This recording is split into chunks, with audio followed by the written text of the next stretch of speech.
Say it. Talk shoes. Recorded live. Welcome to the Lost Lowdown, podcast number 65, with your hosts Claude and Justin. What's up, guys? We are talking about episode 516, The Incident, the season 5 finale.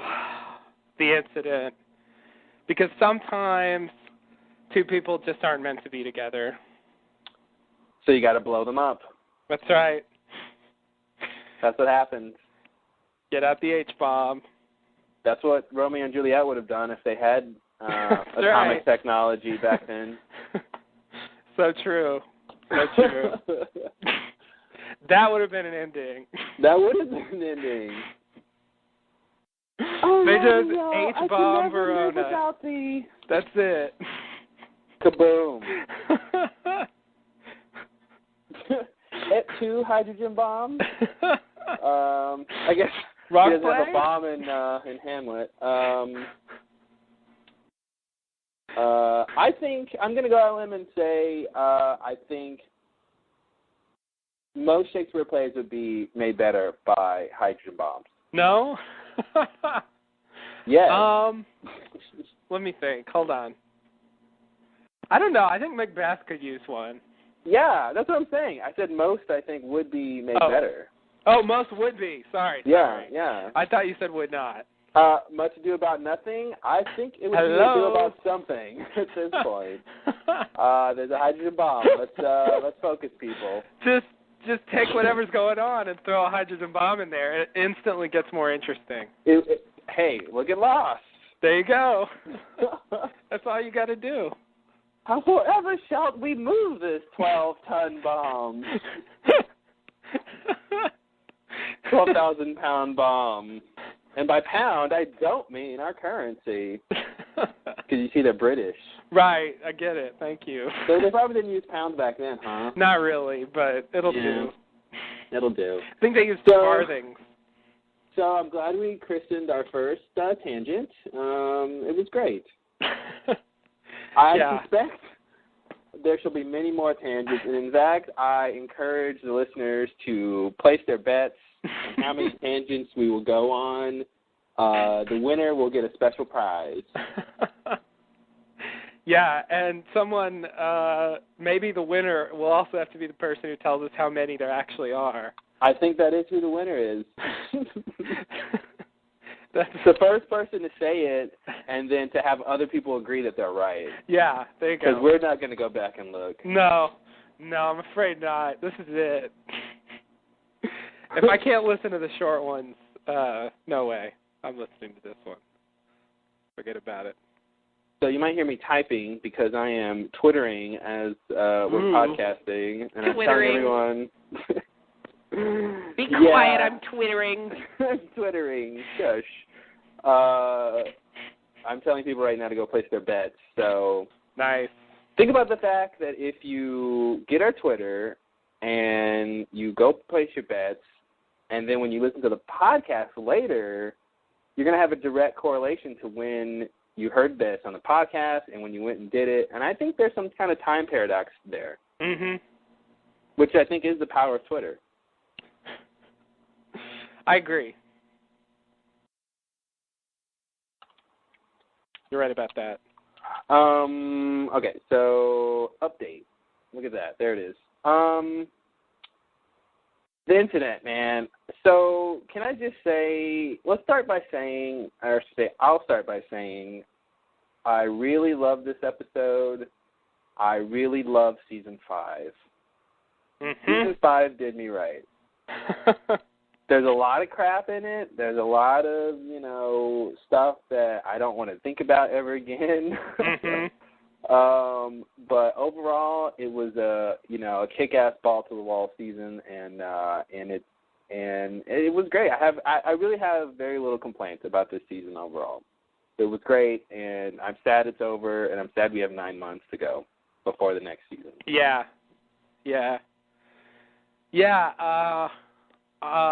I agree. The finale was fantastic. It was a good season.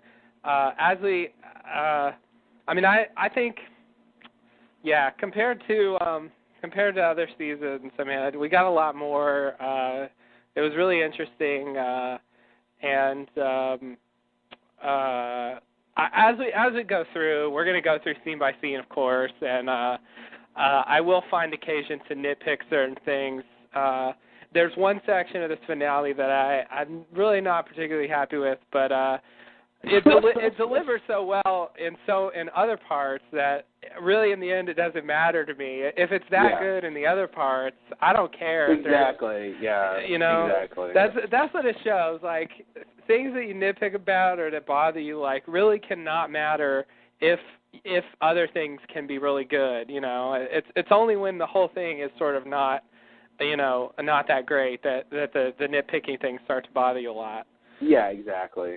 There's little things, I'm sure we'll bring up, and I'm sure the listeners, had problems with, some contrivances here and there, but overall it was, there's so much great stuff here that it overshadows all that stuff. Yeah. You know, much like a statue might do. Right. Much like a statue with a crocodile head might do. Is that Tower Rat? Or is that Sovak? Stay tuned. Stay tuned for the answer to that. I guess we're playing which Egyptian god is that statue. That's a fun game. A really fun game. Yeah. No, you're not going to get that game anywhere else besides on Lost or the Lost Lowdown. So for me, this finale was. I would say this finale has, really. I mean, I liked some of the earlier ones, but at this point, I actually think this is my favorite finale of all of them. I really liked it a lot. It's funny you say that because I was thinking about the same thing. I'm like this finale was really good. I was trying to think of the other ones, and I'm like, surely they were great, right? They had to be better than this one, but I don't know. I mean, they were good, but I really think this had more. I really think this was better. Like, the season one was just about, getting the raft out there and then the mission to blow open the hatch, and it was all good. I mean, that wasn't a bad thing, but what did we really get out of that? I mean, it sort of just sat there. It didn't have as many big great moments, I think, as this did. It was a good finale, and then season 2 we pretty much got Desmond's backstory, which was good, but can Desmond compete with Jacob? I don't think he can. No, he really can't. Sorry. So and then they blow up the hatch, and they get captured by the others. The Michael leaves. Like it was good stuff, but Yeah. I'm with you. Season 3, they have to contact the boat, so they go to the radio tower, and Charlie goes and goes to the looking glass, and all that dies. And then, of course, the flash forward, which was good, of course. But, looking back, and, whatever. Maybe looking back, I'll say whatever to this episode, too. But for now, I love it. Looking back on the flash forwards, I don't know. They don't really have that much punch anymore because now that we know how that all plays out. Yeah. It's going to be weird watching again, sort of knowing everything. It will be strange. When they introduce that plot device. It sort of takes a whole season to deal with that. But that was a good one. I would probably say that, And then season 4 was, basically the, closing up, like linking up with them getting off the island, and then moving the island, going to the Orchid, basically just resolving the freighter plot. So that was good. I would say season 2 was probably my second favorite, and then season 3. and then season 1, and then season 4. I think that's how I would put them. Yeah, I'd pretty much. I think I'd follow the same ranking there. It's been so long, since those other things, but those other finales, but they just, in the grand scheme of things, don't really compare to what's going on in this one. Yeah. And the level of drama and emotion and life changing and potentially future altering storylines. Yeah. And they opened up, a whole new chapter in the history of the island and what the show's about and what season 6 is going to be about. And they've been talking like game changer for a long time, and and they keep saying blah blah blah is a game changer, and I really think a time travel certainly was, but this was a big one. I mean, this episode sort of recenters what the big conflict is. We didn't really know that. I thought it was all about Ben and Whitmore. Yeah, Ben and Whitmore are small potatoes compared to what's going on here. It's really clear, yeah, and that's just changed my perspective on the show completely. And I really don't think any of the finales have done that. They've mainly furthered the story more. I would say this finale, sort of gets to what the show is about and what the story is really about. Yeah. And what the I don't think next season we're gonna they're gonna introduce somebody else above Jacob. You know what I mean? Like, no. We're actually there now. We're actually at the big final story. Yeah.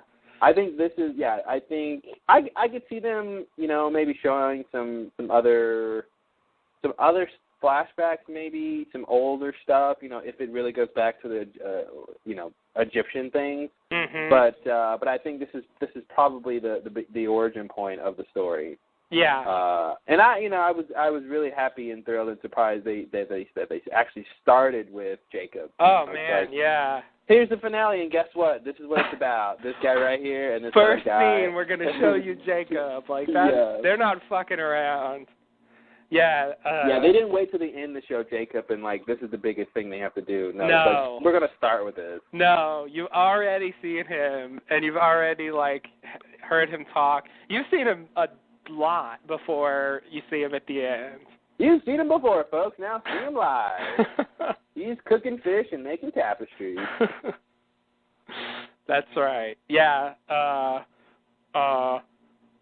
But I agree. I mean, at this stage in the show, that's the thing. It kind of makes the earlier seasons look like just a really long intro to where we are now. Yeah. Like all that stuff, the others and Dharma and, the island's will and all that stuff is just it's kind of like this is like a side story now. Yeah, it is. It's now we get that was the prologue, and now here's chapter 1. Exactly. Yeah. Why is season 6 chapter 1? I don't know. It's really weird. Yeah, the chapter 1 is the last chapter for some reason. Must be a hell of a chapter. Seems like it shouldn't have taken that long, but I mean, I think it will be, and they definitely, they went out on a very open-ended note, but they gave us so much that I didn't feel unsatisfied by the finale at all. Oh, totally. It ended, and I want to see the next part, but it was that was great. I'm happy with that. I can live with that for the next 9 months. Yeah, I think the way they, I think there's enough in here with the Jacob storyline to really, I still haven't had time to really, sort of think about exactly what's going on here, and I guess I'll use the podcast to do that and formulate as I go. I got some ideas, but there's enough there to sort of give you fodder for thought for a while, Yeah. And how it, and how does the other stuff we've seen relate to what's going on? With these guys, and there's this is going to be a long one. Yeah, they told us a lot, but there's still a lot up in the air at the end. And it's weird because, like, you know, the whole story with the bomb and all that, I don't even know what to do with that, you know, compared to the modern day story. Like, I don't even, it's weird to me because they're, like, unlike most other finales, like, those are they're separated by 30 years, and so they don't, you know, when the bomb goes off, what, you know, they're not gonna feel it or see it or anything, you know, in the present. Or will they? Good point. But, you know, unlike, like, when the hatch blew up, you know, everybody got to experience that.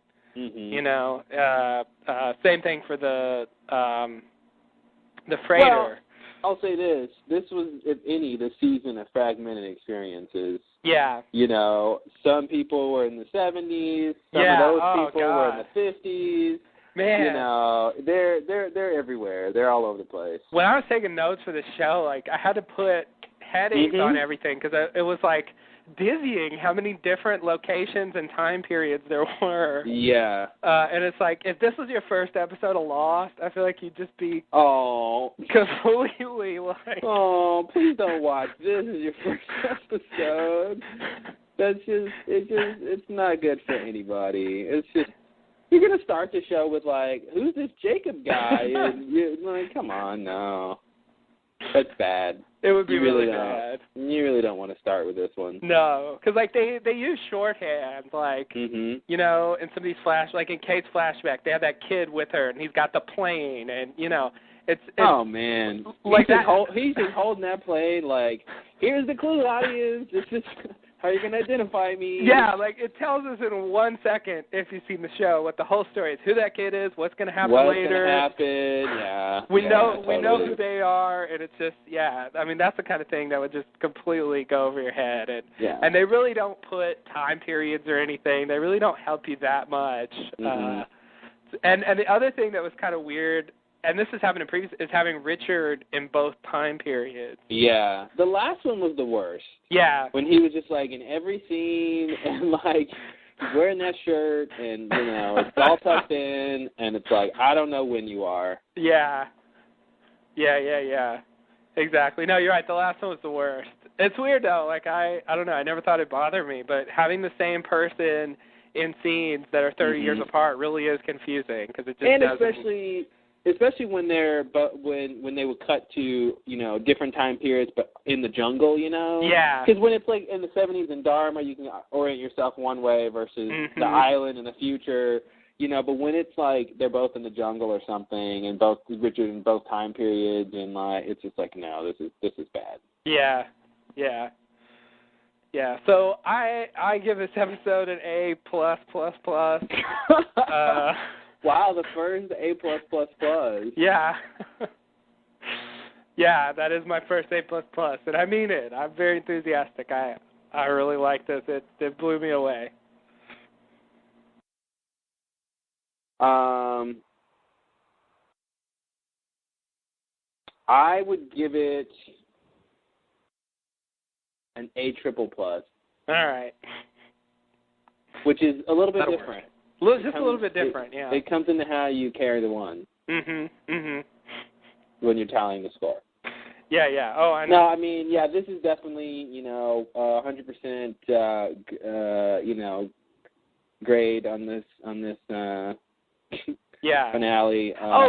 That's what I meant to say. Like, a key thing that I liked about this episode is I feel like they actually managed. I wouldn't say it's like season one. It's not exactly like season one, but I thought they managed to actually get a good sort of mysterious atmosphere going again, and I felt like they had lost that for quite some time. I haven't really felt that you know that sort of real sense of something strange and creepy going on.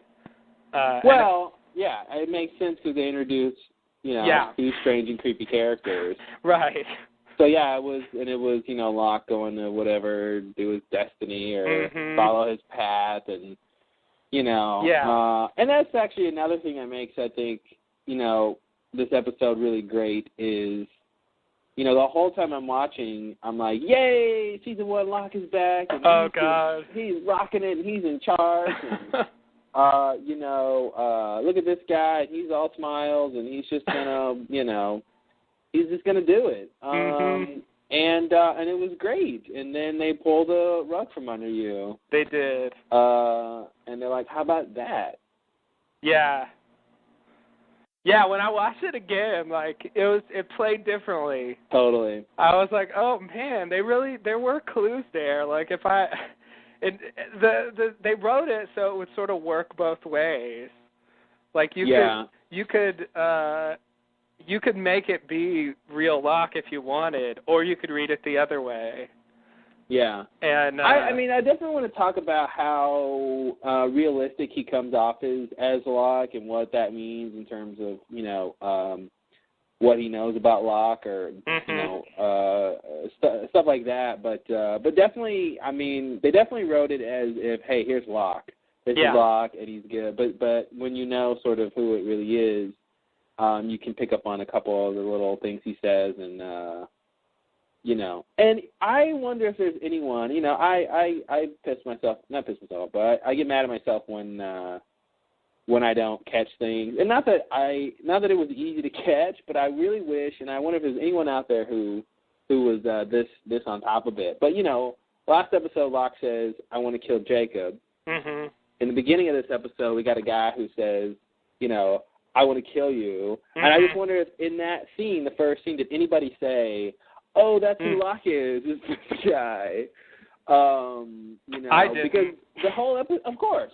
I mean, the whole episode, I knew that, but it didn't even dawn on me that, hey, here's two guys with the same motive or same goal, and you know, maybe that means something. Could they be related? Yeah, maybe that means something. And that was a big clue. They tell you in the beginning. They do. If you watch those back to back, I feel like it would jump out at you. Oh, totally. I mean, if you make a list of the people who want to kill Jacob, there's 2 names. Yeah. You know, and one person, you know, hasn't been the same since he died. But of course, you know, it's the kind of thing where, you know, you don't really, you know, you're wrapped up in the story and you don't really think of that. But, right. But I like that it's sort of just really obvious. I know. The first scene. They put it right there in your face, and I still didn't see it coming. Mhm. Like I honestly didn't know what was going on until they dumped Locke's body out of the cargo. Yeah. Like that was the first time I realized what was going on when the show told us. I assumed it was Locke's body when they were talking when they brought it over with Frank and they were kind of talking about it, and I kind of realized like, oh, that's like, you know, that's because that was the first time we really got a good look at the box. You know, they showed it before, but you could tell it was kind of a cargo container, and I'm like, oh, okay, I get it now. I figured it was Locke's body in there. I see. But yeah, you beat me. I didn't quite realize that meant that who I call Mr. Loophole, that he was posing as Locke. I still didn't think that. I just thought, well, they found his body. I assumed Locke's body might be somewhere. Right. To me, that didn't mean Locke wasn't Locke. Yeah. So it didn't really connect to me, but I got that plot point, but it didn't connect to me what exactly that meant for who Locke was. Right. Or should I say, who was Locke? Uh-oh. Yeah, exactly. That would be more accurate. Yeah, that's one of the things that came out in this episode. It kind of retroactively means that Locke was dead, and that's weird. That's a weird, way to find that out. Yeah, I mean, I don't know whether to do an R.I.P. Locke or not, because I don't know if, I don't know what they're going to do with the Locke that we see now. I don't know that that if Mr. Loophole, couldn't just leave that body or whatever, or is, I don't really know the rules. Yeah, that's true. I don't know the rules either, but I think they're trying to tell us that, that's not his body, and and so that is no part of the Locke that we know from the beginning of the show. And so I'm going to call R.I.P. Locke. I think we'll see him next season as this thing, but I don't think this thing has anything to do with the Locke we knew, except that he looks like him. Here's the thing. He and that's what I want to talk about later is, he says stuff as Locke so convincingly. He kind of has to have Locke's memories, or unless he's sort of lying about certain things. When Richard says, Ben tells me he strangled you, and Locke says, that's what I remember, and it's like, but do you? And we know, if Mr. Loophole is Smokey, which that's the prevailing theory, we know Smokey can sort of scan your memories and all that stuff, so he could have done that to Locke's dead body, and he could essentially be Locke in terms of having his memories and stuff like that. So that's why I'm hesitant to call R.I.P. Locke, and I want to say, there's still. Jacob is probably dead, but we know he can bring people back to life, seemingly. At least that's what seems to happen at some point. So I guess I'm just an optimistic person instead of realistic when it comes to this. I feel like there's a little bit of hope that, Locke might still be around, but I do think it makes sense what what you're saying in terms of having Terry O'Quinn back as this as this version of Locke, and that's how he's around, and that definitely seems like something they would do. Yeah, I think you could be right about the memories. Part of it is they want to fool us, but this is a seemingly supernatural kind of thing. So it's taking the appearance of Locke. So so that's possible. But to me, the point would be Locke's not in control. This isn't necessarily what Locke would want to do.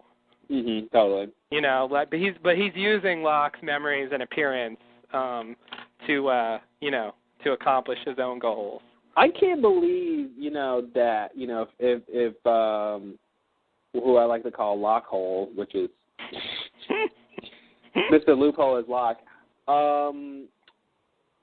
He's a good pretender. Yeah. Because he really made me believe that was the best mango he ever ate. Maybe he meant that. He could have meant it, but I think I feel like he's had a mango before in 1,000 years he's been on the island. Jacob does eat, and he offers some to that guy at the beginning. So presumably he eats, and so who knows? Maybe he really liked that mango. I love watching it again, kind of thinking this guy is Smokey, and he says, I just ate, and I'm thinking, flashback to Smokey, attacking somebody or, having eaten somebody. Yeah, that was weird. Well, I kind of hope you're right in a way. I don't believe it, but I hope you're right because I think it's really sad for Locke if that was his end. He just never came through. He was never able to accomplish anything, and it makes it seem like Richard was right about him, that he wasn't special, and he just lucked out, I guess, landing on that island and being able to walk again. It wasn't luck necessarily. We saw Jacob come to him. That's true. That's a lot of what I got to really sort of talk out is us seeing Jacob come to the different Losties and Alana and what that means, and if that was really him or was it Mr. Loophole? Because it's Mr. Loophole who uses Locke in the end, and seems presumably from the beginning. It's weird because I would want to say Jacob is the one who gave Locke the use of his legs back and was sort of guiding him most of this time, but who knows? And that's what's interesting. And where does Mr. Loophole / Smokey come into the picture? Did he realize Locke was his loophole when Smokey scanned him that first time?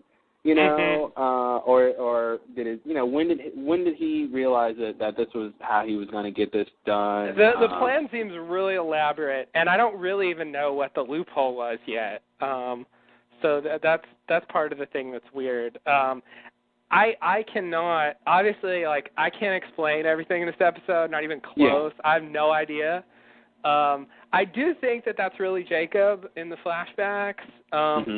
Some of those scenes, there's a couple that I could buy it's the other guy, but some of them I have a hard time believing it's the other guy because they're just too sort of nice and positive. The other thing that's kind of weird is it seems like Jacob and the other guy, Mr. Loophole, as you are calling him, it's too bad he didn't get a name because now he just kind of makes stuff up. I think they probably withheld the name for a reason. Yeah, you're probably right. What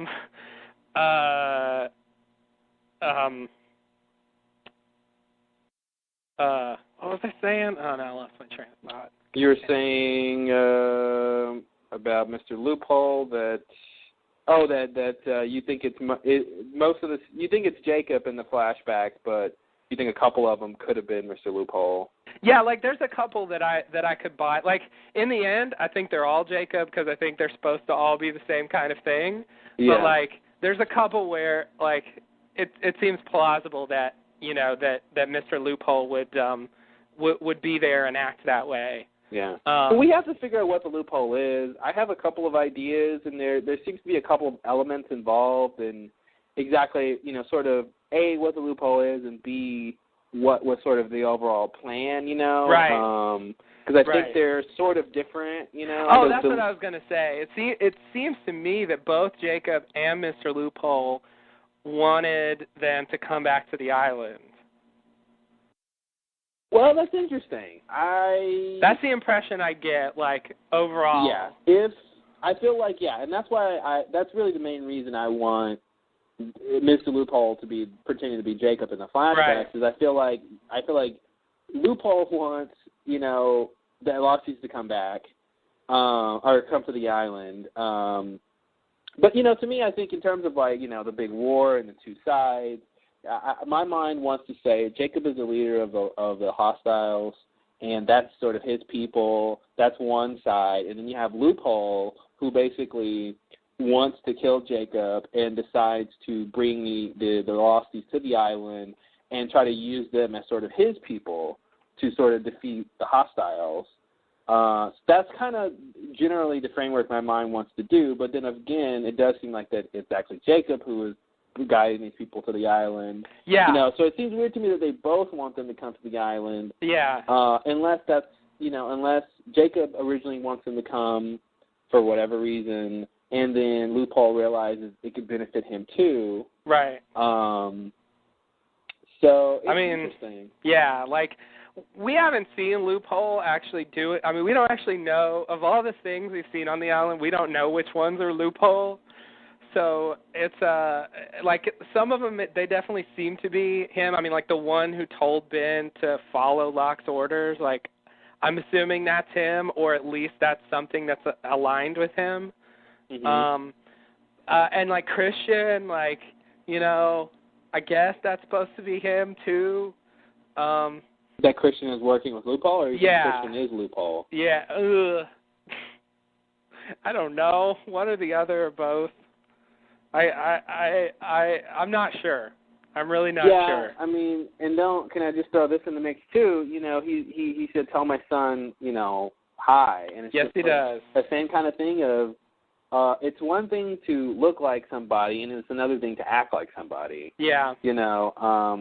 And to come off as that person. So, and that means that if Loophole is Jacob, then, sorry, that's not what I meant. If Loophole... Everyone collectively went, what? Yeah, that would be a crazy story. Jacob just talking to himself. Caused a couple of car accidents and some accidental spreadsheet cell deletions. But no, that'll take me 8 hours to fix. Control Z, guys. Control Z. If you Oh, I was going to say, if Loophole is Christian, then when he says, I'm not Jacob, but I speak for his behalf, then he's just lying, basically. Yes, possibly. Or not. I mean, I really don't know. Well, can he be speaking for him if he's the guy who wants him dead? Oh, well, I don't necessarily know that he's the guy he wants dead. What? What? Yes.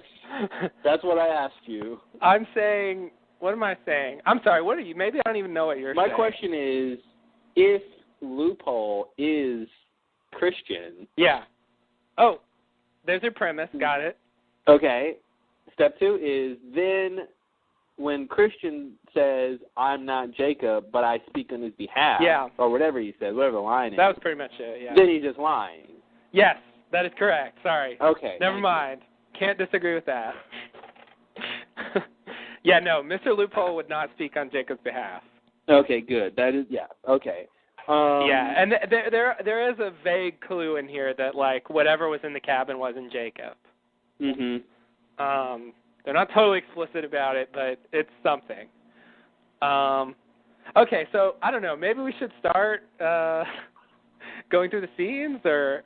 Did we? Is there any rush? Oh, no? Okay.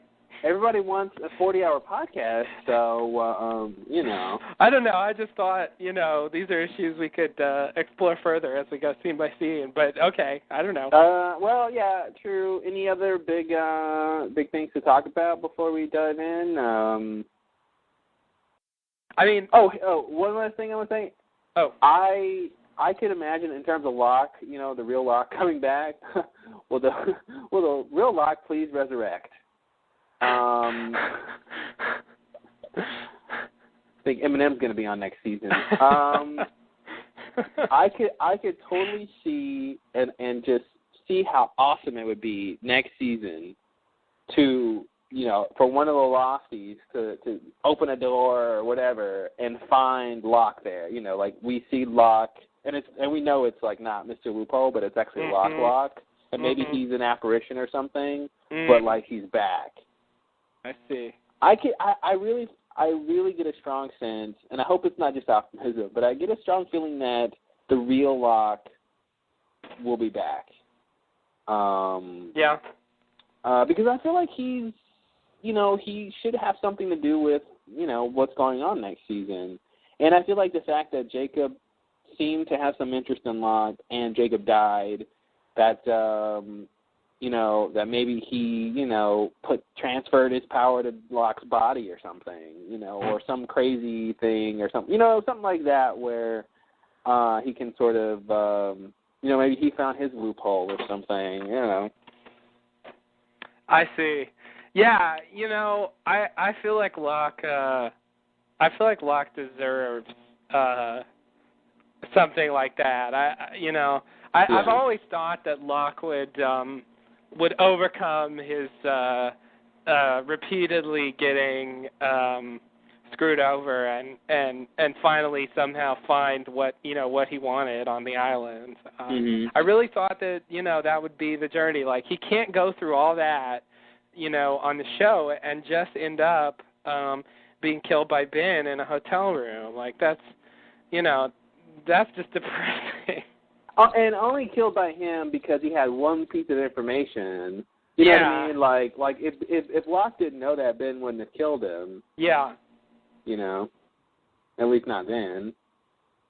Yeah. There's a lot, man. I mean, there's a lot in terms of what. We have to talk about like the whole paradox thing with the compass and the fact that wasn't Locke, that was Loophole, and what does it mean that he was invested in doing that, and did that sort of create something? I mean, talk about a loophole. I mean, I think there's some sort of connection between a loophole and a paradox. Especially with this time loop thing. And so I don't know if that's what they're talking about, sort of a thing. Yeah. Maybe some weirdness happened there that allowed him to do whatever because he manipulated time. Mm-hmm.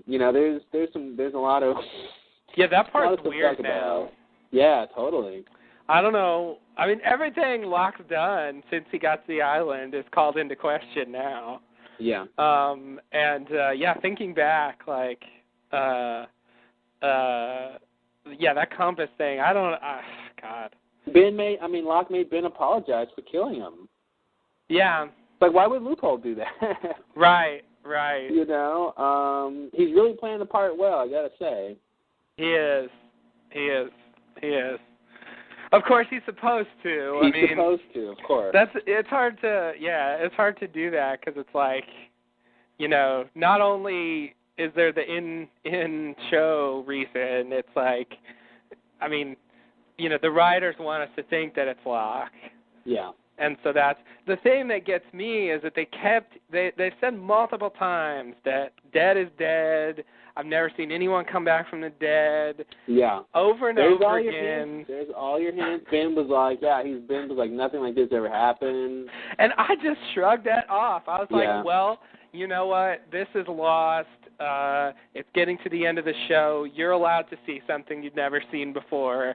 Crazy things should happen.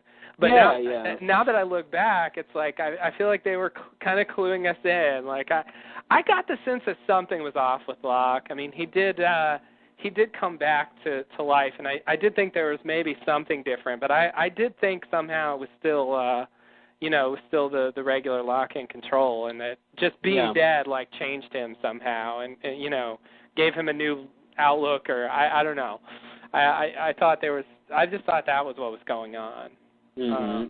But I mean, they even say it again. Yeah, I don't know. I'm always slow to catch on to things, so I just. Well, it's weird. I mean, that's the one thing about the show is they do that a lot, where they try to telegraph some idea to the audience. You know, which we pick up. You know, they say dead is dead. Mm-hmm. But it just doesn't seem like the case. It seems like, oh yeah, but they're wrong, or oh yeah, but he's lying, or oh yeah, but and it's weird when a lot of the times it's like, yep, they were trying to tell us, and that's really what it was. But there's still a lot of questions in terms of you know, if Locke didn't come back on the Jarrah flight, then you know that seems like a critical thing for Loophole. You know, to have Locke's body come back. It's weird. And the whole thing that's the thing. He needed that. And there's that thing he says at the end about how, you know, you don't know what I've been through to get here, or something like that. Yeah. And, like, I mean, my impression was he's been through, like, very little. Like, he just had to wait. You know, he had to send Locke off and then wait. Well, and that's kind of part of why I was thinking, too, that Jacob was this Loophole guy in the flashbacks. Like he had to go and do all these things, and,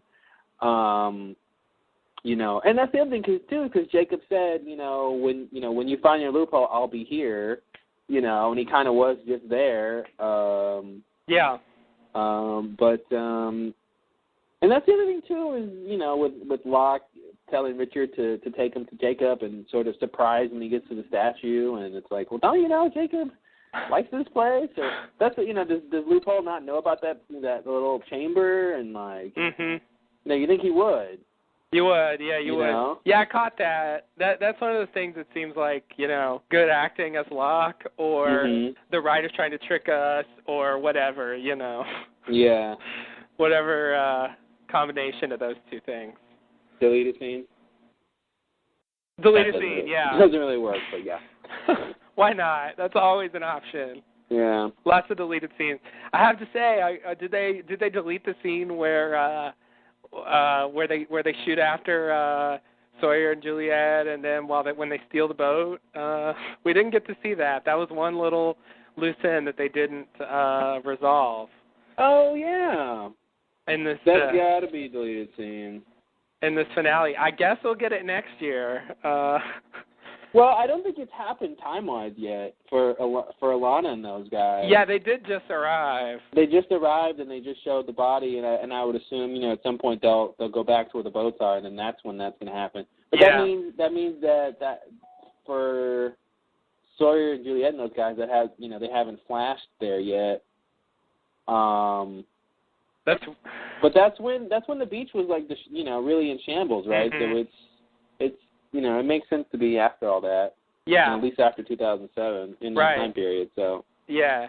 But yeah, that's a good point. They didn't show that yet. Yeah, that was the one thing, because they did tie up quite a few things, and they did what I expected them to do. You know, they things that they had brought up and you know, through the season they gave some time to, like you know, why Hurley got on the plane, and so on. But didn't explain the guitar though. Well, they told us something about the guitar, but yeah, no, they didn't really explain it. Yeah. Oh man, there's so much to talk about. Yeah, I know. There's a lot of stuff. We got to talk about Ben. I mean, his whole history now. His whole you know, story is now called into question, and exactly what purpose he served, if any. Ben, it's amazing. You know, we've been talking, everyone who's been listening to this podcast knows that, like, for a long time we've been talking about how Ben's just in the middle of everything. And, you know, it started last episode when he was, like, just sitting on the beach, like, with his back turned, like, you know, what, are you afraid I'm going to stage a coup? Or, you know. Well, actually, I'm not.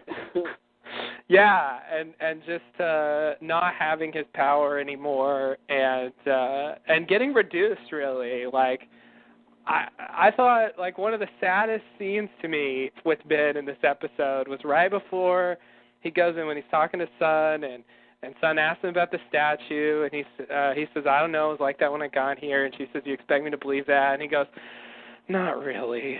You know, when a remark like that comes from Sun, you know, you've sunk pretty low. Yeah. Where Sun is like, I don't even believe you. Ben could not fool Sun with a lie. Yeah. That's pathetic. That's like, for Ben, that's really sad. And he's not even taking interest in his lies. Well, and the sad thing is, I think he's telling the truth, and it's like I think there's a lot in that exchange, because it's like he realizes, I think, you know, what has he really gotten for all the lies that he said and told, and the fact that Sun can't even trust him on this sort of simple answer, you know, and it's like, you know, what does that gain him? He did all this sort of mayhem and evil doing, as some presidents might call it. That's right, folks. I'm topical. Ouch. Look at that. Years ago. I'm retro topical. It's a new thing. It is. We're not done yet. We're still going to reach back. We are. As long as we can. Back. So yeah, I mean, there's a lot going on there. But you're right. That was it was just a tiny thing, but like, I guess you're right. Maybe he's not even lying. I can definitely see that. I mean, I don't think the statue was fully built when he was there in the 70s. Yeah, you're probably right. He was there. Yeah, I think it's been toppled for a long time. I just assumed he was lying, because he always is, which I guess is part of the point. But I don't think he's really lying a lot these days. He doesn't have any. I don't think he really has any major plan. He's just going along with Locke.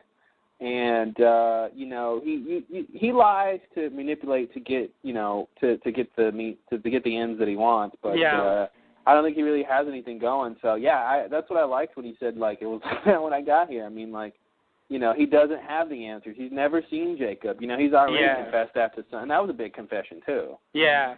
You know, so that's why I felt like he was telling the truth here, because he had told his biggest secret. So why not tell us? You know, I don't see him lying about the statue. It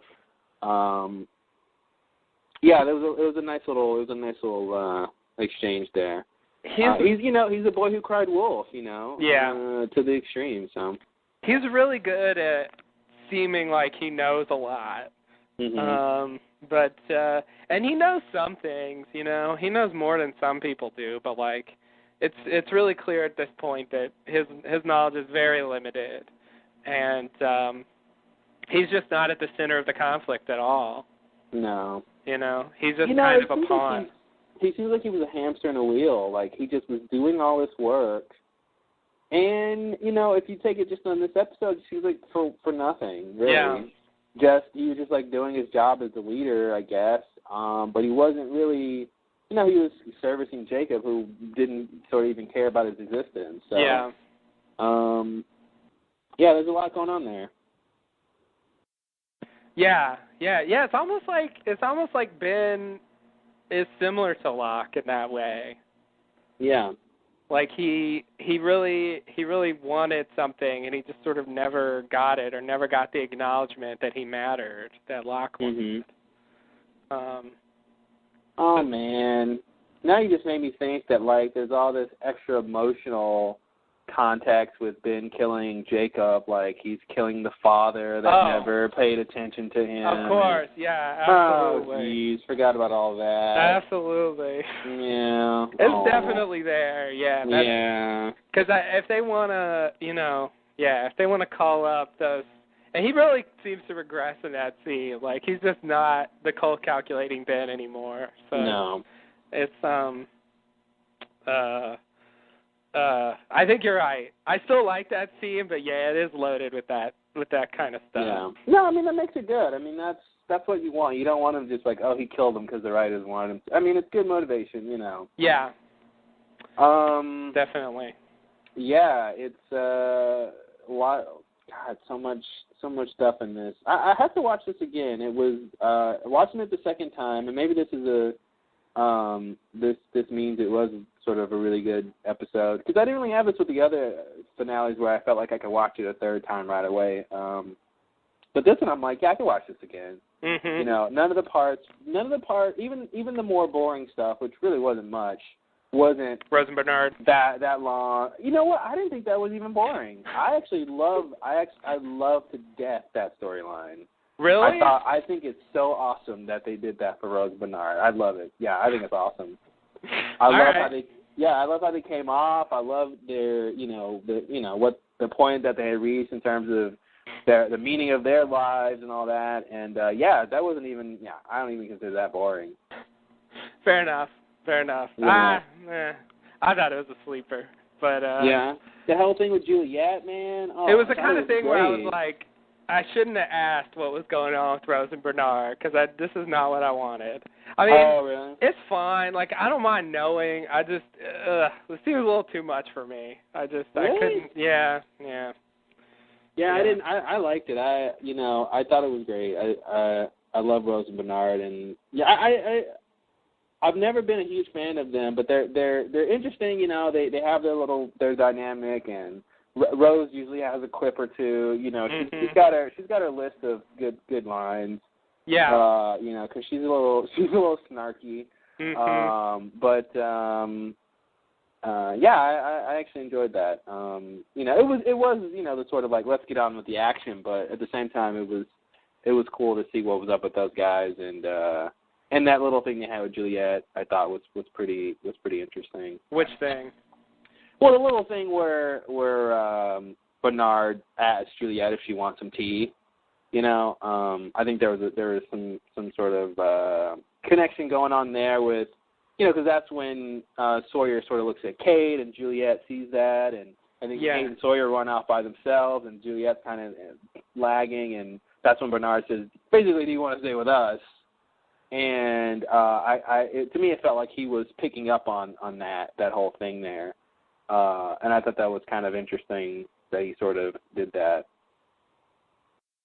Oh, yeah, I didn't really get that. I was like, why is he offering tea now? Because basically it's like, I mean, we'll talk about it. We'll talk about it when the scene comes up. Okay. But I'll give you my impression of what was going on there. But okay. But yeah, like I said, I definitely want to watch this one again. I didn't rewatch season 4 before this season, and I feel like before I rewatched season 5, I want to rewatch season 4. But I'm like, geez, season 4, man. Ooh. There's a lot going on there that doesn't matter. Definitely. Although I'd way rather rewatch season 4 than season 3. Oh, well, yeah. Season 3, especially that first part. The first like 6 episodes. The first 6, or whatever. yeah. Yeah. I did rewatch that at one point. It was just painful. It was just, oh God, endless talk, and the whole thing about the cancer, and are you going to do the surgery, and they're going to kill Sawyer, and it's just, oh God, I could barely stomach that. And even after that, like, there's good stuff, but the series doesn't really recover until, much later. So, totally. season 4 has the virtue of being short. So even though like it's a lot of stuff that doesn't matter, it's 13 episodes instead of 22 or whatever, and so it's only that many of stuff that doesn't matter. And overall, like, I thought it was better, but it is weird. The flash forwards, like I said earlier, just don't seem. I don't know. I mean, it was an interesting thing to try out and do, and I guess I don't really know how else they could have done that. But it's just weird that there's a period in the show where they did flash forwards, and now that's over. And now there's a period in the show where they're doing time travel. And I guess that will probably be over maybe next season. There was a period of the show when they were playing golf all the time. That's true. It's gotten increasingly more interesting. Good point. That's true. Yeah. Where should we make camp, guys? The beach or the cave? That's our biggest problem right now. Oh, those caves. Oh, man. Yeah. If only those caves had looked better, we just might have seen more of them. Right? The caves are cool. They had the water thing. Remember that whole they had engineered some sort of water. Didn't they have a water dispenser or a shower or something? Didn't they do something weird? Oh yeah. No, they set something up because there was a stream there, and they had a shower in the hatch. Yeah, that's right. They had a shower. I don't think they had a shower at the cave. But they did have water. That was part of the reason they moved out there, because they had fresh water. Yeah. But I guess the sets looked ugly, and so they just moved them back to the beach. You know what? And that's where Boone died, and it just would have been, every time we see it, it's like, yeah, Boone died over there in the corner. Yeah. Yeah, that's the thing. Because they did that, it's identified with a really specific period in the show. Because they never went back there. That was the end for the cave. Well, you want to get started with the scene by scene? We have to start sometime. Yeah, we're hitting the hour mark, so that's a pretty good intro. I think. Good intro. We pretty much discussed most of the major issues from this episode, but we'll, of course, go over them in more detail when we actually talk about the scenes. Totally. We're not done with Jacob and Mr. Loophole yet. We're not done with any of it. In fact, we're the opposite of done with it. We're just getting started. And I like that name. I've read a lot of names for Mr. Loophole. I guess we'll just go with that one.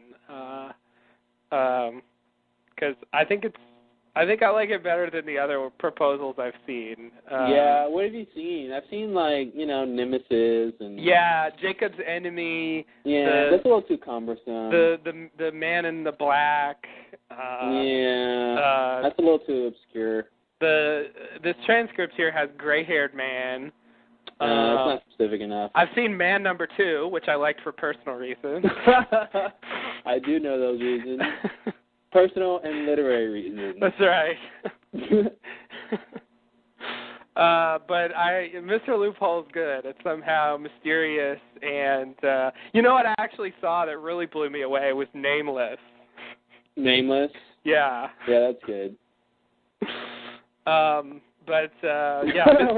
Mr. Nameless. That's weird to say. It is. But I like Mr. Loophole because it's kind of scary, but it's kind of funny. And you know exactly who it is. It's the guy who wants the loophole. Right. Yeah. That's his big thing. He wants to find a loophole. And Lost is about, so far, how he found his loophole. Yeah. So anyway, I guess I'll go with that for the rest of the podcast. All right, good. Okay, so this first part here, I pretty much want to read in full because I feel like this scene, along with maybe a little bit of the stuff from the end, really give the best clue as to where the show's going. So I feel like the details here are worth going over specifically. So I just copied the transcript here. I guess I'm going to have to thank whoever did this, Robert K.S. From Lostpedia, who did this transcript. The rest of this is me, but this first scene, Robert K.S. I don't know who you are, but thank you. And especially considering the transcript only has the first scene. Yes. So the rest will certainly not be the transcript. Right. As of now, yeah, that's all that's up there. So I had to do it myself, but for this one I did that, and it's quite detailed. But here we go. Buckle up. Okay. Click. Clay water jugs sit in the corner of a room on a stone floor. A spinning wheel spins coarse threads. The spindles fed industriously by hand as a rope sandal-shod foot works the pedal. It is a man sitting working the spinning wheel. He wears dark pants and a white shirt and sits alone in a large cavernous room supported by several large columns several feet in diameter. Fire crackles in a large round pit at the center of the room. The far wall is decorated with a faded painting of the winged Egyptian goddess Isis. Really? Up from his wheel, the spinner uses a primitive loom to weave his coarse threads into a tapestry. He uses a long-bladed knife to ever so carefully push the threads together. The man is blonde with a short beard. His tapestry depicts a pair of wings outstretched from an encircled eye and what appear to be 17 serpents emanating like rays out from the eye. Across the top is emblazoned a Greek-lettered motto. I will not read the Greek. The fire pit burns brightly to ash. Outside, on a sun-drenched shore, the tide comes in on some rocks that form a pool near the shore. The man wades into the pool, clothes and all, and reaches down inside to pull up a handmade fish trap, sort of an inverted cone of bundled reeds. The man inspects it to note his catch. He climbs the beach and empties the trap onto a rock in the sand. A beautiful golden fish comes out. The man fillets the fish with the same long-bladed knife from before and sets the fillets onto a rock that hangs like a balcony over the beach fire. A short time later, he removes a cooked fillet from the rock using his knife and places the fillet into a shiny green broadleaf. He plunges the knife into the sand and sits against the log on the beach to enjoy his breakfast. Looking out onto the sea, where a several-masted sailing vessel slowly approaches the island on the horizon. As the blond man eats, a gray-haired man, Mr. Loophole, approaches. The gray-haired man similarly wears clothing that looks to be handmade, a dark blue shirt tied close with a belt of rope, and has a short beard. Thank you. Okay, so Mr. Loophole says, morning, and, sorry, spoiler alert, Jacob says, morning. Gray-haired man says, mind if I join you? Mr. Loophole says, mind if I join you? Jacob says, shaking his head, please, want some fish? Mr. Loophole says, thank you, I just ate. Jacob says, I take it you're here because of the ship. Mr. Loophole says, I am. How did they find the island? Jacob says, you'll have to ask them when they get here. Mr. Loophole says, I don't have to ask. You brought them here. Still trying to prove me wrong, aren't you? Jacob says, you are wrong. Mr. Loophole says, am I? They come, they fight, they destroy, they corrupt. It always ends the same. Jacob says, it only ends once. Anything that happens before that is just progress. Mr. Loophole says, do you have any idea how badly I want to kill you? Jacob says, yes. Mr. Loophole says, one of these days, sooner or later, I'm going to find a loophole, my friend. Jacob says, well, when you do, I'll be right here. Mr. Loophole says, always nice talking to you, Jacob. And Jacob says, nice talking to you, too. The gray-haired man stands up and walks away, planted just near and towering above the beach. The spot where Jacob has made his breakfast is the four-toed statue, colossal and grandiose, holding a massive stone ankh in each hand and smiling a toothy reptilian grin along its long snout. Lost. All right. That was very descriptive. Yeah. The rest of this will not be like that. Thank you. I don't think we can handle it. Yeah, that was story time. Yeah, that was interesting. That was very, very, very descriptive. But it hit all the details, so. Yeah, it was interesting. So this is the big scene, you know. Yeah, this is a big scene. I love this scene. Right off the bat, I was just like, man, wow, this finale is amazing. I love this. Like, this is insane. I can't believe I'm watching this. Yeah. When the scene first came on, and you know, I'm thinking, which one's Jacob? Which one's Jacob? Which one's Jacob? Oh, really? Yeah. Man, yeah. I wasn't even thinking that. I was thinking, okay, you know, this is a sort of, it's kind of a thing that Lost likes to do, open on something and, you know, slowly reveal to us how it's relevant to the show. Mm-hmm. Really, like, I had no clue until he says Jacob, what was going on. Yeah. It never occurred to me that this was Jacob until they said it. And I was just like blown away. I was like, "Oh man, that's Jacob." Yeah, wow. I knew it had to be relevant. I knew, I assumed one of these two characters. You know, I assumed the characters would be obviously really important, and I was just trying to figure out which one was Jacob. And at first, I was like thinking it was Mr. Loophole. I'm thinking, oh, okay, so this is basically a Widmore-Bin situation, and Jacob is going to kill the guy who is in control and, basically take over or whatever. That's what he wants. So I was, each second going back and forth within who was Jacob. And, but yeah, once he said Jacob, it was pretty clear who was Jacob. Mm-hmm. And I want to point out, things like the fact that Jacob is in white and this guy's in black. Mm-hmm.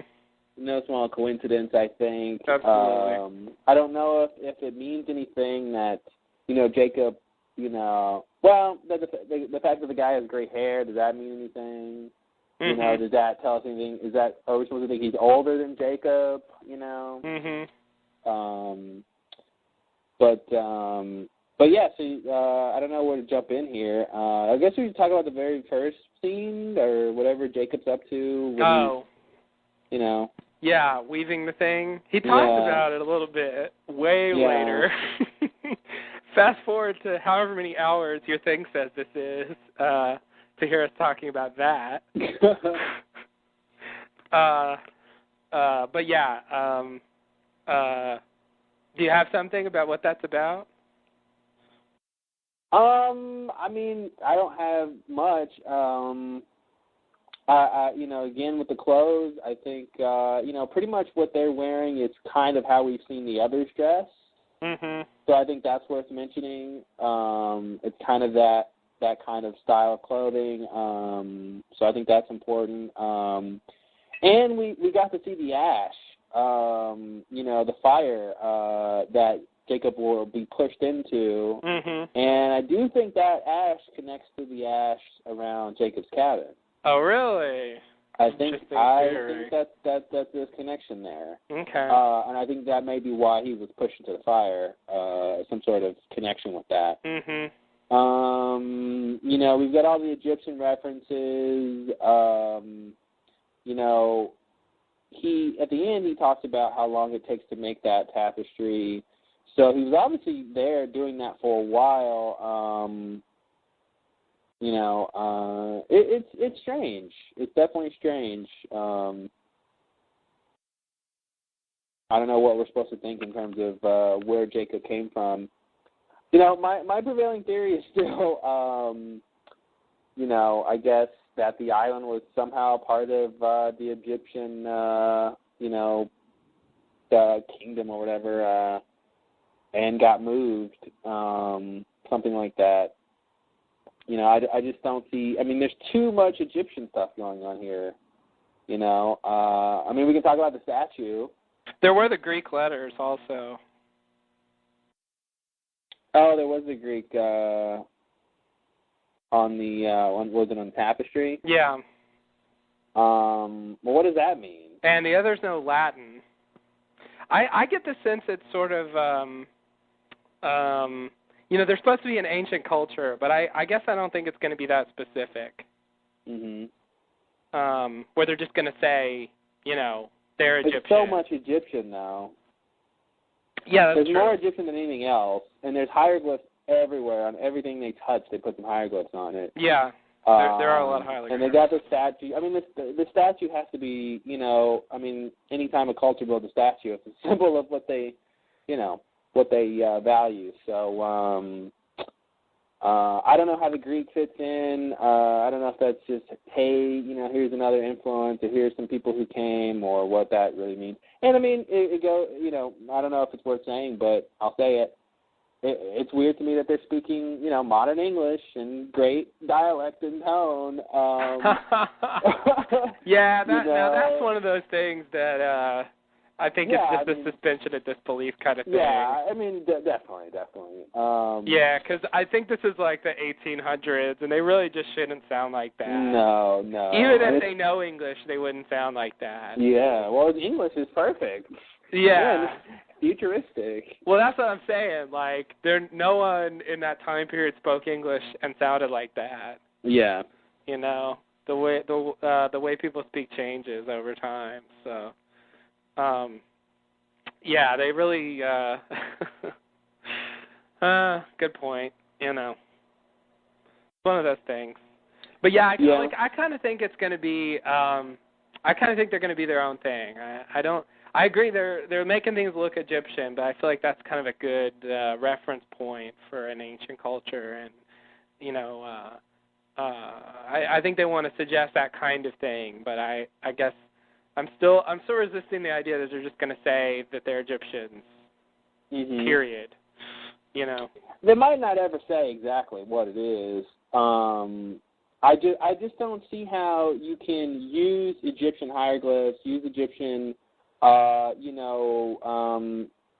stuff, and just want to be like, yeah, they're their own thing, and not sort of acknowledge the connection at all, you know.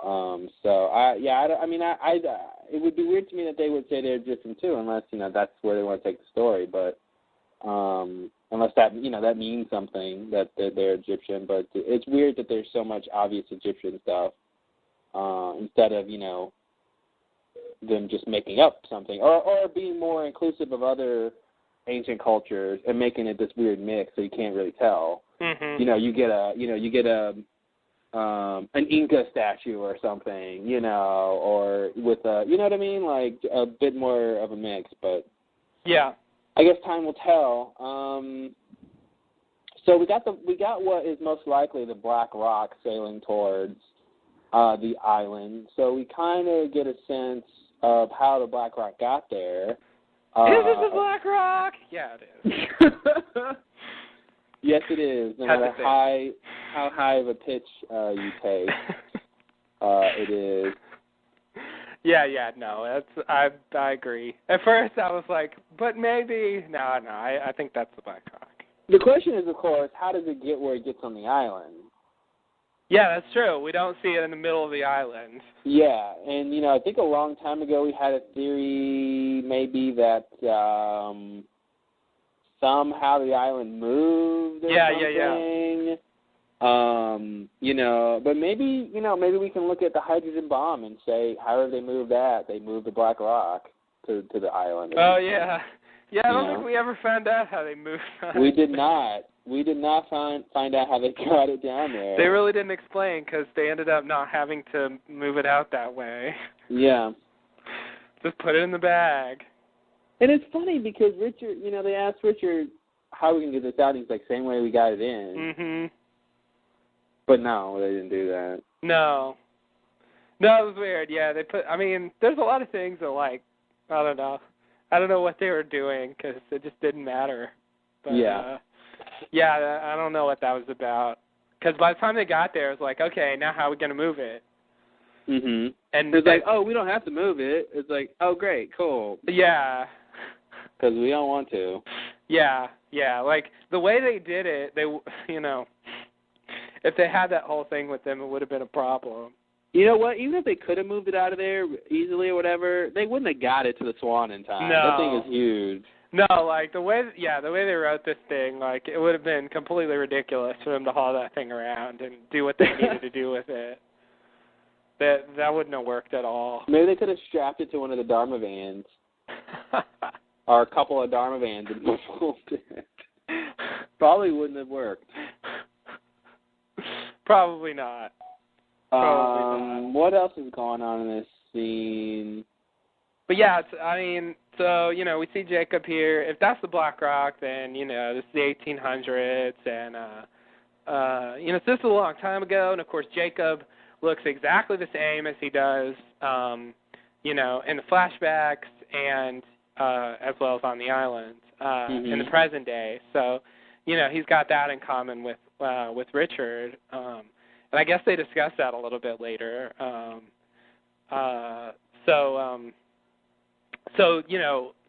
Whatever Jacob is and whatever his limitations are, obviously he can be killed, which is kind of weird, but he doesn't appear to age. So there's definitely something, something more than meets the eye. You yeah. The Transformer. Thank you. Thank you. There's definitely something going on, and this little conversation here has the air of sort of the, the gods discussing the, the people below, and one of them thinking they're inadequate, and the other one sort of defending them or something.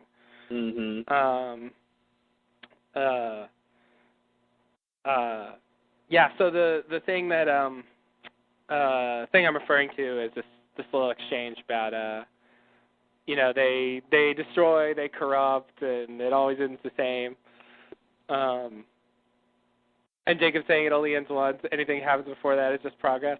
I like that line, I have to say. You know what? I love that line. Don't know what he's talking about, but I love it. I don't either. But yeah, because it seems like it's not exactly true. Just because something's happening doesn't mean it's progress. It could be getting progressively worse. Mm-hmm. You count that as progress if something is getting worse? I think somehow he does. It's all part of the progression somehow. Like the setbacks included. You think so? I think so. I think that's what he's saying, at least. Not that I agree. Yeah. To me, he's assuming that. Maybe I guess that's what he's trying to say. Not that I agree. And I have to, what he says. This seems like this has happened before. People have come to the island, and they do the things that the gray-haired man thinks they do, or has seen them do. So that tells us something too. Yeah. I said it before, and I'll say it again. They really should co-opt BSG's line of "This has all happened before, and this will all happen again," because so much on this show is becoming cyclical. What he's saying there is basically that. It always ends the same. Yeah. Yeah. No, I definitely think that's it's definitely one of those things that's for a big epic, it's nice to put to make it sort of part of a cycle. Yeah. It makes it even bigger, than just the one story. It's part of this larger thing. Well, here's the thing, if the Black Rock isn't the first people to come there, what other people have come there? Yeah, and that's I'm wondering, are the hostiles there at this point? Is Richard there? Oh, you're asking. It's kind of a door. I don't necessarily expect you to know. I think Richard comes on the Black Rock. I don't think he's there yet. I actually think probably the original hostiles or whoever the survivors of Black Rock are. Okay. So that's fairly recent, and so that means that, and the statue's already there. So, so that means that whoever built the statue, came before that. Yeah. That it was maybe the hostile. That's it. Maybe the idea is Egyptians came. They definitely had, boats and stuff to sail with. They're very advanced. Maybe they're the ones who came to the island and built all that crap, and Jacob's just playing around with it, but he's not necessarily partial to it. I could see that happening. The same way Dharma came to the island and built stations, the Egyptians came to the island and built the temple and built, maybe they were aware of all the, the mystical stuff, and maybe they served Jacob to some degree, and I like that idea. That it's not that Jacob has no sort of origin in terms of the Egyptian culture, but they just came and brought their stuff there. Ah, I see. They were the original Dharma. Right. And he just moved in, just like the hostiles sort of moved into the Dharma stuff. Yeah. Yeah. Yeah, it could be. Yeah. That, that would be earlier people to have shown up. Yeah, and that would go with, the idea that people have come before there. That's better. I like that better than whatever else I was thinking. Well, that's good. Yeah. So should we? But I often feel like when it comes time to deliver the great line or be interesting, Lost just kind of flounders. But this line here, I really like. I really think they came through with that one. I agree that I don't agree with its conclusions. I don't even quite know what the implications are, what it means. But I just think it sounds good. It's interesting. It's just a good line, So yeah, it is. It's weird because it's it only ends once. Yeah, this could be the time. This could be the last time. This might not be the time that it's progress. This might be the end because, as you say, it only ends once. So. Yeah, I don't understand his logic behind what he's saying, so that's what's interesting. Should we maybe theorize, hypothesize, sort of whatever relationship these guys have in terms of the island? Is this just a classic good and evil, or are they part of some sort of system of governing the island? Because we've got Jacob, who seems mostly benevolent. We've got Mr. Loophole, who, if he's smoky, seems to be, the guy who judges everybody and most likely kills you. Right. But sort of the overall protector.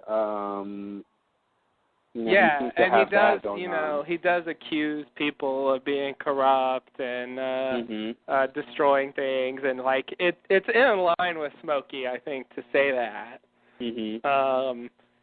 Smokey being very judgmental. So yeah, that's the thing though. Are they on the same level? And also another question I can throw on is why. I'm sorry. I just thought of something insane. Okay. Go ahead. I'll. I was just going to throw on a further question of why Loophole can't kill Jacob. Why he needs to find a loophole at all. Oh, well, that definitely goes to my question about what the relationship is and if that has anything to do with why Ben and Whitmore have their thing.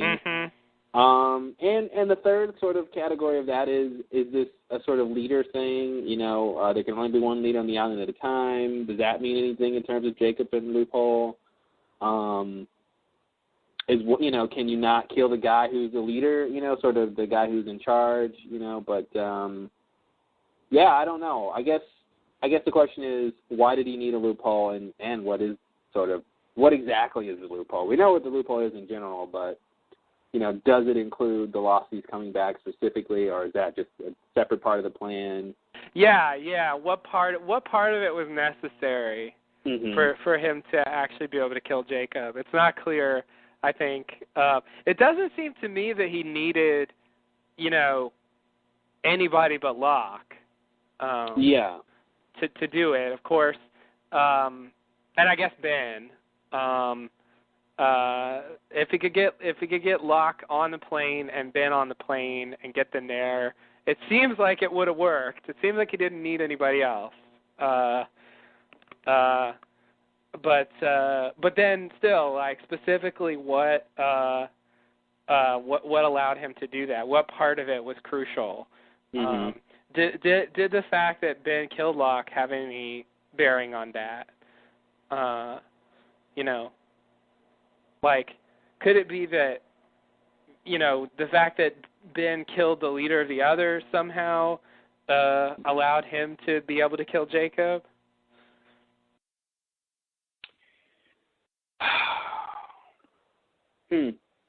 Maybe. Or, maybe. It's curious that, I guess, the Locke we see in this episode, fake Locke, loophole Locke, what did you call him? Lockhole. Lockhole, thank you. He can't do it because he is Loophole. Yeah. Who needs a loophole? If he could kill him, then he wouldn't need a loophole. Maybe the idea And so the loophole isn't appearing as Locke, apparently. Not exactly. Like, it seems like the loophole is he gets in a position where he can get Ben to do it. Yeah, no, that's really what the loophole is. It definitely has to do with Ben. Here's the thing, though. What was I going to say? I forgot what I was going to respond to something you said. Now I forget. What did you ask before? I asked why he can't kill him. Oh, I was going to say, Richard tells us only the leader can request an audience with Jacob. Yeah. So maybe the idea is, since Locke is really dead, then maybe Ben is the de facto leader, and that's why Jacob can't appear and sort of maybe be vulnerable there. Mm-hmm. Maybe, and so, sort of Loophole knows that, which is why he was pressing. He was saying, it doesn't, if Jacob, so really there was only one leader in there, not like, not that there was like two, because Loophole isn't the leader. Right. Loophole as Locke isn't the leader. So maybe that's part of it is actually having the leader there to do it. There's a lot going on there, I'm not sure how much, Ben's emotional investment in doing this matters. Does it matter that he had reasons to kill Jacob? Mm-hmm. that Lockhole told him. There's a lot going on there, man. And another thing that's really up in the air is how, I don't know, maybe this is something for later, but how Jacob let Ben be the leader for so long and just ignored him and seemingly didn't, seemingly Ben shouldn't have been the leader. Why was he? Why does he let someone be the leader that he's going to ignore? Yeah, that's a whole chapter about Ben and what was going on with him. Didn't we sort of touch on something like this with, with Richard, and, what does Richard think about what Ben has been doing all these years and all that stuff. And see, here's the thing, it seems like the chain of command was, Jacob, Richard, Ben,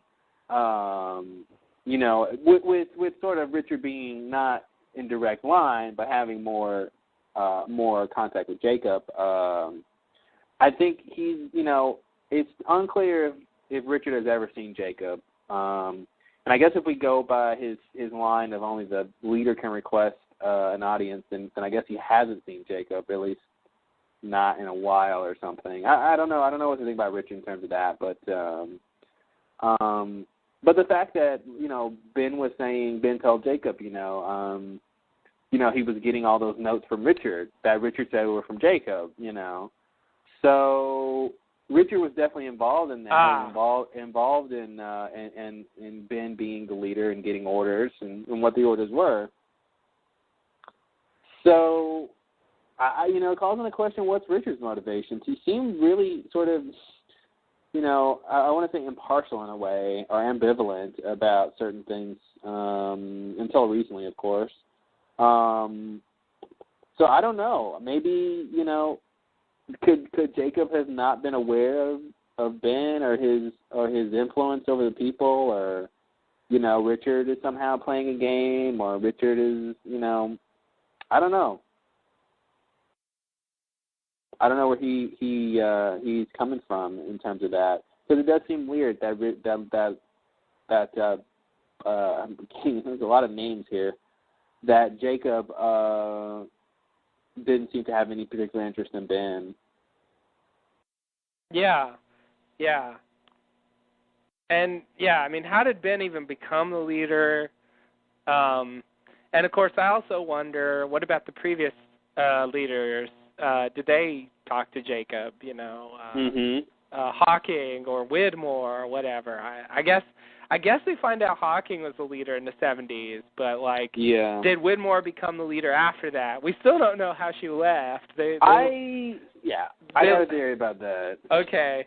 So, but I wonder, how much they talk to Jacob, if the rules come from Jacob, that got him banished, and why Ben was made the leader. All that is just really... Can I ask a quick question? Was Ben actually banished? Ben? Yeah. Well... that's not how it seemed to happen to me. It was because Christian told Locke to turn the wheel, but Ben was like, no, he meant for me to do it because I know how. And so Ben does it, which didn't seem to be what Christian wanted, which we need to talk about in terms of if Christian is loophole and what he, what that means. If he wanted, I think they're trying to tell us that he was banished. Yeah. At this point. But, looking back, it's hard to tell exactly when that happened. They made some insinuations when he got the cancer that, that the island was telling him something. Nothing explicit ever came out of that. And now they're telling us he didn't see Jacob, but, basically he just separated from the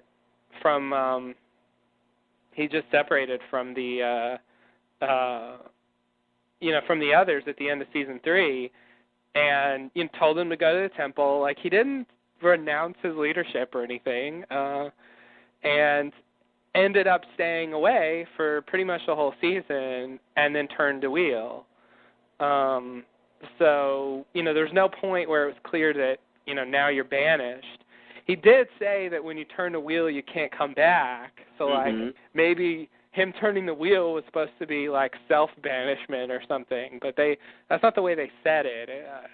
Well, they make it seem like he was banished by Jacob. Yeah, they do. And the whole thing with Alex, and that was he was being punished this whole time. Yeah. I think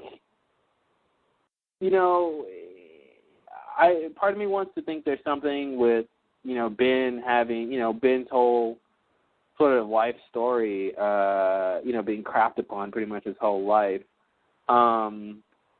And maybe that, that's, obviously responsible for who he is, but that's part of it, is that he had to sort of, basically be tormented and have all these problems so he could be resentful, and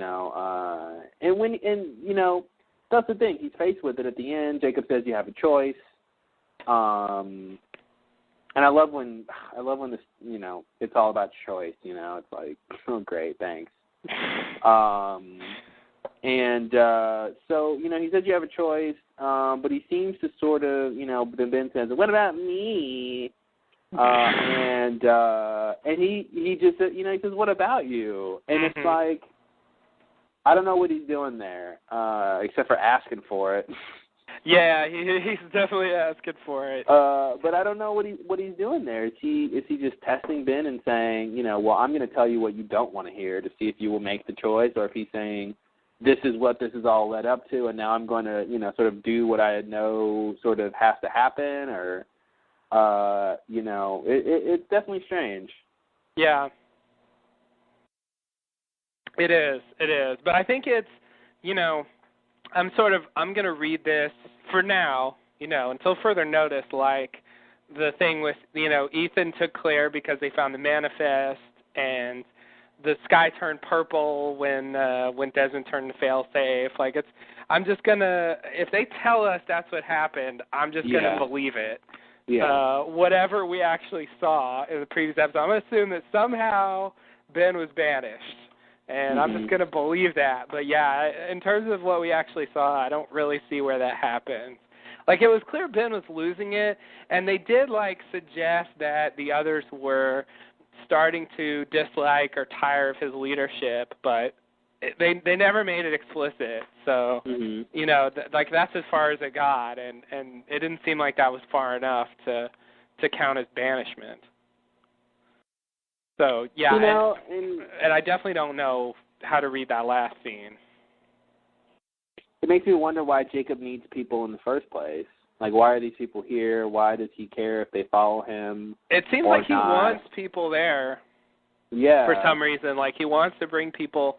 That's what's going on in the scene that we're sort of talking about.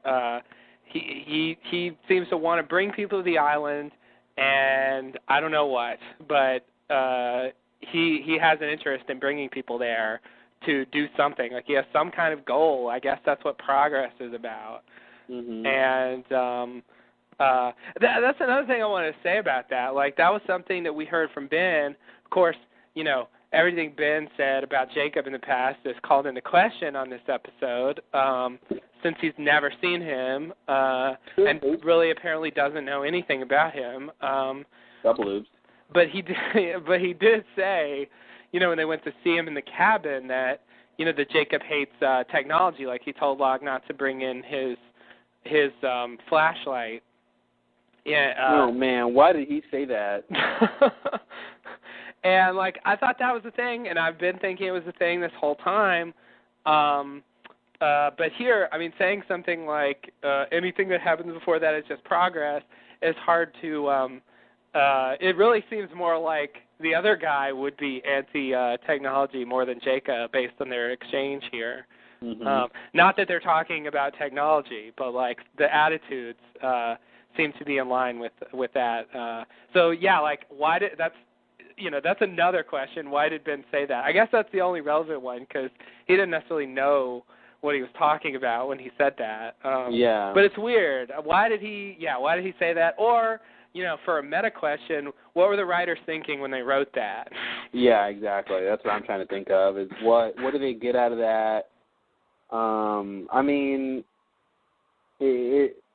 don't know. I don't know what you get out of that. Were they just trying to tell us that Jacob's old? Was that just shorthand for that? Jacob's a grandfather and he doesn't like computers.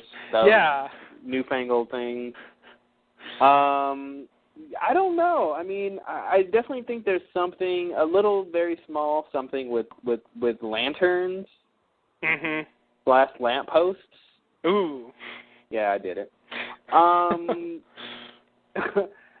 So I don't, I think that's something. I think, if Locke had a flashlight while all that crazy stuff was going on, I guess he would have flashed it or something. And I don't know what you lose by or gain by not having him have a flashlight.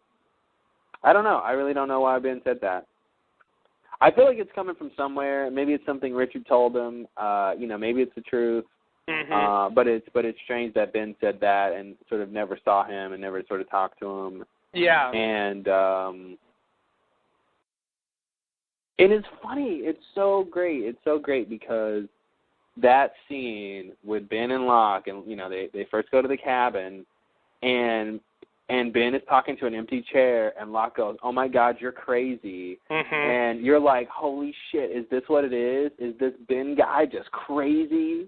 You think, before the stuff starts flying around, you're like, "Oh, is that it? Like, yeah, is he crazy?" And the truth is sort of something like that, is that he was pretending, you know. Yeah. He's crazy, but he was pretending.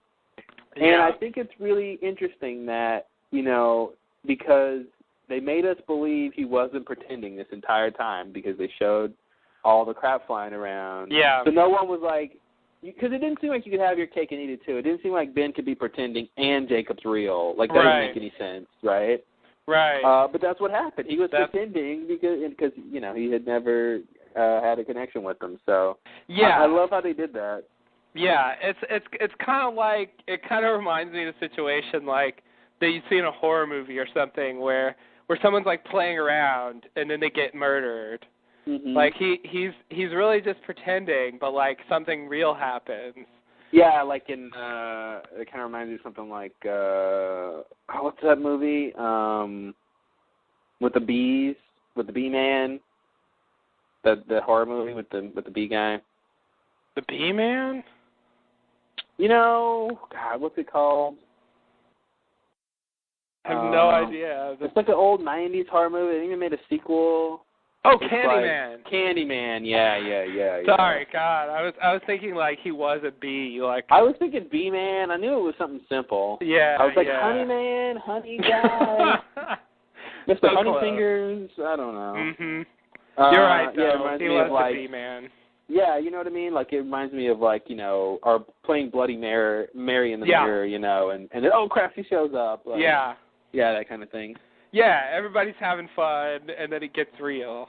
Mhm. So yeah, that's I really wonder if they were thinking that back then. It's I feel like it's still up for grabs. I don't know. It does seem a bit like some sort of retcon, some sort of like, yeah, this'll work for us.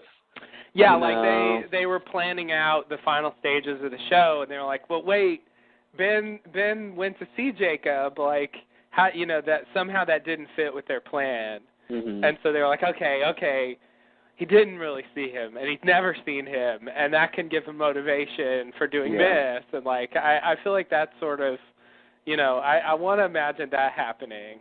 Yeah. You know, maybe they knew they were going to do that back then, because they did at least, like, yeah, there was a second there where it was like, oh, my God, Ben is just literally insane. Yeah. Like, he is insane, I still say, in a way, just because, you know, I think he's a sociopath, you know? Yeah, that's not good. But he's not insane in the sense that, you know, he sees things that aren't there, that he makes up in his head. Totally. You know? So he's, you know, whatever the word for that is, he's not that. You know, I think back then, I feel like one of the things we talked about or asked was, you know, if Jacob, you know, like basically, how, you know, if Ben is pretending or not pretending or whatever, but, like, you know, why would he choose to speak to the chair? You know, why would he, you know, maybe that's an obvious place, but it's like, you know, if you're pretending, you can just look anywhere, right? Right. And start talking. And so the other weird part is that Jacob did appear there. Yeah, he did appear there, or something appeared there. And in the scene, and in the final scene, we see Jacob in a chair. You know, in this scene, he likes to sit down. That's one thing we know for sure. Jacob likes to sit down. When you've been around for a couple 100 years, you definitely value sitting. Yeah. So, yeah, I honestly feel like we should talk about Ed Ling's that scene. I feel it was like dissecting that scene at some point, the Jacob cabin scene, because you're right. What did we see? Why if that was Jacob, why did he say help me? If that wasn't Jacob, why did he say help me? Yeah, you're right. Both of them are a problem. Yeah. Yeah, and they didn't really bring that up. So yeah, I really don't know. Because that was the real lock. That's the other thing that's confusing. I keep forgetting. Like, I keep thinking this is Locke, but it's sort of different. I can't quite connect this Locke with the old one. Even though he might remember that or whatever. I mean, I guess he does because he asked Ben about it. So yeah, it definitely seems to get Locke's memories. I guess that's probably definitely true. I don't see how he could say some of the stuff he's saying unless he's, without Locke's memories. Yeah, it does seem like he did that, and if Smokey has encountered Locke, he definitely could have scanned him. Whatever other abilities this thing has, I don't know, but I could buy that he has that.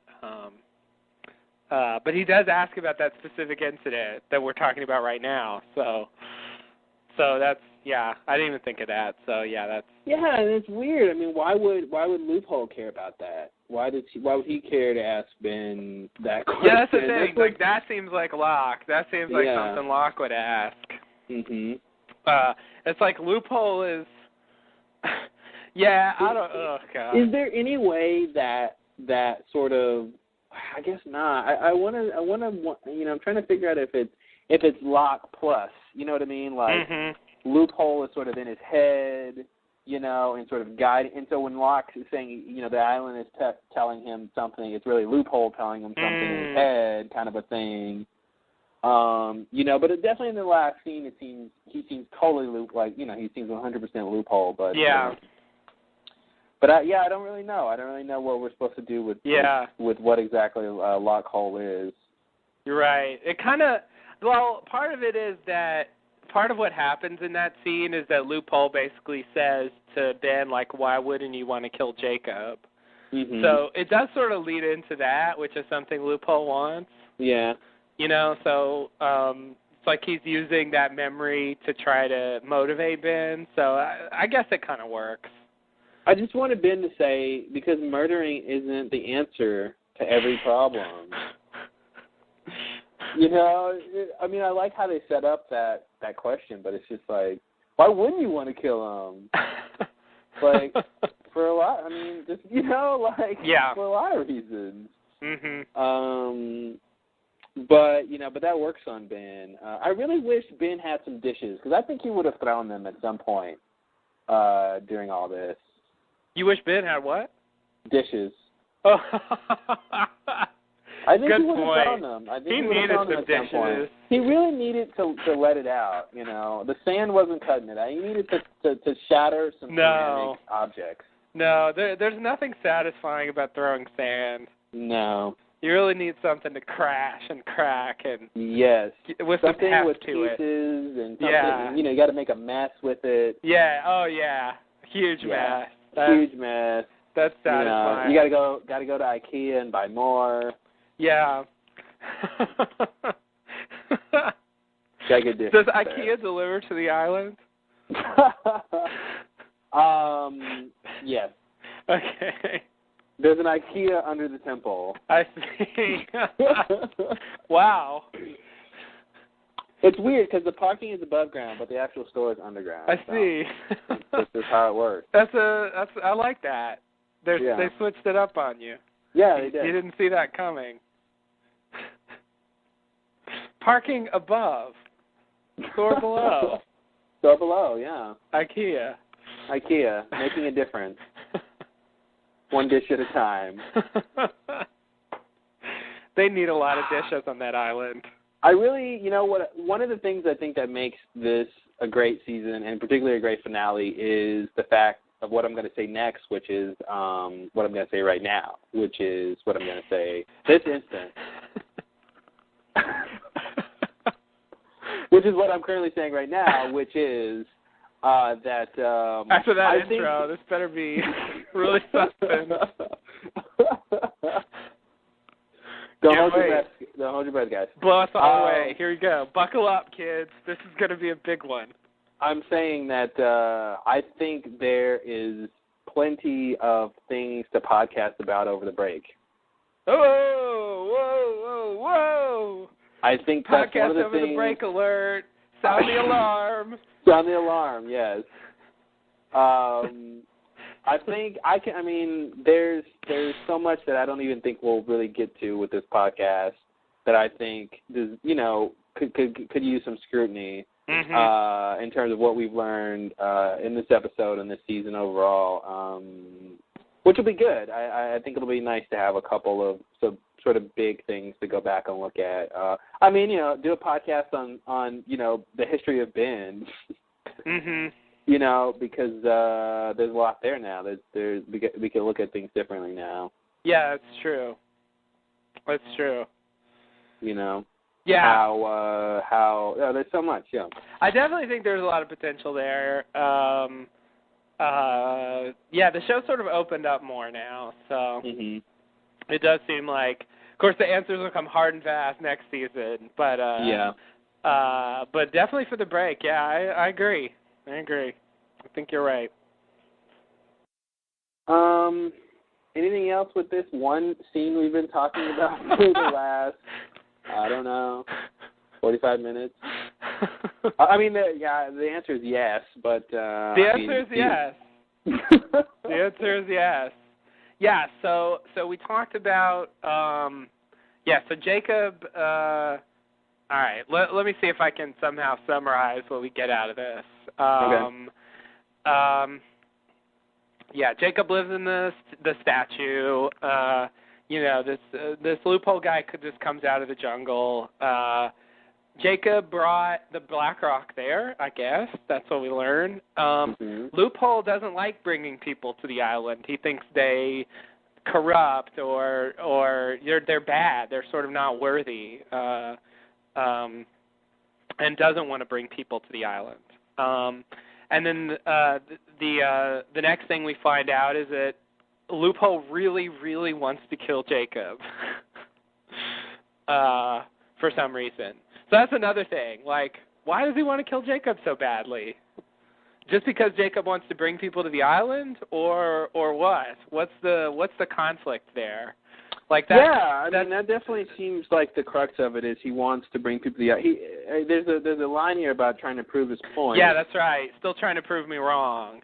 So he's trying to prove something about, I guess, humanity, or the morality of humans, or people, or whatever.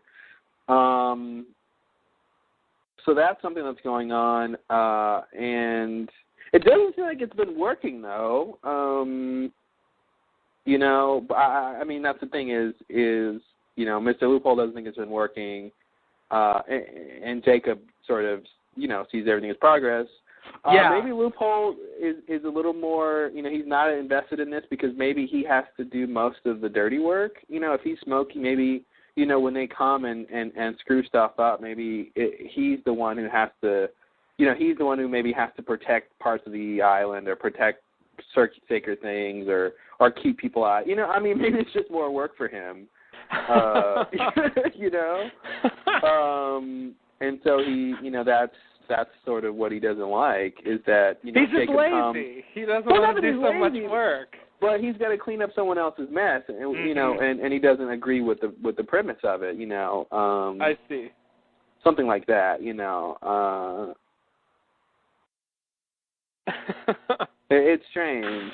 You got to wonder what their powers are, what their limits are. It's if people come to the island and they start, running amok, can they not just get them off easily? Can they not make them vanish? Can Smokey just not kill everybody? There are some sort of systems and rules in place. Yeah, apparently not. We need to talk about. There are limits, I would say. And of course, Jacob seemingly gets killed, so I mean that's a limit there. Yeah, it seems like they have some kind of power. Like, the idea that Jacob brought them there, like, that suggests something. That suggests that he has some ability to influence where ships go. I don't know exactly what that means, like what kind of role he played in bringing them there.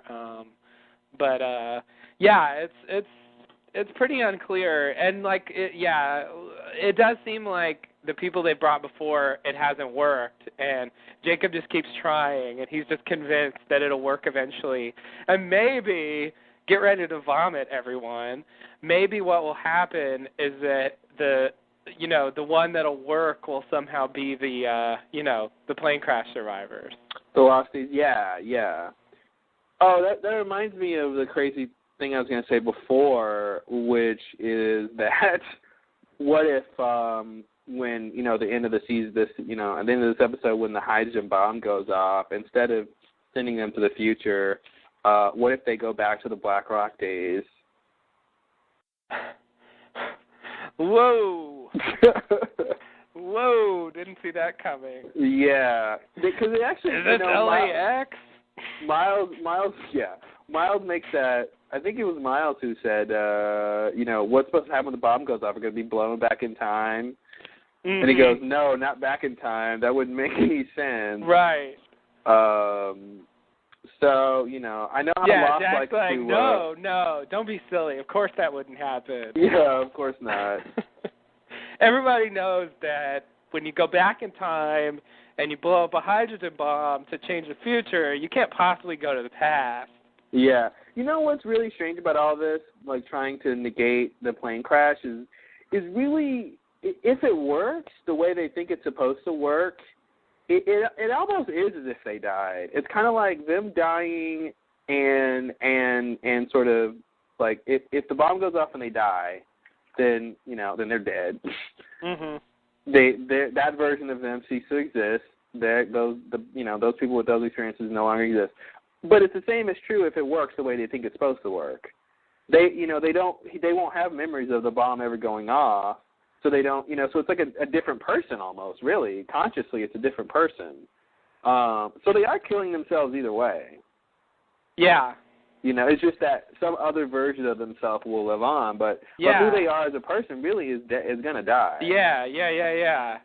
And I think that's strange. When they all brace for the bomb to go off, it's really like that's their last moments of their existence as those people. Mm-hmm. And if it works, they'll be themselves, but, other versions of themselves. And if it doesn't work, they'll be dead. But it's kind of the same in terms of their present consciousness. Yeah, they did that on Deep Space Nine. Spoiler alert. I was going to say, spoiler alert. I'm not being too specific, but there's a certain character who ends up going back and forth in time, and it turns out that the character that we've been following all along, that character dies, and sort of a different version of that character continues on the show, and it sort of doesn't matter because in that case they were 2 hours separated, so there wasn't that much of a difference, but it was still kind of discomforting. It was like, man, the character I've been invested in this whole time really is kind of dead in a sense. Man, that little story element or whatever, they seem to, I think, spoiler alert, they do that in every Star Trek series that the big three I watched. Next Generation had a thing like that. Deep Space Nine, like you're saying, and Voyager has a thing like that. Wow. Yeah, so prepare yourselves. But, wow, they did that on Next Generation? Well, Thomas Riker. That's kind of the same thing. Okay, good point. Yeah. I thought you meant the whole hog, killing the original or replacing with the other version. No. In Voyager, it's more like Deep Space Nine, where it's kind of that thing. But if you're in outer space and you're dealing with multiple dimensions and all kinds of stuff's going to happen. Yeah. You got to expect you're going to get a little rat feces in there. I agree. It's really just a matter of time. Mhm. So yeah, you're right. You're absolutely right. That's one of the things I'll probably nitpick a little bit. I really felt like these characters were a little bit too gung-ho about that idea. But as just watching the show, it will be really disappointing for me if the characters that I've been following this whole time, cease to exist in a sense, and we just sort of reset to the characters from the pilot. I think that's a huge loss. Mm-hmm. And it would be really depressing to me if they actually did that. I don't think they will do that simply because I don't think fans can handle that. I don't think anyone who has put this much time into the show to really keep up over the years, to me, if they did that, they would have to make it work. I mean, they would have to somehow, drop the last 5 seasons of character development, and to gain something that's even better. And I don't know what that even better thing would be. Right. But it would have to be really compelling and not make people feel like it was a waste. Because people would be like, screw this. I watched 5 seasons, and now my characters are gone. Screw this. I'm not gonna watch anymore. Right. You know? Yeah, So exactly. I don't think they're gonna do that. But, I agree. You know, I don't think the actors would like that either. No. You know. No. An alternative is your sort of 3-bucket make you vomit theory from before, make you vomit. which was that they go back but they still have their memories. They go forward to 2007, but they still have their memories. Or I guess 2004. 2004, yeah. Yeah, they still have their memories. Yeah, like they still remember everything that happened, but they get the chance to not have the plane crash. But here's the thing, you know. Yeah, I kind of like that theory, but you know, holes you could poke in it is stuff like, you know, what does that mean for Claire? Yeah. You know, what is she gonna remember? You know, she might be dead, so what is she gonna remember? And you know, and her, you know, her having raised Aaron, you know, a good significant of time, and then now he's unborn. How would that work for all the dead? There's a lot of dead people. There's a lot of dead on that people. Plane. And what would they remember? That would be really weird if they all remembered dying. Yeah, they just all remember dying, and that's the whole plane for the people who need therapy. Oh God. I really hope they don't do either one of those things. Although if I had to pick, I'd rather them have the memories. Because you know, then at least you don't at least the first 5 seasons are a waste of time in terms of character development. And another thing I'll point out. I think what I really think is going to happen is they're just going to get to 2007. I think that makes the most sense. It's the simplest thing, and I'll point this out too. If I'm not mistaken, everyone who was around at the Swan site, basically everyone left who wasn't primed to go to 2007. Miles made Chang leave. Brzezinski got away. Yeah. All those miscellaneous guys who didn't get shot got away. Yeah. The only people who were there when the bomb went off were the Losties. Yeah. Yeah. Yeah. So the other people who were there were dead. Yeah, exactly. The other people were dead. I think that you know, when the bomb goes off, it's just going to push them to 2007. Okay. And they're already on the island, so that's another good thing too. Because the thing would be if they negated everything and got sent to 2004 and they're on the plane and it crashes, and it lands safely, the opposite. Right. Then they're in LA, you know. Then it's like, how do they get back to the island? Then it's, you know what I mean? It's like, then where's the story going to go in terms of the island when you have your whole cast? Yeah, because it's definitely going to be about the island in the end. Yeah, it's totally going to be about the island. So yeah, you're right. They have, you know, they're not going to get on another flight. Yeah, is it going to be they have to go back again? Another Ajira flight, and I tell you, those peanuts were stale last time. Yeah. There's nothing. Nothing is worth enduring those stale peanuts again. No. So yeah, that's my Occam's razor, right? I think they're just gonna get to 2007. Can't beat an Occam.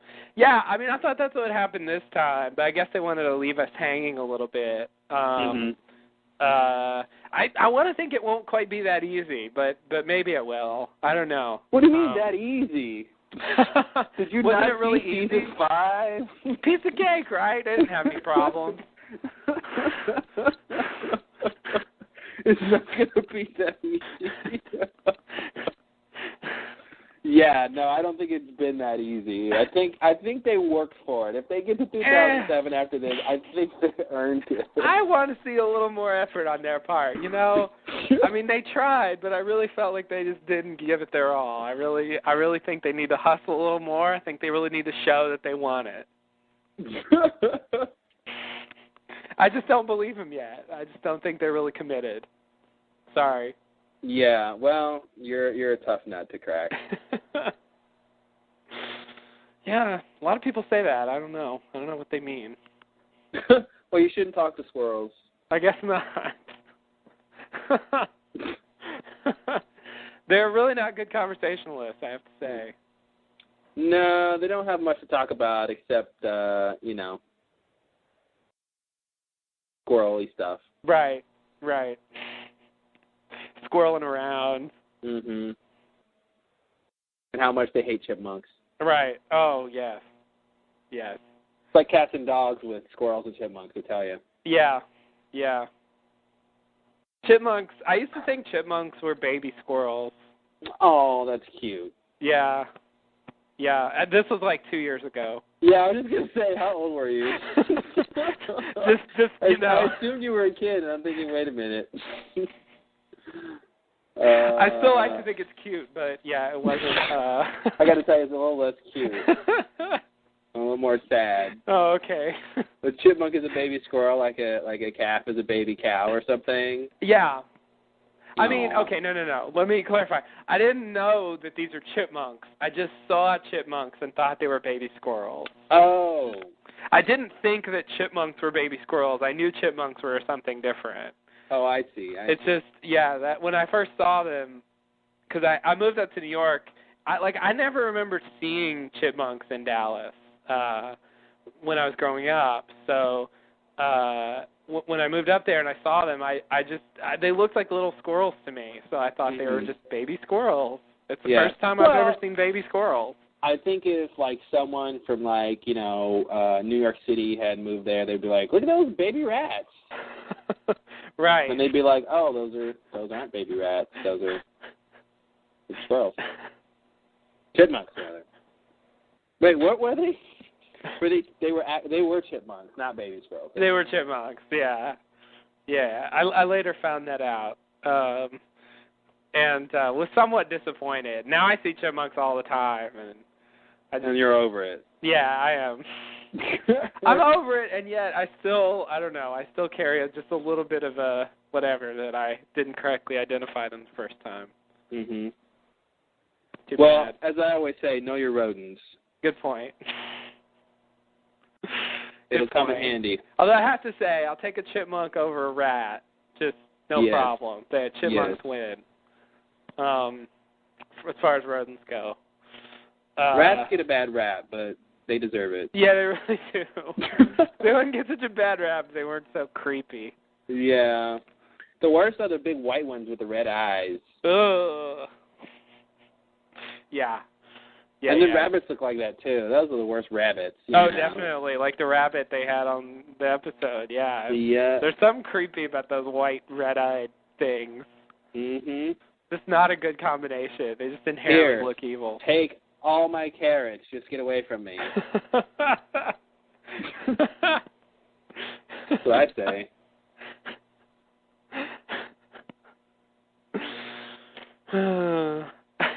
Already peeled and washed. Thank you.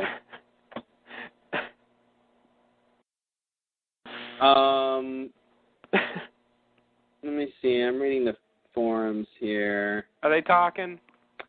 They're talking. There's a thread called "Guess how many times Justin will say I didn't think about that."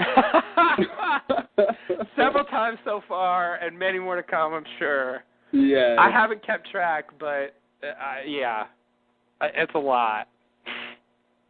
That's my thing. That's my special ability. I don't notice things. You don't notice things. I like to point things out, so. Yeah, it's very complimentary. You can point things out, and then I can say I didn't notice that. Great. It's the and one best too of much. all, it's entertaining. Mhm. So. Yeah, I don't know what our lost topic here is, but are we ready to go on, or what are we talking about ostensibly? The last thing I left off on was why does Lupo want to kill Jacob? Oh, okay.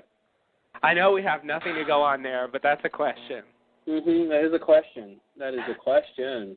That should go on the list of however many questions that's on the forum.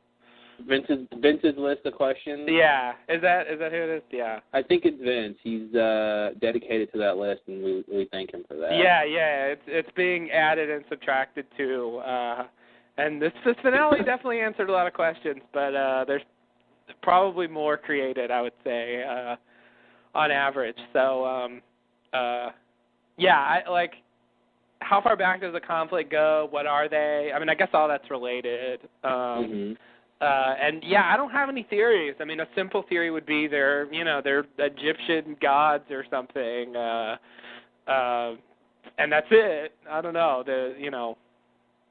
Why do gods hate each other? Who knows? Ask Zeus, right? Yeah, exactly. Ask that motherfucker. Right. All hoity-toity on Mount Olympus. Mm-hmm. Acting like he's all that. Mm-hmm. Ooh, I can throw lightning bolts. Look at me. Yeah, well. How much time do you spend with Hercules these days? That's all I want to know. Ooh. He's your son, damn it. Hercules is Zeus' son? Hercules is Zeus' son. Oh. Hercules is, was Hercules' mom, like, human? His mom, I think, was human, because I think Hera is married to, or whatever, Zeus. Mm-hmm. And so she sort of hates Hercules because, he's Zeus' illegitimate child. I see. By the way, this is not coming from my the summer I spent in Greece studying Greek mythology. This is coming from watching the Hercules TV show with Kevin Sorbo. A much better source for Greek mythology than any college course in the United States or anywhere else in the world, for that matter. Yes, I concur with that. Having gone to that master's course in Greek mythology in Greece. Right. I'll tell you, the best thing was the falafel. Good. And the hummus. Oh yeah, awesome. That should be the best thing. But yeah, what else is there? The Acropolis? Yeah, Acropolis of Smopolis. Thank you.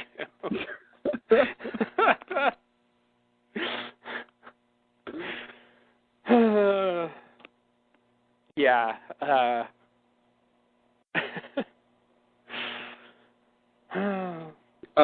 So, you know what? I don't think, I'm going with my new theory, which is that they don't really have any Egyptian ties so much as Egyptians just were there.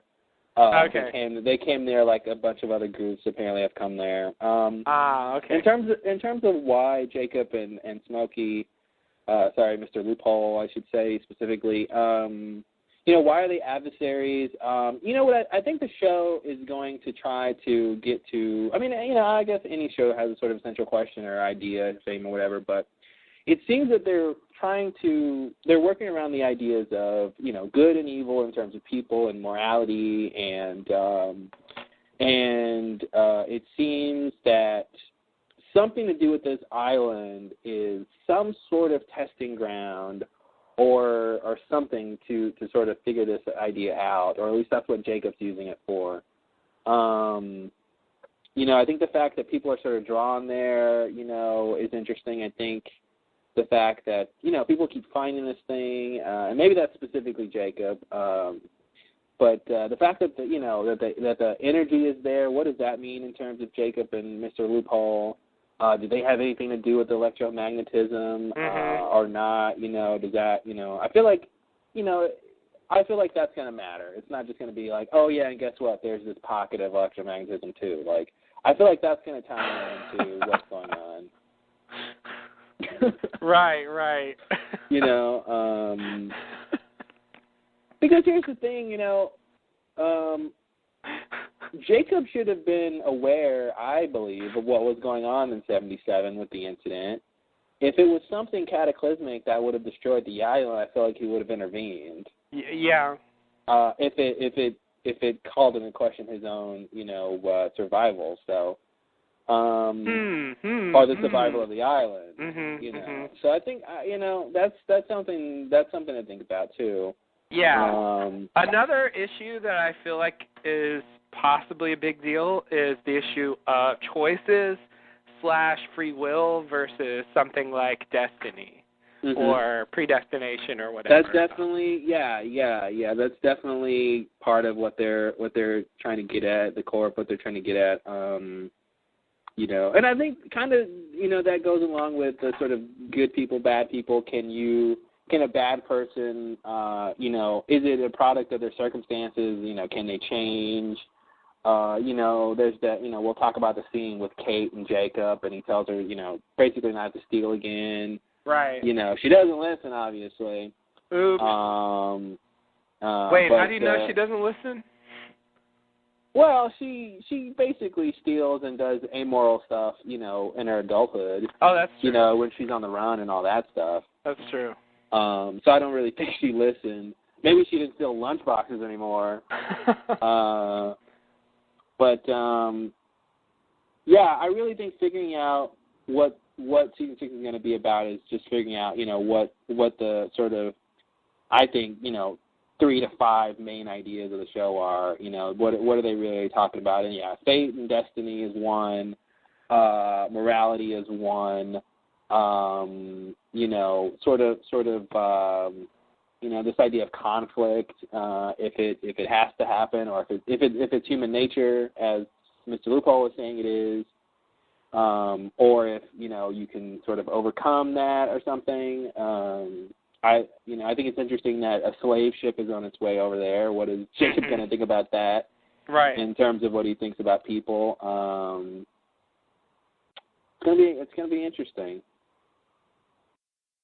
This is the longest we've ever talked about one scene, by the way. That's one thing. What did you say? This is the longest we've ever talked about one scene. And it's the first scene. Yeah, I'm not surprised. I mean, there's a lot here. Yeah. I was going to say, if Richard is really on the Black Rock, like, that will be a little weird, considering that it's a slave ship. Mm-hmm. Like, that's a little, ugh. I mean, hey, it doesn't mean that he's one of the slave traders, you know. Yeah. There's any number of reasons they can have him be on the ship. Yeah. You know, we caught this scallywag, a stolen aboard. Okay. Because I'm assuming they'll talk like pirates. They should, though. You know. Arr. Why don't you be agents? You know, and then again, maybe he's not coming on the Black Rock. Maybe Richard is there. You know, maybe he's the last of the Egyptian people that were there or something, and you know, maybe he was the only good one or something, and Jacob, you know, gave him, you know, immortality because of that, something like that. Mhm. Any of that? I'm just throwing stuff on the wall, seeing what sticks. Yeah. Yeah, you might be right. That would be the easy out if they don't want to make him, like, unsympathetic. Because it's just hard to sympathize with someone participating in the slave trade. Yeah. No matter what their other good qualities may have been. Yeah. That's just sort of a downer right there. Sort of torpedoes everything. Yeah. It's sort of like being a Nazi, you know? Like, if they're a Nazi, they might be, like, great in other respects, but it just sort of brings everything down. No matter how great a Nazi is, he's still a Nazi. Yeah. You just can't really come out of that looking good. That would be the way to go. I didn't even think of that. I thought if he's on there, he has to be involved, but yeah, they could do that. Oh, totally. No. And Jacob could save him for some reason, and yeah, that's. Yeah, he can demonstrate some sort of kind act or sacrifice, and you know, Jacob could see that. Yeah. And remind me, were there like skeletons and stuff in the Black Rock, like you know, dead slaves and stuff, or was it like was it empty? There were skeletons. Yeah, chained up in there. Yeah. So it seems like, you know, the Black Rock's on his way, but who's ever, you know, the people who are chained up on there don't really get off. Right. Which is interesting. That, you know, it's not like the ship, you know, gets to the island and they sort of, you know, unloads everybody. It seems like they don't. No. It seems like they sort of get there and leave, but like there's sort of no consideration given to unloading the ship. I mean, all the dynamite was down there too. Yeah, that's not going to be fun times to watch any of this play out, especially if, like, who's ever on the Black Rock, leaves, and then it's just like, not only do we, not only are you slaves, but you're just going to be chained here left to die. Yeah. Yeah, that's really harsh. I have a feeling we won't actually see that. Yeah. That seems like they wouldn't really go down that road. It's just like with the H-bomb. Like I had a hard time imagining like the mushroom cloud on Lost, because it's just a little too much for Lost. Like Lost isn't quite that quite that heavy to maintain that to use that kind of imagery, but. I kind of feel the same way about that. Like, I feel like they definitely stayed at a distance here. They just showed the ship from far away. They didn't really get into like the reality of what's going on the ship. So, I really wonder how much we'll find out. How specifically they'll go into how the Black Rock got where it was and all that stuff. I don't know that the Black Rock really matters that much, like, if it is what it seems to be here, which is just, maybe yet another group of people that Jacob brought to the island. Mm-hmm. It's not quite as whatever as it seemed to be. Yeah. I do want to know where the original group of others came from. And I don't think they're, the Black Rock people. I don't think anyone else has, the ability to live that long other than Richard.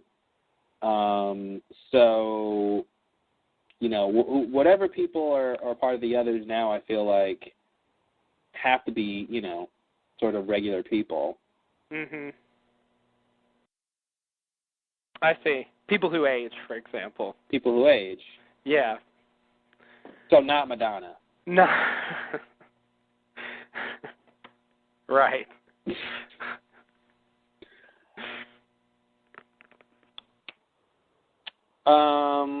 Anything else? I mean, a lot of this stuff we'll come back to. Yeah. No, I guess that's it. I will say this is sort of the final, name drop punchline of the season, where they did that a lot. Yeah. Certainly the biggest one. But I'll say this. I'm glad we didn't see Jacob as a baby. Yeah, that would have been a bit much. What baby is this? Oh, that's Jacob. Oh, my God. No. Yeah, that would have been too far. You can't tell us who Jacob's parents are, and if they're that young, like, that's just, no. They can't do that. Yeah. You're right. We didn't see him as a baby. But they did use his name as a punchline. Mm-hmm. So, yeah, and I think that's been a go-to thing this season. Anyway, I guess that's it for this particular scene. Yeah. Oh, anything about the statue? Yeah, let's talk about the statue. Okay, we're not done with this scene quite yet.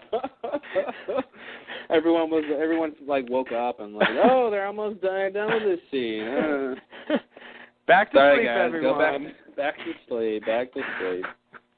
We'll let you know. We'll make a loud noise when we go to the next scene. So I think the statue is the crocodile one. I forgot the name of it. Taweret. How to say it? Spell it? Taweret. Yes, that one. Yeah, there's been a bit of an argument back and forth about whether. Sorry, my phone's ringing. Oh, okay. I was wondering what that was. No worries, it's muted. Scared me. Is it muted? Well, it is now. Oh, okay. I was What was I saying? Oh, there's a bit of a controversy about whether it's Towerette or Sobek. And I have to say, I don't know if this makes me either a bad person or a bad podcaster or a bad Lost fan or all three or some combination, but, like, I don't really care who it is. Like, I really don't think it matters that much. Mm-hmm. Like, specifically what they're representing in the statue. Mm-hmm. Like, I really don't think that's the point. Maybe I'm wrong, but, like, I'm just thinking, it's whoever. It's some kind of Egyptian-esque thing. I feel like that's all that matters. Yeah, I mean, I looked at I saw people were thinking it was, the other thing, Sobek or something. I mean, I think it's Towerette. It looks more like a crocodile than a hippo to me. It fits more to me than the other thing. I don't know. I agree. I don't really know how much it's going to matter, other than to give us some evidence in terms of what the people who built the statues thought or believed or wanted people to see or be scared of or whatever reason they built it. Yeah, I agree. I don't think it's really going to open up any sort of window into the central mystery of the show. But I do think it's the crocodile one, Towerette. Okay. Yeah, I'll go with that then. It's unanimous. It's Towerette, according to the Lost Lowdown. Look at that. And yeah, that's the thing. Towerette's the goddess of fertility. We've got that on the show. Mm-hmm. That's definitely something going on. Yeah. So the four-toe thing, like, I always thought that would somehow tie in. Like they would say, such and such had 4 toes, and that's why the statue has 4 toes. It really just seems like, whatever this thing is, this whatever it's representing has 4 toes, and that's sort of all there is to it. Yeah, I think this. I'm looking at a statue of Towerette right now, a real one, and it looks like it has 4 toes. Okay. Because it's more like paws, I guess. Mm-hmm. Yeah, that was definitely interesting. I think we're not, as members of our, the present culture, we're not really used to statues being built of, mythological creatures.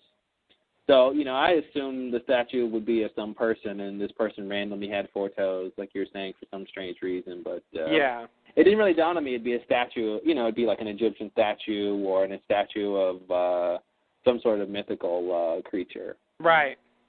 Until they showed us. Yeah. And I love how they revealed it. The first time we get just the foot. Right. And the second time we see the statue, we see behind it. Right. And then this time we see like this back 3/4 view, just enough to kind of see the front, but they still haven't shown us a full frontal version. Yeah. Which is interesting. Yeah, we see a lot of it. I mean, we're on the verge of seeing all of it. We're way up close, and we see like a good portion of the back and side. Here's a theory. Here's a wild guess for the opening of season 3. You ready? We'll see the beginning. Well, we'll see the front of the statue from the deck of the Black Rock. Ooh! Yikes! I actually have a guess for the opening of season 6. Rather than 3. Did I say 3? Yeah. Nice. Yeah, but I didn't want to interrupt your flow. My idea, what I see them doing, if they want to be devious, is opening up on, them on the plane on 8/16. 8/15, God, ugh. No, which one is it? No, I'm kidding. Opening up on 8/15 and making us think that this might be, that they might have reset things and then maybe revealing that they didn't, and it's just a flashback, or I see them doing something like that. Why would they show us 8/15? I mean, other than, of course, to trick us, but I mean, do you have any thoughts as to, I mean, I feel like they should have some reason to show us 8/15, right? Oh, other than to trick us? Yeah, I don't know. Yeah, that's all I got. That's the only reason I have them to do it is to trick us. I guess they'd have to find some other reason to do the scene, and I don't know what that would be. Okay. So yeah, that's all I got. Yeah. All right. I don't know what the opening scene's going to be, but I like think, the Black Rock though. I like the Black Rock looking at the statue. I mean, I don't think that's necessarily going to be the opening scene, but I'm just saying I think that's when we'll see the front of the statue. Oh, I see. Okay. Yeah, that'd be good. But like, I guess I feel like I have such a clear idea of what the statue's like. Like, I don't necessarily need to see the front of it anymore. Like, I feel like I know enough about it that it doesn't really matter to me unless something on the front is just really shocking for some reason. Yeah. I felt like from what I could see of it, I really have, a really good sense of what it would look like from the front. Oh, totally. And I like how they did that. They, like you said, they introduced it. I mean, that was season 2, when they first showed it, and here we are 3 seasons later, finally going there, finding out more about it. So that was a really delayed payoff. Yeah. But, that was pretty good. I like that. Towerette. Yeah. Towerette. Oh man, what a name.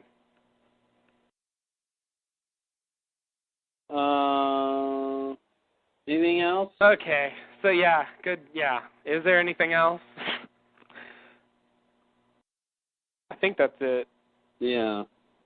All right, scene 1. Check it off. Wow. Who's ready for scene 2? Oh, I have to say, that was the teaser.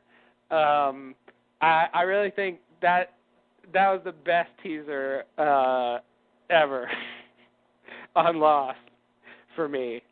Like, yeah? that was a fantastic opening bit to go into the credits. They really, really opened up with a good bit there. Yeah, I don't know how it stacks up, but it's definitely I definitely like it a lot. It's a lot. They have some good ones. I can't really think of any better. So.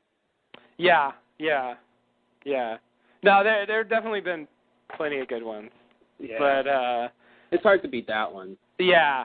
I think it would have been better if as Mr. Loophole's walking away, he changes into a cloud of smoke. But that's just me. They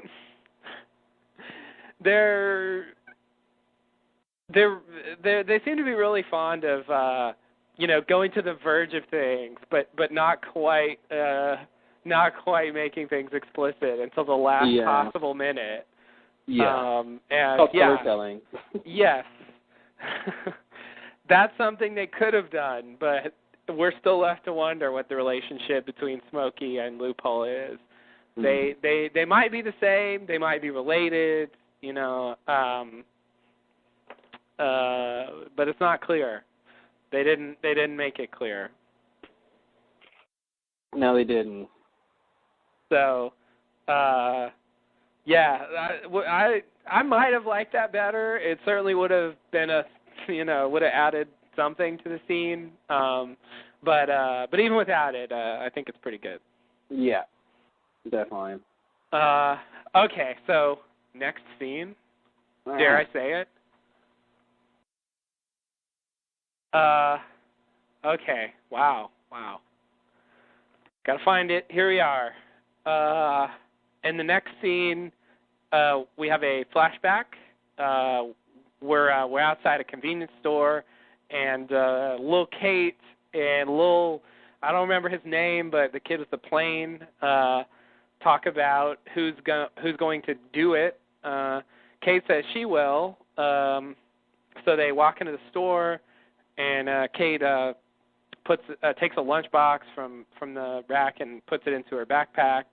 Then she tries to walk out the door, but she is stopped by the proprietor, who who catches her stealing and decides to call her parents and the cops. And then Jacob interrupts and offers to pay for the lunchbox. The proprietor agrees to let the matter drop at that. Kate thanks Jacob. Jacob tells her not to steal anymore, and she agrees. Jacob tells her to be good, and then walks away. And scene. All right. That was scene 2. Not quite as good as scene 1, but yeah. Still a surprise. They have to build back up. They can't continue the craziness scene to scene, or else. Yeah. They gotta go back to 0 and build back up for the episode. Definitely. So yeah, this is a kid who this is a guy, Tom Brennan. Thank you. Who was Kate's childhood sweetheart, as I read on Wikipedia. There you go. It's been so long since whatever the plane may be that I can't say I remember all the many details of that story, but yeah, that's This is the whole thing when I think Kate was on the run and she comes to find him and they have this thing and they go dig up the box, right? Yep. Yep. And then in there was the plane was in the box. I think the plane was in the box, or maybe not. They buried it. They didn't they bury that? Wait, I'm confused. They buried it when they were kids. And then wasn't there like a cassette tape that they listened to when they were, and it was them when they were younger, right? Am I making things up? Yeah, no, there was a tape. Yeah, there was a tape that they listened to. That they went back and dug up. So then they go and they dig it up, and then he ends up getting killed, right? Yeah, I think what happens is she goes to visit her mom, and I think that's when her mom like screams for help. Yeah. And then when she's leaving, like he's there with her, and when they're driving out, like he gets killed because there's cops after them. Yeah. And then she runs away. And then later, I guess she leaves the plane behind there. And so the cops get it, and then somehow it ends up in Santa Fe in the bank, and so later she goes and like robs the bank to get the plane. Yeah. Did we ever figure out how that happened? Yeah, we did. I don't remember now, but we did figure it out. How he got to the bank? Yeah. No, they said how it got there. I want to say the marshal put it there. Oh, and like, how did Kate know it was there? I think the marshal told her. Oh, and so he set this whole thing up to catch her? I think that was what happened. I have to hedge my bets because I'm not totally sure, but I want to say I can look it up. I can too, and I kind of am. Let's see here. Kate's toy airplane. So yeah, this says Kate and Tom dug up the plane. Dying mother. Tom was killed. Kate left the plane in the backseat of the car. She fled the police. Edward Mars. Yeah, I was locked the plane right. in a safe deposit box. Kate learned of the location while he told her over the phone. Yeah. Okay, so, good. Yeah, he set this whole thing up.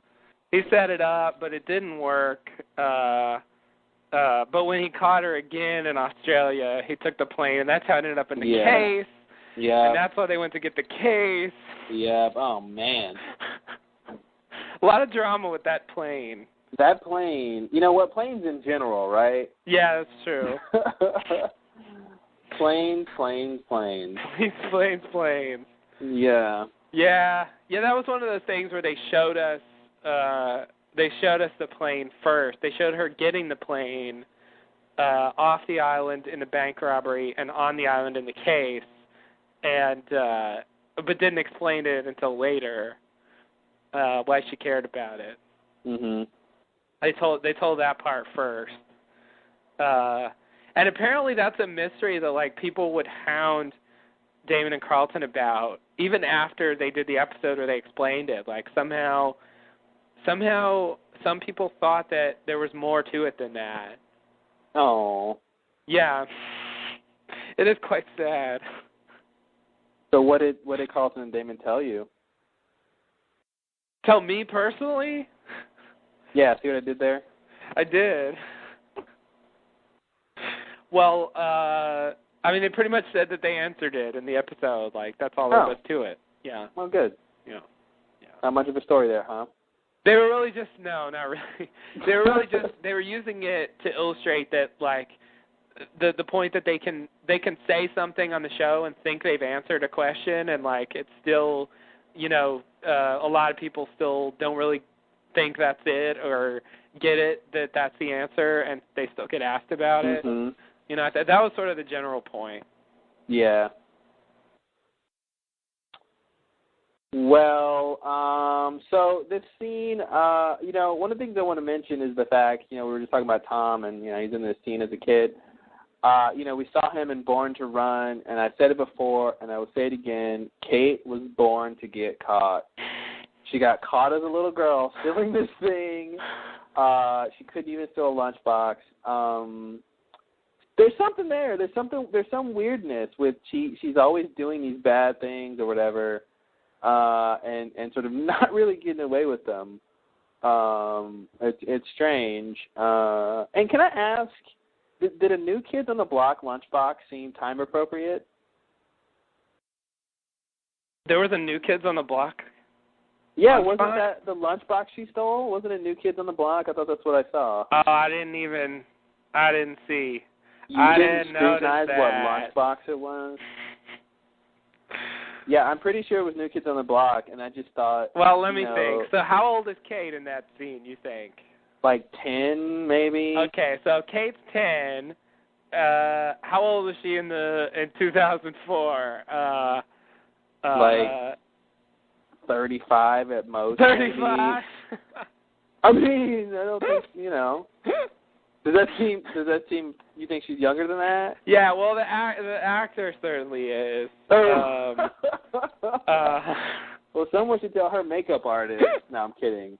Yeah, no, I think she turned 30 like this year. So I think when she started the show, she was 25 or something like that. I assume that the character was something around that age. Of course, they did something weird with Charlotte's age, but.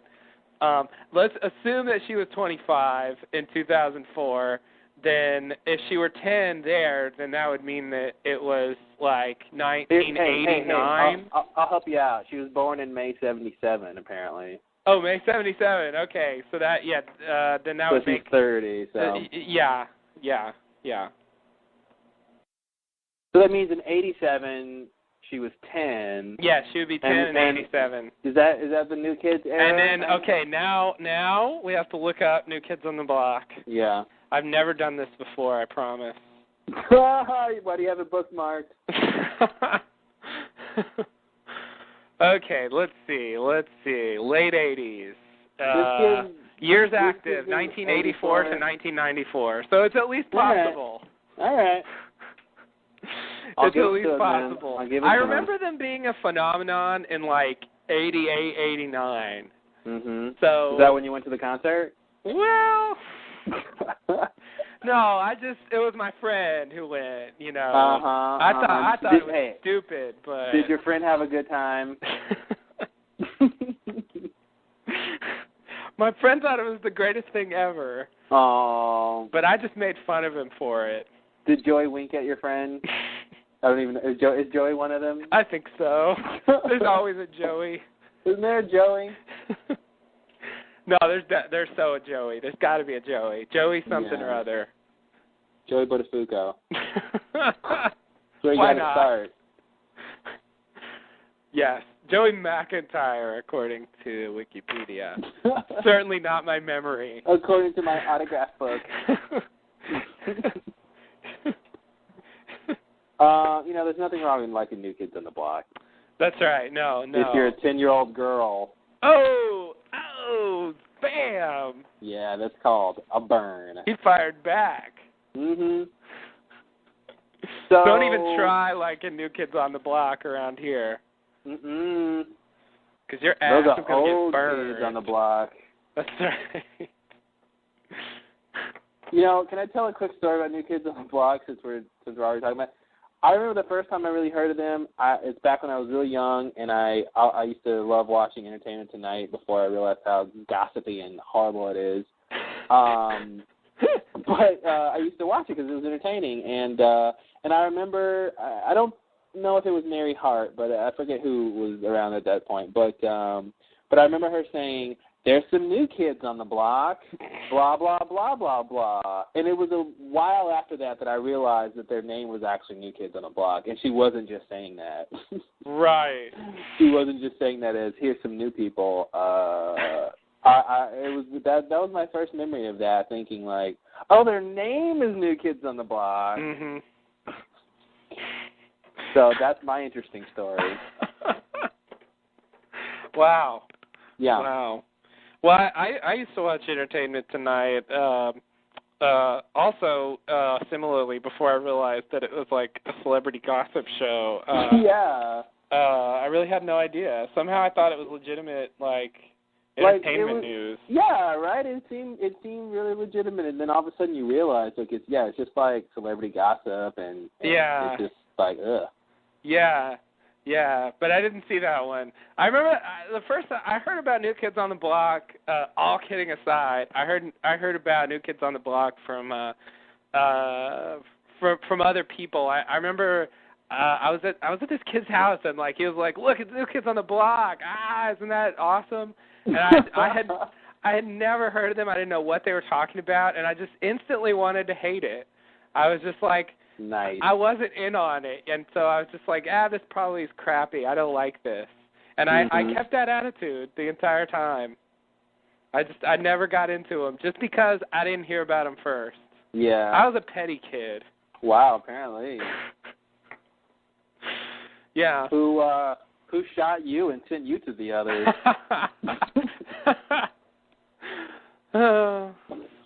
Good point. Did your dad break your glasses? I made a lot of sandwiches. I need those to see.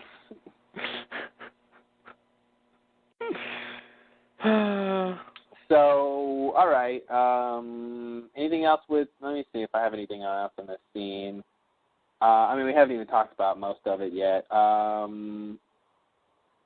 want to say I did like who they cast as Kate. You know, I thought she looked like her pretty well. But then and the second time I watched it, I'm like, you know, they could have also cast this girl as young Alex.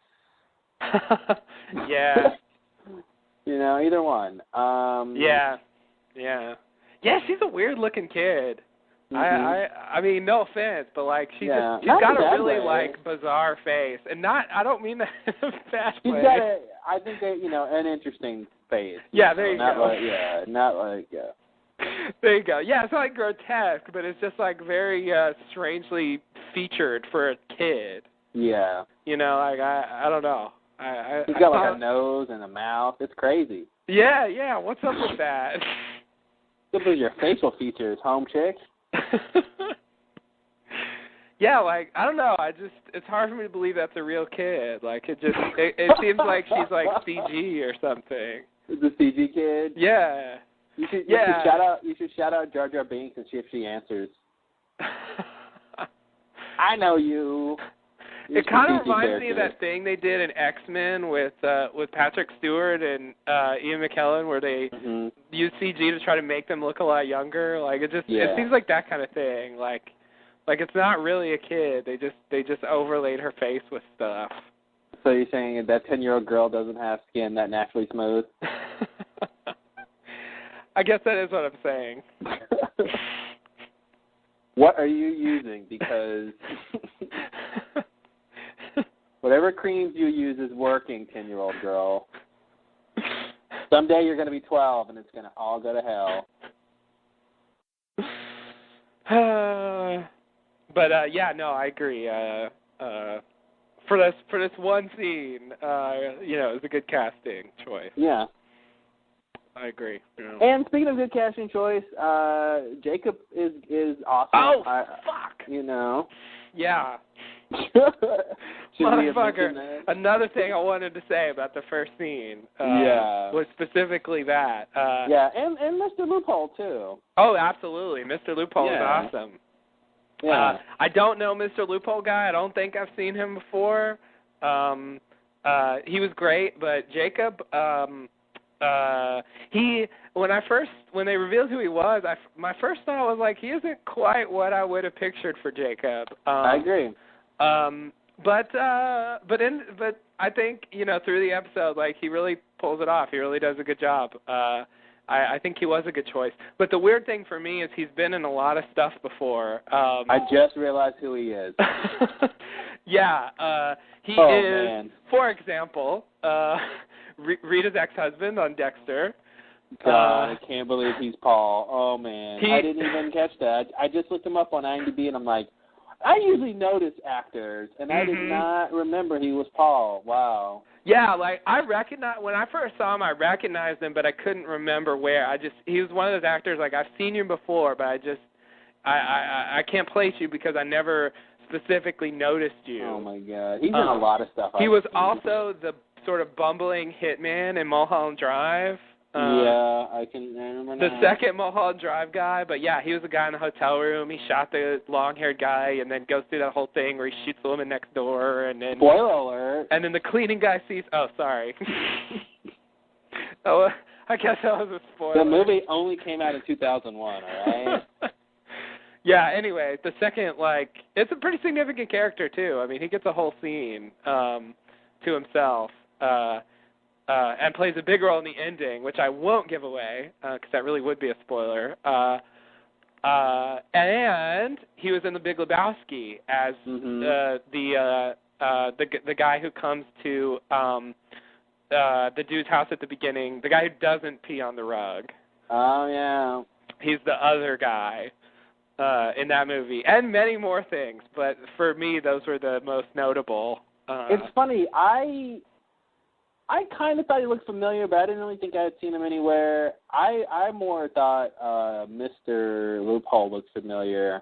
I couldn't place him either, but I'm like, okay, I've seen this actor before. But it's weird. I've seen all that stuff, and it's just now dawning on me that that's him. Wow, I can't believe he was Paul. It just. I know. It doesn't. He looks different or something. I don't know. I don't know what it is. Why that didn't dawn on me. Yeah, but that's weird. Paul. Yeah, Paul is nothing like this character at all. Oh man. But yeah, like, he looks the same to me. That's why I recognized him. Because I don't do that. But like he has he looks very distinctive. So I recognize that. But yeah, that's like, I mean, that's a lot of stuff that I like for one actor to be in. Yeah. And now I can just add playing Jacob to that list. Yeah. That's nice. Which is a pretty big deal. But yeah, you're right. The casting for both of them was great. Like, I hope we get to see Mr. Loophole again. Like, I would be disappointed if we never got to see that actor again. I thought he was really good. I think we'll see him again. Yeah, I think so too. But yeah, like, he just had one, like, Jacob sort of had more time. He just had one scene to make that character come across. And it was good. So. Oh, now I know where I know Mr. Loophole from. What from? Voyager. Oh, really? He had he was on one of the 2-part episodes. Yeah, I remember him now. Wow. You know, these actors, they just go from one project to the next, and they really try not to stop. Yeah, it's just like they're not committed. They just hop from one thing to the next. Like, they don't even care. They don't even care that they were already in some other character. They're just like, hey, I'll be another character. I want to make money. I want to act. And we're like, dude, come on now. Yeah, what's up with that? Oh, he was on Deadwood. I may have seen that. He was on Jericho too, which you've seen. I kind of remember that. I think I saw he had like one. He was on one episode or something. Yeah. Not a big role. He's definitely done a lot of TV. Yeah. But I think that's all I've seen. I've definitely seen the other guy a lot more. Yeah. He's been more of the things that I've watched many times. But he's also done a lot of just random TV shows. Anything else with this Kate scene? Okay, yeah. So let's talk about Jacob. Kate scene, yeah, Jacob, there you go. So Jacob comes to her. I mean, one of the overall questions is, why is he coming to the people that he comes to? Most of the people he visits is before the A-15 crash. A couple of people he visits is after, which I think is interesting. We can maybe figure out what's going on with that. Yeah, that's true, yeah. Yeah, in this case, like, it's, childhood. Yeah, so, Sawyer and Kate, he comes to childhood. Most of them he comes in adulthood. And sort of, big moments in their lives. Yeah. And I guess for everybody it's a big moment in their life, really. Yeah. It seems to me that for Kate, it's probably the smallest. Yeah, but I think this is a big moment for her in terms of her, what she does later in life, the whole Born to Run thing, and on the, you know what I mean? Like, I think that they're getting at something there. That maybe he tried to make her a good person or something, and she just didn't. It was fake. Right. Yeah. Yeah. So, anything else about this scene? I mean, I don't know what to say about Jacob other than he's, Yeah, this is an example of a scene where I find it hard to envision Mr. Loophole being this guy. Mhm. That just in terms of like I can't he just based on the one scene we see him in at the beginning and the scene at the end, doesn't seem to me that he would care about sort of going to, help Kate out and tell her not to, like, that seems much more like something Jacob would do. Mhm. And of course the other thing that you brought up yourself is that, why does he even appear as Jacob? That Jacob's appearance doesn't mean anything to them. He could appear as anybody. Mhm. Yeah. Including himself, and like, they wouldn't. Hey, it's Mr. Loophole. Like they don't care. They don't watch the show. Right. They really don't. We learn that over and over again. Yeah. Every time I wish they did, they just didn't. So yeah. Anyway, as we go along, I'll sort of note that. But like, assuming that this is Mr. Loophole, like how would you interpret this?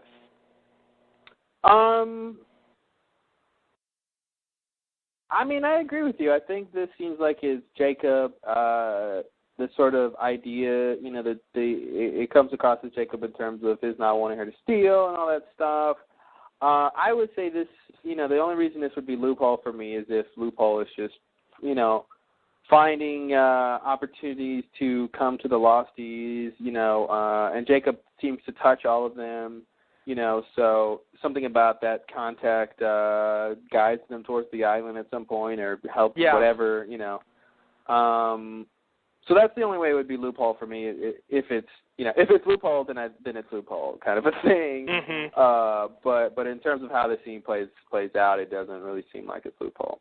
Yeah. Okay. So you sort of think that, like, do you think it's possible that in some cases it's Jacob, in other cases it's Loophole? That would be weird. I really, Occam's razor, right? I really don't want to think that they would tell us, well, sometimes it was him and sometimes it wasn't. I do think there is some sort of, to me it would make sense in some weird way for Loophole to go around as Jacob since he hates Jacob. I think that makes sense somehow. But don't ask me how. How? Yeah, so that's all I got. Okay. Yeah, there is the question of what Jacob's doing. You brought up the touching. Like, how important is that? Is that supposed to mean like does this have anything to do with him bringing the Black Rock there? Like, is this sort of his way of he knows they're going to come to the island, or he's trying to set in motion the events that will bring them to the island, or something like that? Is that maybe something like that? I mean, I guess it's one of two things that I can think of. Is either he knows they're going to come to the island, so he visits them to either check up on them or to specifically guide them, or it's that he doesn't know that they're going to go to the island, but he wants them to come to the island, so he visits them to sort of guide them towards the island. So in either way, he's sort of guiding them, I think. But I don't, that's kind of a question. Is does he know that they're gonna come and show up? What does he know about the future? The problem with knowing the future is that it really should change how you act in the present. Mm-hmm. So yeah, I don't know. And therefore change the future, maybe. Yeah, maybe. Yeah, that was sort of what happened to Desmond when he kept saying Charlie dying and then saving him. Oh, don't remind us. That's sort of an illustration of what I was thinking. Like, if he hadn't seen that, he wouldn't have done what he did, but then that resulted in what he saw not happening. Yeah. And yeah, that's kind of the problem with knowing the future. Of course, in that case, he didn't know the future. He knew something that might happen, or something that conceivably could happen. I don't know. Desmond's visions don't fit in with whatever happened.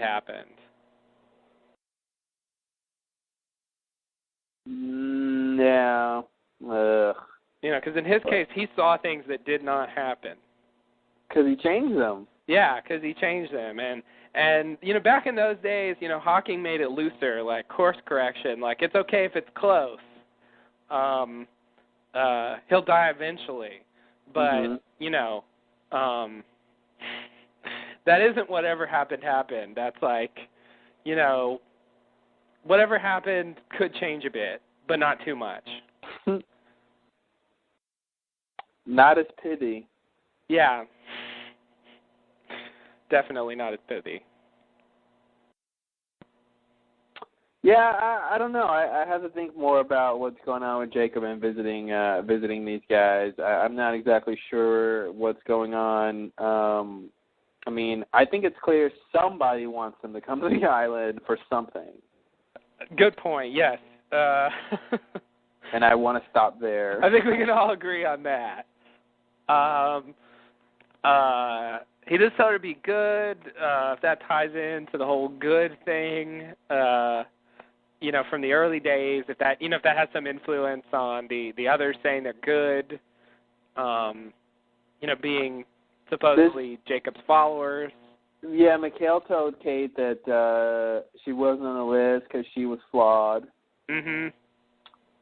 So, I mean, that's what's interesting is I think everyone, I mean, I feel like in terms of who's sort of a good person but flawed, Jack, Sawyer, Kate. I don't know if Sun and Jin fit in there because it seems to me they're sort of special because of their love. Mm-hmm. Afraid so, yeah.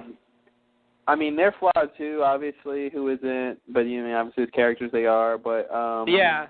I don't know if it fits in the same way. Who else did he visit? Alana, I think, is a separate case. Alana's her own thing. Alana's her own thing. We gotta talk about Alana her. knew Jacob already. Yeah. So that makes her different. Jacob asked her to do something specifically for him. Like it's mm-hmm. Yeah, no, the Alana thing's totally different. Yeah. There's Locke.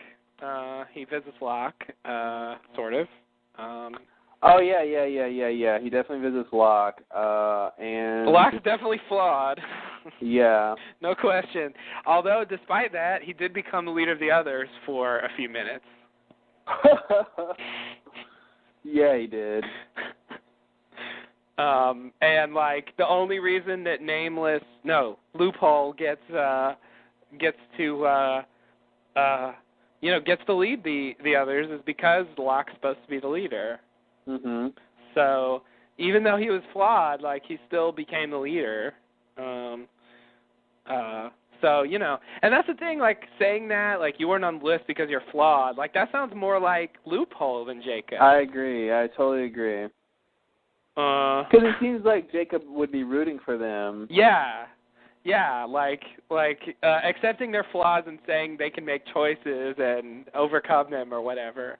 Yeah. And Loophole saying no, they're always going to be that way. So yeah, I don't know how that. Yeah, that's tricky. They talk about the list later, and I guess Richard got the list, and we'll get to that. Yeah. Oh, lists. He visited Saeed, and it seemed to be just to kill Nadia, so that was strange. Yeah, that was one where I could have bought that was Loophole. Yeah. Because it really did seem like all he did was make Nadia die. That was post crash. Yeah. So that's in a separate category. Hurley was also post crash. Hurley was post crash too. Yeah. He told Hurley to get on the plane. And it was, for Hurley, it was, he wanted him to go back to the island, and Hurley wouldn't go, so it makes sense for him to visit Saeed. In a roundabout way, Nadia dying makes Saeed get back to the island. In a very, very roundabout way. But man, I just realized. I think I just realized what Jacob asked Ilana to do. To kill Nadia? No. Oh. To go seduce Saeed and capture him. Ah! And bring him on that plane. Yeah. You're right. Yeah. Boom. Yeah. Yeah, definitely. That totally makes sense. Sorry, I tried to make it too crazy. Yeah. The Nadia thing, I don't know what we're supposed to think about that. I guess we'll talk about it. Yeah, we'll talk about it. It's not the first time we've seen people mysteriously die by accidents that seem planned. That's true. There's a certain boss and a certain ex-husband who met a similar fate. Mhm. Although in this case, it was a little different. I think that guy was on Heroes. What guy? Her ex-husband. Oh, that guy. Oh man, that guy was in all kinds of stuff. Yeah. That guy was on. What's it called? Sookie's Adventures. Oh yeah. He was the main guy. He was the head vampire guy. Yeah, the vampire president or whatever. Yeah. Yeah. No, he's been in lots of stuff. That guy's all over the place. He is all over the place. Zeljko Ivanek. What? Oh, that's his name? Yeah. Hey, what? Are you speaking Latin? What did you say?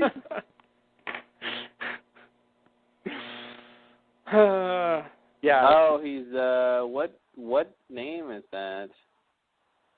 I think he's something. I don't remember. Oh yeah, you're right. I did hear that he was something. Think you're right. I try.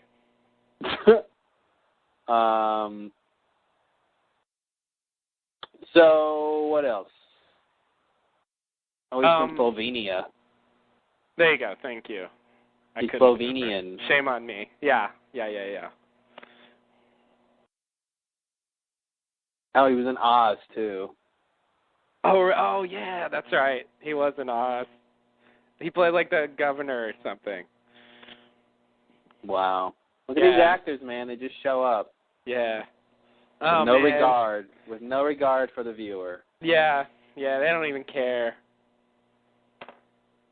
You see me play like 10 different characters, but I don't give a shit. Here's another one. Here's 11. Eat this one. Eat it? Yeah, eat it. Wow. What if they're not hungry? It's too bad. All right, just eat it. You just gotta eat it. Oh, man, something tells me we're not going to be able to answer every question we bring up on this podcast. Yeah, I think you're right. If there's anything I've learned from following a few long-running series, some of which may have ended recently, it's that, some questions aren't going to get answered. Yeah. And if you expect that, you're going to be disappointed. Oh, yes. I will agree that with certain long-running series, you would expect answers to certain questions. And instead, you get a lot of poetry and not a lot of substance. And you get a lot of ambivalent answers and dead ends. And if you like it, then good for you.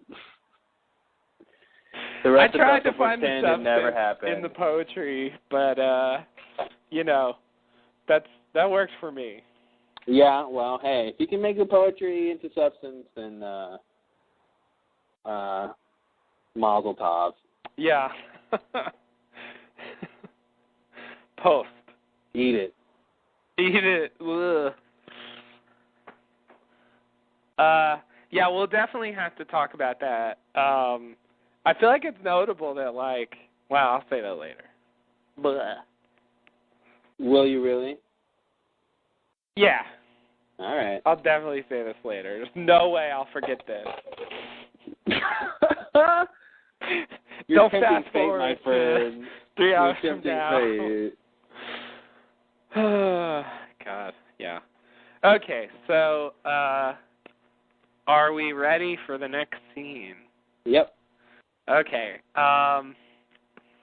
In the next scene, we go to the submarine in 1977. Sedatives are being passed out by that new Dharma guy. I forgot his name. There's that other who was Eric with a K, but I don't remember. Oh, Mitch. That's his name. Woo. Kate wants to get out of there. Kate tells Sawyer and Juliet about the H-bomb plan that Jack has and says they have to stop them. But Sawyer decides he's going to pass. That's all. That's it? Yeah. Nothing else? Nothing else. That's all that happened. We may return to the story later, but it could be a few scenes. Uh-oh. Before we get back to it. In fact, it's several scenes. All right. Yeah, there's not much here. This is really just set up for what they do in a bit. Yeah. Sawyer tries not to help. When Kate's like, Jack's got a bomb, he's going to blow up a hydrogen bomb, and Sawyer's like, why? And she's like, does it matter? And the answer is yes. I mean, I know she, I'll buy, her answer is valid for a character, whatever, but I'm just saying, the answer is yes, it matters. Mm-hmm. He wants to blow it up because he's self-loathing and he wants to kill everyone versus he wants to blow it up because he thinks it's going to rescue us in a way. There's a difference. Mm-hmm. Kate. Yeah, well, Kate's gonna be right on board by the end of this episode. Spoiler alert. Yeah, she will be. So, everyone's gonna be on board. It's the finale. Oh yeah. They're all gonna be nodding to each other. Mhm. All right. So, well, we'll get back to that submarine shortly, and Mitch. More with Mitch. Okay, so the next scene we go back to the tunnels where the hydrogen bomb is. Jack wonders how they're going to move the bomb. Said says that there are instructions on how to remove the core, and detonate it in Dan's journal. Richard objects and appeals to Hawking because she is pregnant, but she just wants to move forward. Saeed says they have 2 hours, and Jack says we better get moving. Lost. Ugh. No, thank you. Worst finale ever. Yeah, that'd be really bad. So, it's another one of those things. I'm of course hard on myself when it comes to this kind of stuff, but I really feel like I should have guessed that Saeed would come in handy when it came time to deal with the bomb. Mm-hmm. That's a good reason to have something to do with Saeed is we need a technical guy. Yeah. Yeah. That kind of thing is easier to guess if you know that they're going to dismantle the thing, which we didn't really know. Yeah, that's true. But it's totally why he's around. It's we need someone who can read Chicken Scratch and follow what it says. The Chicken Scratch, the language of science. Yes. Any learned person has horrible handwriting, I'm telling you. Yeah, you're totally right.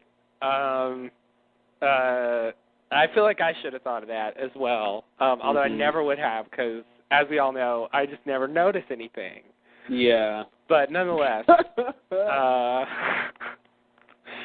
I do think I should have thought of that. Yeah. And that's really, unfortunately, all Saeed does. He ends up getting sidelined in this episode. I thought that was a little disappointing. Sidelined with a bullet. Yeah. He ends up, I think, in the end with 0 deaths that he carries out in this finale. I'll say this. People said how many deaths will Saeed be responsible for, and my response was maybe this is when Saeed dies. Mm-hmm. So maybe I called it. Hey. I don't think Saeed's dead, though. Yeah, I don't think so either. But he did get close. It's close. They definitely got to the verge of that. Yeah. So, his fate is uncertain, but I do think he's going to make it to next season. I think he'll die eventually, but I don't think this is it for him. Yeah. But he didn't kill anybody in the finale. I think that's... Unless the bomb killed everybody. Well, there you go. Then Saeed wins. Saeed would definitely win. Perfect score. Wow. What a win. Got them all. I killed everybody. Everybody. That'd be Even really weird. Bonus points. Mm-hmm. Yeah. Ugh, okay. But they're not dead. No, they're not dead. That would be really crazy if they killed so many of the main characters. Yeah, but and then we just have like the characters that are in 2007. Yeah, Sun and Fake Lock and Ben. Mm-hmm. That's all we get. What a show! The Sun, Fake Lock, and Ben show. There it is. I love it. Those 3 guys, man, they could carry a season, don't you think? Why not? Hey, then they'll have to bring Rosa Bernard into the fold. Oh no, we can't handle that. Man. So, wait, I just had something I wanted to bring up in terms of that. God, I forgot now. No. With everybody dying. Oh man, it just slipped my mind. Huh. Well, I'll have to. It'll come back to me. Had something to do with with something. I forget. Sorry. Lame. Sorry, guys. Damn. Oh, there it is. What is it? It has to do with. Oh, it's Richard. Sorry, I got it now. We still don't know why Richard thinks he saw everybody die. True. So true. He's hiding in the bushes when the bomb goes off. Right. Yeah. I think that's at this point. I think that's the best theory. Mhm. I mean. Oh. Sorry. Maybe I can figure out how it works. You ready? Here's my crackpot theory. All right. This goes along with another theory you asked earlier about, Ellie and Eloise and blah, blah, blah. She's in charge. And, we find out she's pregnant right now, which puts the rest, where's little Dan. Mm-hmm. So we know that she's pregnant in 77 with Dan, which sort of push the rest, the question of where's little Dan at. My idea is that, or I should say, what I think happened is, in the next scene, I guess, or pretty soon here, we'll see Richard knock Ellie out so that he's protecting her. He knows that she's pregnant. I think he's going to help her get off the island. Like, I think that's what he goes to do, basically, at this point, when he takes her back. I think he's going to urge her to leave. Oh. Yeah. And so it could be that, whatever boat that they used to leave or something. So I'm thinking maybe from a distance, as they're leaving the island, maybe he goes with her, to help her see her off to wherever. They see the light from the explosion or something, and that's what Richard thinks killed them or something. Mhm. So that's kind of how I think those two fit together. Okay. Well, that explains all kinds of stuff. Yeah, I like to, explain all kinds of stuff. How did Hawking get off the island? What did Richard take Hawking and go do after he leaves? Mm-hmm. How did he see them all die? Nice. And of course, Dan. What's Dan's story? Yeah. I think, maybe, yeah. I'm assuming she gets off the island and goes to America. I mean, I feel like him raised in America is the only reason for him to have that accent, and so. Yeah. Why she stays there, I don't know. At first, I'm like, oh, then she goes to Ann Arbor, and I'm like, oh, wait, no, wrong faction. Mm-hmm. They won't want to see her. Yeah, no, I don't think they will. No, I think that would work. She does make him go to Oxford, though. She does. All good boys should want to go to Oxford. And make their mummies proud. All right. Yeah, I like that theory. In my mind, they just left, and Richard just took her back to the camp, and that was it. And he just saw the explosion from the camp. Mm-hmm. That's what I had in mind. But your explanation is kind of the same, but it does more. It actually gives them something to do. It's plausible, and it explains other stuff. So, I like that theory. I think that's good. Nice. I'm on board for that one. Come on board. Because I don't think Dan can be on the island for very long. I think he has to get out of there when he's pretty young. And this is a good time to leave if they're going to leave. He's the youngest he'll be before he's born. Yeah. It does make Dan a little bit younger than I thought he was. Yeah. But that's all right. Whatever. It's close enough. I mean, he's basically what, 25, I guess? Well, no, wait. My math is... Yeah, wait. No, 27 he's in 94? 20... Oh. 27, 28? Am I doing the math right? In 94? Yeah. Or when did Desmond visit him? 94 or 96? It was 96. Oh, okay. So then third. That would make it 29. Yeah, 29. Which is possible. Yeah. At least. Yeah, I'll buy that. That makes him about the age I thought he was then. Yeah, he was supposed to be young, so yeah. So that works. One of the theories I was thinking about earlier was making him 17 or something. I don't know how that works, but yeah. But I think it works. Good. Check it off. Check. Good job, Carlton and Damon. You know what you're doing. Yeah, that actually worked. You didn't have to change it or retcon it. Mm-hmm. I like that. Let's see. Anything else with this scene? What scene are we on? The one, where they're first working on the bomb. Scene. Oh, yes, that's right. The bomb. Sorry, I lost my place. Is this the bomb scene where Richard tells them that they sealed this thing up, blah blah blah? No. Okay.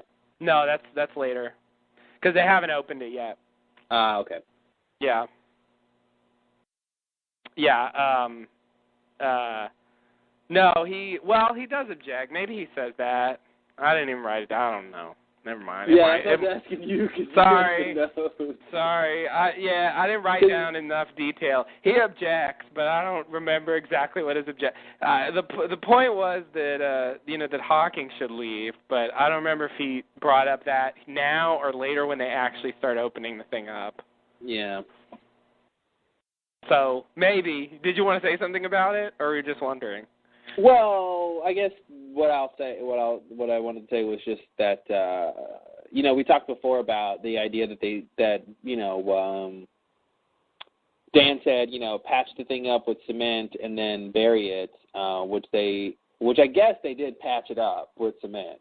Oh. Because he said they sealed it. So I just wanted to bring that up, that they did sort of do that part of it.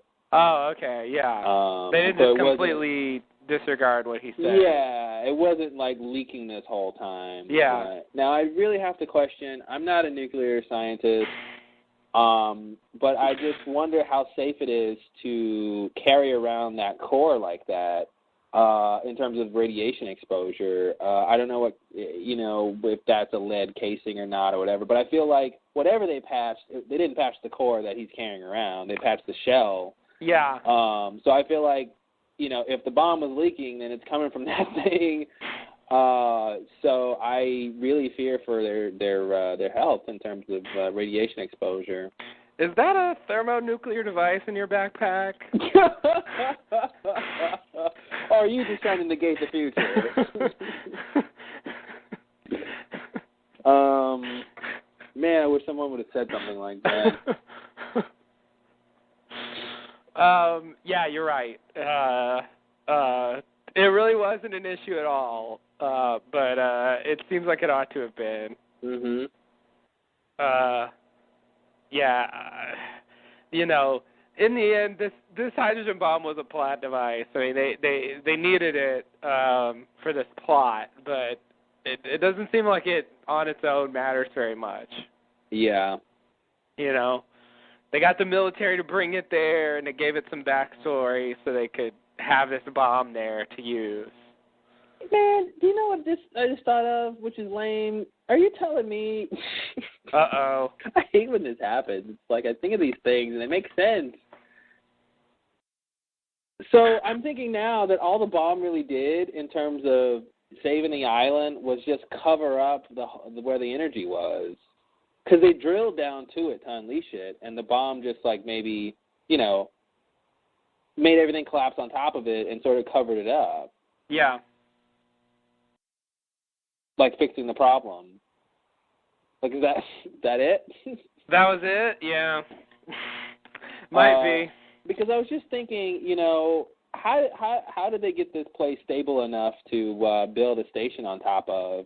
After the fact, I was always wondering, if there's an incident and you need to press the button every 108 minutes, you better build that station in 107 minutes, and I don't think you can do that. So probably not. At what point does the 107-minute clock start running? Mm-hmm. 108 minutes, sorry, clock start running was what I was thinking about. But I'm thinking now that they just covered up the hole. The bomb, put all the debris down there and sort of closed the shaft and sealed it temporarily. And maybe they do some readings and they figure out it won't hold forever. So then they build the station. And, of course, Krasinski wants to build it anyway. He's just a station fanatic. Yeah. Yeah, there's some Brzezinski talk to be had. He doesn't care what's happening. He's gonna keep drilling. Drill, baby, drill. Yeah, he's really, you know, there have been major characters on the show who have had less obvious and intense motivations than him. Yeah. That's all he wanted. He just wanted that station built. He doesn't care. I love Chang. He's like, you know, we're drilling down here, and like, you know, the drill is melting and crap, and and we're in the middle of an insurrection. Do you think this is a time to be really like messing with this? And it's funny because Brzezinski is the one who is, you know, threatened by all this hostile stuff and all these, you know, and worried about all these threats. Yet he's not actually. It's just strange. It's obviously contrivance, but it's just strange. It is.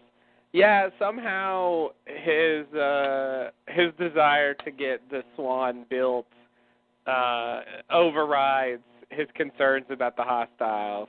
Mm-hmm. He'll just like bunker in there, have a team surround the place with guns, and continue to drill.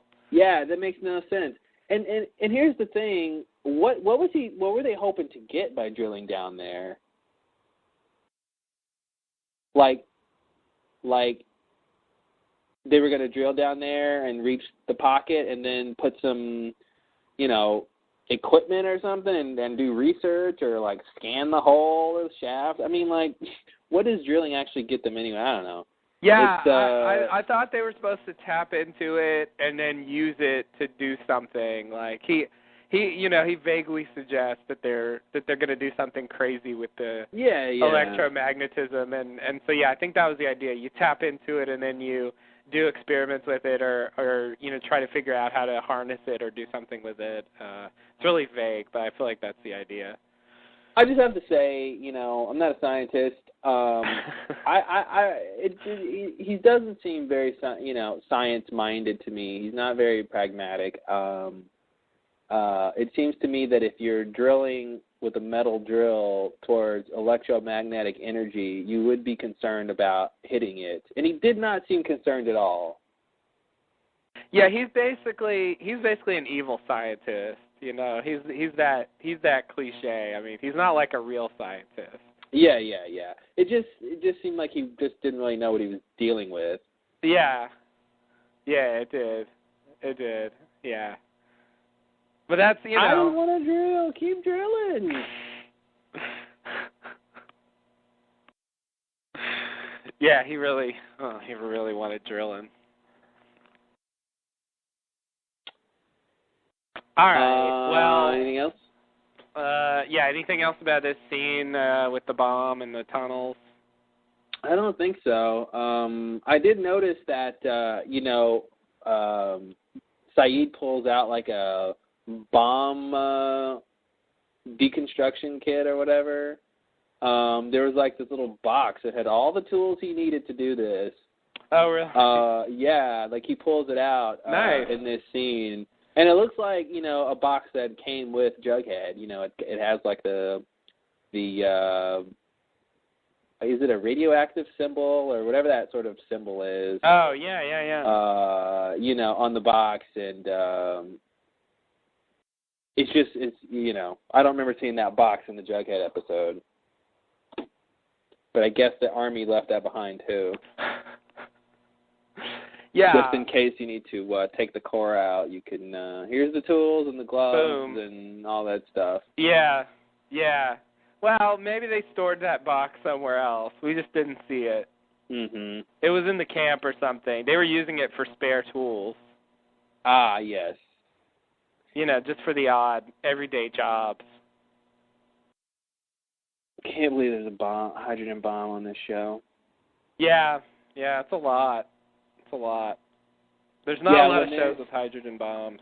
Yeah, when I was watching this the first time, and the scene when they're the one a couple after this where they're going, they've got the bomb and they're leaving and they're going towards the Dharma house. Mhm.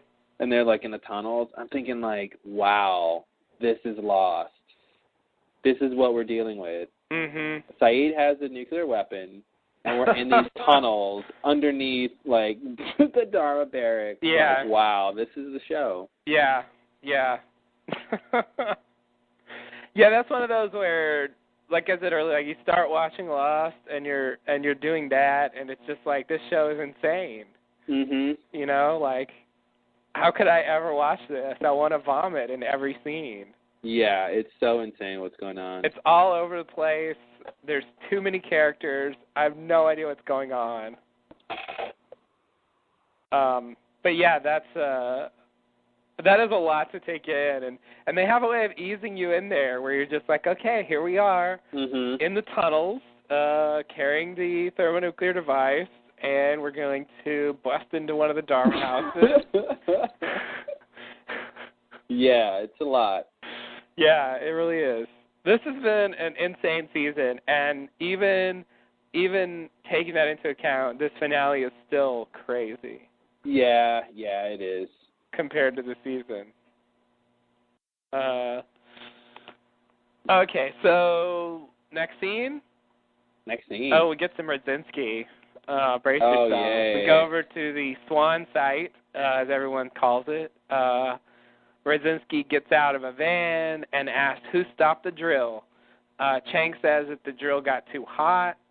Chang tries to talk Radzinski out of drilling, but Radzinski refuses to give up on his plan because he wants to change the world. Radzinski starts to drill up again. Boom. Boom. So wait, what was the last thing you said? Was it he wants to change the world? Yeah. That's why he's doing it? That's what he said. Okay. Assuming he meant it. Yeah, he was like, something changed the world. Oh, and this is when he says he's been working on it for 6 years? Yeah. Well, that was good to find out. We were wondering why he was so invested in the Swan project, and now we know that he's kind of the lead guy on it, apparently. Right. Yeah, that wasn't clear before. Yeah. It seemed like he was just some guy who did, like, odd jobs for Dharma, and he just got fixated on the Swan project for no apparent reason. Like, that's what's weird to me, that he spent 6 years working on this and didn't know, hey, by the way, let's not drill too close to the pocket. You know, or, you know, that was what I was going to say earlier. I really think it would have helped if they gave some sort of, reason why they had to sort of meet the deadline, because there was like, we got 20 hours to do this, blah, blah, blah kind of a thing. But we didn't really figure out why it had to be sort of now.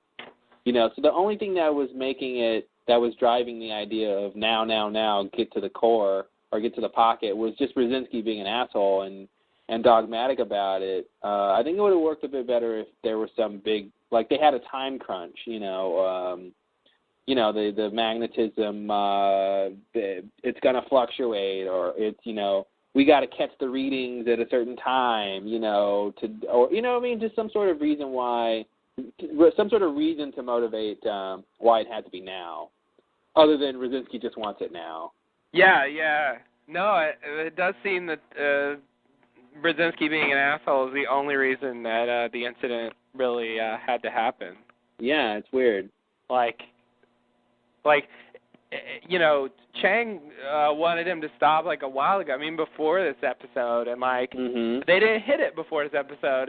If he had listened to him, if Radzinski hadn't been there, then it really wouldn't have happened. They wouldn't have needed to throw the nuclear thing down there. Like that's really, it all hinges on Radzinski saying, no, we got to keep going.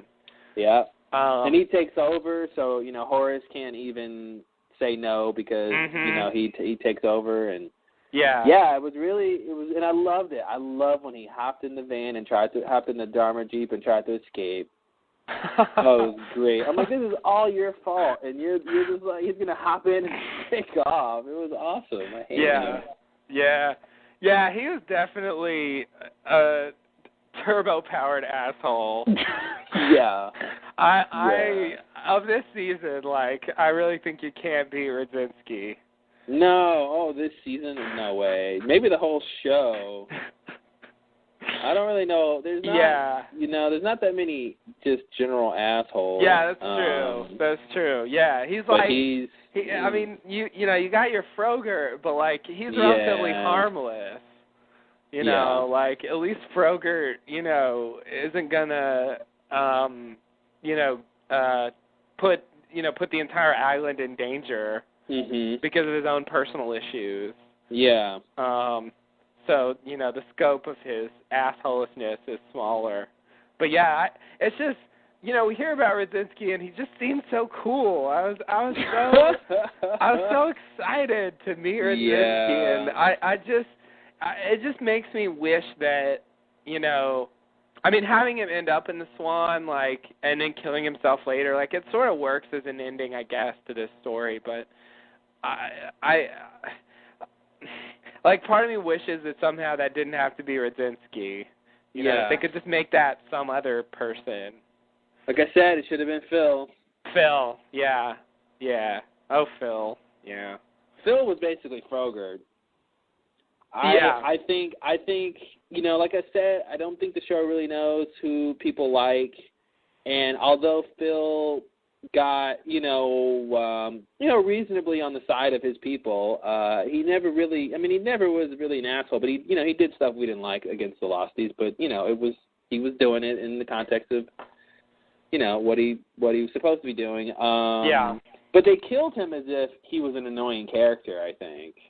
They gave him that kind of gruesome death. They did. I guess maybe it was mostly punishment from hitting Juliet. Maybe. Yeah. I really wish Sawyer would have killed him though. I think. Or somehow pushed him into something that got him killed. Mm-hmm. Or I really wanted to see that happen. Yeah.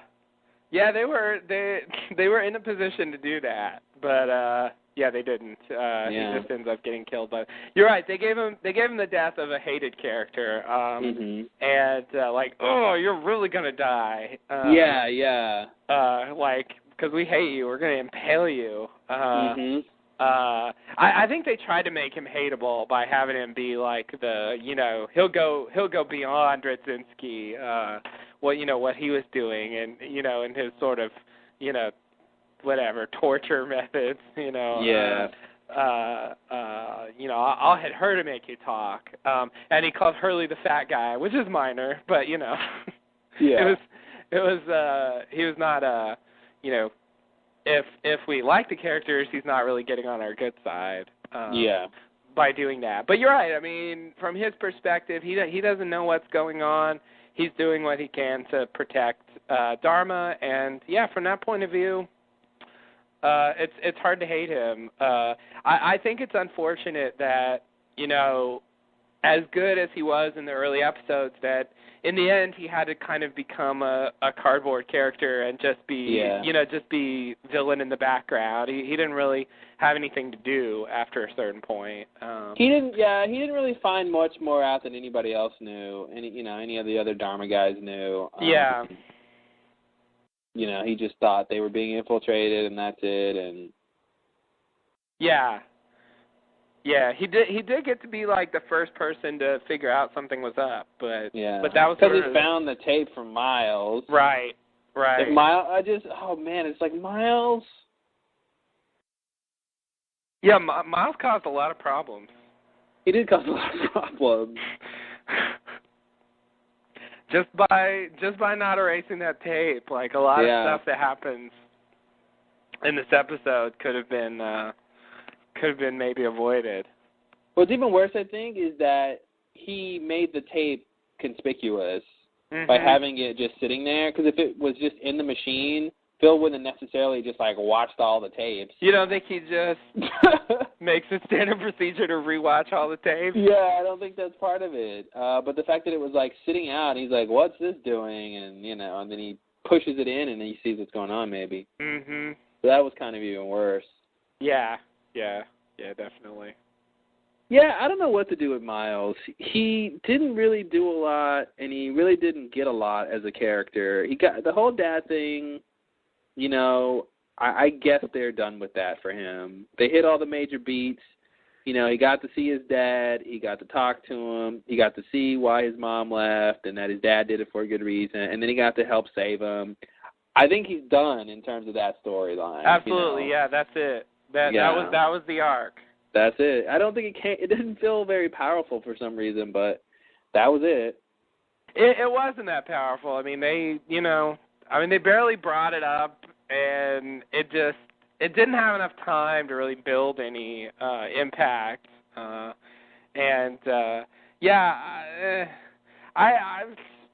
He's still around.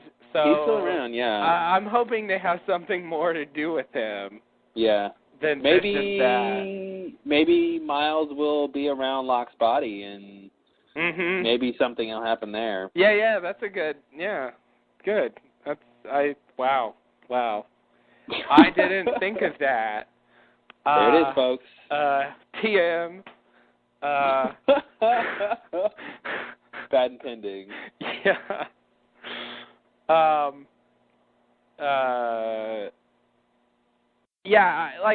I also think that's one maybe criticism I have of this season, that for me, just saying, this character is that character's mom, or this character is that character's brother, or this just that in itself, I really don't think is that great as a revelation, and really with the Chang plot, they really didn't get much out of it.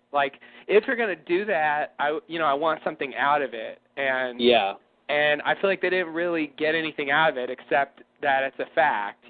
I guess he had some kind of character growth in that he sort of accepted what his dad did and all that, but it just didn't really it wasn't that good. Yeah, I really thought that scene in the last episode when Chang comes to Jen and Miles and Hurley, and he realizes what's going on. I'm thinking, okay, now you've got an insider on your side.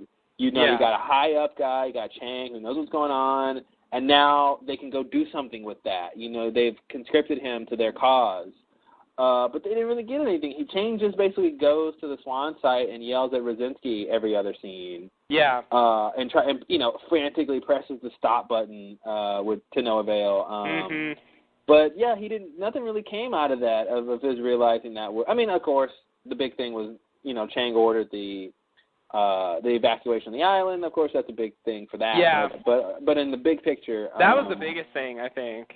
Yeah. That they really got out of it. I think it's weird that Chang knows that they're from the future. That's something that the other characters don't find out. Yeah. The Dharma characters, and so he carries that around. He lives past this. He's going to make videos and stuff after this, and yeah. I just think it's weird that he knows that happened. I guess they've already had that with other stuff that's happened, but something about that bothers me. I have to ask if that knowledge affects the decision, whatever decisions are made at the Orchid. Where they were messing with the time travel with the rabbit. The fact that he knows that time travel is possible, might in fact give him some ideas of experiments to do. So I'm wondering, if what they were going to do at the Orchid changed or not based on this information. Yeah. Wow. Could be. Yeah. Because you're right, he is going to go do other stuff. I'm interested to see what happens to Chang. Maybe he just dies in the purge, I guess, but... Yeah, ultimately, I think that's what happens. But, I don't know. I don't know if we're going to find out anymore. I don't know how much they're going to really give us about that interim between this 1977 period and the, and the purge, basically, because that's kind of that's the end for most of them.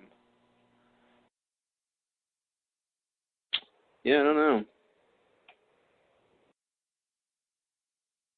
But I don't know. There was a lot going on, and I think Miles just got lost in the shuffle. Yeah, like he always has been. Yeah. It's weird. They brought him on, and it's like, we'll get to you later, and it just keeps getting pushed off. And are they going to have time for him next season? Like, I doubt it. Yeah, unless his big contribution is next season. Yeah. I mean, his what he can do is still interesting. That's true. So they might be able to still work it in somewhere. But as the Magic 8-Ball would say, outcome unlikely. Right. Yeah, definitely. Yeah, those freighter Scientivos, they're kind of dropping. Miles' is the last one, right? Yeah, unless you count Frank. Oh, I do count Frank. I love Frank. Man, I'm so waiting for his scruffy beard to come back. Can't wait. It's going to happen. It's coming. He's getting scruffier every season. He really is. The island just, like, makes him look more and more scruffy. Oh, Frank. I know, he was so I would say when they saw him on the plane. It's interesting how much you can like a character just by the actor. It's just like, obviously people who cast know that, but casting is so important, and it's cool to just be like, somehow Frank is just awesome. I don't know why. Frank is just awesome. Yeah, it's. I think in that case, it really does seem to be pretty much mostly the actor, because I think if you just look at the character, there isn't that much there. Yeah. His lines aren't that great necessarily, but he sells them. Like, he really does a good job. He does a lot of eye acting. He does a lot of eye acting.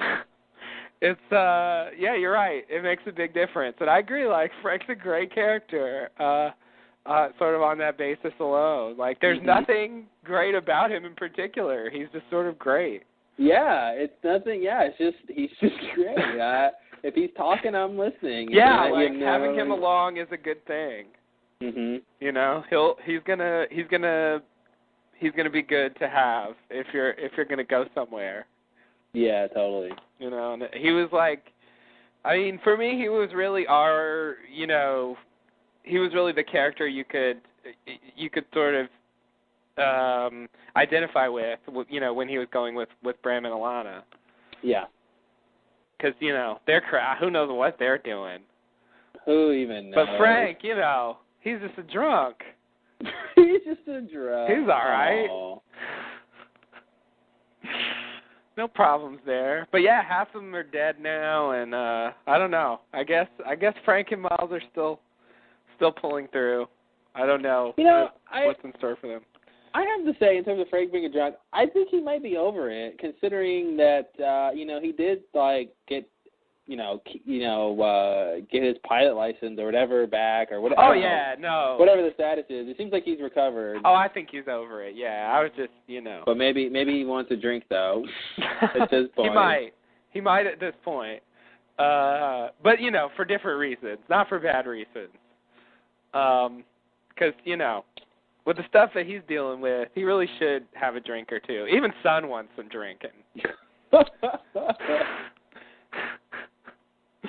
When Sun's like, "Where's the alcohol?" Yeah, it's getting serious.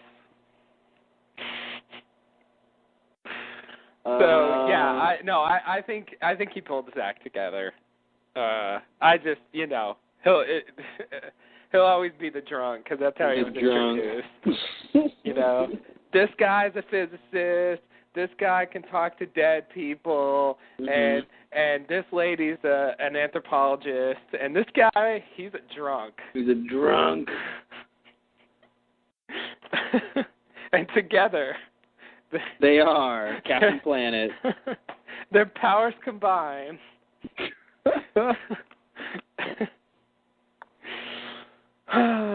So yeah, I don't know. Anyway, Frank is like the opposite of Radzinski. Can I say another thing about Frank? He still has yet to sort of explain,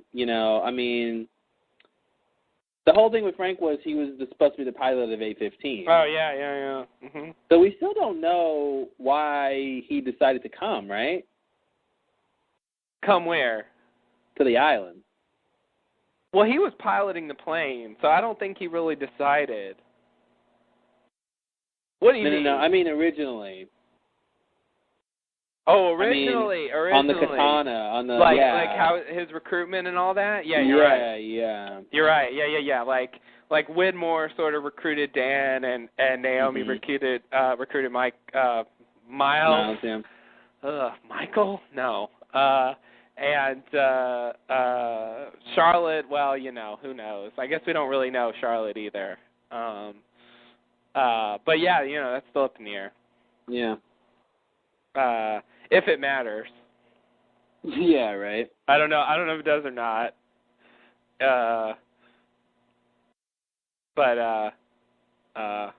Yeah, I mean, we really don't know very much Frank backstory at all. I think that scene where we see him see the plane wreckage being discovered, and he sees that the pilot is not the pilot. Because he actually knew the pilot, I guess, and he recognizes that that's not actually him. And he calls on the phone, and he's like, "That's not him." And he's not wearing the wedding ring, wasn't that? Yeah, the ring. He would have been wearing the ring. That was it. That was the thing. Because it was decomposing, so I guess he wouldn't recognize him. But it was the ring thing, and he talks to the guy, and the guy's like, no, you're wrong, and it's a whole thing, But yeah, then he says that he was supposed to be the pilot, and that's it. That's sort of all the backstory we have on him. Mm-hmm. Well, now that we know that Widmore is behind the plane wreckage, I guess we can kind of piece together that whoever Frank was talking to on the phone told Widmore, "Hey, I got the guy on the phone who's supposed to be the pilot." And and so one or two more steps, and you got Frank on the Katana. Yeah, you're right. I did not think of that. Oh God, we're gonna have to get the robot voice every time. It'll help people count. Yeah. No, that's good. You're right. I need to think through the ramifications of actually knowing that it's Widmore. I was just so excited about it that I just forgot about what it meant. Yes. Yeah, I mean that seems pretty plausible to me that they find out he's involved. Maybe I still think there's something there in terms of his personal desire to want to go. I still don't exactly know why he decides to go. How they sort of get him to want to go. I don't think it's just going to be money. I feel like it has something to do with the pilot. I feel like it, because that's really his in, to the situation. So. Yeah. Yeah, I mean, I guess they could tell him, I don't know, the pilot's on the island that you're going to. Yeah. If they wanted to. Yeah, oh God, I can see it now. Maybe he doesn't know the plane. But he doesn't know. I was going to say he doesn't know the wreckage is fake. Yeah, he's got another wreckage is fake because he calls to tell them that. So he knows the wreckage is fake. For some reason, I thought he was on the board. He was aboard with Michael, and he told Michael that I don't know. Never mind. But so he knows the wreckage is fake. So maybe I could see them saying, The thing he told Michael was that it was crazy that Widmore did it. I think that's what he thought was crazy. Oh, that's right. Yeah, that Widmore did it. Yeah. Yeah. Crazy but true, Frank. Crazy but true. Sorry. Yeah, so what was I going to say? So I could see Widmore, someone telling Frank, kind of what they told Dan, kind of, just that, the plane, the real plane landed on crashed on an island, and maybe he just tells Frank that the pilot could still be alive. So Frank has some vested interest in trying to find him, but he makes no comment of that this entire time. That would definitely feel like a retcon since he never showed any interest in the pilot or finding the pilot. So but since that's the only backstory we know, that's sort of the only thing to cling to.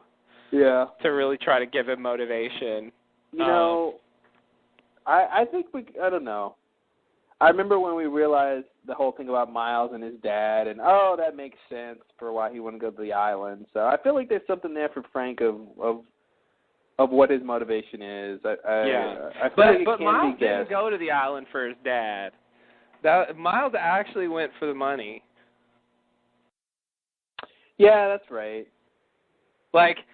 It would have made sense for him to go because of his dad, but he really had no reason to think that his dad was there. Yeah, I forgot the mom didn't exactly. I forgot the mom didn't. We knew what the mom was talking about, but she didn't tell him. Yeah, she didn't really say. If he put that together, I mean, it's possible, but it would have been a bit of a stretch. The way he said it, and since when Bram comes up to him, he just says basically if they double the money, he'll go with them. It seems like he's just doing it for the money. Yeah. But, money makes the world go round. Once he gets there, then he has another reason to be there. The white sand beaches. Right. Right. And the majestic Rocky Mountains. Yes. And the crystal clean water. Right. So, next scene? Sure. Let's see. What scene were we just on? Oh, Rudzinski and Chang. Drilling. Yeah. Is this scene number 6 or something? Yeah, 1, 2, 3, 4. That was scene 5. Okay. Yeah. Some scenes are really short, though, so. Yeah. Okay, so in the next scene, we shift to 30 years later. We go to the others. Locke, Ben, and Sun march with the others on the way to see Jacob. Sun asks Ben who Jacob is. Wow, Sun. Good luck with that one. Ben says that Jacob is in charge, while Locke is the leader. So I guess the leader answers to Jacob, but the leader's the leader of everybody else. Ben tells Sun he's never met Jacob. Richard asks Locke about Ben strangling him and asks how he is alive. Locke thinks that Richard has been on the island long enough to have an explanation. Richard says he's never seen anyone come back to life. Locke says he's never seen anyone not age, but that doesn't mean it can't happen.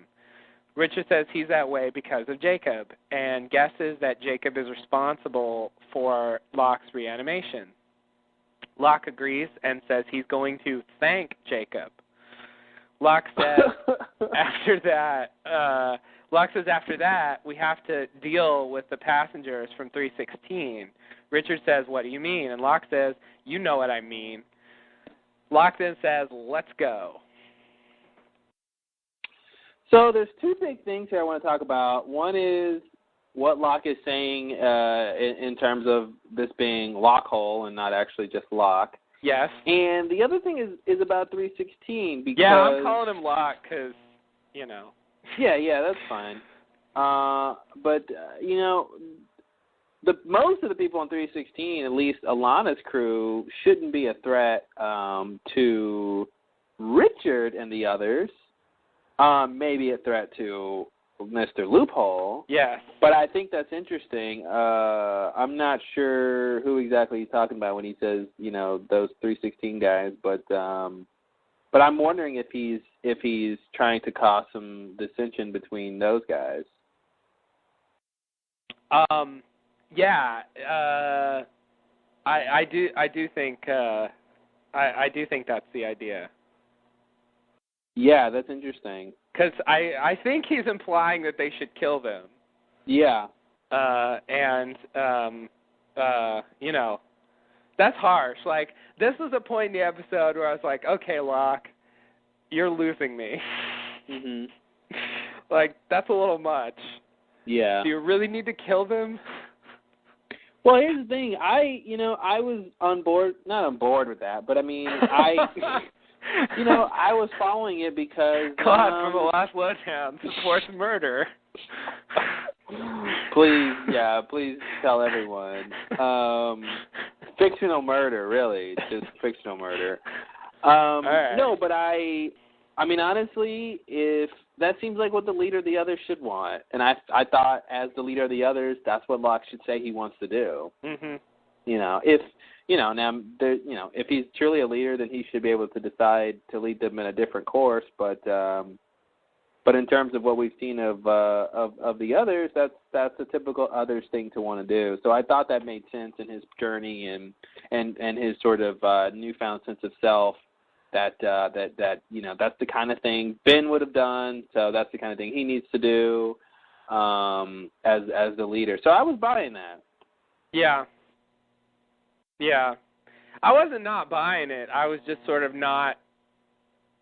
I wasn't, up until this point, I was kind of, I was willing to follow Locke. I was like, okay, be my leader, But at that point, I'm like, I don't know about that. Yeah. I was kind of thinking he was going to bring a new phase of the others or something. Bring him to Jacob, and I thought he was sort of going to change things. I was hoping for the better, and maybe one of those things would be not necessarily having to kill everyone who's not part of the others. Oh, naive Justin. I know. Silly me. I'm a dreamer at heart. So anyway, yeah.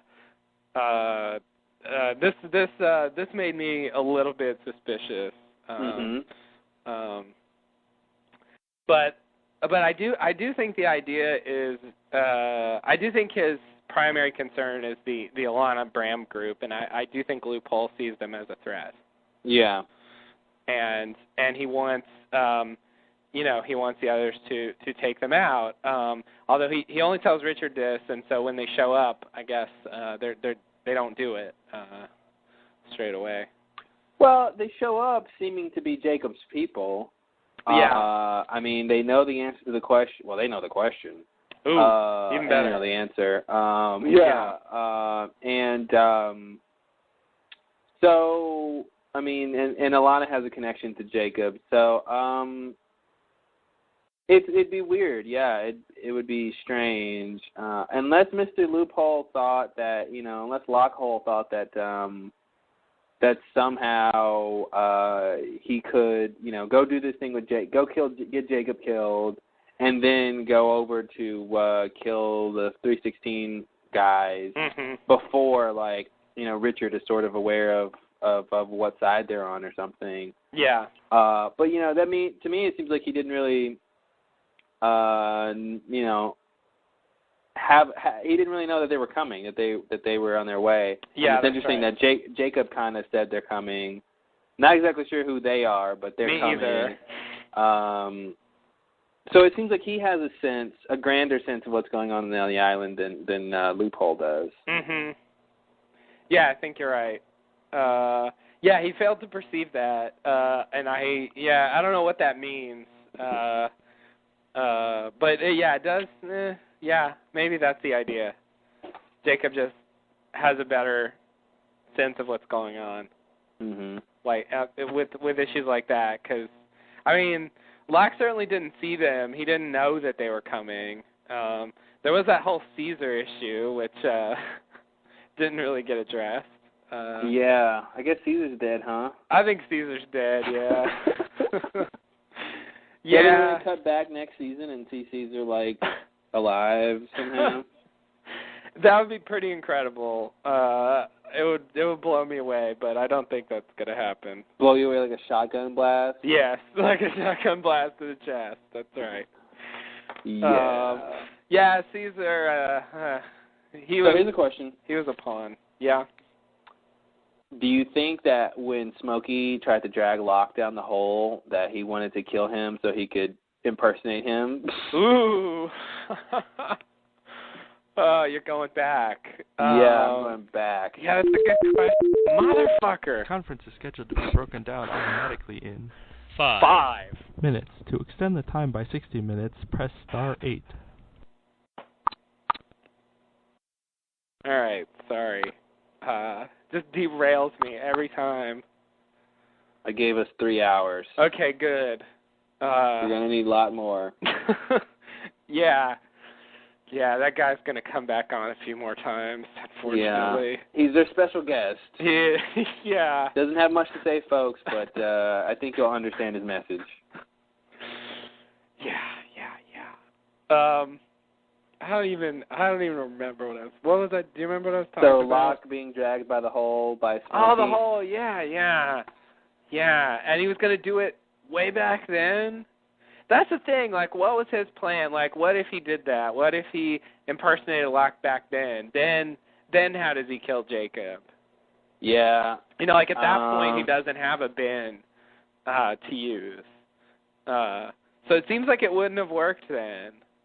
Like, well, yeah, maybe he would have found somebody else. Maybe he didn't need Ben. I don't know. But I have to say, it seems like a compelling suggestion. I mean, I definitely, the whole thing with Danielle's group, getting pulled down there and then, like, coming out kind of crazy. Like, it seems like that's, it seems like that's a possibility. Yeah, and that also should, we got to talk about the fact that, yeah, Danielle's guys were probably Mr. Loophole. Yeah. And he doesn't like the people, so I guess that's why he wants everyone dead. Yeah. So. Yeah. That's strange. And Danielle killed Mr. Loophole, but it didn't really kill him, I guess. I guess if you kill Mr. Loophole Avatar, it doesn't kill Mr. Loophole. See, here's the thing. Yeah, the bodies are still around. So that's what's weird is we have one case where the Mr. Loophole is disconnected from the bodies. Yeah. And another case where he's connected to the bodies. Yeah. So that's the kind of thing that makes me wonder, if you shot Lockhole, would he disappear, or would you just have 2 Locke corpses? Right. Yeah. I really don't know. Maybe. Yeah. From what I've seen so far, it seems like you'd have 2 Locke corpses. Mhm. But that's weird. It is weird. Like, what's dying there? If it's like a, if it's an apparition or whatever, I mean, it just doesn't make sense. I don't think it's an apparition. I mean, I think somehow it has physical form and is tangible and can interact with objects in the real world and seems to need to breathe and things like that, and probably sweats and, these other sort of bodily functions that if you were just impersonating something you wouldn't necessarily need to replicate. I'm not sure exactly what it does when it becomes somebody else. What parts of it are really, is it a kind of, it just makes a sort of a biological copy? Mhm. That's weird. Yeah, it is weird. It's a clone. That's not how I thought of it, but, well, yeah.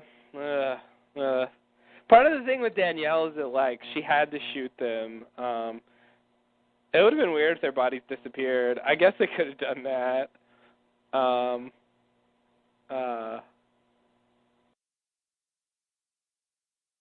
Yeah.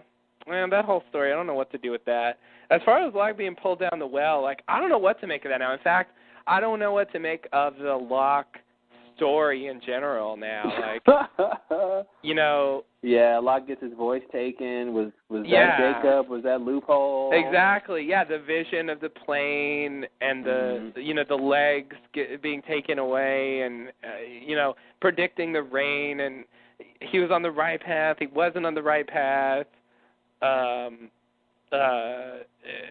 Whatever was his destiny, and all the signs he had. Of course, Christian. That's another thing. In Christian's case, his coffin was empty, whereas Locke's was not. So that's kind of weird. Don't know what to do with that. I remember with Yemi, like, they made a point that his body disappeared as well. Like, that doesn't fit, with what they've done with Locke. Maybe when Loophole, like, changes into a person, he if he can, he puts the body somewhere where you can't find it, like, to sort of cover his tracks. I mean, of course, if he comes across someone who knows the person he's pretending to be is dead, you can't really hide that fact. But, maybe he's the one who moves the bodies after he, why do that? I don't know, except to sort of, I don't know. Yeah, in Jack's dad's case, like, he's not really going to fool anybody. Yeah. I mean, a lot of people don't even know who he is, so it doesn't matter. And then, yeah, in Jack's case, he already knows he's dead, so. And of course, Christian, like, didn't try to play it off. He didn't try to show up at the beach and say, hey, I'm alive again. Who knows? Yeah. Yeah, that was what's weird is you got that whole thing of Loophole, like, as Lockhole, just really playing the part very well as someone who just was resurrected, and really astounded and sort of trying to figure things out. And part of me feels like somehow it's genuine, somehow,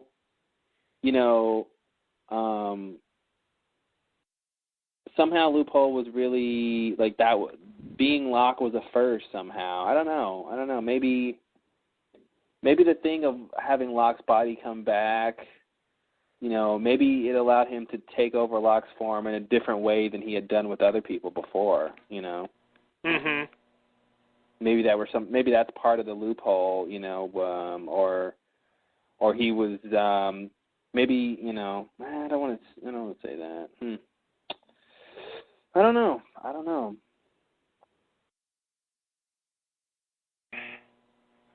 Like, maybe he was sort of condemned to only be able to sort of be in the smoky form, but then he could appear as apparitions. But now whatever he engineered with Locke, he can actually be in a real body, kind of a thing. So maybe, like, it's the first time he tasted a mango, because he spent the last couple hundred years as sort of smoky or something. You know what I mean? Like, I feel like there might be something new to this encounter, and it's not just another, Mr. Loophole thing. It's like, this is sort of new, and this was part of it. Yeah. And it has to do with Locke. That would make sense. That would make sense. Just to pile on top of all this, any instance on the show where we have something coming from the island, any kind of apparition or message or whatever, not just Locke, but anybody, like, who is that? What does that represent? And is Loophole and Jacob all there is? Is it the two of them, or is there, like, an island will that's, like, separate from them somehow? I'm gonna say it's the two of them. I don't think there's a third party. I think either the island is Jacob or the island is Loophole. When people talk about the island or something, I don't think there's going to be a third. Yeah, I agree. It doesn't make. I mean, it never made sense for the island to have a will of its own, and I think, especially now, considering that Smokey is most likely really more sort of accurate, represented as a person as Loophole. I think the island should be the same kind of thing too, where it's not really an island that can think and have its will.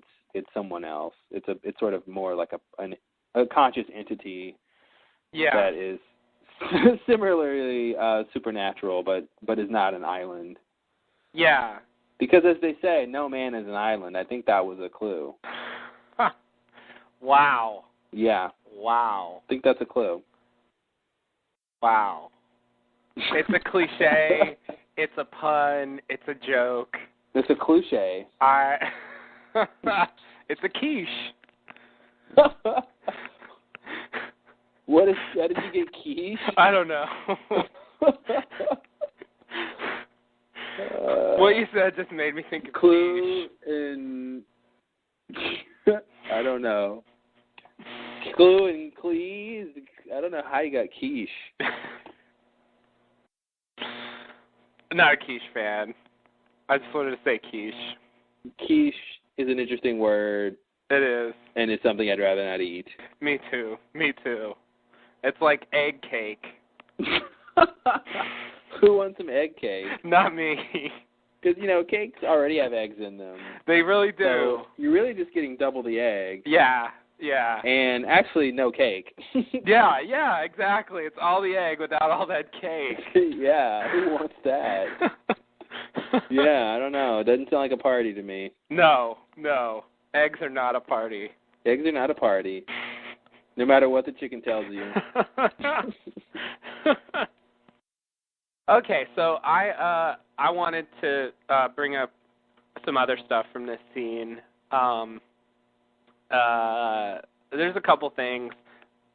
When I was reading it out loud, when I read the thing about Sun asked Ben who Jacob is, I don't know. It just sort of blew me away that Sun asked such a pertinent question. I actually think that might be the first time anyone's actually said that on the show, and I'm just surprised it was Sun. It took Sun to actually ask that. Yeah. Locke's just been sort of going along for the ride. He never quite asked who Jacob was, and most people don't even know don't even know he exists. So. Yeah. I mean, Locke kind of knew who Jacob was in a sense. I mean, he knew he was the leader, right? Yeah. I guess, but he never really asked more than that. But more specifically, yeah. I mean, he knew he was in charge of the others, but where did he come from? Who is he? What is his story? I'll give Sun credit for that, although it is a pretty obvious question in the context of the scene. Definitely. So she's not really, she's no Barbara Walters here, all right? This isn't hard-hitting. There's only one Barbara Walters. There is only one. So but yeah, it's nice that she did ask, and even in this episode, I wasn't, Sun didn't really bother me at all. I complained a little bit about in the last podcast that I wanted her to be a little more proactive, but what she's trying to do is so secondary right now. Yeah. There's deities to kill, and boogeymen to smite. So yeah. There's a lot going on, but yeah. Cool. And she has no idea how to move forward on the path to get Jen back. So no. I guess she's holding on to some hope that somehow Locke is gonna.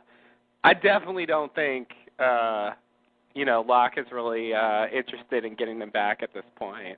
Well, that's the thing. I feel like we said, it calls into question everything Locke has said and done since he woke up on the island. Yeah. So I wonder. I feel like looking at that scene when he's talking to Sun and seeing what else is there now. I don't. I mean, it seems like he really shouldn't care at all about that. Here's something I want to bring up real quick in relationship with all this is Christian. Now, he's the one who sort of told Sun and Frank sort of what to do. I guess Frank didn't really do much but leave, but right. But I mean, he told them to wait for Locke there, which they did, and he came. But it's almost saying, like, wait for me if Christian is Mr. Loophole. Mm-hmm. It's like, wait for me, I'm going to come in a different form later. I'm on my way. Can he be two places at once? Yeah, that's pretty weird. Maybe. I don't know. I mean, if he sort of turned into Danielle's whole team, then apparently yes. But it's not clear what the limits of his abilities are. So yeah, I don't know. Like Christian could be like a separate thing, or somehow different from Locke. Like Locke is sort of really him, and this is just like a projection or something. Or it really is Christian somehow, and he's decided to to get behind Loophole for some reason. Or maybe it seems like he's behind Loophole. Or that. It's weird. You know what? Here's another mind fuck. The fact that they were time shifting, and if actually I meant to mention this before. I watched the recap before the finale, which was actually really good to watch. I need to remember to do that next season. That's the last chance I have. Yeah. But it's really good in terms of finding out what the show wants us to know, and the way they, anytime you summarize something, you kind of you can maybe get something else out of it. And there was a couple things where I'm like, oh, that's what they want us to know, and oh, that's, the idea of, I forgot how they phrased it now, but the stuff that was going on with the Losties before they got back, to the island, the Oceanic Six, I guess. Like I forgot how they phrased it, the emotional something, but they made everything that was kind of happening with them seem less disparate. Like it seemed like, okay, it was different versions of them doing the same thing, basically. And so that was kind of a revelation. Like, oh, they're going after this central idea, and for Kate it's this, for Jack it's this. And when you look at what they do, it seems really different, but the overall idea was like the same. I forgot how they phrased it though, but it was just like an emotional thing or whatever. And the whole thing, and then it dawned on me too. They kind of showed that flashback with Kate, in terms of why she took Aaron, and she's talking to Cassidy and all that. And it gave me a new writing rule in terms of watching TV, is that if a character of interest has a problem and another character sort of helps them to a conclusion, most likely that character is right. Mm-hmm. So when Cassidy tells Kate, you took him because you needed him, that's the other thing the recap kind of did for me, was piece together the fact that and it makes sense when you think about it, but I didn't really connect this, that, Sawyer leaving Kate is directly connected to her taking Aaron. Mm-hmm. Like, that's the hole she feels is with Aaron. So it wasn't, because, I was always thinking it was a lot about the fact that Aaron did need someone to protect him, and she, in her whole speech about she doesn't want to lose anybody else and blah, blah, blah, and, but the way the recap presented it, it was really like, okay, she really just took him because Sawyer just left her. I really didn't think, I thought she was fine with Sawyer making that choice, because it came off very noble until, of course, Cassidy shot that down too, which she's right about, and then Sawyer basically says, yeah, I got off because I knew we wouldn't work. And so that was weird, because we had that whole, we talked in that podcast about Cassidy, and she comes off as this know-it-all, but really she was just the writers telling us what we're supposed to think about Kate's whole arc there. Yeah, unfortunately, you're right. Like, I don't want to believe that stuff because I don't really like some of it. And I feel like they gave sort of real other reasons in the show that kind of work. But I agree that is what the writers are telling us, and I do think that is what it is. You're right. Yeah.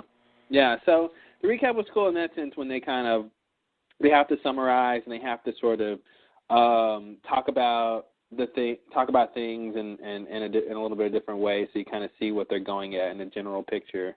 So it's actually worth watching. If anyone hasn't seen it, I don't know if it's worth watching at this point, but yeah, it'd be kind of weird to turn that on. But it was kind of cool seeing like a highlight of the them taking us through all the steps basically of how they got to where they were. It was cool. Yeah, I think before the finale, that's a good thing to have. Yeah, it was pretty awesome. I used to deride those things, but they're good. Yeah. I mean, as opposed to, the only thing, as opposed to just watching the whole season again.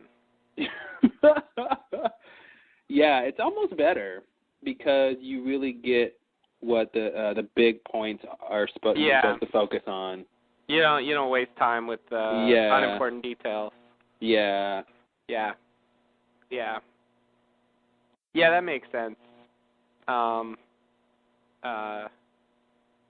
But yeah, the whole thing, we'll talk about that later.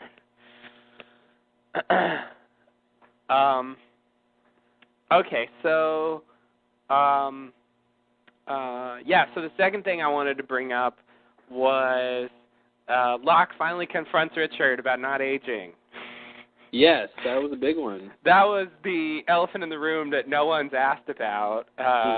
You know, a lot of people have noticed it, but no one's actually confronted him about it. So it was nice to finally have someone come out and say it to Richard, and see how he responds. Mhm. So that was exciting. Didn't really say much. Pretty much just said, "Oh, Jacob did it," but still, I like that. Yeah, it was. You know, it was one extra piece of the puzzle that we didn't know. Yeah. You know, that it wasn't specifically Richard, that it was Right. it was Jacob's doing, and yeah, it does explain something about who Richard is. It does kind of change, you know, my perspective and the fact that, on him. Yeah, and the fact that almost scene by scene, you know, the mystery of Richard is being thrown out the window as he, you know, as you know, the last couple episodes you realize he has no idea what's going on. Yeah. So it was interesting. I think that was sort of, the cherry on the icing cake. Mhm. That was sort of the last mystery. Whatever I just said. And yeah, they put the cherry on the icing cake. Wow. An icing cake would be really, really gross, but probably tasty. The fact that like they were icing. they were basically saying, you know, Richard knows nothing, Richard knows nothing, Richard knows nothing, and the last mystery was, well, he's, you know, if he knows nothing, why is he, you know, what's this thing with his aging? And it's like, well, that's not even him either. Yeah, exactly. Yeah, like there's something up with him. Oh, yeah, that was not his doing at all. Yeah, so it's strange that he sort of devolved into a less interesting character. I mean, he's still interesting. We still don't know a lot about him, but yeah, but it's clear I think he's a side player in all this. Yeah, you know. Yeah, he's not at the center of things. It's not about him at all. That's what's weird. Is he's in sort of a leadership position, you know, but he's sort of to the side of it, you know, like he can't interfere in certain ways. I'm really anxious to see what the rules are for all. There's a lot of rules going on here, and some sort of traditions and things, and I wonder, you know, if Jacob is dead, and you know, what does that mean for Mr. Loophole? Like, he gets to what? Like, rule the island, or he gets he gets Jacob's powers? Does he? Or is it just that there's no one who can sort of lure people to the island or something, and he just can spend the rest of his days happy about that? Like, you know. Yeah. That seems weird to me. It seems weird to me too. I don't know what his goals are. What does he want to do with the others? I mean, if he hates all people, does it extend to them as well? Oh shit! I just thought of something. All right. Holy fuck. So maybe think about this scenario. So what if in Jacob's cabin it's Mr. Loophole, and he was imprisoned there by the ash ring. Jacob imprisoned him there. Imprisoned maybe his human form or something. I don't know.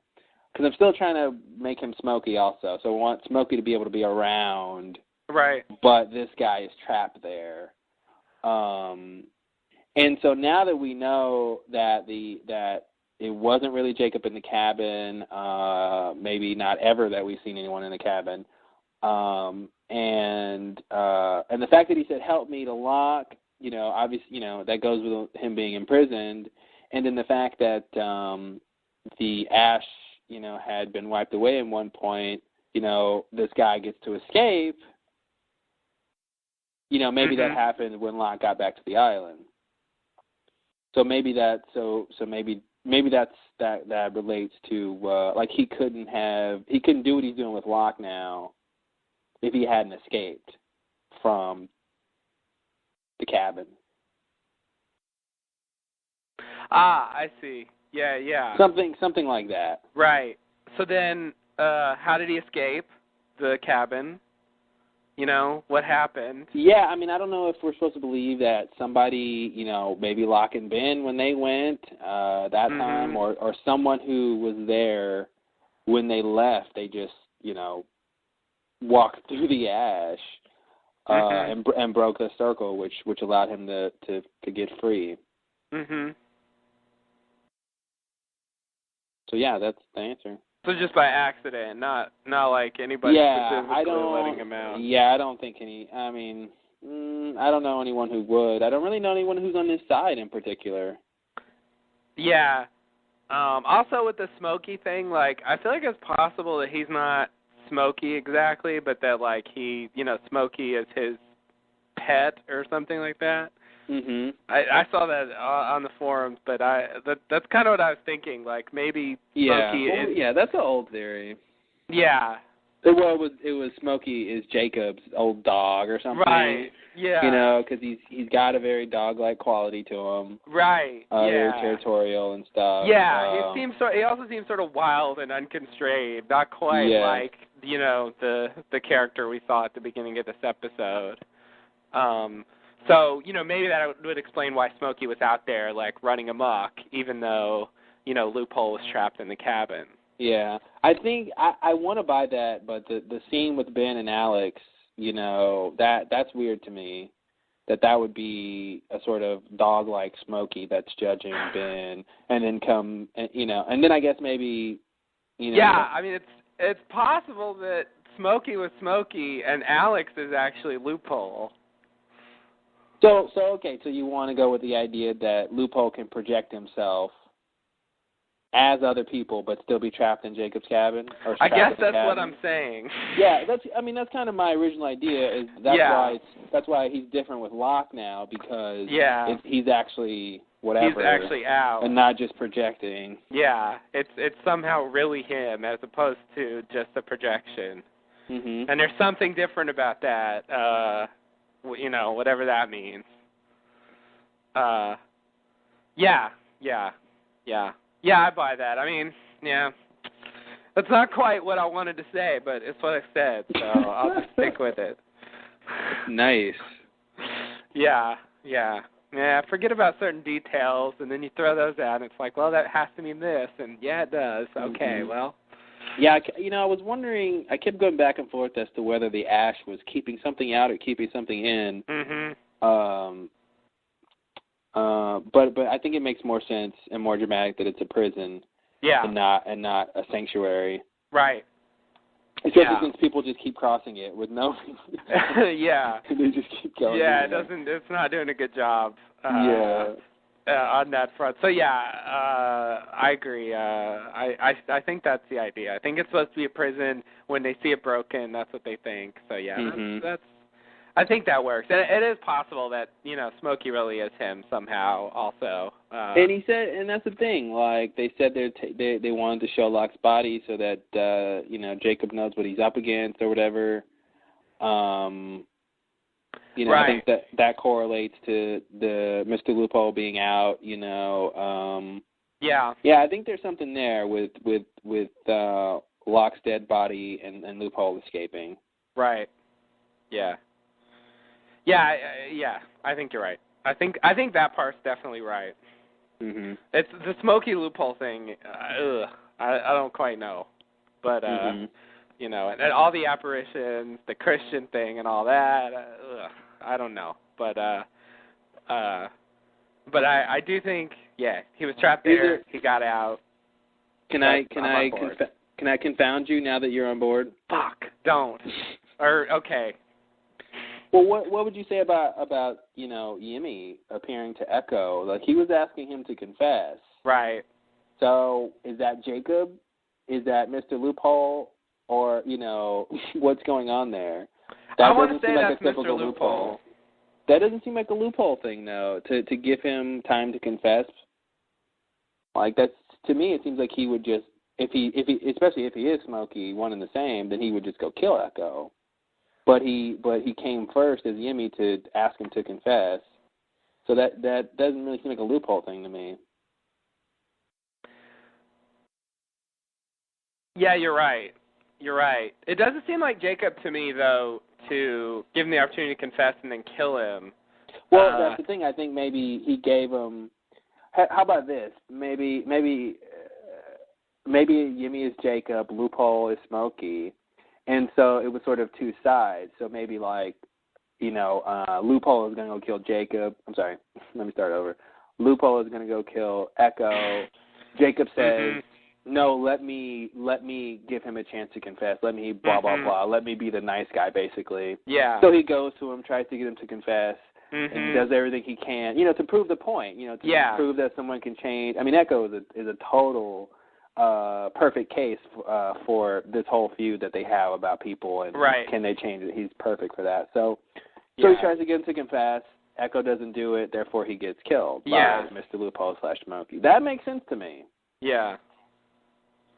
And I mean, maybe we could. I mean, damn, I don't want both of them to really be showing up as other people. But, yeah, it's a little much. But it would fit with the idea that there's kind of been two kinds of apparitions. We got the ones who are personable and the ones who aren't. And, sort of.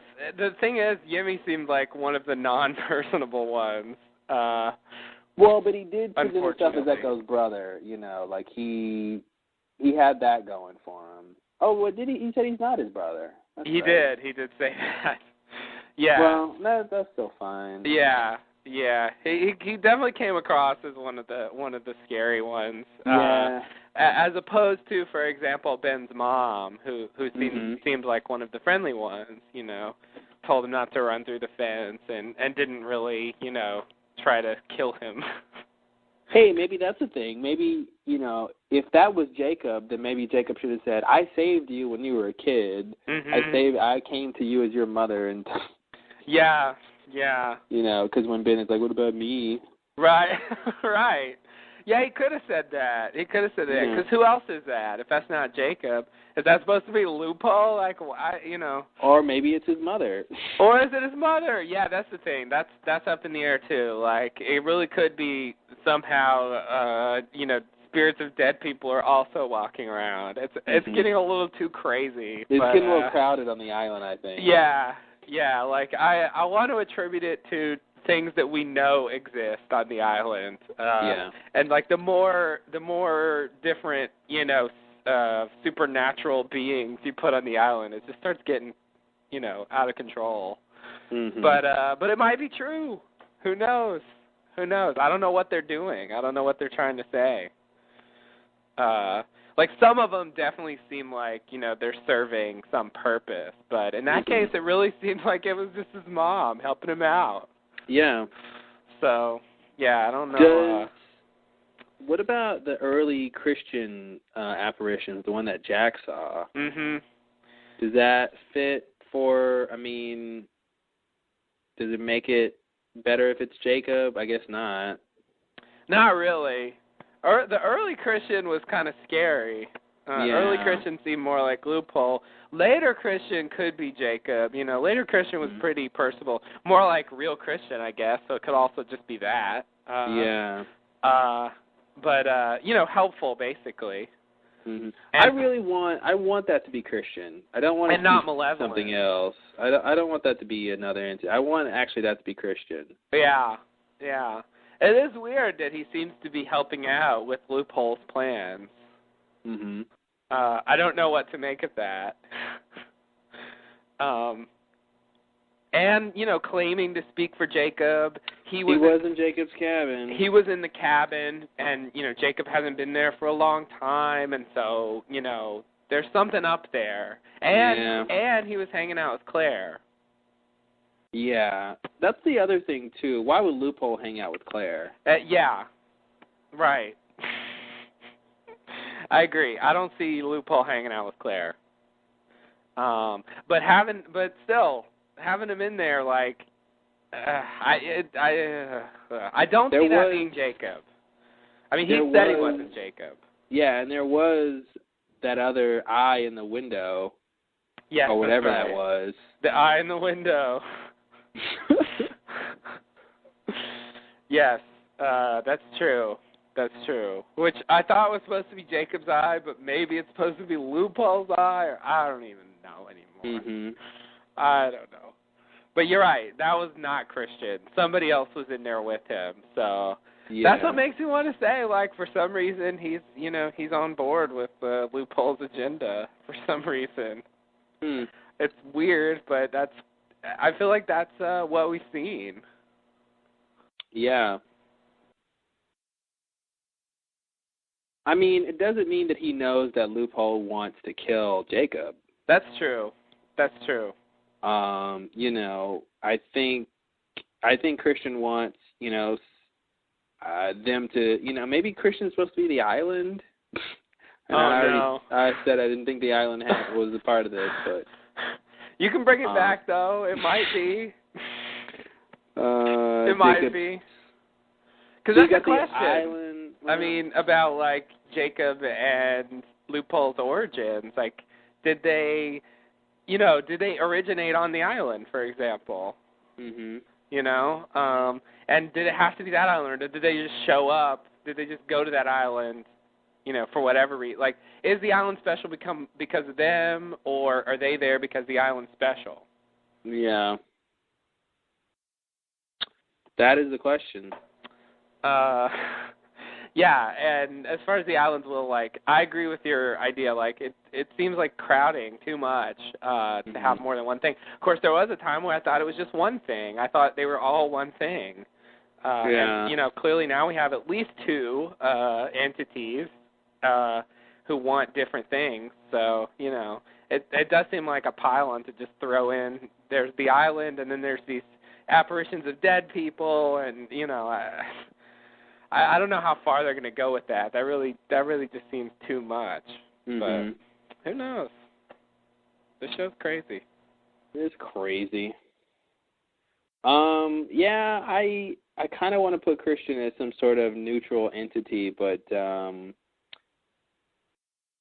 I guess for right now I'm gonna have to. What I want is for Christian to be really Christian, and somehow he is going along with Loophole's plan, but you know, it's because it's weird if Claire's hanging out and it's not Christian. Yeah. You know, that doesn't make any sense.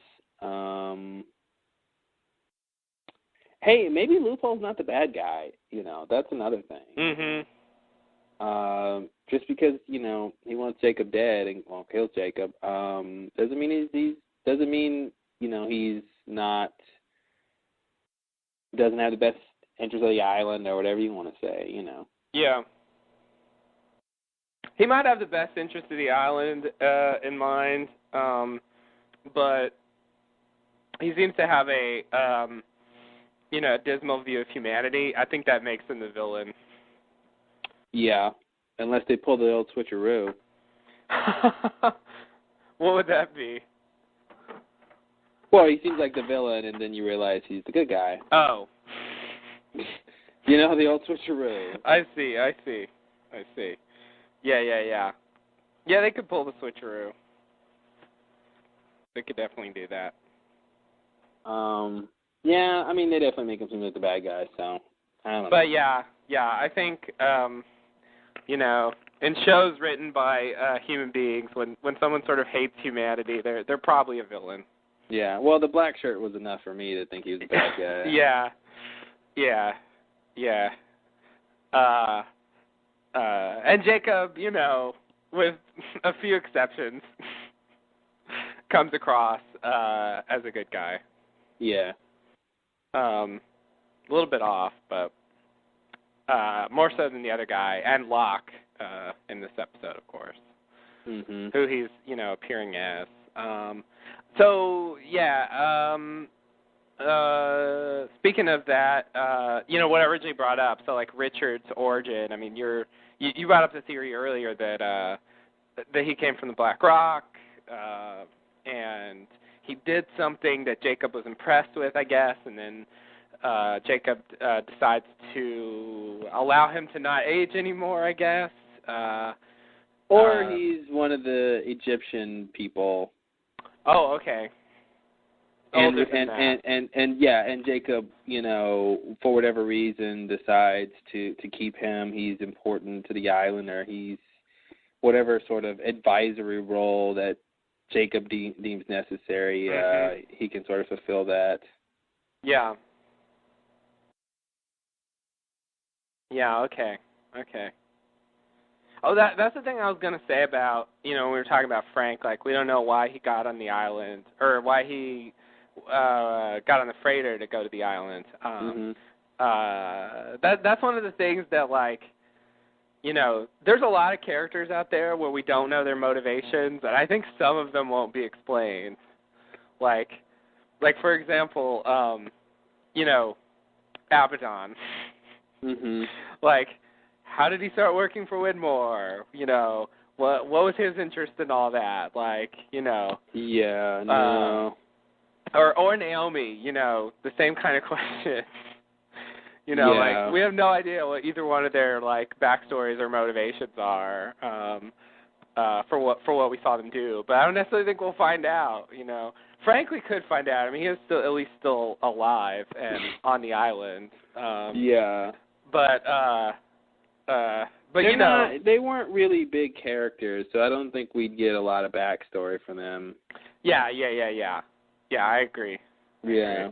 But yeah, you're right. There will be people who we never sort of get their, parts of their story. Yeah. And I'm also wondering, like, if we're going to find out what happens with Ethan, how he ends up growing up and, joining the hostiles and all that, that's sort of a blank at this point. Like, why didn't he leave? They didn't really address that. Like, presumably Amy would have left with him under normal circumstances. So, like, I guess she decided to stay. Maybe she did leave, and he just at some point came back to the island. I mean, if he was older, I would say he pulled a Charlotte. Wasn't I on an island when I was a kid, and whatever. The problem is he has to come back when he's pretty young. Like, he has to come back when he's like 10 or 11, and that doesn't seem like something he can pull off on his own. So if Amy didn't leave, then I would say that, and that's the youngest we've seen him, right? Except, well, I guess the baby's a baby. But I mean, the next oldest is like 12 or something. He was supposed to be, or whatever. Yeah, roughly. I would say maybe Ben pulls a Alex, and during the purge, or after the purge, really, he finds him. He finds baby. What's his name? Ethan. Well, not baby Ethan, but young Ethan. We talked about this. He finds young Ethan somewhere. Maybe Amy, gave him the last gas mask, or maybe she put him in the closet under some clothes so he, didn't really get the poison or something. And because we know Horace dies, so maybe something like that happened. And so Ben finds him and takes him, and that's how we get Ethan on. Did we talk about that? We kind of talked about that. Like, Ethan, would he be young enough to sort of want to go with Ben? Right. Yeah, we definitely talked about that. But did you say that theory you just offered? Not really, I guess. Okay, because that sounds new to me. Yeah. I don't remember it, I should say. Yeah, I'll buy that. That actually sort of makes sense. We don't know when the purge happened exactly, so it's a little bit hard to tell. But yeah, sure. When did Amy give birth? 77, actually. 77, right? Yeah. Well, that plus 12 gets us 89 for the purge. That's in the time frame. Yeah. That's in the time frame. Yeah. Yeah. It's a little weird because I want to say that was before the purge, but maybe that's supposed to not be true. Well, when he takes Alex? I'm still like trying to make it 1992 when the purge happens. I'm clinging to that. Yeah, there's some weirdness. We got to get more details. Yeah. Yeah, we do. Okay, so are you ready for the next scene? Yeah. All right. Let's see. Where are we? So many scenes. In the next scene, we go... It's like scene 3. So many scenes I have here available. Yeah, certainly not that we've covered so far. Before we get started, can I have a quick second? I have an announcement to make. Not like a huge announcement, but for me it's big, but not like anything too crazy. Okay. But the listeners will appreciate it, which is why I'm taking up valuable time. We have limited amounts of time, so I'll be quick. Q-U-I-C-K. I have time to spell it out. Not Q-U-I-K? No, not when you're Q-U-I-K, really in a hurry? And not K-W-I-K. Oh, that's even worse. That's the worst one.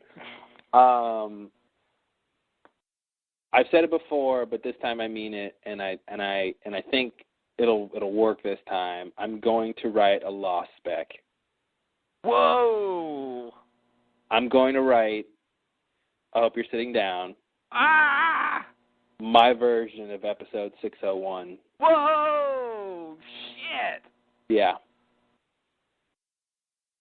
That's going to be my big Lost project over the break, is evaluating everything I've learned from 5 seasons and seeing what I think is going to happen in the beginning of next season. Whoa. So stay tuned for more info about that. I definitely want to, when it's ready, to get listeners to take a look at it, and give feedback and comments, and I'm sure valuable information about stuff like, where the show's going and stuff like that. But yeah, that's the announcement. I Twittered that there'd be a big announcement, so I was like, oh yeah, I got to actually say it. Or else I'm just Benjamin Linus. I saw that, and I was like, wow, I have no idea. And I didn't know that. I'm learning this at the same time. Yeah. I saved it for this podcast. I didn't want to tell you. Wow, that's big news. Because, before I've wanted to write a Lost script for a long time, but it's so hard to write because you don't know where the show's going, blah, blah, blah. But, and I had my infamous, what happened to Claire when she was taken by Ethan. Right. Which wasn't actually how it happened, but, and then I think the closest I got, I was thinking about writing, a sort of Rousseau-centric story. Yeah, and it was going to be about her whole thing with getting to the island and stuff. And I'll have to say, I'll be honest, I don't think I would have incorporated Smokey the way they did, and the temple, of course. Right. And the time shifting. No, none of that. I would have missed all that. You wouldn't have had Jin be there? No. When Montron lost his arm? I wouldn't have had Jin be rescued by Russo's team. No, would not have done that. Sorry, call me crazy. Yeah, that was definitely a hole in the story that you could have done until this season. Mhm. Yeah, it's weird. But I think starting with the first episode next season, it'll be a lot easier to write. I know exactly sort of where the characters are just left off from. And then, that's a better place to start than to just be like, I'll just do some random episode and some random part of, the storyline. Yeah. Now, of course, once season 6 starts, I'll see how right I am and how largely wrong I am.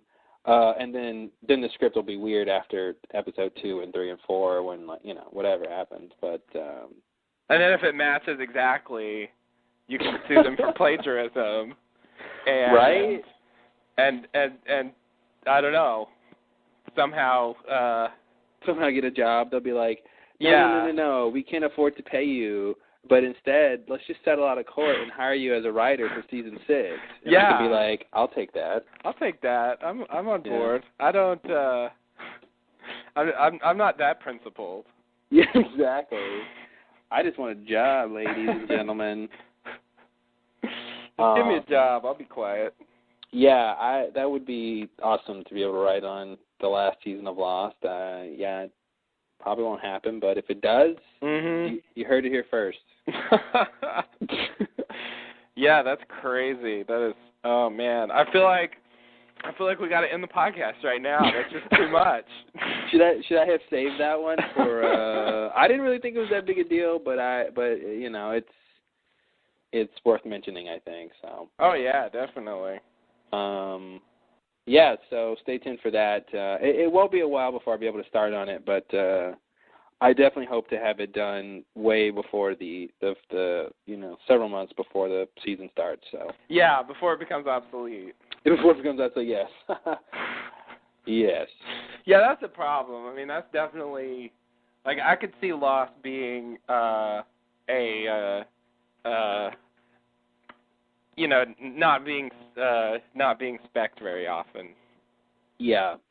Because it's such a linear story, and it's hard to just like write a one-off episode, you know, and not have it be something really trivial and just not any good. Not like incorporate, because you want to incorporate what makes Lost good. You really need to tie it into the storyline. Yeah, exactly. But then it's like, in your script you have them go do something crazy and interesting, but like, it doesn't really match up with the show, or right. The thing, you kind of wrote it in the season 4 thing, and now it's season 5. It's I mean, scripts can get outdated, but Lost is probably one of the worst to try to spec in terms of that. I mean, it's great in terms of showing off action and drama. Yeah. And like character stuff, it'll be good trying to do that really well, but trying to just get it shoehorned into the story, their storyline, is hard to do. Yeah, it's very contiguous. But this is a good opportunity. I mean, definitely, writing the first episode of the next season is just wide open.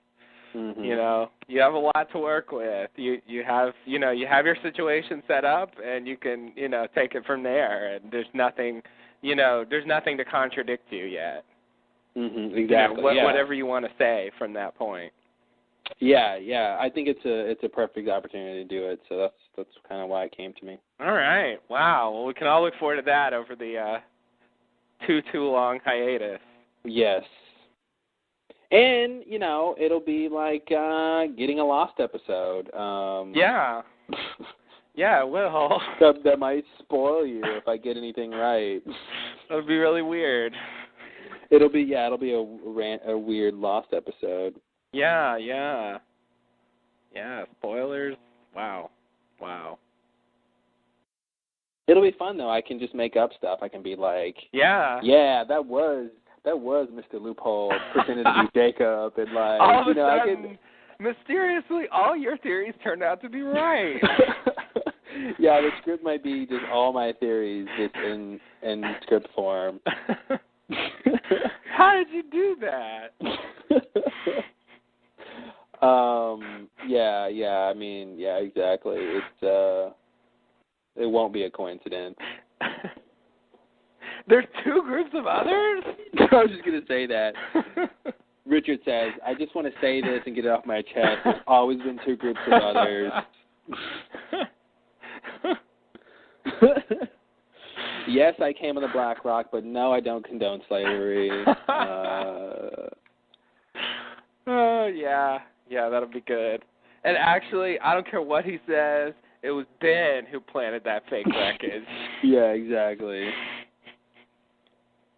Man, I could write roles in there for us. Yeah. I could say after the hydrogen bomb explodes, the Losties get sent to the Lost Lowdown podcast. They get trapped on a podcast with us. Wow, that's weird. What does that mean? How do you get on a podcast? That means that when we're podcasting, we can talk to them. Oh, okay. Yeah. Okay. And so we have an audio cameo. I see. Where the screen is just on a computer with a talk shoe up. Mm-hmm. And then the audience hears us talking to the characters. Doesn't that sound exciting? Yeah. Yeah, God, I can't wait. I want it now. Oh, man, what the bad script. Yes, I would like to make a disclaimer that I no means guarantee that the script will be interesting or entertaining. So it will just be words structured and organized and sequentially numbered pieces of paper. Will it be in English? It will be in English. Okay. I know no other language. Okay. Just checking. All right, cool. Well, that's the announcement. So, will it be grammatically correct? It will be grammatically correct. Okay, good. There will be no grammar mistakes. Good. Excellent. As long as spell check does its job. It will. Spell check's never let me down. If it's underlined in green, I know to change it. That's right. That's the rule. Yeah. Green means change it. Yeah. Red means stop. Yeah. Okay, so hopefully we've all recovered from this shocking revelation. I don't know. I haven't, but I'm gonna try to press forward anyway. Everyone else is like, yeah, keep going, guys. We're done. Yeah, for some reason I'm the only one who's just blown away. Everybody else is like, move on. Yeah. I'm busy here. Yeah. But hey, it's all about me apparently. That's what you say. That's what I say. That's right. That's right. Okay, so next scene now? Mhm. Okay. In the next scene, we go over to Bram and Alana's group. They, along with Frank, who's sleeping in the boat, they row toward the island with their cargo in a side boat. They reach the shore and get out. Bram asks Alana why they brought Frank since he didn't know the answer to the question. Alana says he may still be important. Bram asks if he's a candidate. Then Alana notices that Frank is awake and listening. Frank asks who they are. They say they are friends. Bram gives Frank water, and they carry the cargo onto the beach. Frank asks what's in the box. Alana agrees to show Frank. Frank looks in the box and says, terrific. Frank. Classic Frank. He's so sardonic. Yeah. Oh, Franklin.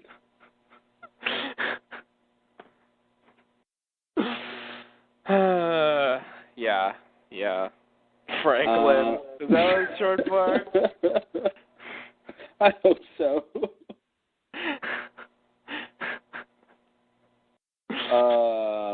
Yeah, I hope so. Yeah, me too.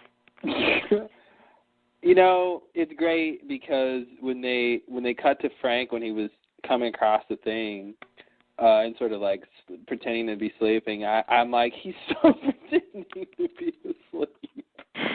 Because I'm just thinking like, I know he got knocked out, but he, it's been a while since he's been there, and they just came across the water, and then they land on the beach, and I'm thinking it's bumpy. That's gonna wake him up.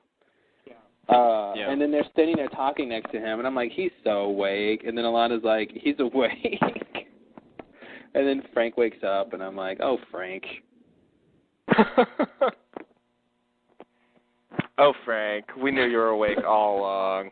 Yeah, it's great. It's the kind of thing he would do, though. Like, if it was another character, I might not necessarily say that, but that's the kind of thing Frank would do. Mm-hmm. And I say that with a lot of conviction because he did it. Yeah. Yeah, it's hard to go wrong with that. Yeah. Yeah, he got knocked out and blah, blah, blah. But I guess here we get the answer to one of your questions, how they're going to get the cargo over to the island. They had this, like, side boat thing. So did they basically just kind of put two boats together? Is that what they did? Or did they come over in a two-hold boat? I couldn't tell. It looks to me like they kind of put two boats together. I mean, that makes sense if one gets taken with the whole, thing that's supposed to happen with Juliet and some of Right. those guys. That makes sense if it's two boats. But I couldn't tell if it was like a catamaran thing or if it was really two separate boats. Mhm.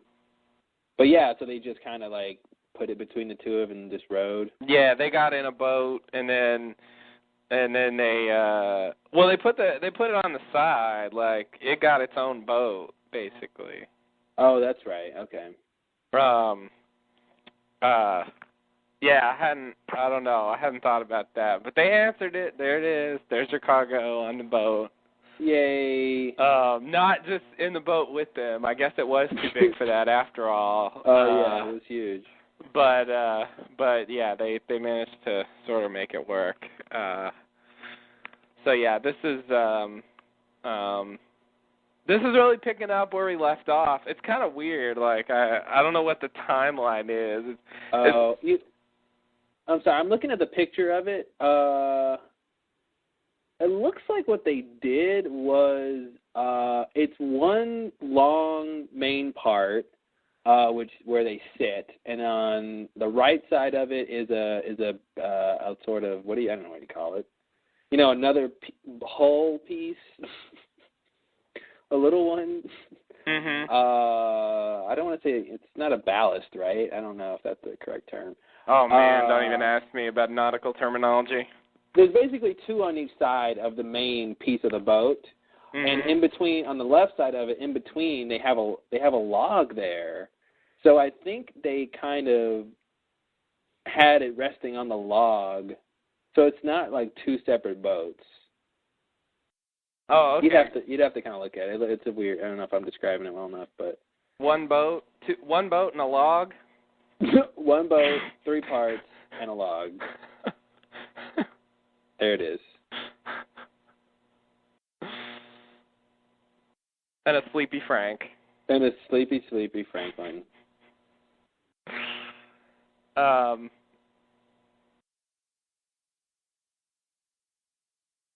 Yeah, so we pick up where we left off, basically with Frank getting knocked out, and over they come with their cargo, and they're on a mission, and so we have this whole little bit here, where Bram and Alana talk, and Bram says he didn't know the answer to the question, and they talk about him being a candidate, and they don't really elaborate very much. But what do you? Any thoughts on that? Well,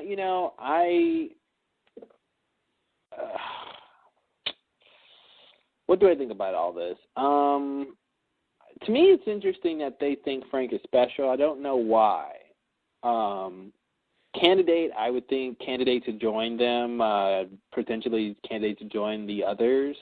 But he didn't know the answer to the question, which I don't know how he's supposed to. But, yeah, it's weird. It's like somehow you're just supposed to know. And it's in Latin, though. Yeah. And I don't know if you have to give the answer in Latin, but at least that's what Richard did. Yeah. I'm a little confused. It makes me think that that there's some long-term use of Frank going on here, that he's involved with these guys, and that they I don't know. I don't know why they think, or Alana seems to think he's interesting. I'm not sure why. Nothing seems to be. I mean, do you have any reasons why they would that he stands out so far to them for any particular reason? No, I have no idea. Does she even have any clue who Frank is? Yeah, I mean, it's weird. I don't know anything that he's done that makes him seem particularly different than anyone else to them. Yeah, I mean, the only thing that stands out to me is that he's been to the island before. Yeah. But they don't necessarily know that. Maybe. Well, I was just going to say, I think I was just going to say what you said, in a different way. But yeah, maybe they found that out somehow. Did Frank tell anybody? Who did Frank tell? I don't know. I don't think Frank told anybody. I mean, there were other people there who knew. Mhm. Like Son and Locke. But I don't think he said it out loud, or did he? I don't even know. Maybe he did. I don't know. I think that's it's really strange, and I don't know if they're just kind of, it's just sort of a contrivance. They want to get Frank into their fold, or to the writers want to get that kind of part of the story going or something. But yeah, I'm a little confused about why they're interested in him to begin with, versus anyone else. I mean, would Caesar count? I mean, I don't know. Yeah. Curious. Yeah, it's weird. And I mean, I think there's other people, this isn't everybody from the plane. Mm-hmm. So like there's still people over there, I think, on the Hydra Islands. And, what about them? Maybe they all got shot. They all got shot? Well, if Alana and Bram are hostiles, that's kind of what hostiles do. They kill outsiders. So yeah. I mean, just to tie up the loose end of having a bunch of people over there. Yeah. I mean, I don't think that happened, but I'm just saying they do have guns. They do have guns. Yeah, that's the thing, though. The way they showed it, like the guy runs up to tell Frank that they have guns, and he goes up to talk to them, and they just like knock him out and take him away. It definitely didn't seem like they shot everybody. Yeah. It's all continuous. It seems like they just got guns and left. With Frank because he challenged them, but like the rest of them they just left alone. That's the impression I get. But you do have the loose end, and that means in 2007, then you have, if the Losties from 77 come back or come forward, then that means you have the Jira red shirts on the mini island hanging out. What do you do with those guys? Yeah, it's a good question. I don't know. I mean, they're not getting rescued, so like, or do they? Do they somehow get these people to the sub? Can I say this? Oh, it's blown up now. Just because you saw the sub doesn't mean it's still around. Unfortunately. Maybe they'll take Desmond's boat and leave. Oh, the Elizabeth. You like that? Whoa. Desmond's boat, don't forget. AKA Libby's boat. Libby's boat. Oh, man. That boat, man. Yeah, somebody asked about that boat on the forum, and I had to think about it for a second. I was like, I guess that means the others have it. But that's the last time anyone talked about it. Yeah. I don't know what they did with that boat. I don't know where they hid a boat, but... Where do you hide a boat? They had the boat, so... I guess they still have it somewhere. Boat. Thank you. It's the kind of word you say, and you want to say it one more time. Yeah, that was one of those weird plots where Ben's just like, I want that boat. And it was... Got to give me that boat. It was a whole episode about getting the boat, and, to what end? What good did that do? Are you glad you got that boat, Ben? Hey, Jacob told him to get that boat. Did he? Was it Jacob? Did Jacob really want that boat? Jacob Loophole.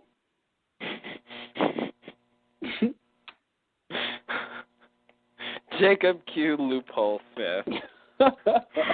That's just it.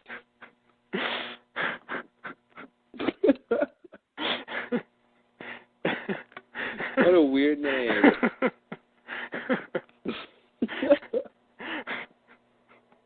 Jacob Q. Loophole.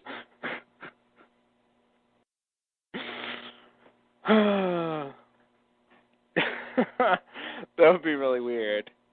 If that's the revelation, like someone, hey Jacob, what's your last name? Loophole. What's your middle name? Quincy.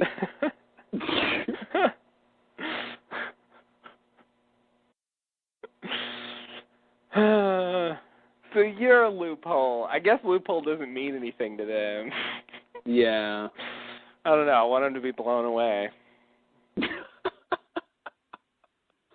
They don't watch the show. Holy shit, that's loophole. That's loophole. Who knew? You're a loophole. You were talking to yourself about how you want to kill yourself. God, that's weird. It's just some, like, psychological drama about Jacob's problems. Yeah, one's left brain, one's right brain. It's just a split personality. Same thing. Wow, that's really all it is. Yeah. Have you seen Identity? Yeah. Spoiler alert. Ouch, yeah, spoiler alert indeed.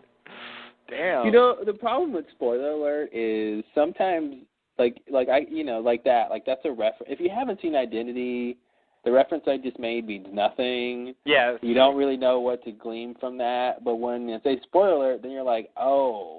Mm-hmm, you know it's a thing. And then you might be able to, like, guess or think about it differently. So yeah. Spoiler alert needs its own spoiler alert. Yeah, it highlights the fact that what you just said is actually important in some way. I think it's kind of similar to, like, putting parental warnings on things. Like, it can have the unintended effect of actually making it more interesting to kids. Oh, totally. You know, that's, you know. Like, ooh, my mom wouldn't let me watch this. Yeah. Watch it. Whereas if you didn't put it, they might just not care, or lose interest, or whatever, have no reason to care. Like, that's not always true, but, like, it is weird. Like, you can't actually have the opposite effect by pointing something out. Like the war on drugs? Yeah, like the war on drugs. That's a good example.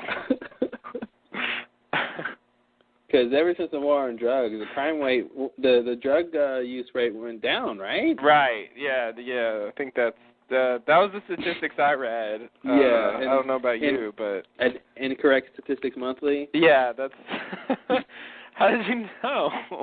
I subscribe also. I'm a lifelong subscriber. They're great. Oh wow! So they gave you the free T-shirt? Yes, they did. Nice. Yes, they did. It's great. I recommend everyone subscribe to that. It's a good deal. Lots of statistics, and you know. And they're all incorrect. They're all incorrect. It's pretty amazing. 85% of people know that. That's right. Oh, look at that zing. Let's put a zing on top. It's a tangent with a little zing. Tangent with a zing. Sounds kind of like your icing cake with a cherry. Yeah, right? I think it's an icing cake with a cherry. Put a cherry on the icing cake. Love that phrase. Makes no sense, but it works. Yeah, you know, I guess I like to really get phrases wrong and mix them up and come up with new things. That's the fun of it all. I don't think anyone really says that, but you know what? They should. Yeah, put the cherry on the icing cake. Mhm. Put the cherry on the icing cake. Perfect. No problems there. Like, are you sure, though? Are you sure? Sorry. About what? Wait, what? Let me just abruptly shift back into the conversation. Okay, good. No segues for me. Are you sure that, you know, that Alana and Bram are sort of like hostiles or others? Like, I want to put them in a different category. Maybe I'm wrong to do that, but I see them as a separate thing. Well, at this point, I feel like they are aligned with Jacob. I agree with that. Yeah, so, I mean, I think they are sort of like off-island others. Now, that could just be a general way of saying that they're a third party. But I think they're basically others. But I think they are sort of they don't, that they are off island. There's, for whatever reason, they're somewhere else. So it could just be, that's kind of saying a third party because they're not exactly the others, but I think they're they're people who follow Jacob. But they didn't necessarily know Richard, for example. They knew of him, but they had never been to I don't think they had been to the island. They never knew what he looked like. Yeah. But they knew to come ask for him. That's true. And that's what Juliet did, too, that whole asking for Ricardus thing. It's a great thing. Like, which amongst you is Ricardus? It's so grand, Everyone's like, I want to be Ricardus. I want to be Ricardus. I want to be the guy to answer that question. When someone says, "Who among you is Ricardus?" you want to be able to be the one to answer. Yeah, it's like, when you're in school and the teacher's like, well, I just graded all your tests and only one person got an A, and you're like, oh, God, I hope it's me, Don't want to be one of the people who didn't get it. Yeah. Oh, that's a mean teacher. One person got an A. It's this person, and you know what that means. Yeah. You can do logic, right, kids? I guess you can't, though, because you all didn't get A's. Is this a logic class? Apparently. It's third grade logic. We all took that, right? Third grade logic, yeah. I don't know. That's what they had when I was growing up. Wow. What did Aristotle teach you besides that? Yikes. Or would Socrates be more appropriate? I don't know my Greek philosophers well enough. Aristotle's fine. All right. Why not? They all work. Right. I was sort of blown away by the idea that Aristotle taught me elementary school. Well, I assume that if you're learning logic in the third grade, then you're getting that old-fashioned Greek education. I see. Okay. You got taught. What do they call it?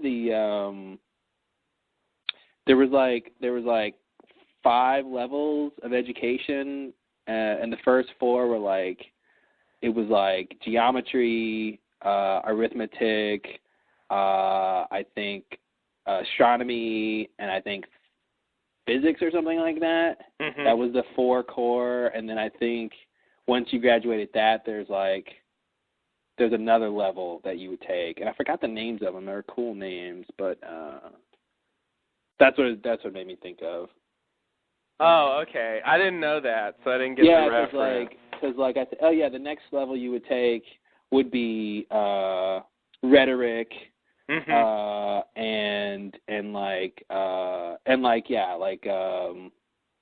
Logic and philosophy and stuff like the core things, I see. Of the pillars of Greek, knowledge, right? That kind of stuff. I see. Yeah. So for all that and more is the reasons. Okay, yeah. I was like, wow, that's crazy. It seemed to come out of nowhere. All of a sudden, Aristotle was teaching me elementary school, and I'm just blown away. Because I'm 8. I don't know what to say to Aristotle. You don't know, but it's probably better that way. And only one person got an A, which isn't so bad, actually. Now that I understand the situation a little more. Yeah. It's actually pretty impressive that anyone did. So, good work, kid. You're going to go somewhere. Oh, that's what it's called. It's the trivium. Oh, I've heard of that. That was the first 3 subjects taught were grammar, logic, and rhetoric. Mm-hmm. Had it backwards, and then they would do the 4 version, which is whatever that is, quadrivium. Yeah, pretty much. Quadrivium, which was arithmetic, geometry, music, and astronomy. That's what. Oh, music! Boom. Yeah. You know what? I gotta say, I think they had it right, man. I was thinking about that. I'm like, man, that would be so interesting to just study those. Really go in depth in just those subjects there, because that's all you need. Mhm. That's all Who needs biology? Not me. Yeah. Ribosomes my ass. Yeah, that's right. I wipe my ass with ribosomes. Vacuoles, yeah, vacuum too, man. I think we're using biology for evil right now.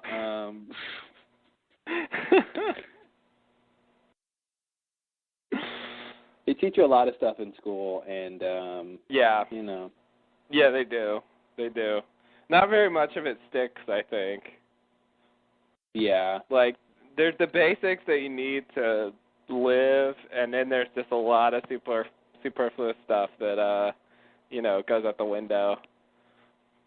That's, like, not what you end up doing later. Totally. At all. But, yeah, that, oh, God. So much biology. And chemistry. Mm-hmm.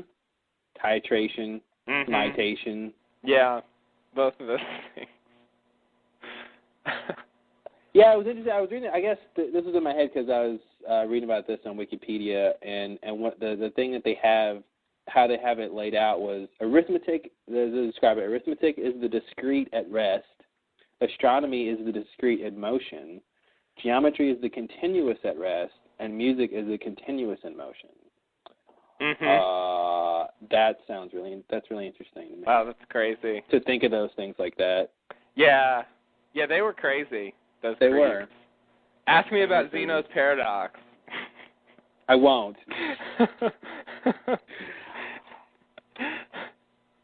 Because I know where it will lead. No, let me just say Zeno's paradox. It's very simple. All right, wait. What's Zeno's paradox? Is it Zena? Zenu? Zeno's. Zeno. Yeah. Yeah. What is it? It's Zeno apostrophe S, like possessive. Zeno's paradox.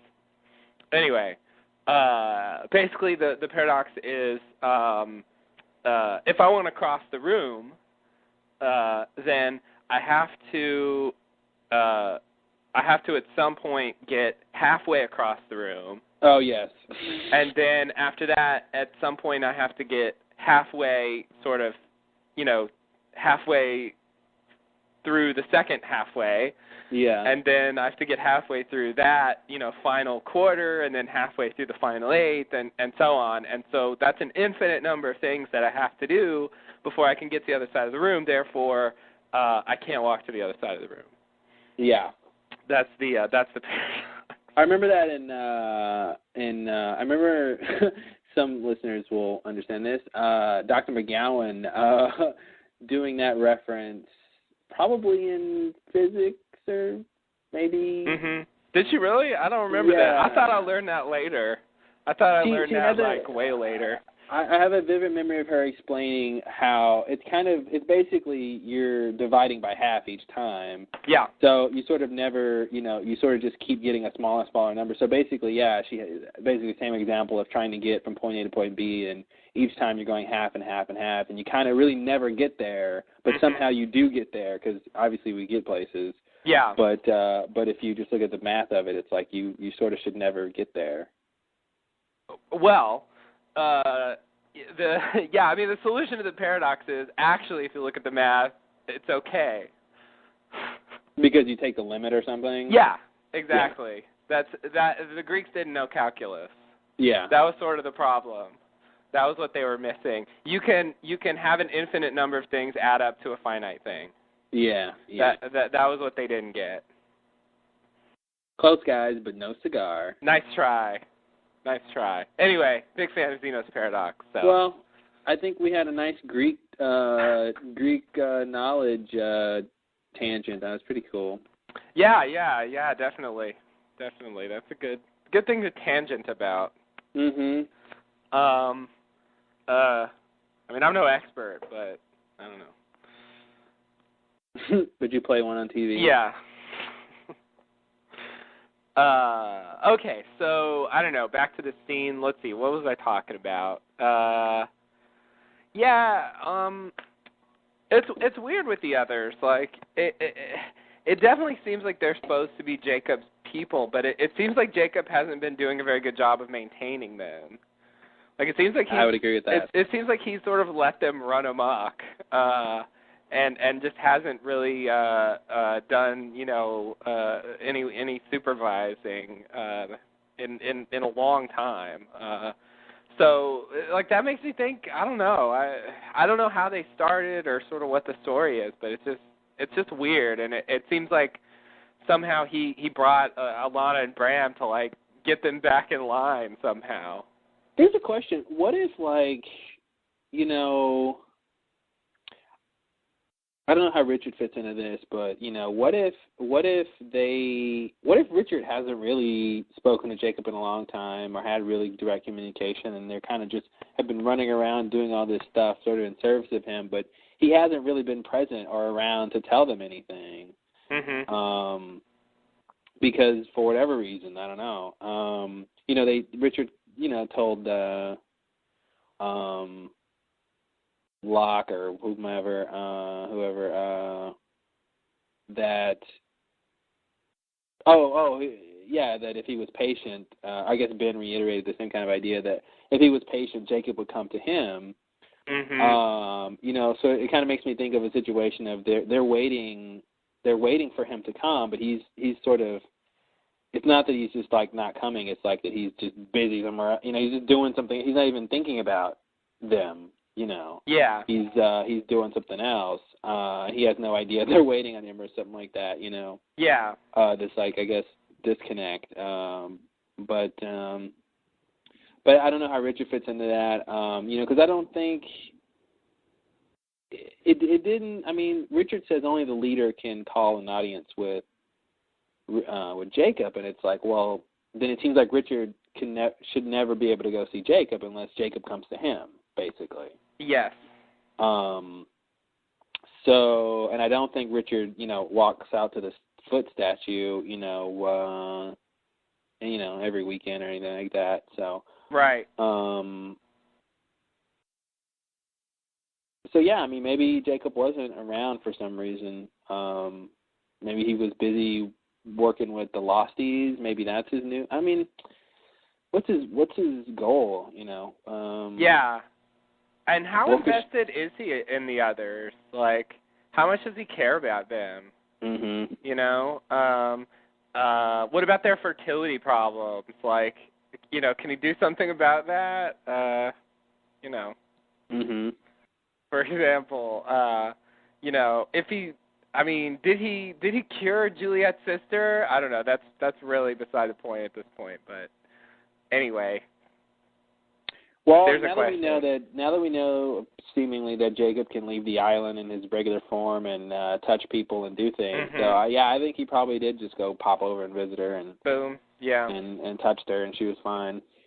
It's weird though, because Ben told Juliet that Jacob would do it, but like he never saw Jacob. Mm-hmm. like that just seems weird. How did he even tell Jacob that needs to be done? Or how did Jacob even know? Exactly. Like, that's the part I don't get. It does seem like Jacob did it, but how did he know? And there is some talk later that seems to say that Richard went to see Jacob and brought back the things, but then there's the thing about only the leader can go see Jacob. So Richard wasn't the leader. So how did he do that?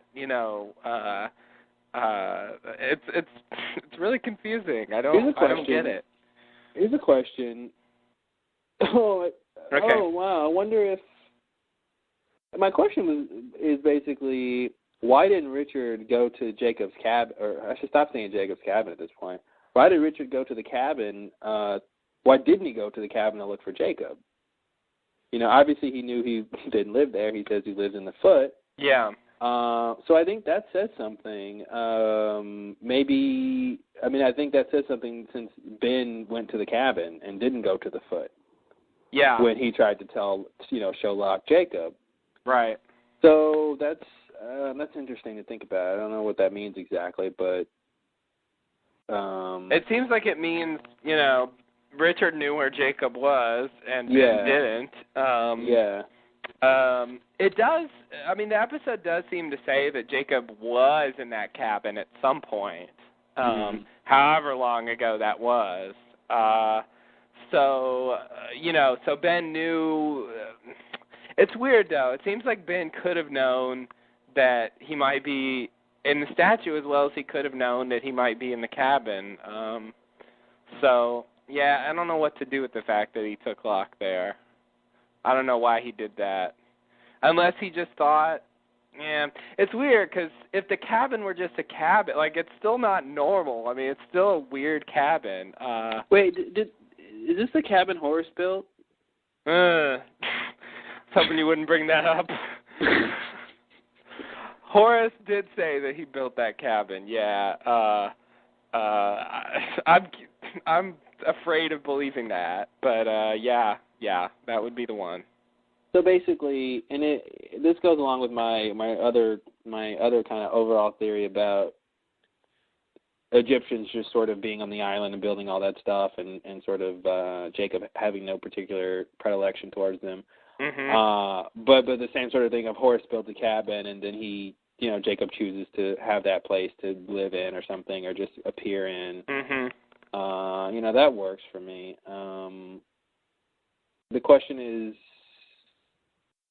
see, here's the logic for me. If Ben takes Locke to go see Jacob at the cabin, to me that means that he either was told that's where Jacob lives, or he has been there, someone took him before to that place and sort of showed him the sort of, there was kind of this ritualistic kind of situation, the way he got the lantern, and it seemed like there was some sort of protocol going on. But he could have just been faking all that, I guess. So what's my point? As much or as little as they want to say he was, I guess. Yeah, right. So either he heard about it or someone took him there.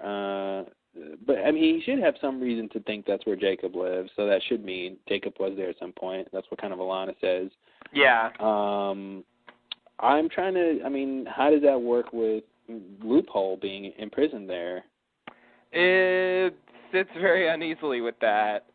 Like, Jacob's like, at some point they have some, he has some need to want to lock him up, and so he just says, he gets him into the cabin maybe, and then, does some voodoo spells and puts the ass around, and I guess that's the idea. Yeah.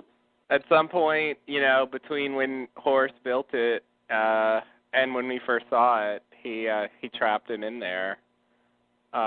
It's weird because he was at the statue in the first scene, which was a long time ago. Mm-hmm. And he's at the statue at the end, and it makes it seem like he was there the whole time. But I guess not. If he was at the cabin at some point. It's also weird that, like you were saying, like under your theory, like all these places he's living in he's not responsible for. Mm-hmm. Like he just moves into places. Yeah, he's a hermit. He's a hermit. Crab. Yeah. Crab. Crab. Oh no. Yeah. Well, a hermit's one thing, but a hermit crab is what I mean. Okay. Hermit crab. Yeah. Oh, because he moves in to the thing. Because they just find something for their home. That was crazy, but it was actually a relevant comparison. Good work.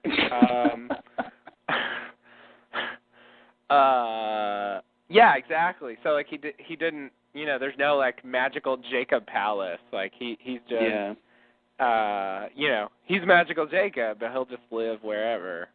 Yeah, in your pocket, In your pocket, yeah. Wherever you'll find a comfy place. Is that Jacob in your pocket?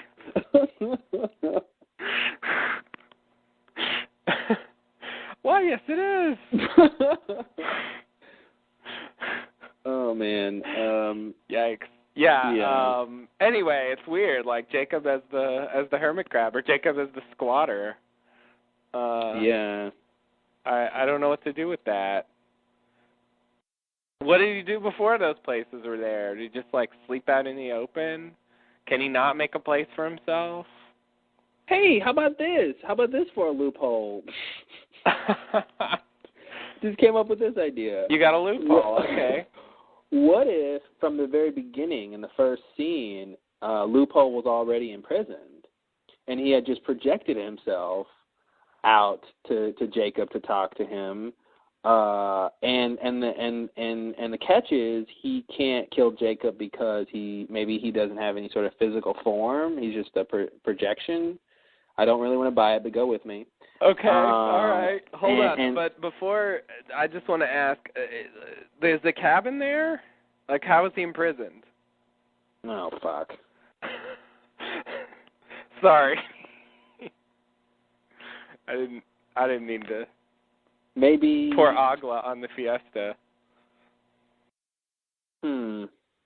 Yeah, good one. Yeah, I don't know how he's in prison. It was all going to work, too. Damn it. Yeah, I don't know. Maybe... so basically, he's projecting to the past. How about that? Oh, there we go. That's really weird.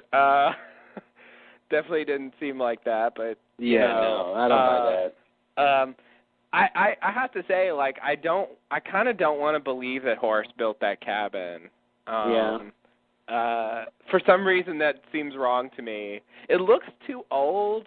First of all, like, it looks older than the 25 years or so it would have to be for Horace to have built it.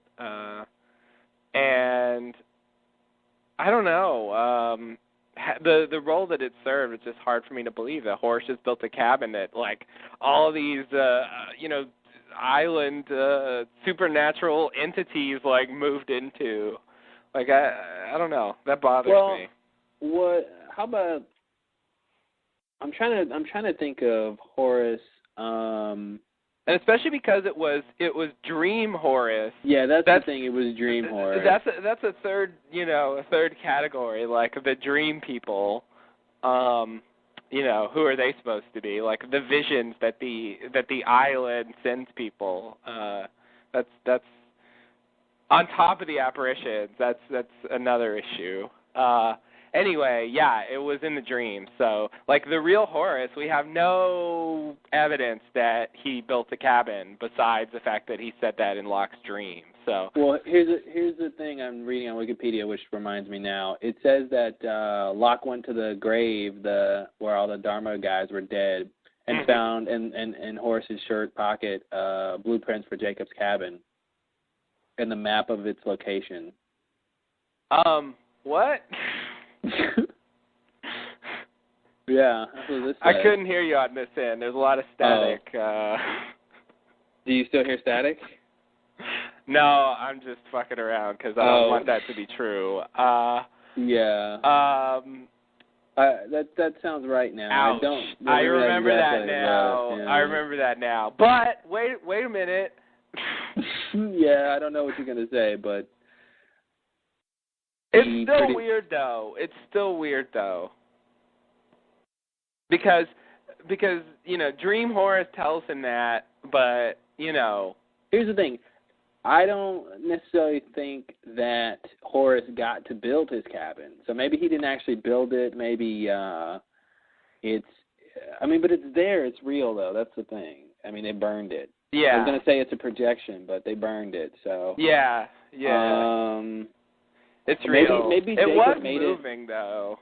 That's the thing. Maybe Jacob made it. He just made the cabin from the, Horace died before he got to build it or finish it, and Jacob, snapped his fingers and it built. Boom.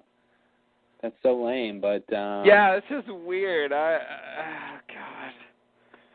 Yeah, I guess that's why I originally thought he built it. I forgot they had the actual stuff in his pocket. But maybe like, that was planted there by... all right, I know it's a stretch. By whoever sent him that vision, Well, it was either Loophole or, Loophole or Jacob. Loophole and Jacob. They're buddy cops now. Yeah.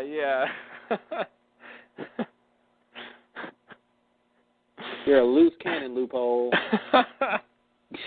I'm getting too old for this shit, Jacob.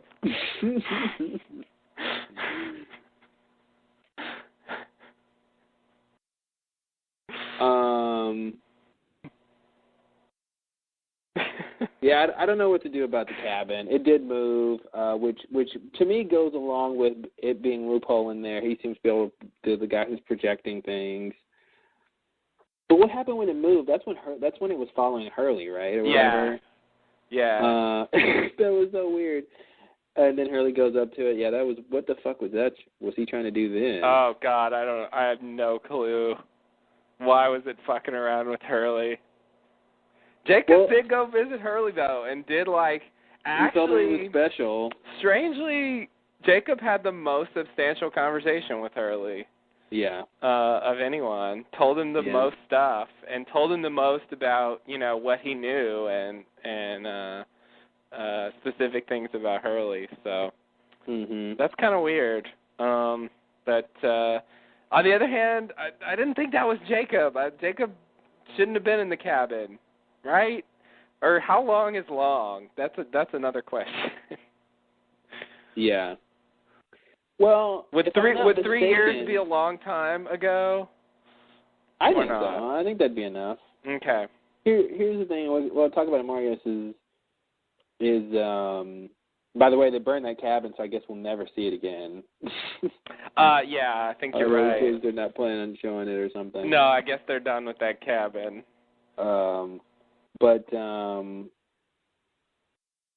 place looked in shambles. Is that supposed to be the same shambles from when Locke was there and the whole thing with Ben and then the stuff got thrown around?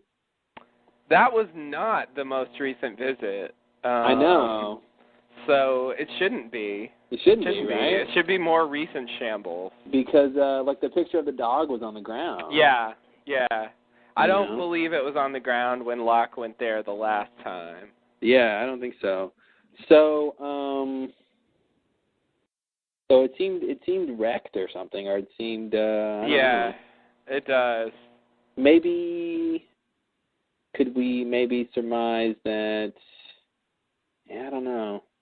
It's been 3 years. Something could have happened. I mean, I do think we're supposed to think something escaped, something happened there. The broken line in the ash, and there may have been some kind of struggle there or something. I don't know. I mean, I could see if that was Jacob's cabin and he imprisoned Loophole there. Loophole would be pissed and maybe knock the stuff around. Yeah, that would mean that happened pretty recently. Yeah. Which is weird, because the ash was there when Locke and Ben was there from the beginning. The ash was there from the beginning, definitely. Yeah. So. And I think I don't know if I said it before, but that ash I think is the same ash from the fire. That fire from the fire that Jacob got burned in. Oh yeah, the circle fire in the middle. Yeah. I think there's a connection with the ash there, but I don't know what to do about the cabin. I don't either.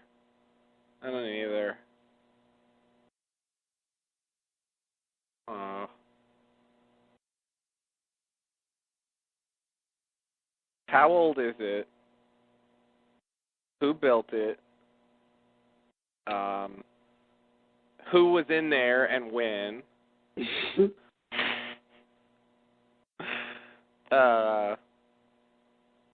And somewhat less importantly, why is it disheveled? Yeah. That's the big thing, and I don't know the answers to any of those. We do have some evidence that Horace built it or was planning to.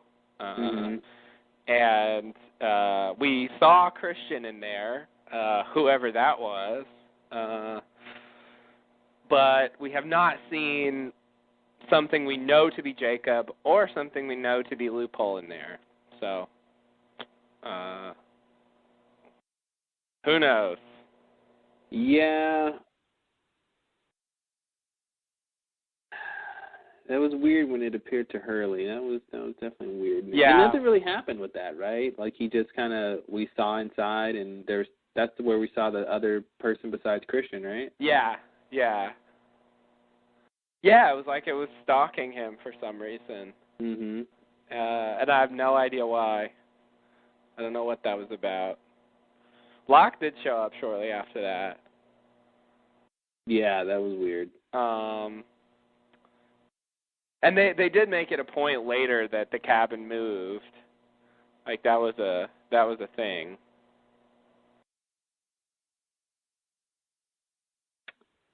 This says, can I quote Carlton and Damon from the season 3 DVD? Wow. Okay. Apparently from the commentary. I listened to it, but I don't remember. From the Man Behind the Curtain episode, apparently they said the Circle of Ash is, quote, a bit of a kind of protection or magic or kind of containment. Ben is afraid to touch it. In a certain way, part of the idea here is that Ben has some powers over Jacob, and Jacob has some powers over Ben, and there's a bit of a stasis. I didn't want to read that because that's weird to me. Yeah, so let me just say, I think at this point that's wrong. Okay. I like that was season 3. I want to say that they've kind of changed course since then. Like maybe they had some idea back then of, Ben had imprisoned Jacob, and maybe that was something they thought about going with. Like maybe that's part of the story here is that at certain points in the show they had various plans that change over time, and so that's part of why things don't fit together. But yeah, that I feel like at this point that's not true. Yeah. So yeah. And since it was that old, I feel like it's definitely a good candidate for something that's wrong. Yeah, it's pretty old. And it's season 3. Yeah, season 3. I do remember that now. And I thought that was something. But, yeah, it certainly doesn't seem like anything like that was going on. I mean, they specifically told us that, Ben's never seen Jacob, and Ben wasn't even in there, or Jacob wasn't even in there, so, I think they've changed their mind on whatever they were thinking when they said that. Why are we talking about the cabin? Are we on that scene or something? I somehow we got on the cabin. No, the scene we're on is the scene when, it's probably because we were talking about Alana and Bram and Frank. Oh, wow, okay. Yeah, they just got to the beach, though. They aren't even at the cabin yet. So. Well, good, because what I wanted to say had to deal with when they get to the cabin, so I'll save it. Okay. All right, good. One last thing I wanted to say about this scene is that when they open the box and Frank says terrific, I started thinking are they going to show us what's in this box during this episode? I thought they might do a Pulp Fiction thing and just have everybody react to the box and never show us what was in there. They did a mini version of that, I guess, by delaying it. But yeah, I saw a version of that in Tangent Alert in Crank 2. If you're familiar. Crank 2? They made 2? They made Crank 2. 2 Cranks? Actually, a very fun series. But yeah, spoiler. In the second one, there is a guy who one of the bad guys is carrying around this box, and the main character thinks his heart is in that box.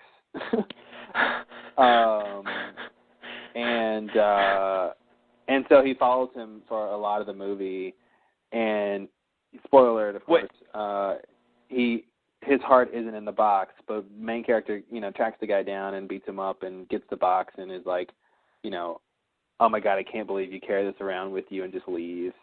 So we don't know what the thing is, but this guy carried this thing around with his weird box the whole time, and they never explained what was in the box. It was great. So, wait, the main character thought that his own heart was in that box? Yes. How could he be alive without his own heart? That's why you have to watch Crank. Okay. That movie sounds insane. It's not that insane, but it's worth, there's a simple explanation. Oh, okay. But still interesting. Okay. Nothing magical or mystical or anything.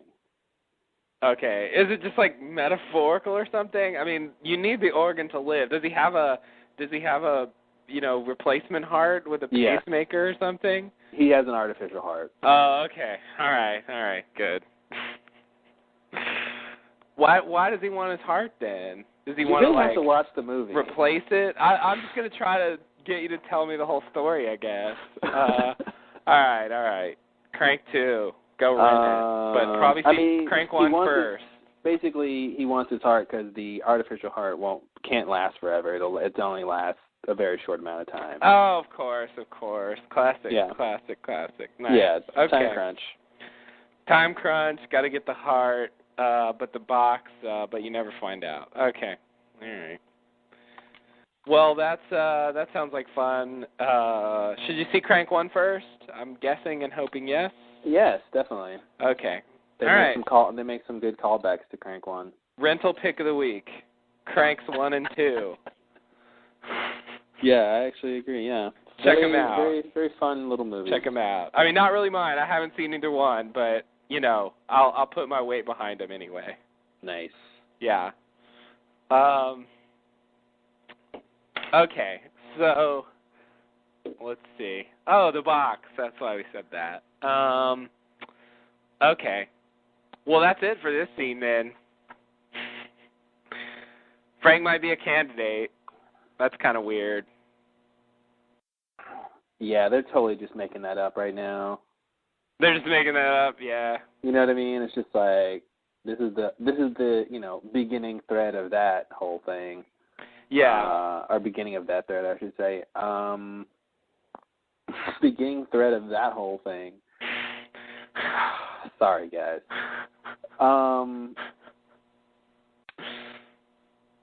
Yeah, I don't know. Frank might be a candidate. I think that's, obviously is a theory. They're gonna bring that back up in season 6. Mhm. That's a good theory. Who's with me on that one? I'm all in. That's a good one. Weed. Yeah. Wild guess. Yeah. I kind of think maybe it was just an excuse for them to bring up the idea of being a candidate. But maybe it really will be about Frank, and they try to recruit Frank, and Frank becomes a thing. Yeah, I could see something. I mean, I think the thread really is, just the whole idea of the candidate, whatever. Yeah. I don't know how far Frank's going to go down that, but I do think it's interesting that Frank is still around and involved in the middle of everything that's going on, and he has really sort of no need to be. Yeah. They didn't have to have Frank on the flight. Right. As the pilot. So I think there is something there. And maybe, I don't know. There's something there. There's something with Frank. I don't know. Yeah, it seems like when they went to Miles, like they were trying to make him a candidate. Mhm. I think that's how we're supposed to take that. Yeah. Miles is a candidate, and they were trying to recruit him. Yeah. Maybe. You think he was a candidate? I want to go with that, but I think so. It seemed really specific, though. With they knew about his powers and all that stuff. Right. Is he a candidate because he has powers? Or is he a powers because he's a candidate? Mhm. Yeah. I don't think Frank has any powers. I don't either. Does the power to grow an awesome scruffy beard? Right. Unless seeing an errant cow counts as a power. Yeah. Expert pretending to be asleepness. Mhm.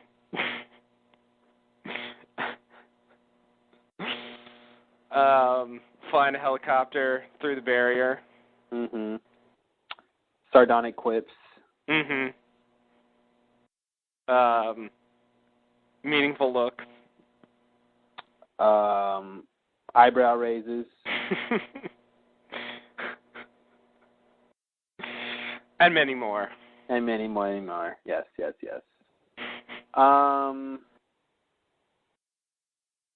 Next scene.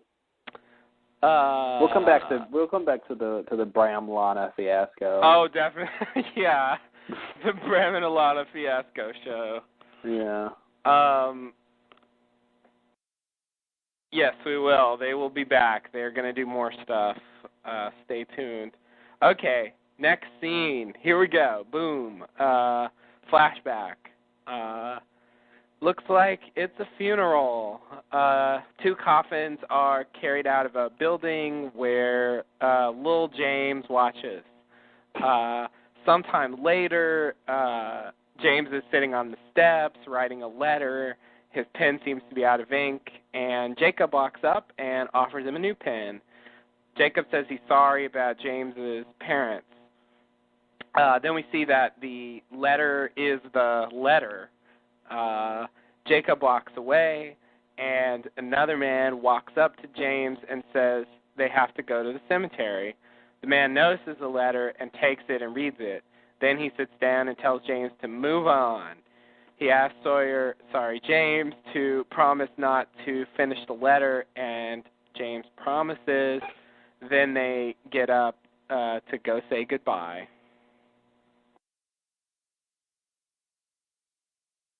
Yay. So, I thought this was interesting because you have the guy, I don't know, James's uncle or whoever that guy is. Mm-hmm. Sympathetic male number 1. Right. He basically is, telling James to move on and not let this hinder his growth, basically. Mm-hmm. Which seems like the sort of right thing to do. But it's interesting because we know he finishes the letter. Yeah. And he actually gets to read it to Sawyer. He does. Sawyer. He gets to kill him eventually. Yeah. It all comes full circle. So it's but it's interesting to me that Jacob is the one who gave him a pen which, does he know what he was, I wonder if he knows what he was writing. Yeah. Sort of like, here, son, finish that, Right. Yeah, that's what's, like, this scene is similar to the scene with Kate, but it's different in that Jacob actually facilitates Sawyer writing this letter. Yeah. And then we have another person come up after Jacob leaves and sort of say, don't finish the letter. Say something that seemed, Jacob didn't tell him he had to finish the letter, but he did facilitate it, and I don't know, I want to say that he knew what the letter was, but I don't know. It's not clear. Yeah.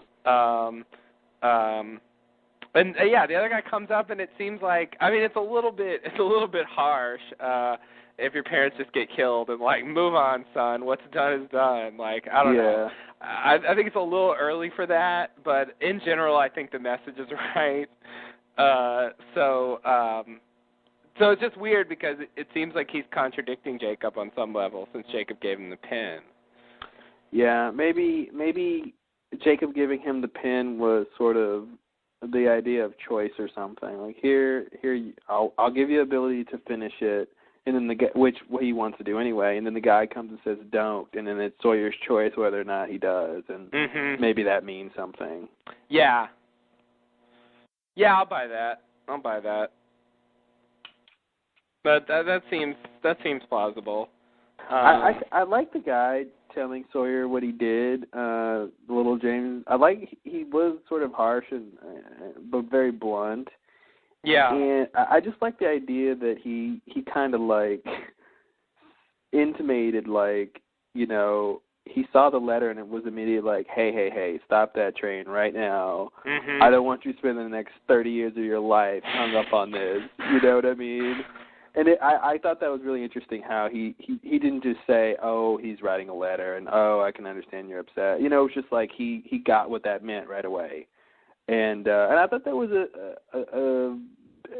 a blunt niceness to what he said and how he said it, and just, because he was like, hey, don't get hung up on it. But he was also like, okay, let's go say goodbye, So it wasn't like unfeeling. It was just sort of,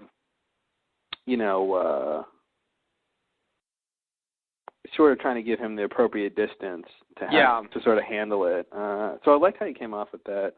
It's kind of weird because they have Sawyer say what's done is done later on, and it makes it seem like he learned his lesson, from this guy. But what this guy's actually talking about, like, Sawyer really didn't learn his lesson. He went to Australia to kill the guy he thought was this guy, and eventually, he ends up killing the actual guy on the island, I mean, he didn't realize what's done, what's done is done until all after that, I think. Yeah. It's like with Juliet. It's the same thing with Juliet. Like, she, when she was a girl, her mother told her verbatim, just because you love someone doesn't mean you're supposed to be together. But it doesn't register to her until after all the crap with Sawyer, until after she's in that situation and she's made the decision to leave him and all that. It's the same thing. Yeah. Of that sort of childhood advice, and then you don't really learn, and then you go, oh, babe, by the way, that was right. Yeah. Yeah, that does seem to be a thing. And I think your read on the situation is right, but it's interesting that, Jacob isn't the focus here. It's really this guy, helping him out, And all Jacob does is give him the pen, which is sort of helping him write the letter more. I don't quite know how to interpret that. Besides what you said, it's just some kind of choice thing. Yeah.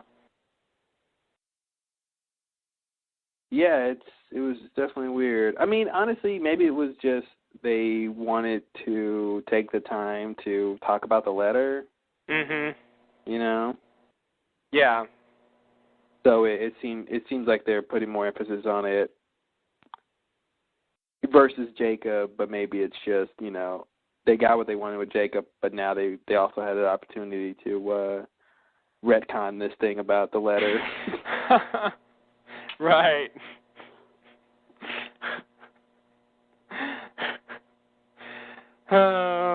Yeah. Retcon or, new flashback. Fine line. Very fine line. Yeah. No, I think you're right. They sort of did that with some of these others, too. Yeah. With the Saeed, the Hurley, and the Jack. So, that's definitely the idea. Yeah, some long, because basically it's Jacob showing up in the middle of some character defining moment. Yeah.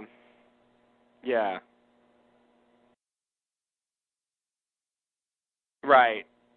So, that's it. Right. Yeah, you got it. There it is. Ding. Boom. So, what else are we talking about here? Is that pretty much it? For that scene, I think that's pretty much it. A good little scene. I think your take on it is right. All right, next scene.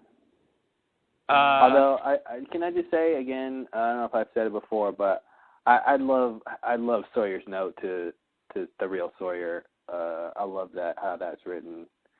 You don't know me, but I know you, and I know what you've done. That. It's like ominous, but it's it's from a kid, but it's like it's just strangely knowing, and I love I know. What is it? Is it I know what you done, or I want it to be I know what you done did, but they didn't want to go that way. No, they cut it. They cut off the did. I know what you done did. Ouch. I know what you done did to my mom and my pa. No, I think it's you don't know who I am, but I know who you are, and I know what you done. That's it. Yeah. You know who I am, but I know who you are. Yeah. Nice little mirrored sentence structure. Yeah. Yeah, quite a writer, that little dude. Yeah, he's pretty good. He had potential. He did become a reader. You know what? he definitely has an interest in literature and writing that I think has gone unattended. Yeah, but, that's his great untapped talent. Yeah. If this didn't happen, like if his parents weren't killed, he might have gone up to be a literary professor or who knows what. Yeah. That's unfortunate. It is, yeah. Stay in school, kids. There you go. That's the takeaway from this podcast.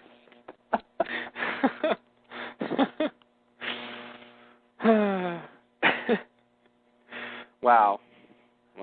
Don't become a con man. Don't become a con man. It's probably not the best use of your time. Mm-mm. Unless you have a southern accent, then you can get away with it. You're right. It's a good thing to add on. Okay, so let's see. You ready for the next scene? Oh, yeah. All right. Next scene. Back to 1977. Apparently that's 1 year later, as we learn later. We go to the submarine.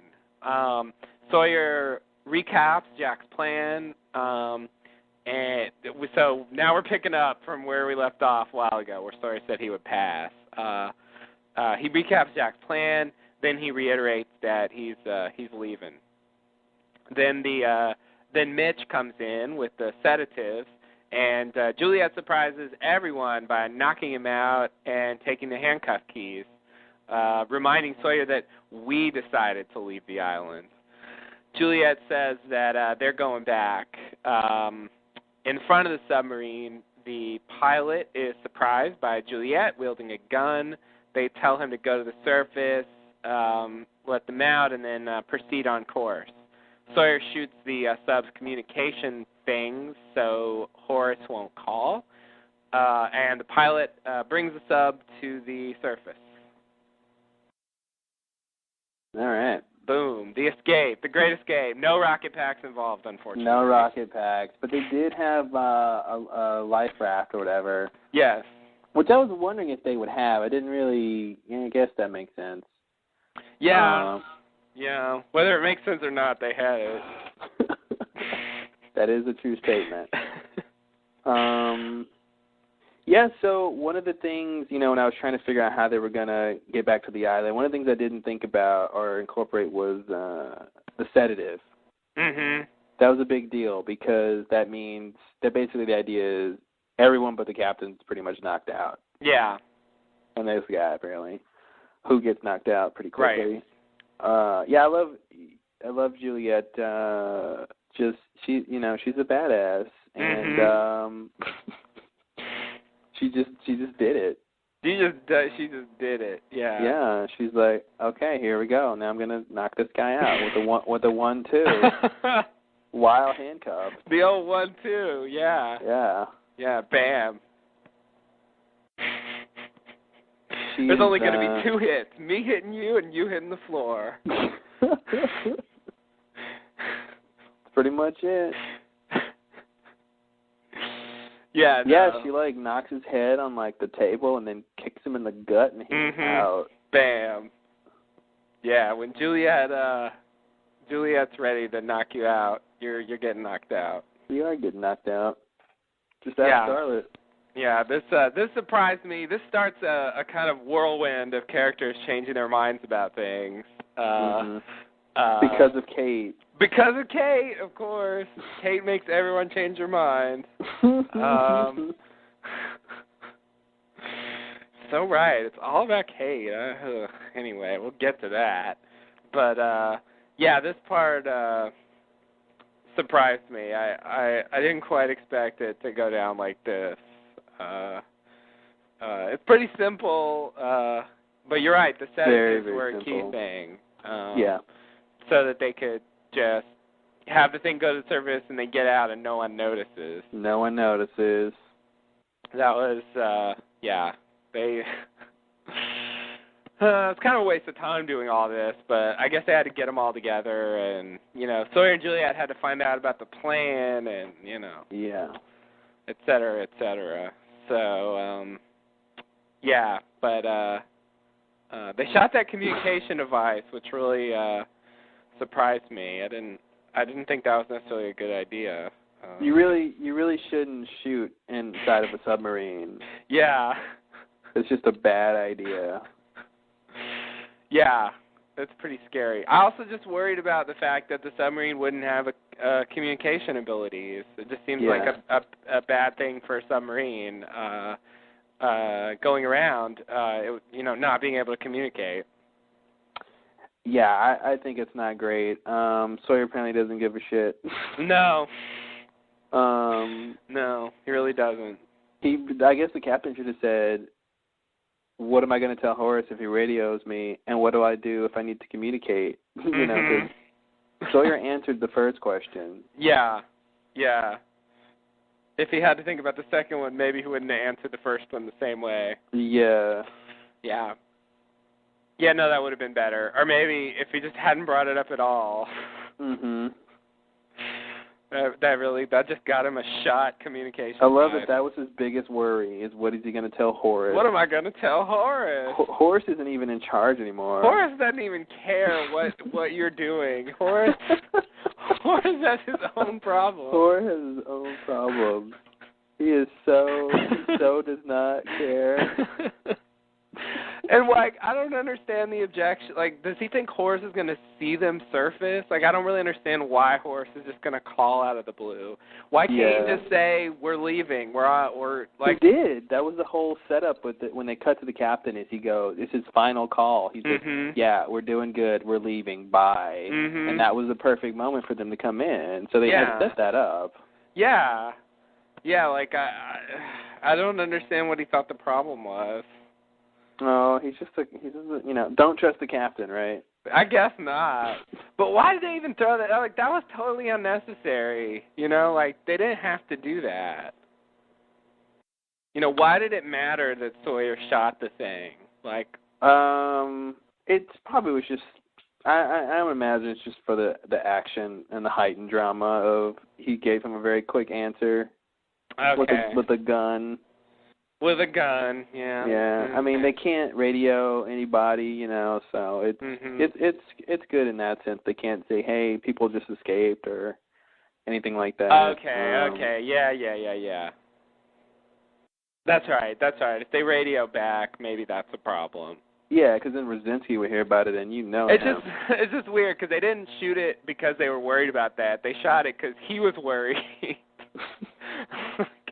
This is sort of backwards. If Juliet said, what if he radios back, or somebody else says that, that's just not how it came up. But you're right. That at least makes sense as a reason to do it. Yeah. So he can't call, not so Horace can't call. Yeah. Oh, Horace. I don't know what he's doing, but I think he's wringing his wrist right now and pacing. I think that's all he is capable of doing. That's about it. Yeah. I think you're right. Biting his fingernails. Right. Okay, so anything else about this submarine adventure?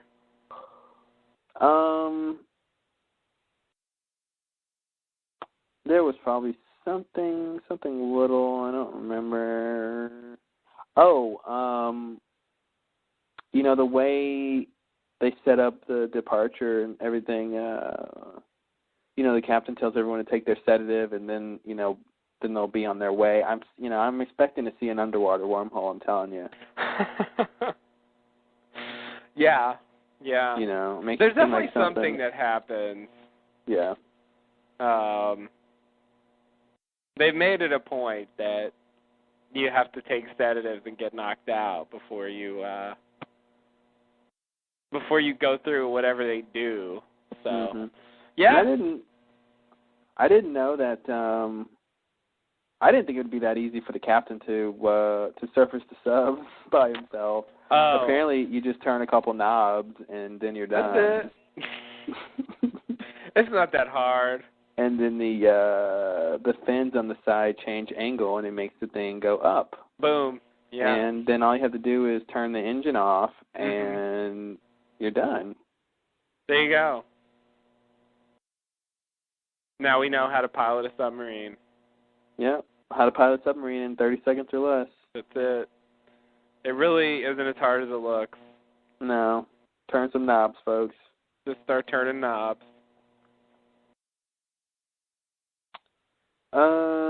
So can I bring up something Okay. that I think I mentioned, but I don't think we talked about? Okay. Which was the significance. That's what it was. I got sidetracked talking about the recap. But that was my point of the recap was they basically said that there's a reason that the Losties were time shifting in those particular time periods. Like, it wasn't just sort of random. They weren't just going through those time periods randomly. It was significant time periods, obviously, but sort of. So that was a thing that I got from that. But it makes me question, that in terms of Mr. Loophole. Did he sort of engineer, or is he, sort of causing the island to skip to those parts for a particular reason?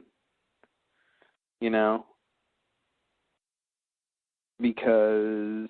So the idea is that, like, someone is making them go to specific time periods for some reason? Yeah, something like that. And you're thinking maybe it's a loophole? Mm-hmm. And he's trying to do something with them.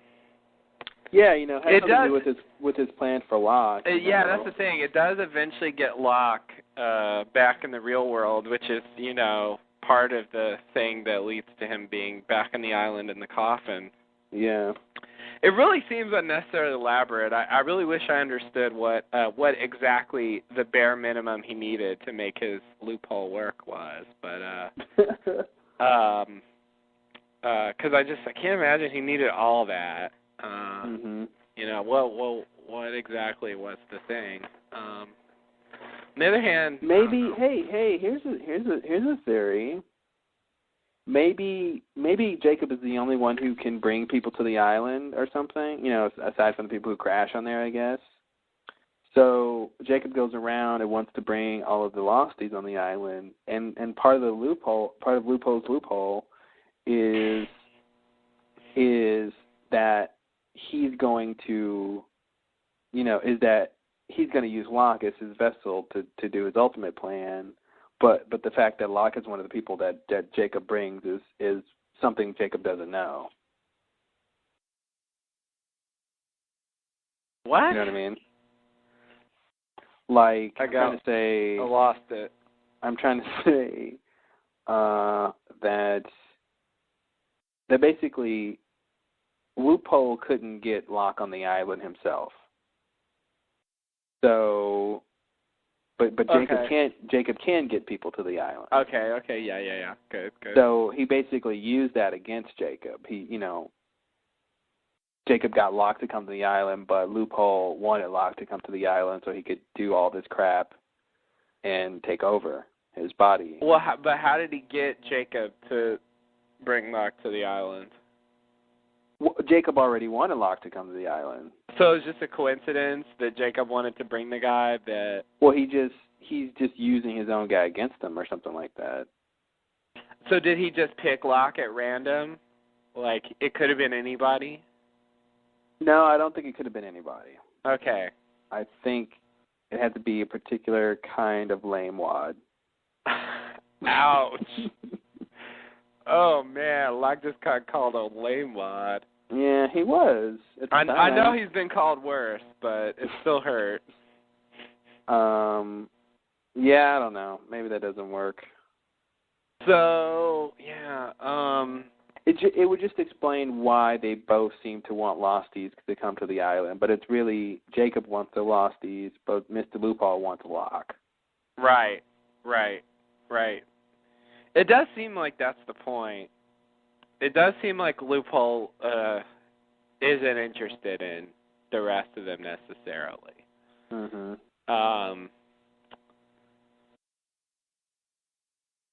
not like he has Locke. So, yeah, I could buy that. It's just weird that Jacob brought them there, and, like, it was just such a bad idea to bring Locke there. Like, once Locke's there, did he know in advance, or, like, Locke shows up, and he's just like, this guy will be perfect? Yeah, I mean, I don't know.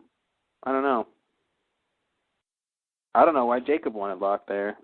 Yeah, well, I don't either. Yeah, I don't really expect you to know, but that's what it makes me wonder exactly how much he knew in advance and how much he just kind of improvised. Mhm. You know, it's not clear. You know, and the time shifting, like, did someone cause that, or was that just the wheel off balance? You know, and how much did that matter? Like, you know, did Jacob and Loopy know that Locke had been time traveling? You know, along with the others. I mean, like, they could have known that. I feel like Jacob should know that. I mean, I feel like he should have sensed Locke and those guys coming to the 50s and Locke and those guys in the 70s. Or, Conference schedules sorry, will be broken down automatically in 5 minutes. To extend the time by 60 minutes, press star 8. And I've got about 2.5 minutes before my call drops. Oh. So,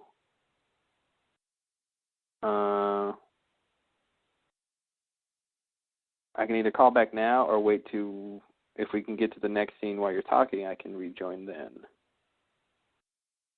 I don't know. What are we talking about, Jacob? Yeah. And the idea of Locke and...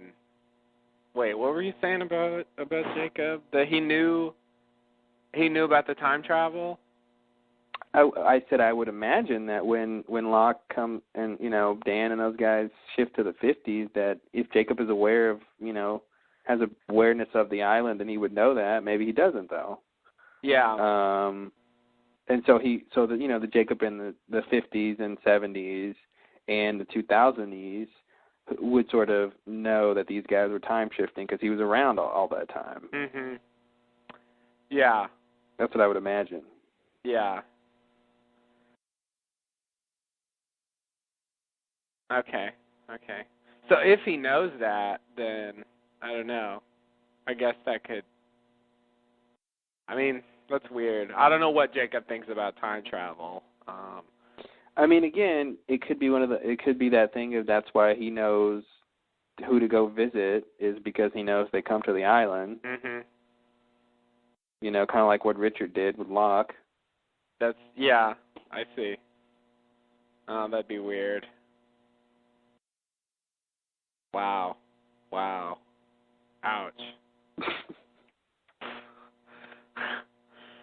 Ouch. I went to see you because I saw you. Ugh.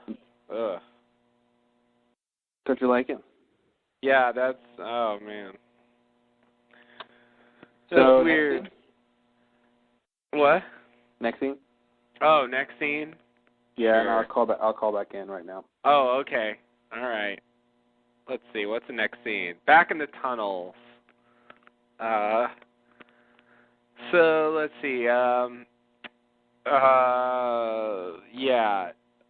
Jack verifies with Saeed that his bag is big enough. Saeed removes the core as the rest watch. Richard asks Jack about Locke's visit in the 50s. Richard says he went to visit Locke, but Locke didn't seem special. Richard asks Jack if he knows Locke, and Jack says yes and tells Richard not to give up on Locke. Don't give up on my baby. Don't give up on my baby. Oh, yeah. You know, Jack did not say that, but no. That was the subtext. This is one of those scenes, those little moments when, like, a character asks, he has to, so in the 50s, this guy, John Locke, walks into our camp and, do you know him? Jack just wants to do a backflip for that question. Do I know John Locke? Oh, my God. It's that kind of scene where, a character has no idea what the audience knows and the history of... Yeah, Jack is familiar with Locke. Yeah. They have been acquainted. Yeah. And 30 years from now, you're going to know that they know each other because you're going to see them interact. You're going to be there. I wanted to say he should already know that, but I forgot it's the 70s. Yeah. So he doesn't know yet. But you're right, yeah. It's the problem with Richard. I want him to know everything all the time, but he doesn't. He doesn't know. But yeah, that's asking Jack if he knows Locke is just you're just bringing up all kinds of stuff by saying that. Yeah. And it's pretty big. It's pretty big that what Jack says, that he, not to give up on him and all that. That's a pretty big thing coming from Jack. It is. Obviously. But I got to tell you, I hope Jack is sitting down when he finds out Locke is dead. And that the Locke that's doing crap in the future is not Locke. Oh man. I know. That's the thing. I want to take this from Jack as somehow a message to the audience. Like, don't give up. Even though we're going to tell you that this is a Locke and Locke is dead, like, somehow don't give up on him. Yeah, I'll buy that because I like I said, I'm expecting Locke to come back next season, and it's going to be, it's going to be the real Locke the White. Mhm. Yeah. I hope so. I really think he deserves better than what he's got so far. Mhm. Because his ending is, just as pathetic as the rest of his story has been, unfortunately. So, I think the show really isn't doing him justice if they leave it at that. So, it is weird. Like, Locke's totally come around and he's on board, and yeah, it's gonna be weird. I don't know what he's gonna do when he finds out what's going on with Locke in the future. That's all kinds of crazy. What if Locke, the real Locke, is with Christian and Claire? Whoa. There's that. Yikes. That'd be weird. I guess they could do that. They're just hanging out. Wow. Yeah, I guess that's possible. Still don't know what to do with those people, but... Well, the question is, where's Christian and Claire, I guess? Yeah. Is there none in the cabin anymore? Last we saw them, they were in the barracks. Well, not Claire, but Christian at least. Do you think they could have changed, their idea of the cabin and who was in it? Yeah, I do. Yeah. I do. Yeah, it's not as clear cut as I would like. I feel like maybe there's some discrepancy there. Maybe they kind of changed things. Yeah, like I want to say what they were saying is something like what they had in mind, that Ben trapped Jacob in the cabin and was holding them there with the ash, and like they kept something of that. Like the ash is still something that keeps you in, but they took out the part about Ben keeping Jacob in there. And like having Jacob saying help me, like that fits with that. And then Ben kills Locke after he hears that. Like all that works, I think, with the idea that Ben traps Jacob in the cabin. Yeah. So I want to say that that's what they were thinking back then. I mean, they even said it. So yeah. It's a good indicator that that's what they were thinking. So yeah, I think once they sat down to actually write this stuff, I think they changed their minds and went a different way and decided Ben's never seen him and Ben's actually going to kill him because of that. And that just doesn't just doesn't fit with that earlier idea. Yeah, and it's weird to have so many people in the cabin, Yeah. It just doesn't seem like you can have Jacob in the cabin, but then Alana says he hasn't been there in a while. Mhm. And then, which kind of means either Loophole was in there, or she's talking about Christian and Claire. Mhm. But it's like, why would they go in there if it's a prison? Right. Yeah. True. Why would yeah, it's weird. Gotta think about that some more. And it's kind of weird that the prison can move around. Mhm. It makes it less of a prison. Yeah. I mean, I kind of think that was just a projection and not necessarily the cabin. But what does that really mean? What's the difference? I won't answer that question, but the fact that it was just kind of appearing and popping into places, it was definitely strange. Mhm. I just want to know if the ash moved with it, then I'll be like, okay, it was the real cabin, and it can just move. Yeah. But if the ash didn't move with it, then I think it's just a projection. I think the ash is moving with it. I mean, who knows? This location they show in this episode looks nothing like the original location that they showed it in. Like, it's kind of out in the open. The original location was more like closed in with, a lot of trees over it and stuff like that. I mean, even the cabin itself doesn't really look the same, which is, whatever, production. But but I mean, they did make it a point that, they. Oh wait, what was it that happened? Like that at a certain point in season 4, Locke went out to see to go to the cabin, and they go to where it was in season 3, and like it's not there. Oh, that's right. And then, Hurley knows where it is because he's seen it. And so, eventually, like, he plays some part in leading them there later on in the season. Okay. So I think they meant to say that the cabin was moving. But I want to say I remembered them seeing the ash there. Maybe I'm wrong about that. But I want to say I remember that. I could be. I don't know. Yeah, I don't remember. That the ash was there, but the cabin wasn't there. My memory. I would have to actually look it up, and I don't quite remember. It was early in season 2, but 3. I mean 4, but I don't remember. Oh, here it is. This says this is a little bit different. This says in The Economist, Locke led a group. This is when he had Charlotte, I guess, where they had to go to the northeast quadrant of the island where he had previously been taken by Ben. While he managed to locate the line of ash, he found no cabin at that place. There we go. So the ash was there, but the cabin wasn't. There we go. Yeah. So the ash isn't moving with it. Apparently not. Although, with this location, it seems like it moved, unless we're supposed to believe this is the original location. Which would make sense, because if it moved, then how would Bram and Alana know where to go? Good point. It's just, production-wise, it doesn't look like the original location, but it just is. We're supposed to believe that's the original location. Yeah. Or maybe they have to move it to, a new spot to shoot in so they can set it on fire. Maybe they couldn't set it on fire in the place they were at or something. They probably wouldn't want to set on fire with all the, overhanging trees and stuff like that. Yeah. Good point. Yeah, that's probably it.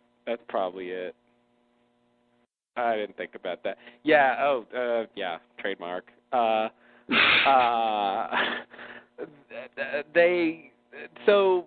then that means that the cabin did move and the ash didn't. I mean, that's weird. Mhm.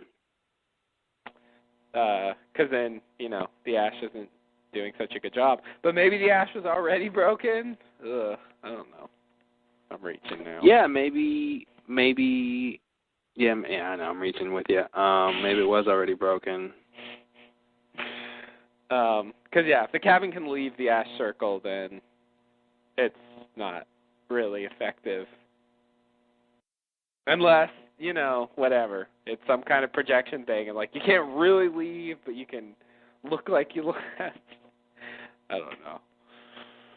That's all I got.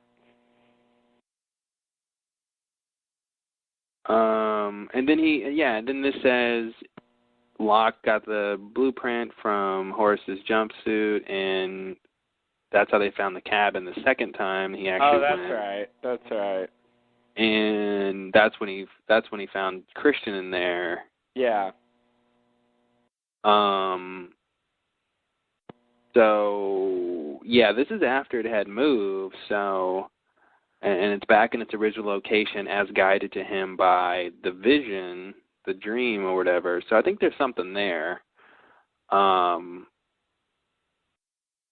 So Christian maybe moved the cabin back.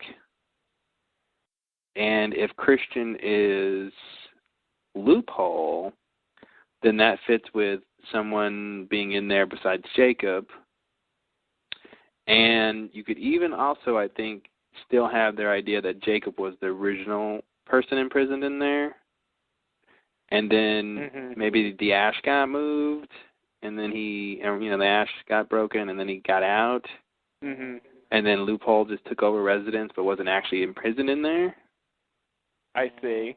You can go with that theory, maybe.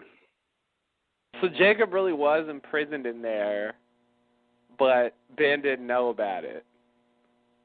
Like, who imprisoned him? Or maybe Ben Loophole? didn't. I mean, according to Carlton and Damon, Ben did. I mean, with the ash, I think that's what they were saying.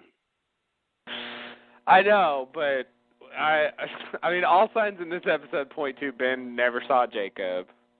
He says that to him himself. Why does he have to see him? Why does he have to see him to be able to imprison him? I guess he doesn't, but it's odd. I mean, if he knows that's Jacob's cabin and Jacob's like, quote unquote, always in there, and he just goes and gets magic ash and makes a circle. I guess so. But like, then couldn't Jacob say, what about you? Well, you kept me imprisoned in the cabin for however many years. I mean, they just didn't bring it up at all. I mean, it seems like I agree. Seems like this would be a time to bring that up. When Ben's talking to Jacob about their history. Yeah, I agree. But maybe Jacob is above petty. What about what you did? Yeah. All right. Maybe that's still supposed to be true. That's weird, though. Oh God. It's not. To me, it's not as effective, but yeah, it fits other things. It does. Because I feel like it should be true that whoever gave Locke the vision to find the blueprint is the one who moved the cabin back to the original place. Yeah. Because the blueprint wouldn't lead Locke to the location other than the original location. So if they want him to come there, which Christian seems to be the one who wanted him there, then he should have been the one who gave him the dream. Yeah. It's weird, though, because he knew where the original location was. He didn't need a map to find that place. And well, maybe is it, or wherever the new location is, maybe it's not the original. Because it doesn't move back, right? Well, I don't know. I don't know if it's supposed to move back or not. I kept saying original location, but I think maybe the blueprint leads it to another, wherever it moved to or something, I guess, maybe. Yeah, which is strange. It seems like the blueprint would lead it to the original place. Yeah, well, it seems like it has to have moved, twice, I guess. Yeah. Like, it's where it was when Ben took him, then it moved to where Hurley, wherever, Yeah. And then it moved to where Horace built it, and I would assume that's the original location, but maybe not. So the idea is, like, the place with the ash is not the original location. The other place where Locke met up with Christian is the original location? Yeah. Okay. All right. That makes it all weirder, but... It does. It's weird to have the ash at the new place. Unless you want to go down the road of saying, the blueprint was changed or something, and it's not the real blueprint or something. Yeah. Yeah, that blueprint. Oh, God. Why? Why did they have to do that? There were so many times they found blueprints that led them to places. Yeah. Yeah. Yeah, that's bothering me. Could just be a plot problem. They had to get him to the cabin somehow. And, that was a weird way to do it. I don't know what to make of that. But, yeah, maybe that's the idea. I don't know. I really don't want Jacob imprisoned by Ben. That bothers me. I really don't want to see that. But the other stuff, I like. The thing, if it's Loophole who's in prison, I think it's a little worse for the newer stuff. But it fits in with some of the new stuff. Yeah. But I don't think it fits in with the Alana line. Yeah, that's true. That's true. Because then you got Christian and, you got so many people in the cabin. Jeez. I know. It's so busy there. Yeah, jeez. What's the rental rate? Must be pretty good. Yeah, that's really frustrating. I mean, it just having so many entities operate out, like you can't go to the cabin and count on who you're going to talk to. Back in my day, a man knew who owned a cabin. It's just, who knows? It might be Jacob. It might be Loophole. It might be some other apparition with its own agenda. Yeah. Might even be Smokey. Who knows? Might be who Vincent. You're gonna meet. Might be Vincent. Why not? We all saw the painting. Mm-hmm. We know what that means. We know a dog when we see it. What is up with that dog painting?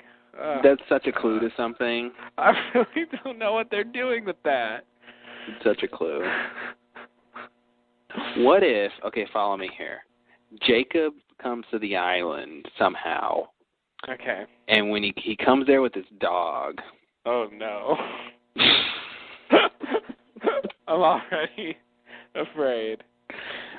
And when they get to the island, Jacob gets these powers and becomes the Jacob we know. Okay. And his dog becomes Smokey. Oh. Oh, man. Wow. Just take the Smokey as pet metaphor and make it literal. Mm-hmm. Nice. Isn't that what metaphor means? Smokey is literally a dog with power. I love it. That's the answer. That's it. Who would have guessed? Is that a dog with powers? Well, yes, it is. Wow, what a theory. Okay. I don't know. There's something there with the dog. That would be, that would be sort of in line with your Smokey is Vincent theory. Yeah. Not quite right. Theory. Not quite right. I don't think Smokey is Vincent, especially now that Vincent was time traveling. Yeah, with Rosa Bernard. Yeah. Yeah. I feel like that really kind of indicates that's not Smokey. Yeah, I still think there were times where it may have been Smokey. Oh, that's right. I forgot. Sometimes Vincent could be Smokey. Sometimes there's a Smokey. He did some crazy stuff. Mhm. Here, look at this. So it's kind of interesting to think about. Now we know, if Vincent, if Smokey, came as Vincent and Smokey is Mr. Loophole. God, that's a sentence you just never want to say.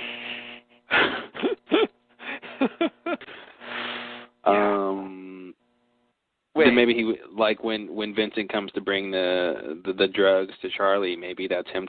That's Loophole testing Charlie. Yeah. That also seems like something Jacob would do. Yeah. Like say, here's the drugs and you have a choice. Yeah, but it's a little vindictive because Charlie had already made the choice to quit. Yeah, that's and true. it's like tempting him back to the dark side. Yeah. So it's a little bad to be like, yeah, I know you quit, but do you really want to quit? Yeah. Like, Any second thoughts? Yeah. That's why I made, I could see something like, Charlie says he decides to give up the drugs, and Jacob tells Loophole, hey, look, see, you can change somebody. People can change, and then Loophole disguises himself as Vincent and says, no, you can't change here, I'll prove it to you, and he tempts him again with the drugs. Yeah. But I don't think it worked, though. I don't think he ever got back on him. Which is why Charlie died. There you go. Yeah, I forgot about that scene. Vincent, what is your problem? I can't believe he did a couple things like that. I'm trying to remember the other stuff he did where it was like, you're not a normal dog. Wow. Oh, he brought the key. He brought that hand, like Roger's hand, to Hurley. Yeah. That was random. Which means like somehow he hopped in a van, pulled off the guy's arm, and carried. Got out of the van, closed the door. Yeah, right. And brought it over to them to go mess with. Yeah, oh God, that was really weird. But at least in that case, I mean, taking apart, decomposing bodies aside, like, they had fun with the van. It was a nice party for all. But with the Charlie thing, like, it's kind of, there's something dark about that, Like Vincent knows he was addicted to the drug somehow. Yeah. And he's just taunting him or tempting him, and that's just what is up with that dog? Now I think there's something up with Vincent. Damn it, I never really believed it. I think it was just because I forgot about that scene. Yeah, that's the thing that always sticks in my head is that scene. That's why I always bring it up, because it's like that a normal dog just does not do that. Yeah. A normal dog just doesn't go grab random things and brings it to random people. Yeah. They did some weird stuff with him early in the show too. Like, he was the guy who, walked by. Well, I guess he talked to Christian right before he went over to wake up Jack. That's pretty crazy. And that, I don't know, that could fit in with your, thoughts about Vincent being something. Yeah. And then I remember early on there at some point, like, they were doing something. I know I can't be more vague than that, but it was in season 1. So there you go. There's your specificness. And then they cut over to Vincent in the bushes, and he's like watching. Like, I always thought that was weird. Like, I don't know. There's something creepy about it. Like, Vincent's watching from the bushes. Yeah, Vincent is the reason Michael found Sun bearing her driver's license. Oh. When they almost kissed. Oh yeah. That and you know what? thing. I had my whole thing about Sun and Michael and their love that shall not endure. But now that I think about from this episode of Jacob saying that Sun and Jin's love is special, I'm actually interested. It's interesting to think about that in terms of Michael, and was that some sort of test of Sun's devotion to Jin or something. And Vincent is trying to engineer that, or wow, or he's loophole and he's trying to say, oh, let's see if Sun will cheat or something. Yeah, I don't know.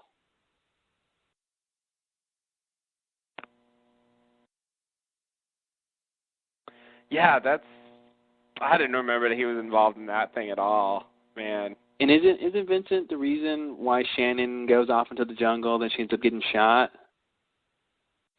No, that was Walt.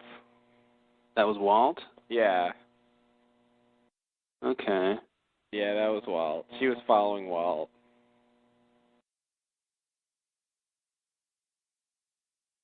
She did take care of Vincent for a while, but Vincent wasn't involved in her shooting.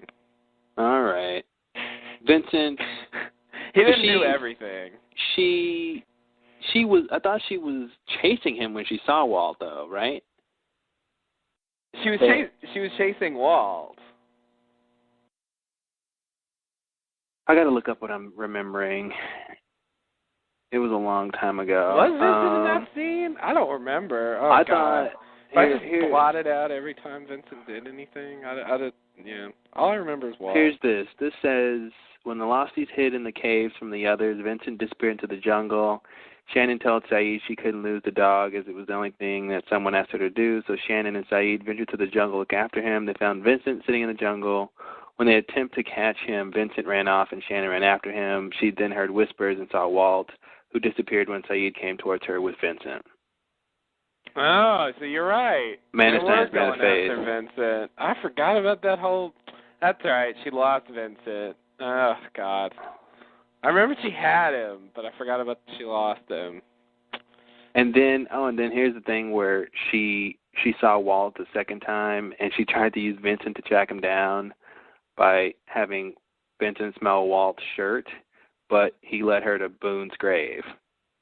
Did that really happen? I don't remember that either. Oh, Damn, and it's been a long time since I've seen season 2. Vincent led Shannon. This is what I was remembering. Vincent led Shannon into the jungle, but ran off just before her death. Wow. Yeah, so Vincent's doing stuff. Walt was there too, at least. Walt was definitely there. I wasn't totally wrong, but yeah, I forgot Vincent was even involved in any of that. I didn't think he was anywhere around. Wow, I can't believe it. Thanks, Vincent. Jesus, for a seemingly nice dog, you're really dark sometimes. He's all over the place. You follow Vincent, you just might get your ass shot. Vincent was there before Charlie attacked Son.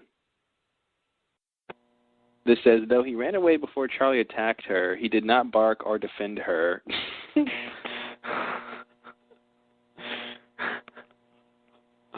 Yeah, no, he's really been no good for defensive purposes. He's like a cat that way. Yeah, he is. He just runs off and does his own thing. Like, he really is like a cat. You know what? I got to say, he's a lab, and that's a lab, man. Really? Labs are, they're not my favorite breed of dog. No offense to labs, but our lab owners, but they're very foolhardy. I see. They're just like kid. They're just I don't know. They're just all the labs I've ever seen or been in contact with are just very sort of rambunctious and spastic. Uh-huh. So that fits for Vincent just to be like, I'm going to run off now. Mhm. Yeah. Yeah. Yeah, and he did that a lot. He'd be gone for long periods of time. Mhm. And then he'd show back up with, like, some new weird thing.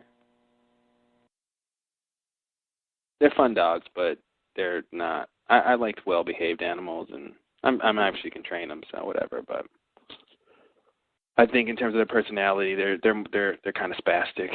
I see.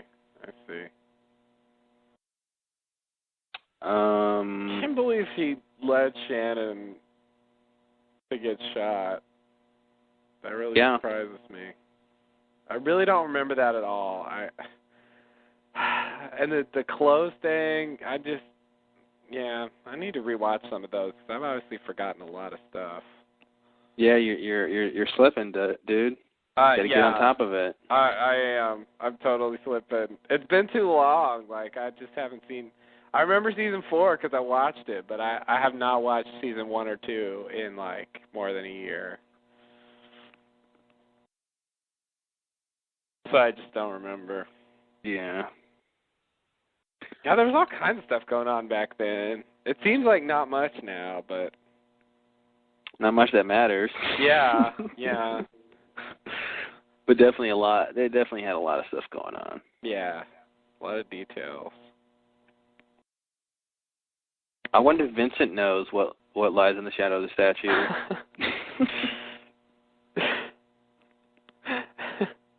Even if he does, I really don't want to hear him answer. Oh, man, I do. I really do. I want to hear him, like, you ask him, he looks up at you and tilts his head and in precise, perfect Latin gives the answer in a low, deep voice without opening his mouth. Wow. They should end an episode with that. He looks at you, tilts his head, and you hear, in Latin, he who shall save us, or whatever the translation is. Yeah. Wouldn't that be awesome? I put it in my script. Awesome. Yeah, there you go. It's going to be a comedy version of Lost. Lost, and they do a little comedy sometimes. Yeah, they're all comedy themselves. Throw it in there. It'll work. So, are you ready for the next scene? I think so, but I don't remember what happened. What scene are we on? Something. Jack, Saeed's bag is big enough. Richard, yeah, okay, right. Are we on that scene? Yeah, that's the scene we're on. We didn't even talk about it. No, we didn't. We talked about other stuff. Oh, we started later we started with the Jack walk. Yeah, we talked about that. Anything about Saeed's bag being big enough? You know what? I think it's going to be fine. Okay. Good. Just making sure. Saeed looks like the guy who always has a bag that's big enough. Mhm.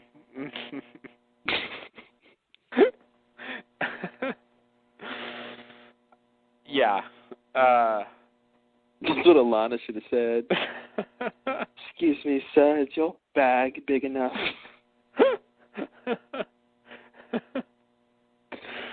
I guess that depends on what you're storing.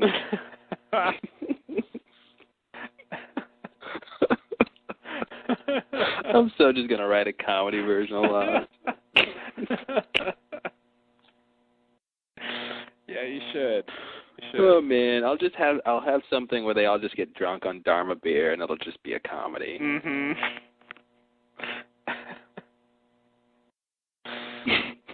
Yeah, that's a good, Maybe Harold and Kumar show up.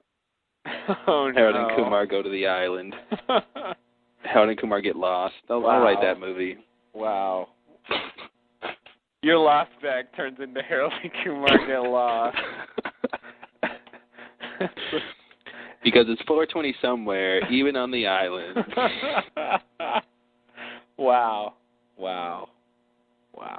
This thing writes itself. I don't know if we're ready for that. Whoa, Harold, we're time shifting. I thought I was just stoned, man.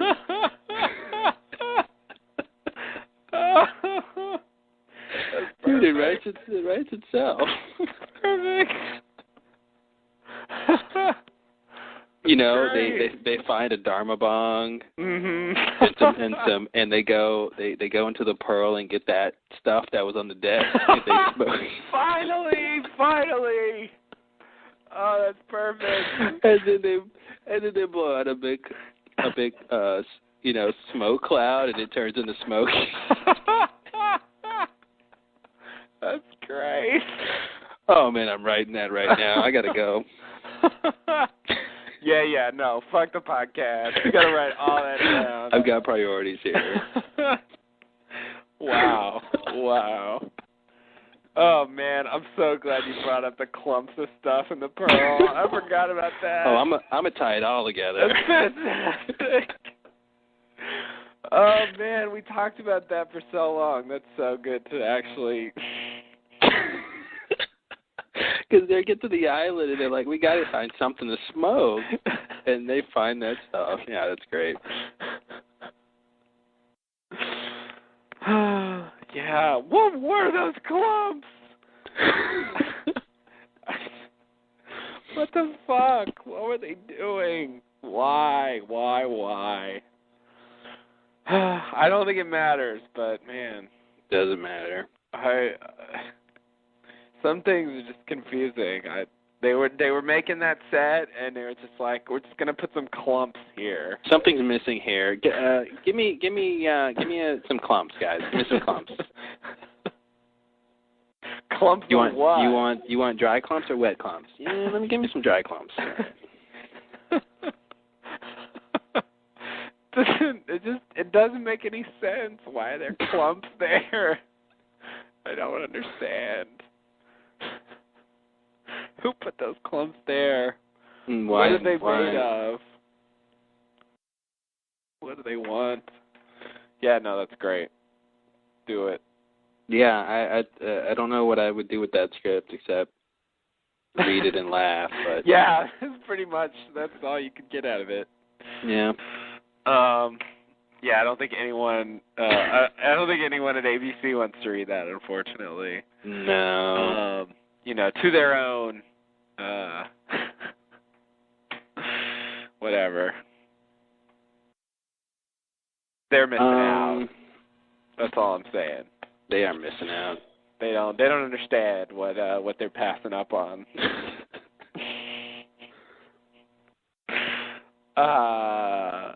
Yeah. So anyway, the bag. I guess that's how we got there.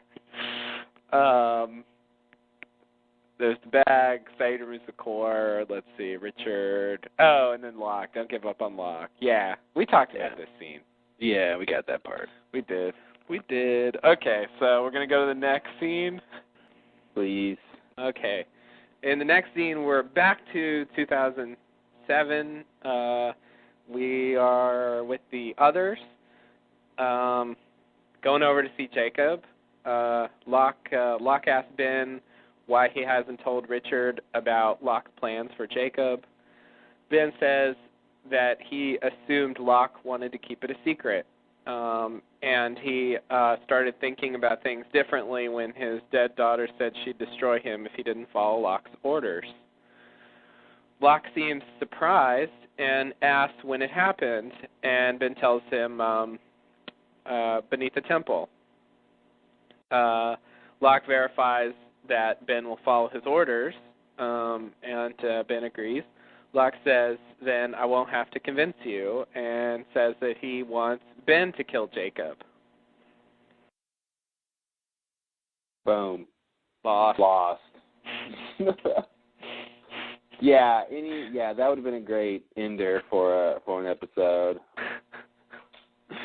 Yeah, that's a good one. So here we go again with trying to figure out Locke holes and what he's doing here. Mm-hmm.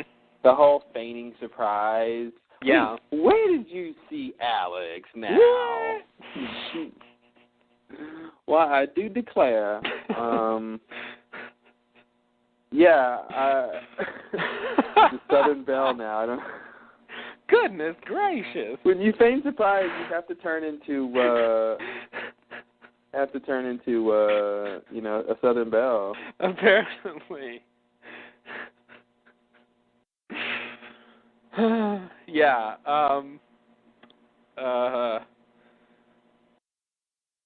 Yeah. So I don't know what Locke, fake Locke, loop Locke, Locke hole, is doing here.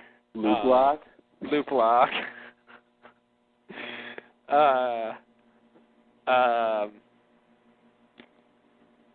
Because I mean.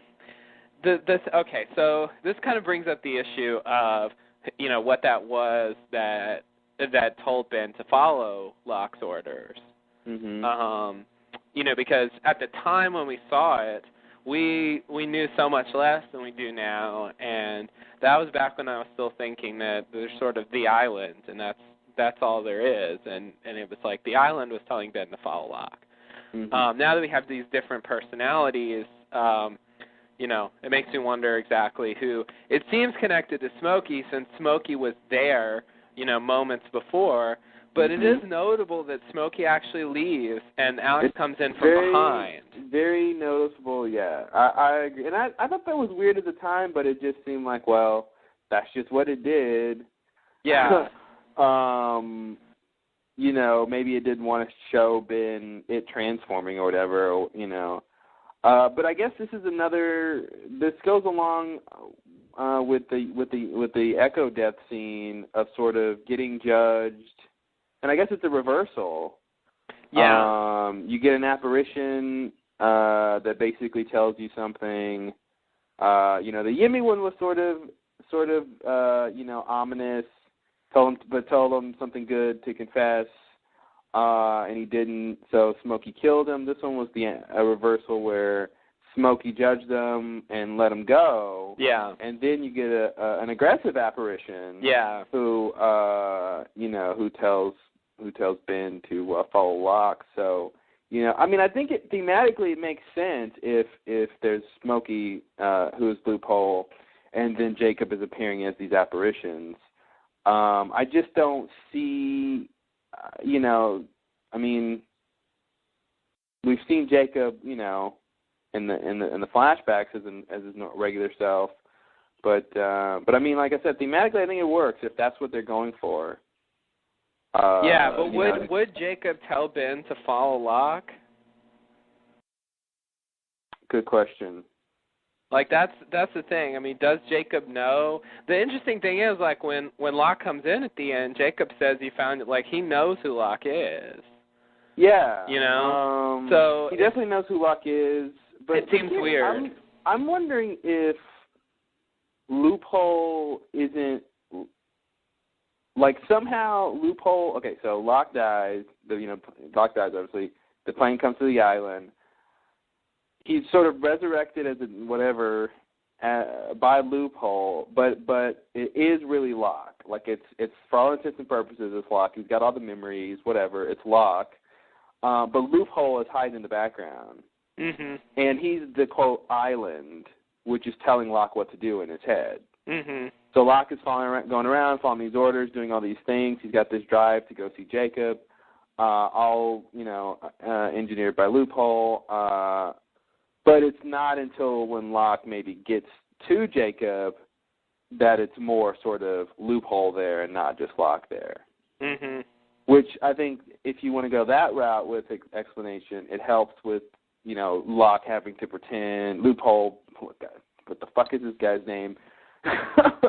Locke, with Loophole in him or whatever, having to pretend, Locke feigning. Plus. Yeah, Locke Plus, thank you.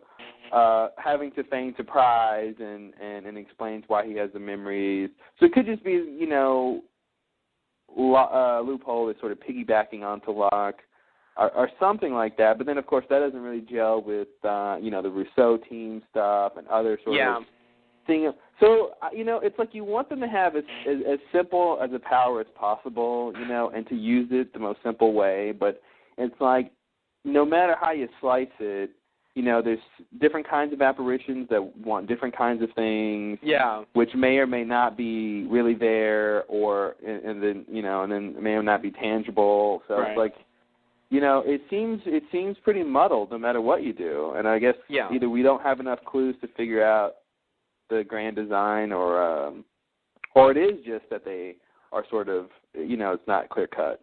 Right. I feel like there's several things going on here that makes it hard. Like it seems to me, whatever theory we come up with, there's some bit of the show that makes it problematic. Yeah. And I feel like there's several explanations for that. I mean, there's some theory that's right, and I suspect that whatever that theory is, there probably will be a couple problems with it. And even the correct one. And so, that's explained by they didn't necessarily know exactly what they were going to do when some of these scenes happened.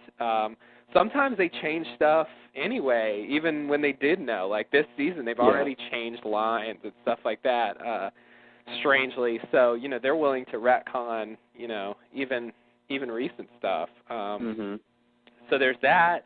Then there's just plain old sloppy writing, they got something wrong. It could be a production issue, that on the set they did it that way, but it wasn't exactly what they intended or how it should have come across technically. All those issues, and so it's hard to exactly zoom in. Like we have to decide somehow which facts from the show are the right ones to use and which ones we can throw out, and it's really hard to do that. I think in general it should be the older the fact, the less weight it has. Yeah, I agree. I agree. And the more complicated, the less weight it has. Yeah, yeah. So like I said, I really want to go with some sort of thing where, you know, Jacob can project himself, Loophole can project himself, Loophole is Smokey, and not for everyone that we've seen, obviously, but for a couple people we've seen, they have seen both Smokey and Jacob, you know. And, you know, maybe that even explains, you know, it's just on the board, the forum, and people were talking about this with Locke saying that what he saw was beautiful. Yeah. Maybe he saw Jacob, you know, maybe he saw Jacob's true form or whatever. I like your alternative theory that he saw himself and he just really likes his own appearance a lot. That's what I always had in the back of my head, like Smokey showed him, like, just flashes of him of Locke, and Locke just stared into it and was like, wow, that's, you know. It's so beautiful. Yeah. Wow. Look at those eyes. Look at those eyes. And that bald head. Look at that head. Look at those ears. Can't go I must describe my wonders to others. Yes. Yeah, no. Of course, that's a very old thing. Yeah, that's a very old thing. But it would explain that maybe true. That's what he saw. Instead of seeing Smokey, he saw a version of Jacob. Yes. I think that's on the right track. And the Echo thing is fairly old too. And it's possible there's a slightly different idea back then. So if it's a little hard to figure out who's who and who's doing what, you know, there could be some problems there since it is pretty old. That's true. And in season 3. Yeah, season 3. All season 3 facts are under suspicion. Yeah, they are. I mean, I feel like they've already basically retconned the man behind the curtain, which was one of the like big, you know, developments of the retconned it with story. What? Retconned how? Just by telling us that Ben never saw Jacob. Oh, okay, yeah, that part, Yeah. Like, I mean, they didn't, you know, the way it plays, like, it kind of works, but I really suspect that isn't exactly what they were thinking back then. You know, it just comes up every time I think about Ben. It's just, you know, in terms of what's his sort of origin stuff, but, you know, why did he come to get Locke? Did he come to get Locke? God. That whole thing, you know. Did Jacob tell him to go get Locke, and that's what that whole thing was about, you know? Why was he in the Swan Station? Oh, God. Yeah, Man. actually, there's a scene later on. Where, well, no, let me bring that up later. But yeah, you're right, absolutely. There's so much stuff that Ben did, especially in those early days, that you know, I don't know what to do with. His behavior was just bizarre. Part of it is definitely the fact that their plans for him changed. You know, like they've actually admitted that, so we at least know, you know. But it is weird. It's still weird. Like he was supposed to be another, you know. That was sort of the original idea. So even if he's just, you know, on the level of a Tom or something, or Miss Clue, I still don't understand why he came there, said he came for Locke, tried to convince him not to push the button, and, you know, et cetera. Did all the manipulating that he did, you know. They certainly had Ben's personality right. Yeah, totally. But they didn't have his motivation right, I think. Yeah. It seemed like he was just wreaking havoc for no reason. Like he was just telling people things to try to stir things up, but it didn't seem like he had any goal or any particular reason to do what he was doing. You know, and he didn't engineer his own escape. Like he had nothing to do with the fact that he escaped. He could have died so easily. Yeah. I mean, you know, like it just. It wasn't like, you know, we were talking about that, like, you know, are the others gonna come get him, or, you know, like. Yeah. And that was the whole thing of maybe they don't want him anymore or whatever, and all kinds of stuff. Yeah. Yeah, and all those plans were made, outside of his knowledge, apparently. Or, I mean, maybe we're supposed to believe he knew beforehand that they were going to do that. I guess that's what we're supposed to believe, but it's still, he wasn't. Yeah, think about this.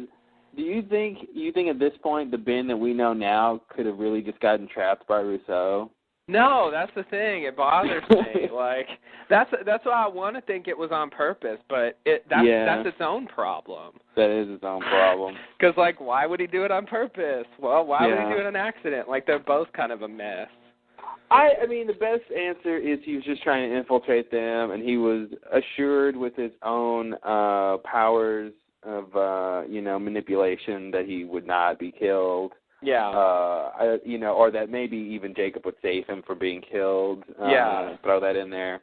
But that's the best answer I got. It's just one thing that really gets to me is when he tries to kill Ana Lucia, and Oh, you're the killer. You're the killer. Yeah, exactly. Oh man, never forget that.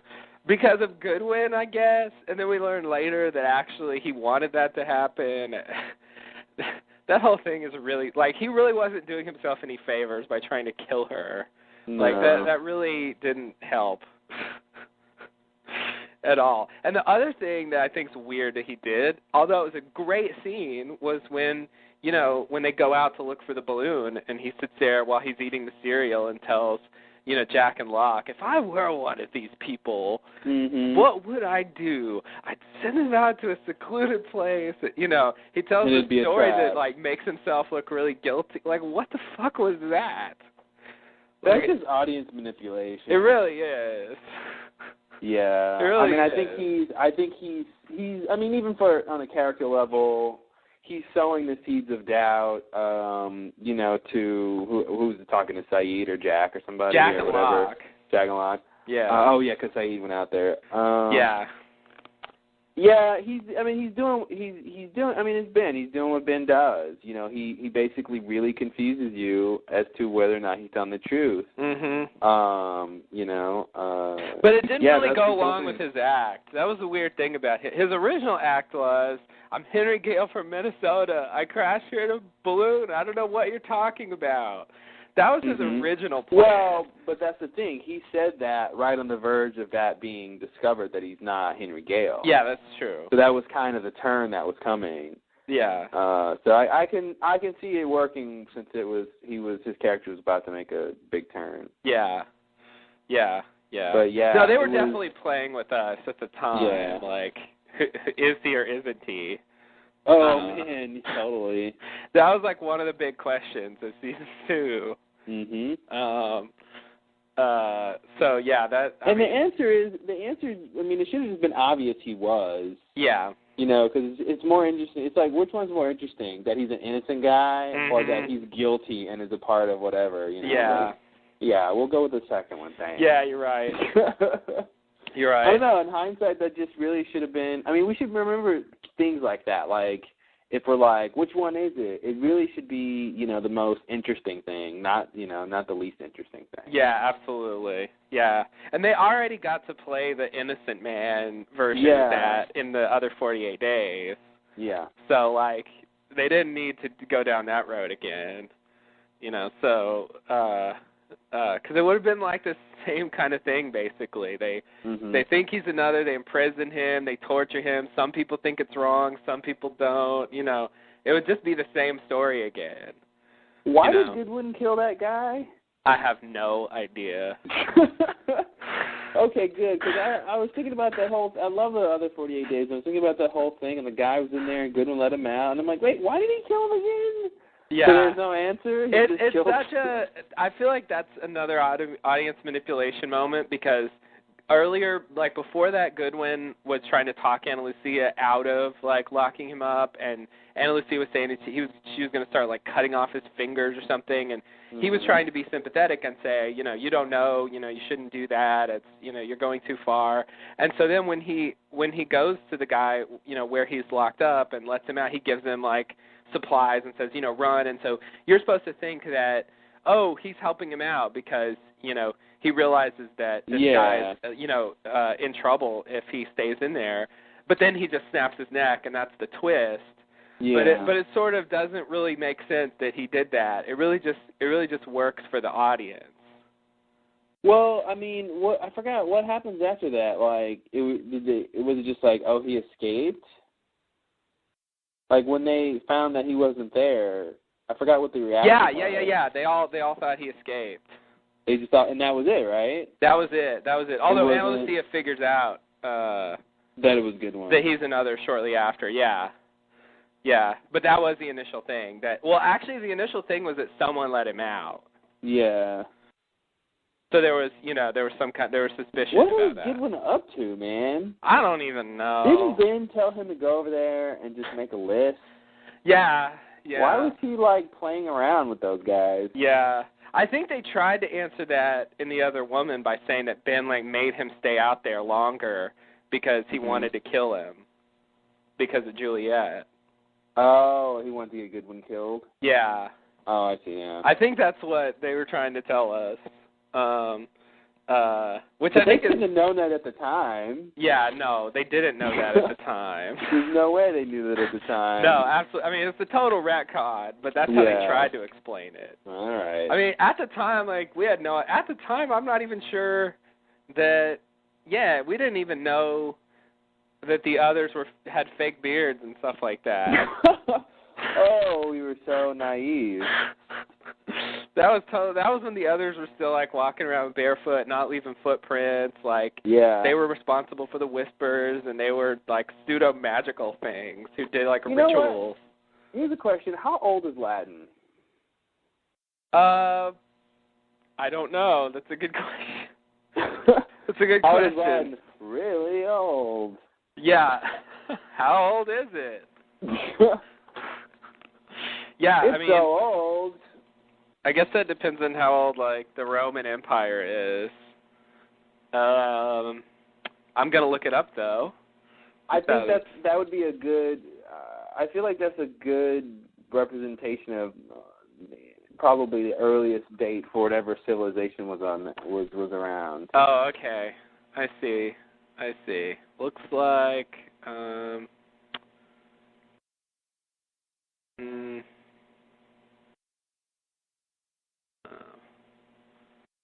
Roman civilization. Yeah, there was stuff before Latin, of course. Let's see. It looks like. Oh, what does it say? Oh, here it is. The Old Latin was. This says 75 BC. Classic Latin 75 BC to 200. Oh, okay. Late Latin 200 to 900. Medieval Latin 900 to 1300. Renaissance Latin 1300 to 1500. New Latin. So I guess I'm saying classical Latin. That would be is that what I'm thinking? I guess so. Yeah, classical Latin is used by the ancient Romans. Yeah, there you go. So 75 BC to 200. Okay. So, 2,000, 1,800 years ago. Yeah. That's, something like that. That's a lot. So my new theory is that Jacob is Jesus.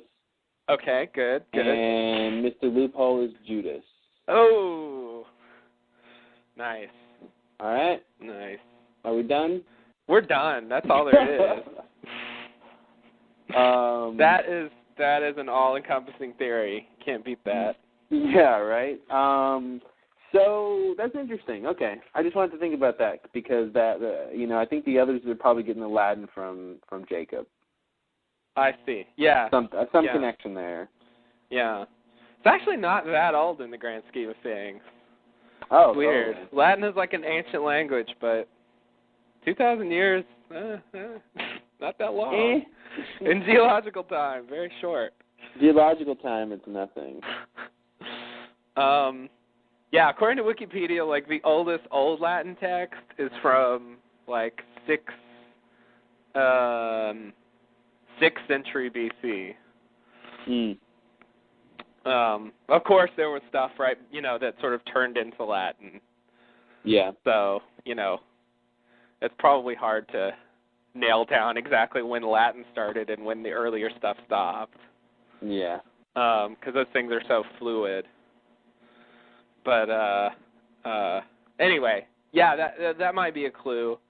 And I agree. That is why the others should know Latin, or why they would use Latin, I should say. Mm-hmm. I assume they know it because they, learned it in some way. I don't know how adept you are in ancient Roman history, or Christian history, but if I know my Shakespeare, didn't the Romans go to Egypt and all that, Cleopatra and Julius Caesar and all that? There's a connection there, right? Their empires cross paths, yes. right? Yeah, I believe that's right. Yeah. So that's interesting. Yeah. So we got the use of Latin, which is connected to the Romans. We've got Egyptian, the iconography and mythology. Mm-hmm. And we know that those civilizations overlap. I think the Greeks were involved with with Egypt as well at a certain point. Yeah, and we got the Greek. You can throw the Greek in there too on the tapestry. Yeah, yeah. So that's what I was thinking. That all seems to be connected. So I mean, is it Jacob's is Greek and Smokey's the Egyptian whatever, and then Mr. Loophole is ancient Roman. I wonder if there's some sort of those are the original three factions, or something like that. Yeah. Or at least the big two. Yeah. Roman and Roman culture and Egyptian culture. That's interesting, huh? Mhm. Yeah, maybe so. Maybe so. Yeah. Would that? Are you thinking Jacob was just someone who lived in that time, or? I mean, God, I have no idea, but Yeah, I don't know. Okay. I don't know. But two big civilizations. I'm sure have some conflicts. And so you have two guys having conflicts who are probably really old. Yeah. And on an island, so. Gotta think about that some more. Yeah. So I wanted to mention something that I heard from Jerica, who is a Lost Lowdown listener. Oh, yeah. And who you know as well. She told me that the fish that Jacob is cooking in the beginning is a red herring. Much like communism. Yes, exactly. He was cooking communism. Really? Yeah. Wow, guys. Yeah, right? The fish is a red herring. That's weird. Okay. Interesting. I never would have caught that, ever. Yeah. I am not a fish expert. Yeah, neither am I. I could not identify a fish at any number of paces. I can identify some fishes. If it's I know what a tuna fish looks like. Really? I know what tuna looks like, and I know what some fishes. Angelfish. Yeah. Blowfish. Come on. Could I do that? Yeah, maybe. I could do a shark. I don't think that's a fish, but I could do it. Oh, it's a fish. Oh, is it a fish? Oh, it's like a dolphin. Dolphins are mammals. Yeah. Oh, God. All right. I have no idea what I'm doing. I could identify a shark, though, even if I thought it was a fish or not. I just wonder if that, and a whale. Is that just that you think that's just a joke that they did? If that is, in fact, a red herring? It's just a joke? Yeah, it sounds like it. It's not saying, hey, the feud between Jacob and Loophole is a red herring. Oh, man, that would be funny. No, I don't. I don't think that's a red herring. Yeah. That's a bit much. If they spent this episode on a red herring, that would be really disappointing. But, I guess it could be that.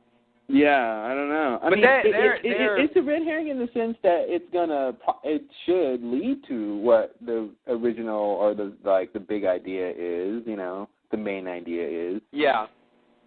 But not necessarily in the sense that, it's that scene is irrelevant, though. Not a red herring in the sense of Libby and the institution, for example. Yeah. As in, a plot thread that will never be spoken of again. It was a complete waste of time. Mm-hmm. But they've demonstrated before that, they're not above, or, they enjoy, putting in little joke things. So I think I could definitely see them doing that, or even on the production, them doing that, not even on the, level of the script. Mm-hmm. But they were supposed to have a fish, and somebody thought it'd be funny to do a red herring. Good old Stu. Because I know their level of involvement with the props is pretty low. Yeah. Based on the interviews and mishaps that have happened repeatedly. Mhm. So I tend to not put too much weight on the props. Good, they're fragile. Yeah. All right, yeah, I just wanted to mention that. Yeah, that's good. That's a good catch. Nice. Had to do a pun, Yeah. What else are we? What scene are we on? We are on Ben tells Locke he's got to kill Jacob. Oh, okay. Have we even talked about that? Not per se. All right. We've talked around it. Oh, good. The perimeter is clear. Yeah. Let's go in, guys. We talked about Ben, and we talked about the early Locke, and we talked about how if this is Locke hole, it's kind of, he's acting like the real Locke, sort of. Mm-hmm. And we did talk about the Smokey scene with Ben, and there are those who think that, since we didn't actually see Locke during that time, that actually, he was the person who was Alex. Mhm. I remember hearing that at the time and thinking no fucking way. Yeah. But based on what we know now, I feel like that's a possibility. Yeah, I mean, I guess that's possible, but then it's weird to I mean, Lockhole is, Loophole is Locke, and then he's Alex, and just before he was Smokey, too. Yeah, that's a little too much. That's a lot. It's a little too much. I'm kind of inclined to not make him Smokey. I could be wrong about that. I feel like Smokey they have definitely made it clear. We've never seen Smokey turn into an apparition turn into Smokey. They've made it clear. They've made a distinction between the two. Yeah. And they haven't been on screen at the same time. It's always coming from a different angle or whatever. So I think they are sort of separate. I think they're separate. They definitely made it ambiguous, and they made it seem like they might be connected. I do think they are sort of connected. They are connected. Yeah, they're definitely connected, but I think it seems like they're separate. They've neither shown Smokey turn into something, nor have they shown Smokey and an apparition together. Mm-hmm. So, they've sort of left it at that. They haven't sort of conclusively gone either way, but I agree, it seems separate, especially the most recent one. Yeah, and I think that makes it better in terms of, Rousseau's team, not being, those guys not really being Smokey. Right.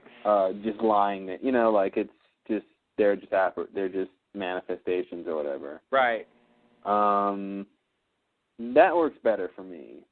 So then basically you got Loophole, you got Loophole and you got Jacob as these sort of more or less human entities. And then you have Smokey as this other thing. Yeah. Okay. Yeah. It makes sense. Smokey is sort of wild and very animalistic, Yeah. Yeah.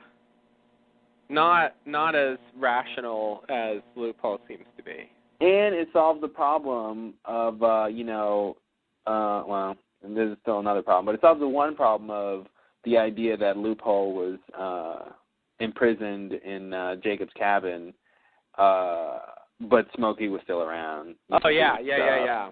But then, of course, there's still other apparitions yeah. that might be loophole.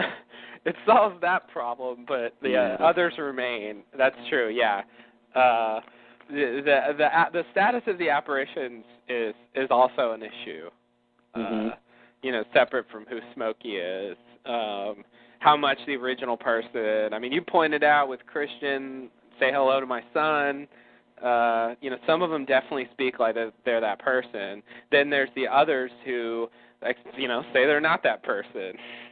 Yeah. And don't act like that person, like Alex, for example. So, I don't know what to do with that.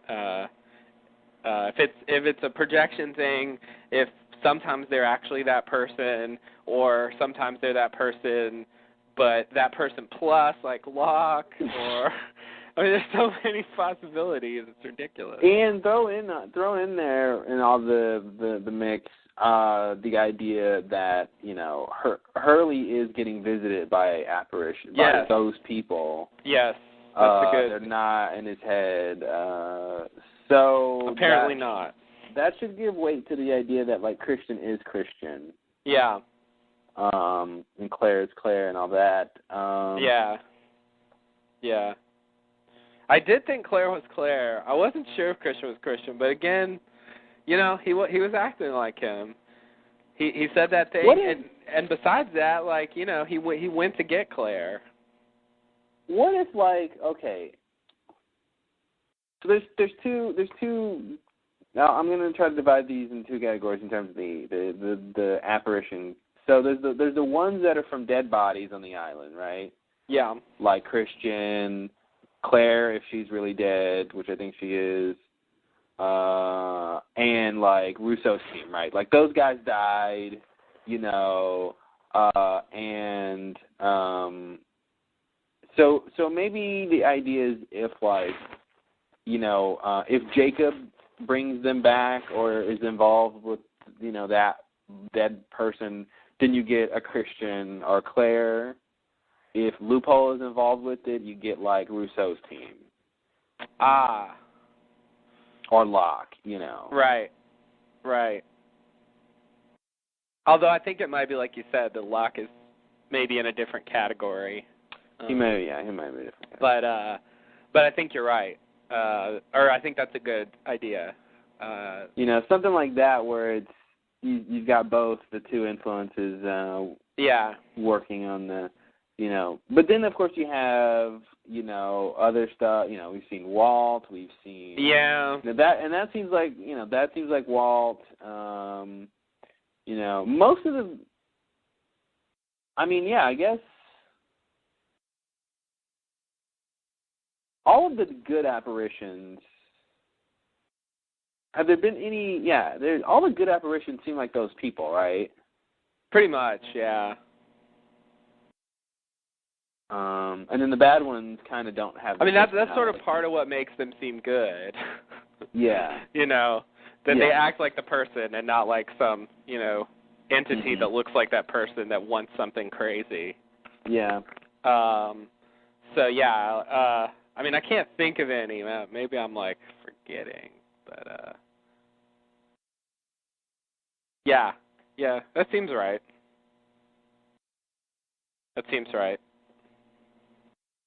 And then so Alex would be. What do you think? You think Alex is Loophole? Yeah.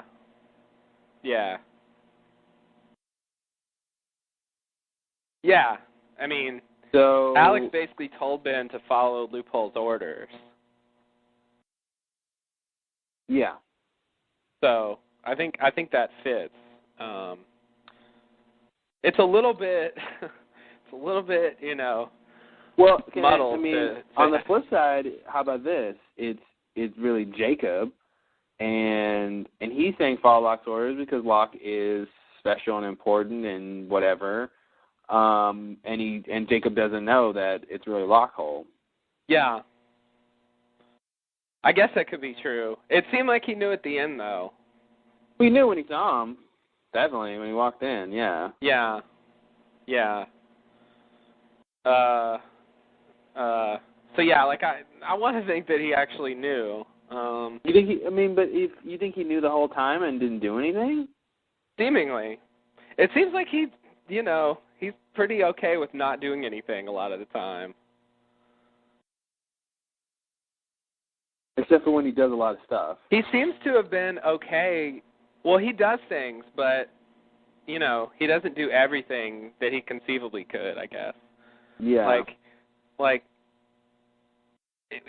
when he said, you know how much I want to kill you, he just said, I'll be here. Like, he seemed to be sort of, not particularly, I mean, maybe that supports the idea that it was him. Follow his orders and go kill me. I don't care. I don't know. But he seemed to not be worried. Well, that's not dramatically interesting, so I don't want to buy that idea. A character should want more than that.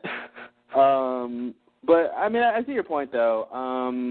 But I'm thinking, the fact that Alana and Bram made an effort to bring Locke's body to show them what they're up against, I mean, I think that says something about whether or not Jacob may have known that it was Locke or not. Yeah. Yeah. Because I think, once Richard sees that, he's going to probably want to go inside and check on Jacob. Right. Right. So I think that's, I kind of feel like Jacob didn't know about Locke Hole. Until he walks in? Yeah, until he walks in and he sees him and he can just either tell, specifically, or it's how he carries it or whatever he's picking up on. He can tell, because that's the thing. Like he says, "I see you found your loophole," and I feel like it comes across better if he's just realizing that, not like, the last 3 years or however many years, he's known he's found his loophole and he's been waiting to say that. You know what I mean? Like, yeah. I feel like it's like once Locke shows up in there, he's like, "Oh, okay, your loophole. I see you found I see you found yourself, loophole." Yeah. I think that works better. Than if he just knew for a long time and just sat there and just did sort of nothing. And yeah. That's weird. Yeah. Yeah, I pretty much agree. And that's why I think the plan, Loophole's plan, I think should be devious and it should be, sort of a secret, and it should be, he's gone through a lot to do this, as he said, and I feel like, if Jacob was just aware of all that this whole time, then he's like, Jacob's like, yeah, I know exactly what you went through. Yeah. Because I was aware of it, Right. And that's the thing, and it also goes in line with what we talked about before, how Jacob doesn't seem to have known other stuff that's happened on the island. Yeah. Them being in the 50s and 70s and right. and all that other stuff too. So, I mean, he could really just be essentially a regular guy who has immortality, not that he can't be killed, but he'll just live forever unless he's killed by a loophole, and he's, got some powers. It doesn't mean that he, is omniscient or, omnipresent or any of that kind of stuff. Yeah. He sat there and ate fish. He sat there and cooked the fish and ate it and caught it himself. He didn't use his mind powers to do it. Right. Right. No, I definitely don't think he's omnipotent or anything like that. So, yeah, I could buy that he didn't know. I do think Alex should be Loophole, though. I mean, I feel like that fits. Like, what don't you like about that? The only thing I don't like about that has to really do with Locke being there. I mean, if we go with the idea that Loophole is just sort of piggybacking onto Locke's, brain or whatever, whatever, you get what I'm saying. Yeah. And then he sort of detaches himself from Locke and then becomes Alex and then gets back on, I mean, I guess that works, yeah. I get it. I still wonder what Locke went to do that one time. right? I don't know if we're going to find that out, but... You know what? That's interesting. I was thinking about that, and he didn't go too far. No. He goes out. He's at the fair. It is notable. He did know where Smokey was, and he did, lead Ben there. Yeah.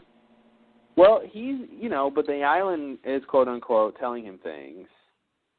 So that's either the island, or it's like he's Loophole and he knows. Right. Or he's Loophole and he knows because he is Smokey also. Yes, that's where I was trying. I was trying to use it as some kind of clue about the relationship between Loophole and Smokey. Yeah. Since he knew where Smokey was, I definitely think they're associated somehow. I can't. I stopped short of wanting to say they're the same thing, but I feel like they're they have some relationship. Yeah.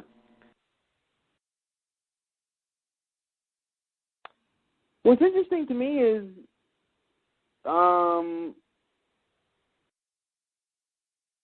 here's an idea. Maybe that's why Smokey didn't kill Ben.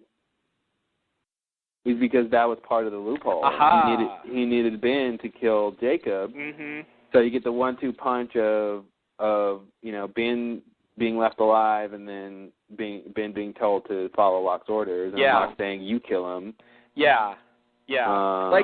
They use that as a plot point. Like, you have to follow my orders. Okay, I want you to kill Jacob. So it seems like that should sort of be part of the plan. Yeah. Well, but I was thinking about that. But he says it was all. The thing was, it was always a part of the plan, because he said, "Good, I don't have to convince you then." Mm-hmm. So he was already. I mean, the plan from the beginning was to have Ben do it. Oh yeah. Absolutely. So that was the thing that I guess my point is during that conversation he says Locke just learns that Ben has to do whatever he tells him to do, and you would think basically I was trying to figure out when did Locke want Ben to do it, but the idea is that was the plan all along. It wasn't like, oh, now that I know Ben has to follow my orders, I'll just make Ben do it, but he was like, he was going to make Ben do it all along. Yeah. So that's interesting. Yeah, I think that's the idea. I feel like having Ben do it is part of the loophole. Yeah. Somehow Locke himself couldn't do it. Because he's Loophole. Loophole can't do it. You know what it is? It probably has to do with the choice. I bet that's what it is. I bet the loophole has to do with choice or something. Because that's what Ben's whole judgment was about, the choice he made to let Alex die and all that. Yeah. And then right before he killed Jacob says you have a choice. So I bet it came to, and maybe that's that's kind of why Locke couldn't do it, because it would be Loophole making Locke do it or something like that. Mm-hmm. Versus how Ben just sort of made his choice to do it. Yeah. Yeah.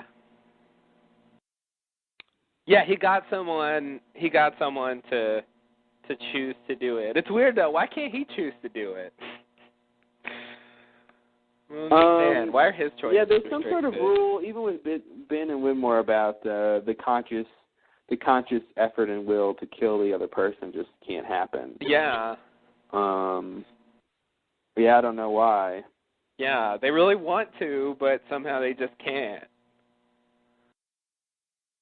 And I don't know what it is. And the thing with Ben and Widmore, I don't know what to do with those two now. They're on the sidelines for the moment. Yeah. We'll see where they fit in. But yeah, and is that in any way related to this? I kind of think so. Yeah, I think it's related. Their rules that Widmore changed, and the fact that they. Well, I don't know who changed the rules. According to Ben, Widmore changed the rules. Is that what he said? That's what he said. He said Widmore changed the rules? Yeah. Really? Yeah. Oh, I didn't think he specified who changed the rules. Oh, he didn't, but I assume that's what he meant. Yeah, that's what I'm saying. I don't want to assume it's Widmore, because it could be Jacob. who changed the rules. Yeah, that's the thing. I don't want to assume it was Widmore. Did he not say? I know the first time he said it, he just said he. Yeah. Which rules out women. I guess that's good. But yeah, okay. Jacob changed the rules. You could interpret it that way. That's. Yeah, I mean, I don't know how Widmore could really change the rules. Well, I don't either. That was my question at the time. Yeah, so I feel like it's more likely Jacob or something changed the rules. Someone with a little bit more control. I want to see that last scene though, because I want to say he said something about the rules in that last scene. When he comes to his house? Yeah. Yeah, that's why I didn't remember exactly if he had clarified or something. Yeah. But then he talks about Alex, and then doesn't Widmore just say you're the one who got it killed or something? Yeah. Like, he doesn't take responsibility for changing the rules. No, he doesn't. You're right. But I wanted to see if Ben actually accused him of changing the rules or not. Yeah. And unfortunately, my internet's not working, so I'm not able to do that right now. Well, I can zip over there maybe. Let's see. Yeah, this is great. Great timing. Go Comcast. I didn't know internet could go down. Yeah, it never does. I knew that was possible. For some reason. What episode was that? Do you remember? It was the Shape of Things to Come, season 4. Episode number? Episode number 9. Why do you remember that?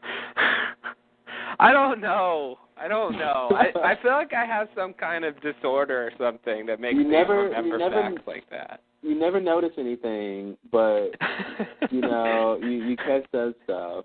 Yeah, like details like that, like sort of filing or indexing details. I pay a lot of attention to. Can you do the alphabet backwards really well? No, but I can do it forwards really well. Oh, well, yeah, me too. That counts for me. All right, yeah, I don't know, like, I remember actors' names, and I remember movies and what year they were made, and, like, things like that for some reason, but, like, yeah, details in a scene, like, interpretations, little tiny things, like, no, not that stuff. Yeah. But if you want to know the name of an episode and what number it was, come to me. I got it. So this says, okay, so I'm in the scene now. Widmore says, I was wondering when you're going to show up. Let's see. And then he says, have you come here to kill me? Ben says, we both know I can't do that. Widmore says, then why are you here? He says, because you murdered my daughter. Widmore said, this is that awesome line. Don't stand there looking at me with those horrible eyes of yours. And lay the blame for the death of that poor girl on me. We both know very well I didn't murder her at all, Benjamin, you did. And then Ben says, no, that's not true. Widmore says, yes, it is. Oh, then you creep into my bedroom in the dead of night like a rat. There's his rat thing. Yeah. We talked about that. He's big on rat metaphors. He's big on rats. Or similes or comparisons. But yes, all about the rats. Like a rat. And have the audacity to pretend that you're the victim. I know who you are, boy. And that's what you are. Yeah, Widmore had like all these zingers here. He really does, yeah. Widmore's a great character, however little he matters now. Man, this is so relevant now, this scene. This whole thing about I know that everything you have you took from me. We know exactly pretty much what that means. Yeah, we do. It actually, I didn't even think about that. It makes a lot more sense now. Yeah. We didn't understand, like, what that meant. Like, what? No, we had no idea. He does say you'll wish you hadn't changed the rules at the end.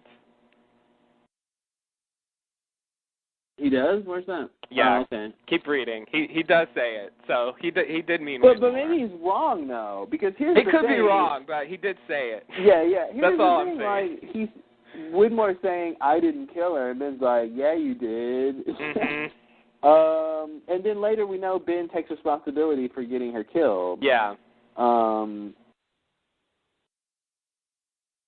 Yeah. So yeah, we're still unclear as to what rules were changed, but Ben thinks Widmore changed them. Yeah. So when he said he changed the rules, I do think he meant Widmore. Yeah. But, yeah, why can Widmore change the rules? I don't think he can, so he very well could have been wrong. Yeah. And, I mean, I even want to say, like, I don't know, what part of the rules were changed? Like, I still don't really understand exactly what happened there. Yeah, like, what exactly was... Like, is he trying to say, what was... Oh, God. Like, you can't kill family members of the others or something? Like, is that supposed to be the rule? Because, Maybe the rule has something to do with maybe specifically Alex and Ben. Like, the fact that, Ben took Alex and it was a whole ordeal. Maybe, yeah. Or maybe the fact that Alex was technically another, I guess. Right. You're not supposed to kill others. But a lot of others got killed. I mean... Well, not by others. Kimi wasn't another. Huh? Kimi wasn't another, I don't think. Well, but, I mean, if Widmore's the guy who's 2% Kimi, I think that's kind of what he's saying, maybe. Oh, okay. Yeah. Others did get killed by others, though. Like, Juliet killed Pickett. Well, that doesn't count because she defected. Oh. And she did get in trouble. She did get in trouble, that's true. But she eventually defected. Quite right about that. Yeah. She's got that tattoo we'll never see. Oh, we never saw it again. No, we didn't. She walked around for the rest of the show with that tattoo. It was just all itching, and she was scratching it, and we never saw. They did show her back in one shot earlier in the season. I don't think it was there. Yeah, I don't remember. I didn't even think about that at the time. I don't care, though. That's a red herring right there. Oh, my God. So the sheriff, you think the sheriff's going to come back in town? No.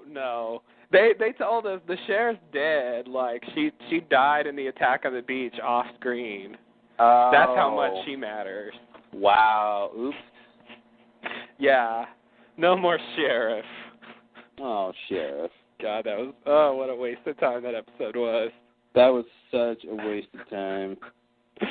I don't know what they were doing. Okay, anyway, your point was... Yeah, others can't kill others. That's the rule, maybe? Yeah, that's lame, though. I mean, it's not great. It's weird that Ben thinks Widmore can change the rules. I think. Yeah, I do think that's weird. How much power does Widmore have? And Widmore was banished, right? Like, why does he have any sway over anything? I feel like it's like if I just think hard enough and come up with something. Why? Yeah, I think whether or not Ben is right, he still thinks that Widmore changed the rules and he had the ability to.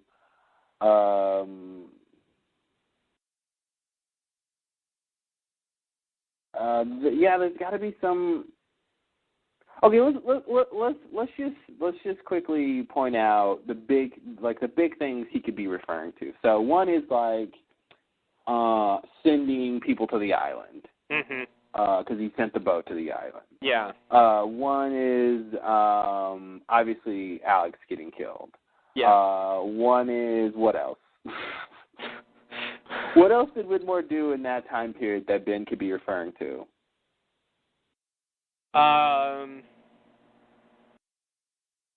Let's see. I mean, he did a lot of things, sort of. If you count everything that happened with the freighter. Well, but I do think it was Alex. I mean, after Alex got killed, he said he changed the rules. I feel like it has some relationship to the Alex thing. Yeah. Like, it definitely needs to be related to Alex. But I mean, is it just that she got killed? Like, I guess, yeah. I mean, I feel like that's it, but it doesn't help me figure out what the rules are. Right.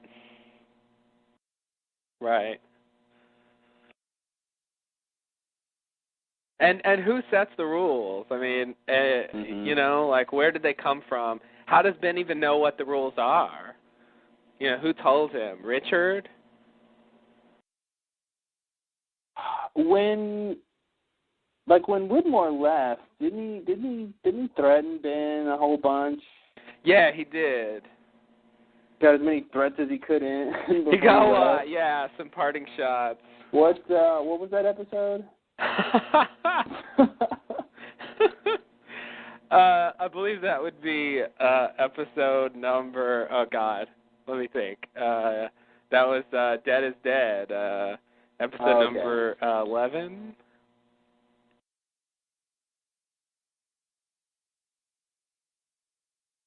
Or was it 12? Dead is Dead is 12. Okay.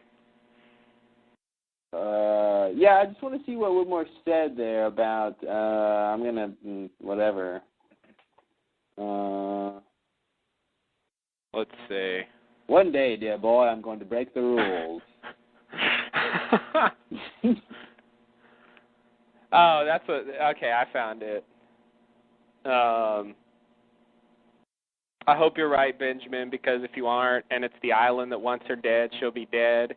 And one day you'll be standing where I'm standing now. You'll be the one getting banished, and then you'll finally realize that you cannot fight the inevitable.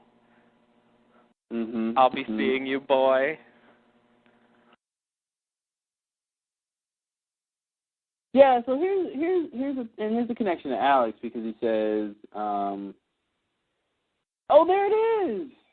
He says, you left the island regularly, you had a daughter with an outsider, you broke the rules. So I hope there's not like two sets of rules. So do I. So here he says you broke the rules. In the other case, he says you changed the rules. And I remember at the time, you know, when the original when The Shape of Things came on, like I thought at the time, like, why change the rules? Like, I really felt like he should have said he broke the rules. I felt like that was more appropriate. Why did he think the rules had been changed just because they were broken? You know, and so anyway, that's Here's the thing. I feel like, to me, change the rules means there's a set of rules, and one of those rules is no longer in play anymore. So now the rules have been changed, you know, in terms of what they are. Yeah. Because I feel like you can change the rules and then you can break the rules, but the rules don't change. You know what I mean? You can break a rule, but the rule is still there. Exactly. The same rules, but you can break them. Exactly. I mean, here they're saying he broke some other rules, I think. Yeah. So, yeah, it is possible to break the rules without changing them. Exactly. Yes. Yes. So before he broke them by leaving and having a daughter with an outsider, what does that even mean? Oh, I'm like Eloise isn't an outsider. I'm talking about Penny. I forgot. Yeah, Dan's not a woman. Oh, Dan is not a woman. Sorry, Dan. Really yeah. Whitmore's got quite an extended family. Yeah. So you had a daughter, an outsider. You broke the rules, whatever that means. So here Ben says he says, I won't be selfish. I'll sacrifice anything to protect the island. And Whitmore says you wouldn't sacrifice Alex.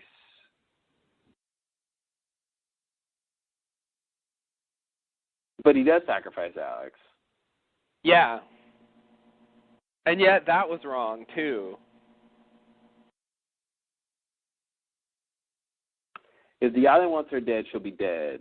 So it seems like Whitmore doesn't want Alex dead anymore. Like, you know, that original time he told Ben to go kill Russo and Alex, that was it. Ben saved Alex, and that was done. You know, because Whitmore doesn't say, you know, either I'll kill her or Jacob will kill the island will kill her. One way she'll be dead. It's like if she's gonna be dead, it'll be the island that kills her. Yeah. So that's what's strange. I mean, how can Whitmore be involved in this then? If he's not like trying to actively kill Alex.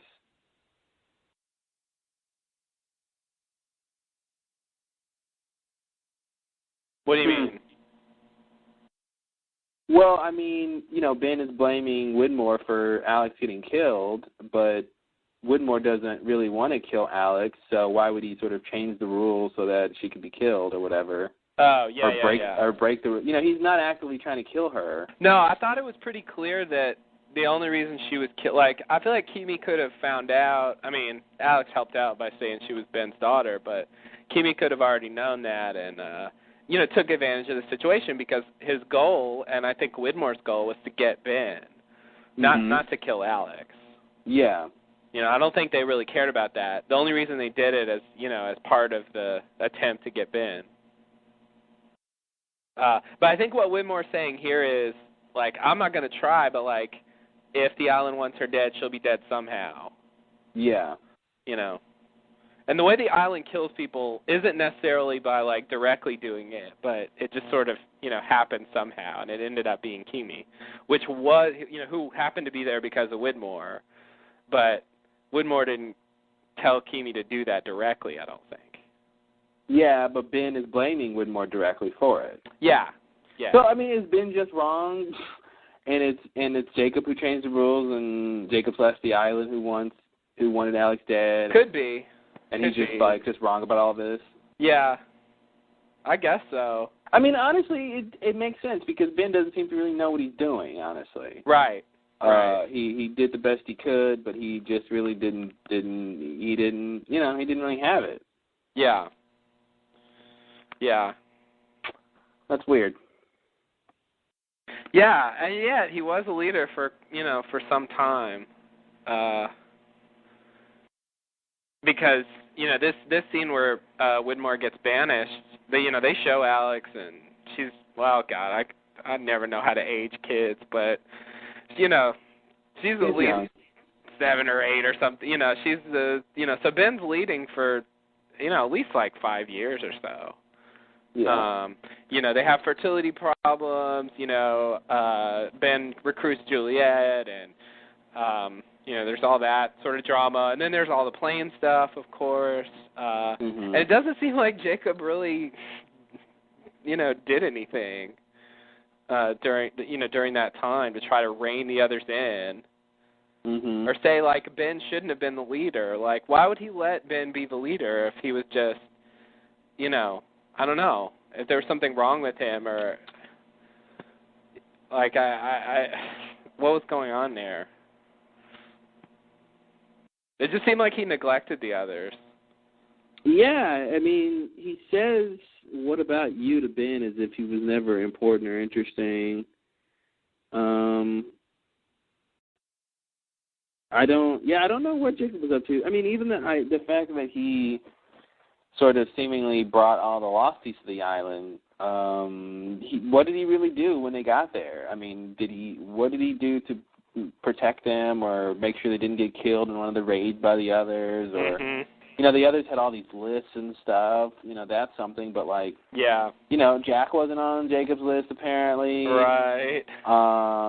Kate is flawed. Right. Like all these people. Saeed's not a great guy. Right. I mean, he's a great guy, but he's not a great guy. He's got problems. Yeah. So it's like you've got all these sort of flawed people. Yeah. And, I mean, I'd say, all the characters are flawed to some extent. I don't think we've ever seen a flawless character. Yeah. Oh, and, Juliet was pretty good. Juliet. She was pretty good. Yeah, she was pretty good. But, whatever. She had a few problems. Yeah. Infidelities. She couldn't cure the fertility problems. Oh, that's her fault?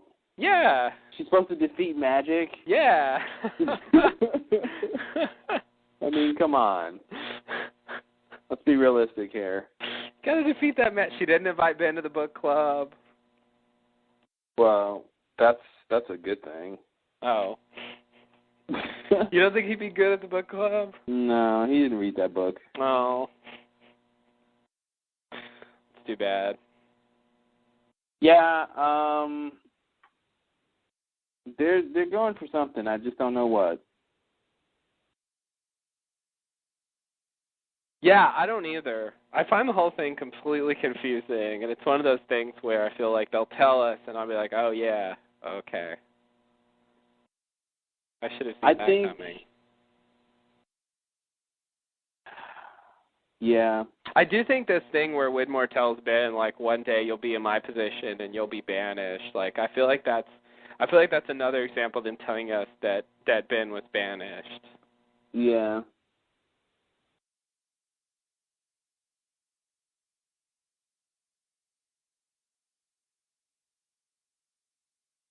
Just to get back to the earlier. But did Ben realize yet that he can't fight the inevitable? I guess he realized that.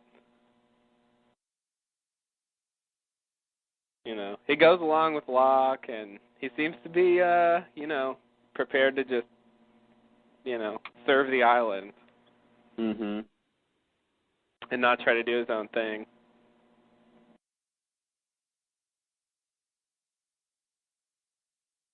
Oh, man.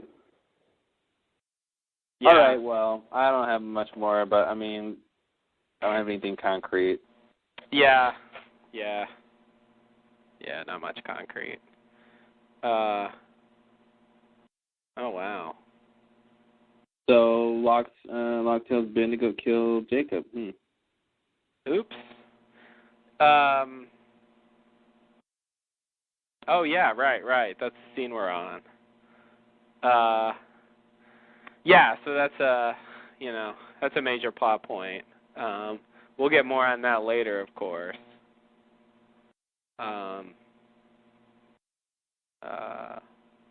Anything else in this scene? Let me see.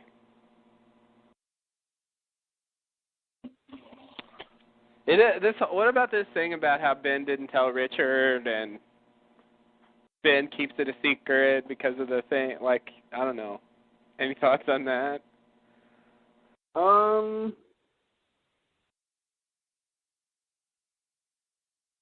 Either he is. I'll buy what he says.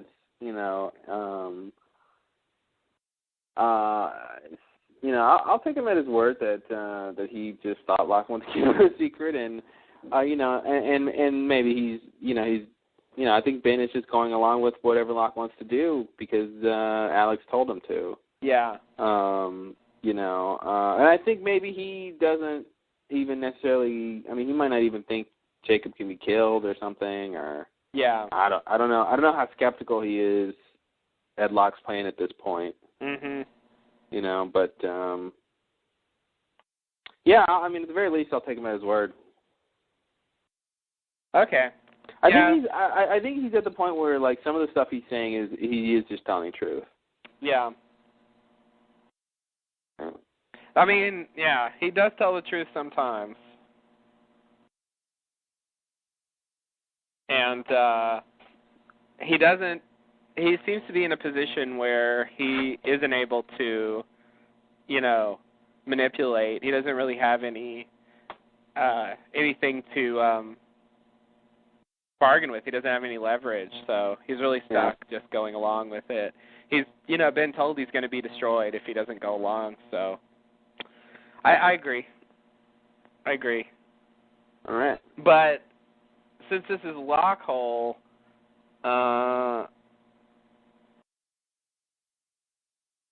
I guess, maybe he knew Ben would do that. Because it is a bit of a risk.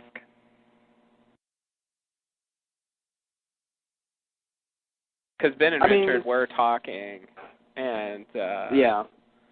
Ben. Why do you think I tried to kill him? Exactly. Exactly. So, it seems like based on that, it's at least possible that Ben would say Locke's planning to kill Jacob. that isn't necessarily disobeying his orders. Locke didn't specifically tell him not to tell Richard.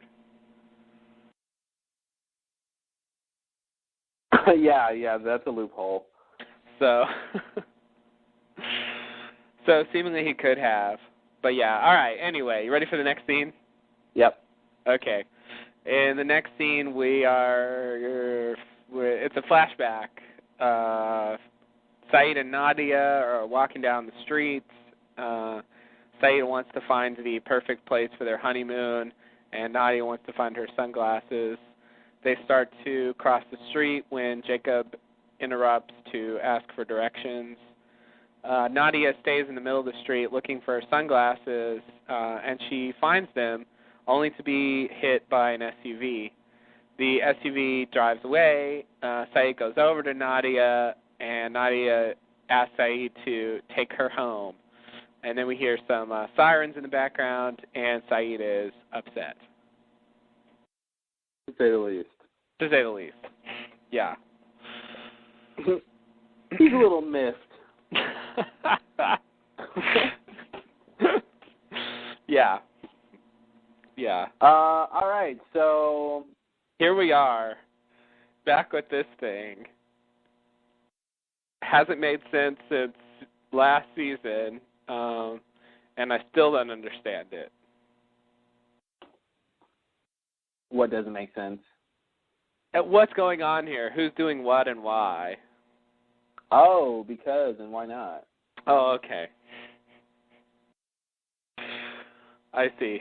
So let's talk about it. So here's a scene where it kind of seems like Jacob sets up Nadia for this. Yep. And you pointed out that, that this is kind of similar to what happened with Juliet's husband, Zeljko. Dr. Burke. Yeah, a.k.a. Dr. Burke.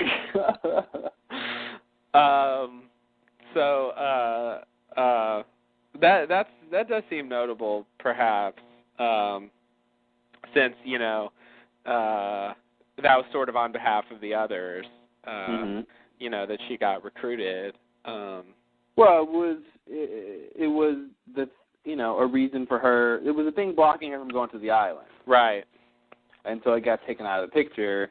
Same with Nadia for Saeed. There's no way he would choose to go back to the island with the love of his life, that's still around and available. So that had to be, I think that had to be taken out. She had to be taken out so he had a reason to go back to the island. But, what muddles it is the fact that, Ben gets involved and said Woodmore did it and makes Saeed do all these killings for all that, time. And then, and then Jacob comes to Alana later and says, presumably says, go seduce Saeed and kidnap him. Yeah. Or arrest him, apprehend him, and bring him on this flight. So it's a very, long, drawn-out sequence of events. That, at a certain point, it's weird that there's no, in my mind, a clear path from Nadia dying to him getting on the plane, because, the plane isn't until way later, Yeah. So either Jacob was aware of that, or he just, this was the opportunity, or maybe he felt like, I think it was like their anniversary or something, like their 1 year or something like that, wasn't it? Or 9 months, or wasn't there some commentary about it was their anniversary? Am I making that up? I think they're saying their honeymoon.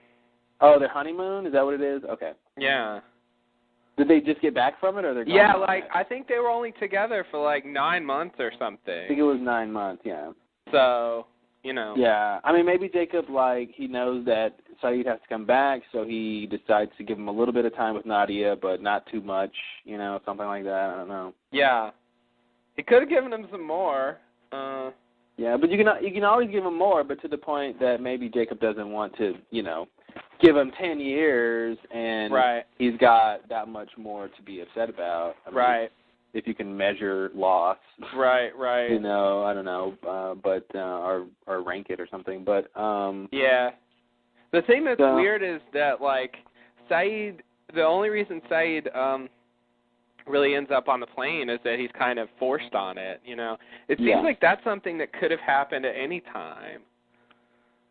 You know, like it doesn't seem like they needed to kill Nadia to force him on the flight. I agree, but the situation was basically you committed some crimes, now I'm apprehending you. Right. And because here's like Saeed, you know, Saeed, if he wanted to get away from Alana, he could have tried.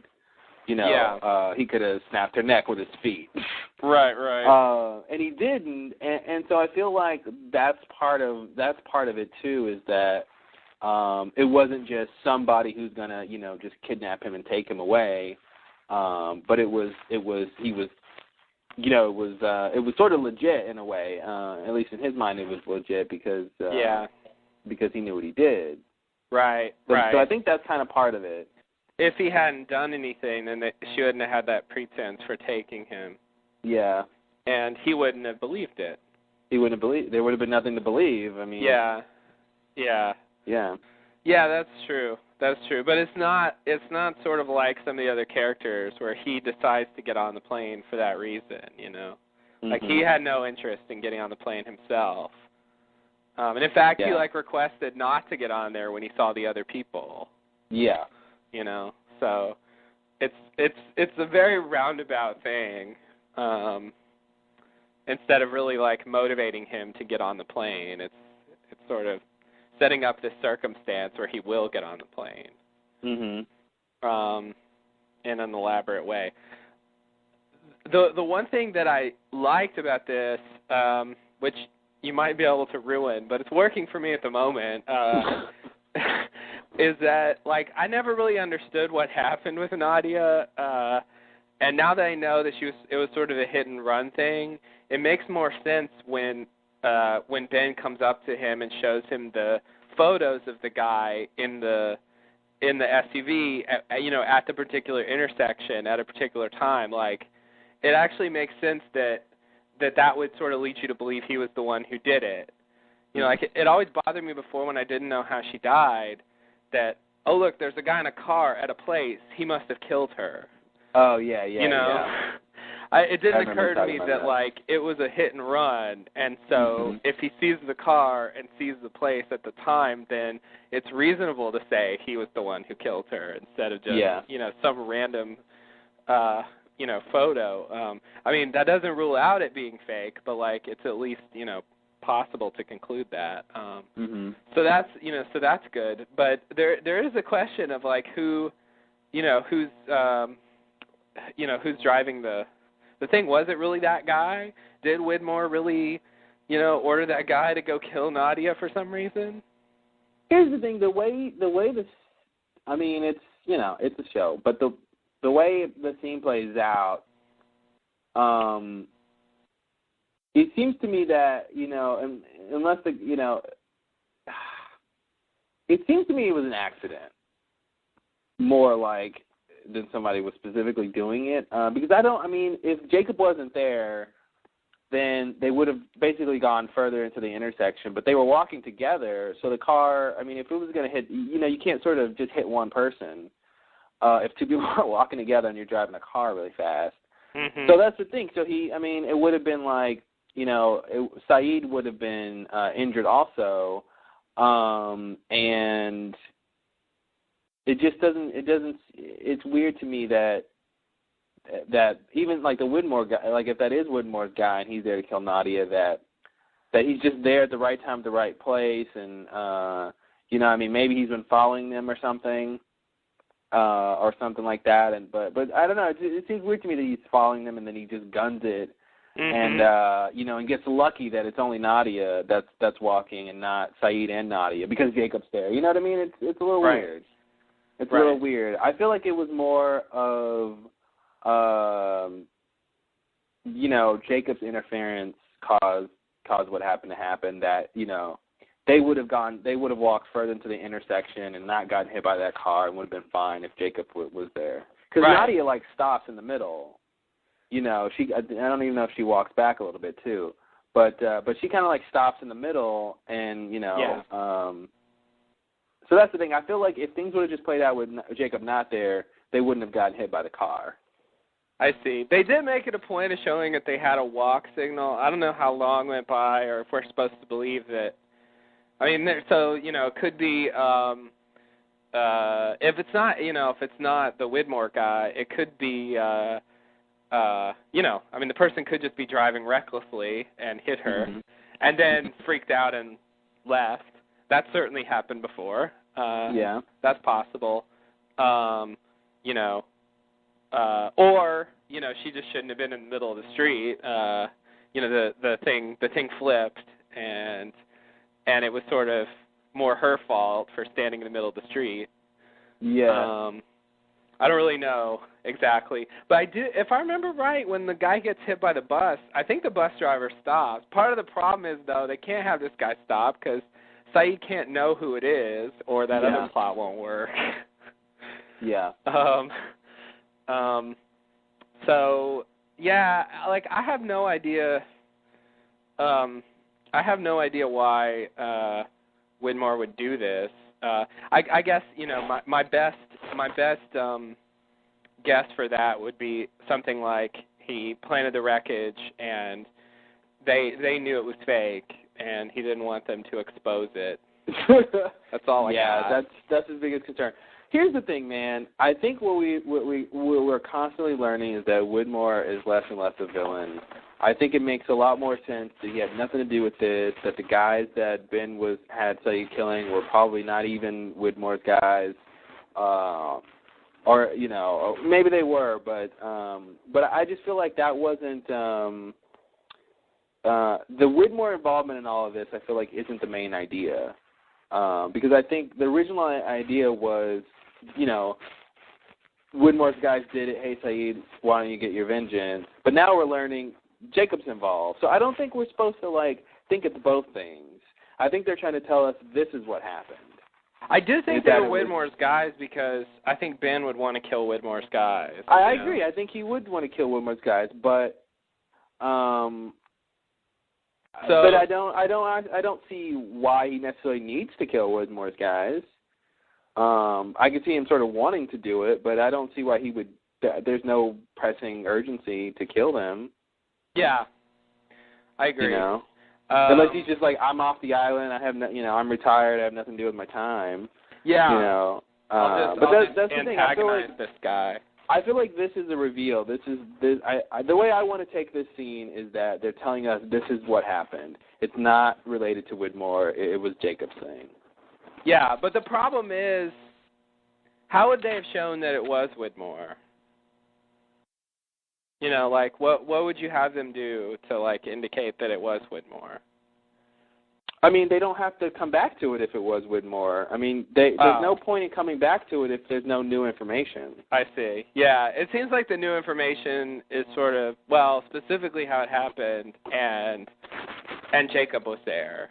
Yeah, and that's the thing, the whole thing with Alana, she's like, it gave validity to the whole Widmore thing when she's like, I'm trying to get you for killing, Avelino and all that. And, right. And it made it seem like that was legit, but that wasn't true. Yeah. So I just don't see Widmore wanting to kill Nadia. I don't see him wanting to kill Saeed because of he planted the wreckage. I feel like there's some sort of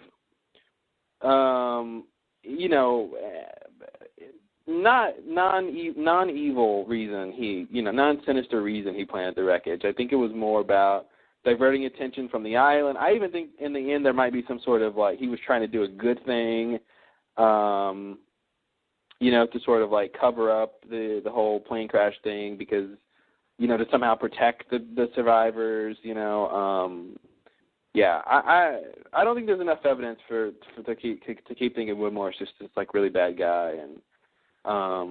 Yeah, because the stuff that they attribute to him just doesn't seem like he's doing that stuff. The worst thing we've seen him do is the stuff we actually saw him do, which was, beat up that guy in the video. Right. And I do believe he sent Keamy's team and all that. Yeah, order Alex to get order Alex to get killed. Sorry, order Alex and Danielle to get killed. Yeah. That's all we can really convict him of at the moment, and planting the wreckage, of course. The other thing is from Ben. That's not trustworthy.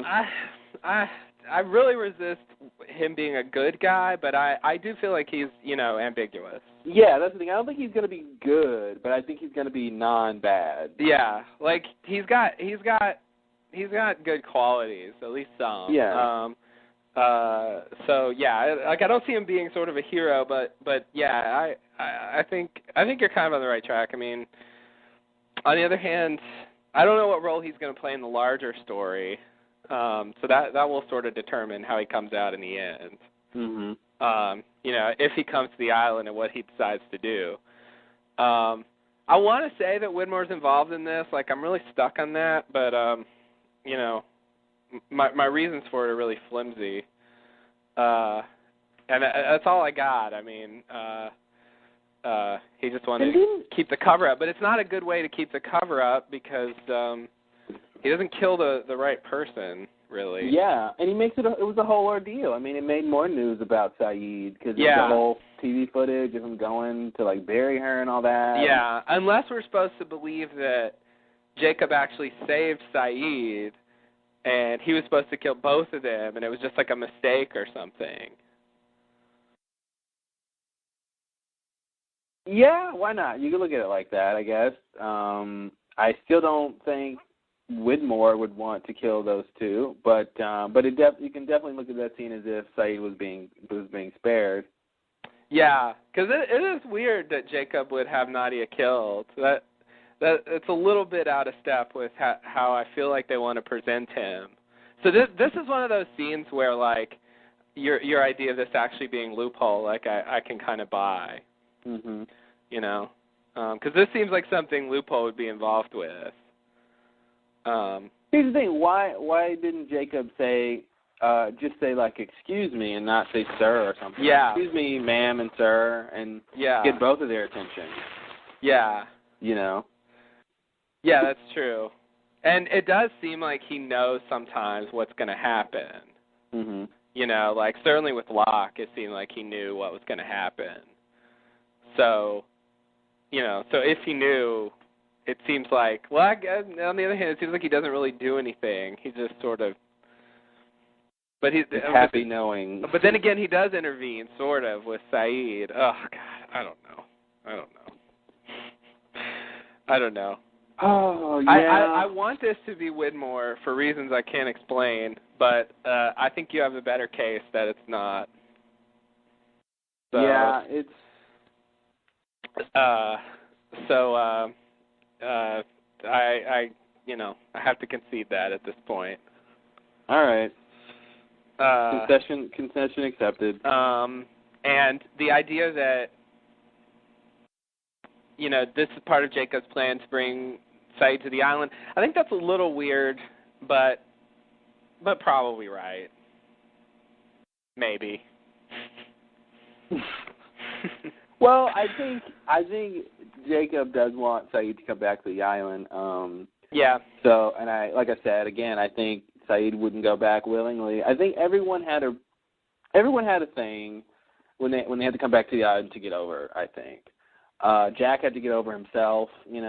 Right. Get over yourself, Jack. Kate had to get over Aaron. Mm-hmm. Son, what did she do? She had to get over the fact that Jin was dead. Oh, she had to. Yeah, she basically needed a reason to come back, so she realized he was alive. Yeah. Saeed lost Nadia, and then got forced. Hurley, what was Hurley's thing? Like, Hurley's thing was he thought him. he was crazy and he was seeing dead people, I guess. Yeah. Yeah. And he just needed someone to tell him he wasn't crazy. Oh, Hurley. I know. Hasn't a psychiatrist been saying that? You're not crazy. Isn't that what they're supposed to do? Yeah. Guess he just needed a mysterious person to say it. Yeah, that makes it more believable. Oh, that's not my guitar. I play the banjo, my friend. Don't make me play this banjo. Don't make me play this banjo, yeah. Play a little, what's a good banjo song? Dueling Banjos? Dueling Banjos, there you go. Maybe the he classic really can play. banjo song? Yeah. Was that Deliverance? Yeah. Yeah. Dueling Banjos. Dueling Banjos. Classic. Classic.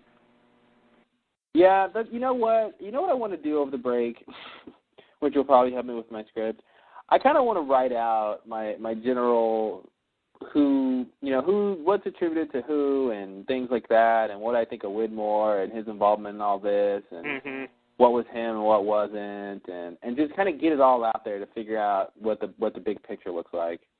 Yeah. I think that'd be a good thing to do because there's just a lot going on. There's all kinds of stuff. It's hard to deal with all of it. And anytime you talk about something, it's sort of like, but what about that? Mhm. You know, there's so many details. Very little theories are get most of it right. Yeah. Most of it right, really. Yeah. Yeah. All right. Well, R.I.P. Nadia. I already knew you were dead, but... Well, yeah, R.I.P. Nadia. This time we had to see it. I guess she won't be in that house that Locke inspected. Oh, yeah. Wow. It'd be so weird if she was like, one time I had a house inspector, and he was, and then she like, I don't know. Somehow Saeed finds out that was Locke. That'd be really weird. I happened to take this picture of him.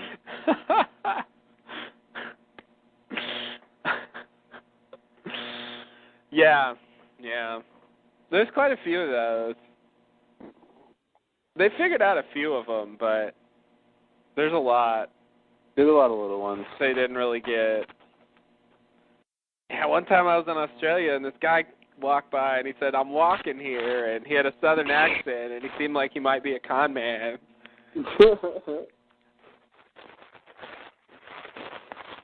Ever met that guy? Ever met that guy? Have I? Yeah. I forgot that. And also the Charlie thing, the "You are a hero, sir." Oh, man. Saeed has no idea. He has no idea she met Locke and Charlie. Yeah, I know. That's crazy. The lamest mugging ever. The lamest mugging. Charlie's really gonna save from being mugged. He played a Hobbit people. Yeah. Yeah, that was probably the limit of his abilities. Yeah. Like, hold the knife away from the person, and, like, even if you have the purse, just drop it and run. This is so bad. Yeah, that was a bad. That was that mugger's first time, I think. Yeah, I hope so. Just get a job. It's just not going to work for you. Yeah. You don't have a natural ability to mug. You really need. Yeah, you either need practice or you need to. It's like what I see you doing is you're trying to mug. What you need to do is just mug. All right, stop trying to mug and just mug. Forget what you've read, what you've seen about mugging, and just be the mugger. Oh, man. That's his mugging coach. Yeah, that's good.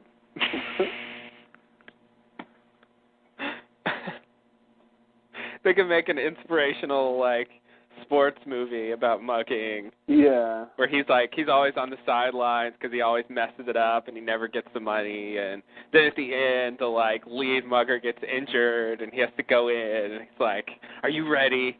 He goes, "I've been ready all of my life, coach." Yeah, he's got to mug the big mug.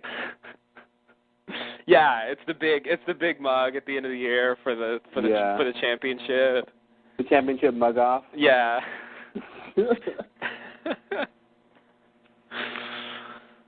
Got to mug 15 people in 10 minutes. Right. Wow. Hey. If you're really good, I guess you could pull that off. This isn't for the kiddies, you know. This is for the mugging cup, which is really a big purse. Right.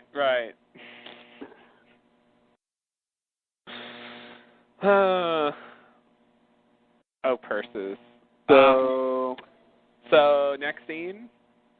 Probably. Okay. In the next scene, we go back into the tunnels, the 1977 tunnels. Everybody gets ready to leave because time is short. So they walk through some further tunnels. Richard finds a spot in the walls, and then he picks up a sledgehammer and knocks a hole in the wall, which turns out to go through to one of the Dharma houses. Jack says he'll go first, but Hawking wants to go first because she won't hesitate to kill someone who's in the house. Richard then hits Hawking on the head and knocks her out and says he's protecting their leader, and Saeed and Jack are on their own. So then Saeed and Jack go into the house. We hear the alarm outside. Saeed decides they should wear Dharma uniforms and hide in plain sight. So they put some on, and then they walk through the barracks, and no one notices except Ben's dad, who then he has a gun and sees Saeed, and he shoots Saeed in the stomach, and then a gun battle ensues. Eventually, Jen, Hurley, and Miles arrive in the van just in time to rescue them. And so they all drive away, being shot at again. Again. Another season finale, another rescue with the Dharma van. Yeah. Those things come in handy, I tell you. Yeah, they really do. I love in the beginning of this scene with Eloise saying, you know, no, I'll go first. I won't hesitate. And I'm thinking like she's pregnant, you know, and I'm thinking like she's like, you know, I won't hesitate to kill someone with all my hormones going on. Like, I'll shoot anybody. My hormones are raging so bad, I might be the incident. Wow. Oh, man. Yeah, I love that. And I love that Richard, that he, I love what he does when he was like, okay, no, we're this far, no further. Let's just stop right there. I see where this is going. Yeah. Hawking just goes out there and fucking wastes the whole town. I know, right? With her, like, old pistol. Yeah, Richard's like, you know, I didn't live this long by getting involved in situations like this. He pulled me so, you know. Mhm. Yeah, that's and plus, you know, there's not 2 Dharma outfits up there. True. There's not 4 Dharma outfits up there. There's only 2. Yeah. And it would be weird to have Richard and Hawking involved in this whole thing. Yeah. I guess Jack already has one on, so Saeed just needs one. Yeah. Yeah, it would be weird. It was abrupt though. I did kind of think they would keep going, but when it happened, I'm like, oh yeah, that makes sense. Yeah, I had the same reaction. It surprised me, but then I was like, of course. Mhm.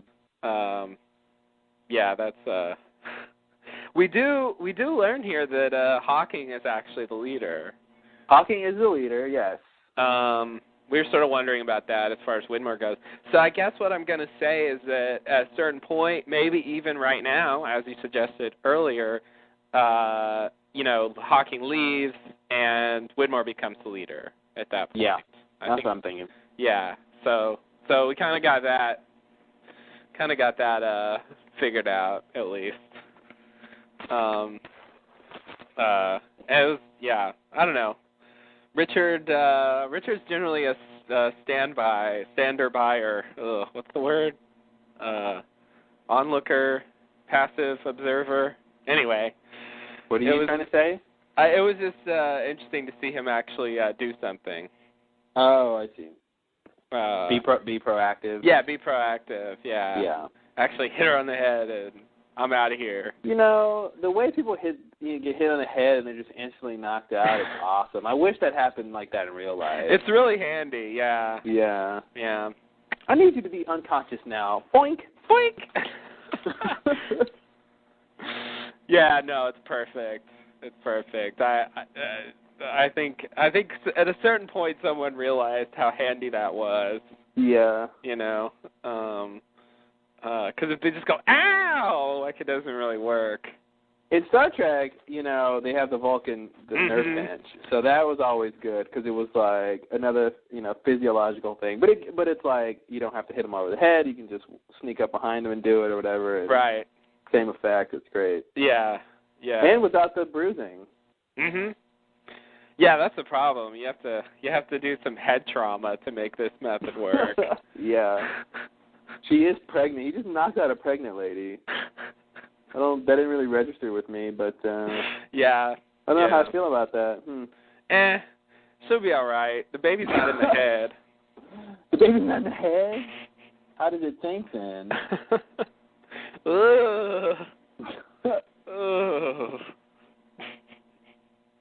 Apparently it thinks grossly. Yeah. God, I don't want the baby thinking with her brain. It's creepy. I'm thinking thoughts for you. Well, yeah, exactly. Feed me. Oh. Mhm. Where do you think the urges to eat come from when you're pregnant? Oh God. Yeah, you're right. That is what that is.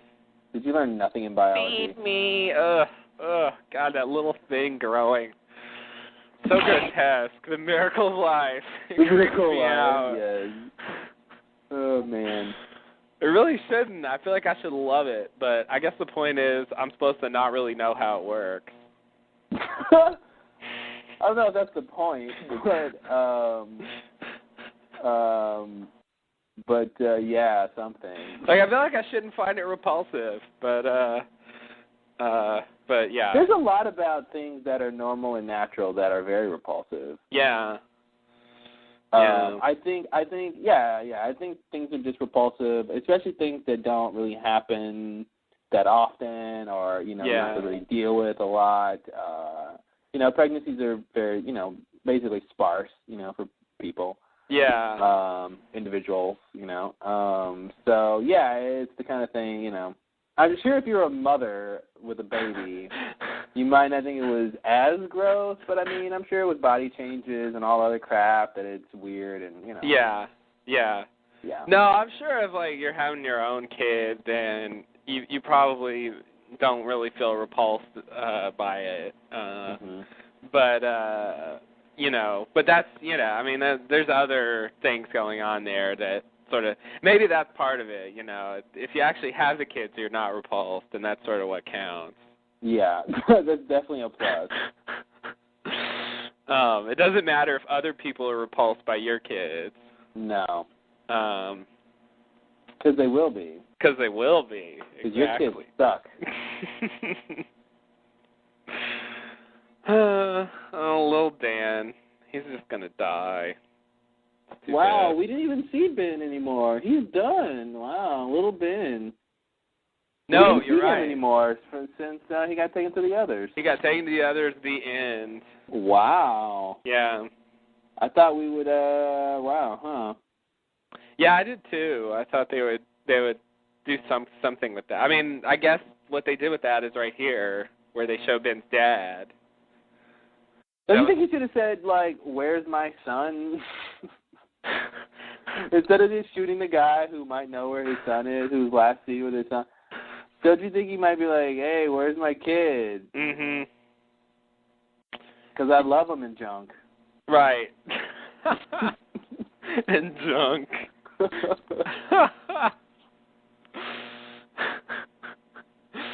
He's my boy and all that jazz. Yeah.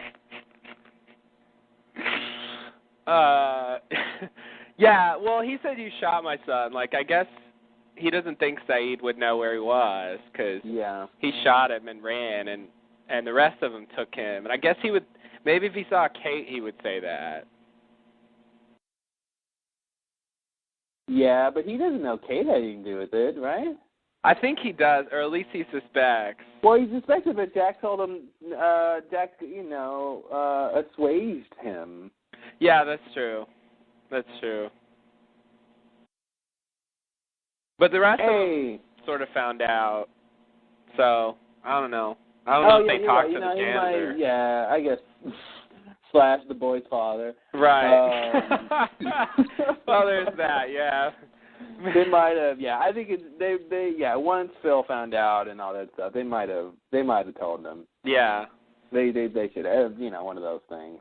Yeah. Off-camera conversation. Right, which apparently don't happen. As we learned this season. As we learned what? Or at least, continuations of conversations don't happen off camera. Oh, yeah, definitely. That's when they cut, that's the end. That's the end. They just ran out the door after that cut. They did. They had to get ready for the next scene. Gotta get in their places. That's it. As you will see on this piece of paper, I have no more lines. Thank you. Right. That's all I have to say. What do you think about the tunnels and breaking the hole into the house? Any thoughts on that? It actually makes me think that maybe Dharma didn't know that stuff was there, and they just happened to build the place there. And then when the others moved in, Ben found that passageway.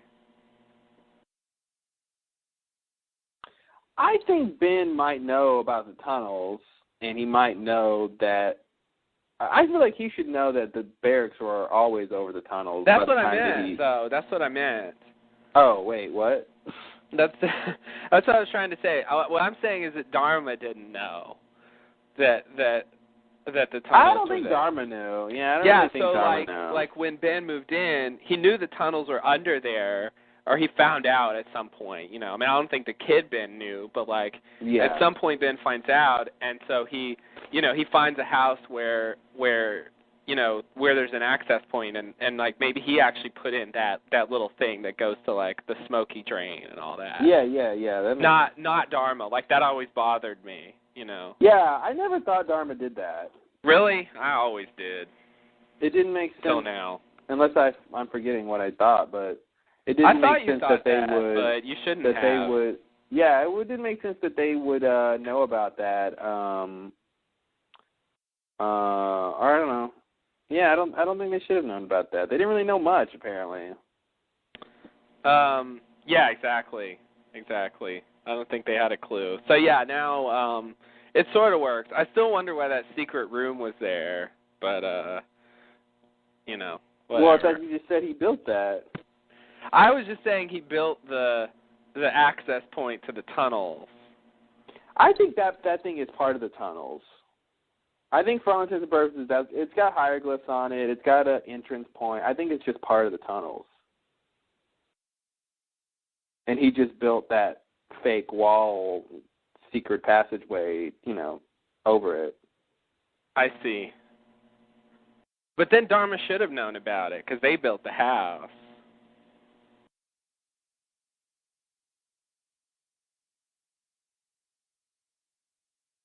Yeah. The other thing I don't get is that, the house is on ground level, and when you go in there, you don't go down, but you go through the wall and you're in that tunnel area. I don't quite get how that works. In Ben's place? Yeah. Ben's place is weird. Yeah, I don't know. I don't know how that works in Ben's place. But I want to say that, they, what they do here, where they punch the hole through, I want to say that's how they put that access point in Ben's place. It wasn't there originally. Yeah. That's kind of what I was trying to say. Oh, okay. Somehow Dharma built a house on there, but that. But that's the thing. I mean, I don't think the others wrote the hieroglyphs on that entrance point. I think that's all. That's always there. I mean, maybe I don't know. No, I was saying they were there, but they just put a hole in it. Yeah, they just put a hole in it. Yeah, I'll buy that. Yeah. It is still weird there's a secret room, but maybe we're supposed to, the sort of first secret room. But whoever house that is, I guess they could have had a secret room for some reason. Yeah. Unless or Ben made an addition. They actually did a construction project, which I guess is possible. People do such things. People do that. Not a big deal, but okay, so I don't know, a little bit of development on that. Still haven't seen the temple though.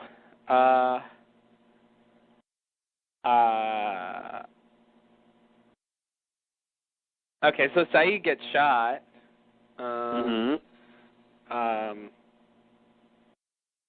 I found that a little bit disappointing. It was sort of like in The Lie. He was just, he wasn't able to participate very much after this. Yeah, it's like, having your best player out during the big game. It's like you don't want Saeed on the sidelines. Yeah. Yeah, it was disappointing. Maybe they wanted to do that for some reason, like for the way things played out. They didn't want Saeed running around. I don't know how much more Saeed has in terms of story. Yeah. He got to a pretty dark place and was just he killed the kid, tried to. Right. Maybe his big thing that he was supposed to do was dismantle the bomb and get it to where it was supposed to go. Mhm. And he's done for. Could be.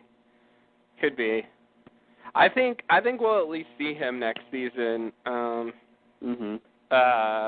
Because I don't want him to be dead based just on what we saw. I don't think he's dead yet. The last time we saw him, he was alive, and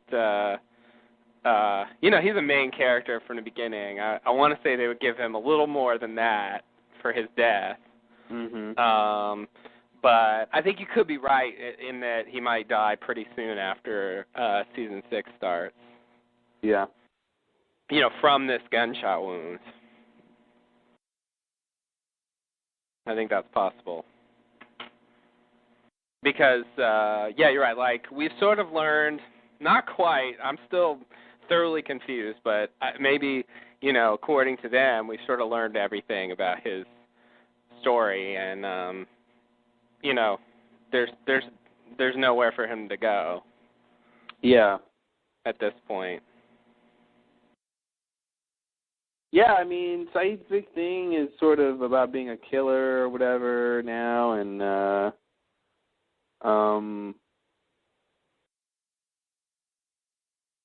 so he thinks he is one. So, I don't know what. I guess the show would want to end it with he realizes that something a little better than he realizes he's a killer. Yeah. Something like he's made choices and they've all, that he had to make those choices or something like that. Yeah. Nadia was a sacrifice. Mhm. Something like that. Yeah. Yeah, that seems about right. What else is in this scene?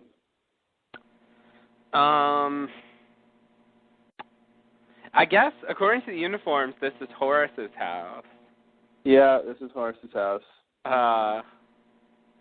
Don't know what to do with that. Horace is kind of not really important in this bit of the story.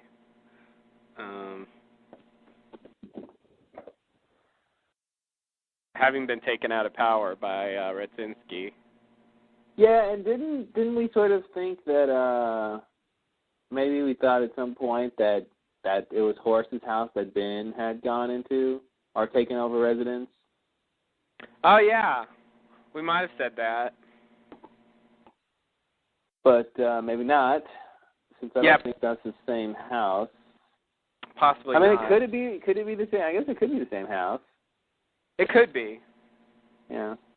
It could be. Technically it is, since there's only one, right? Well, yeah.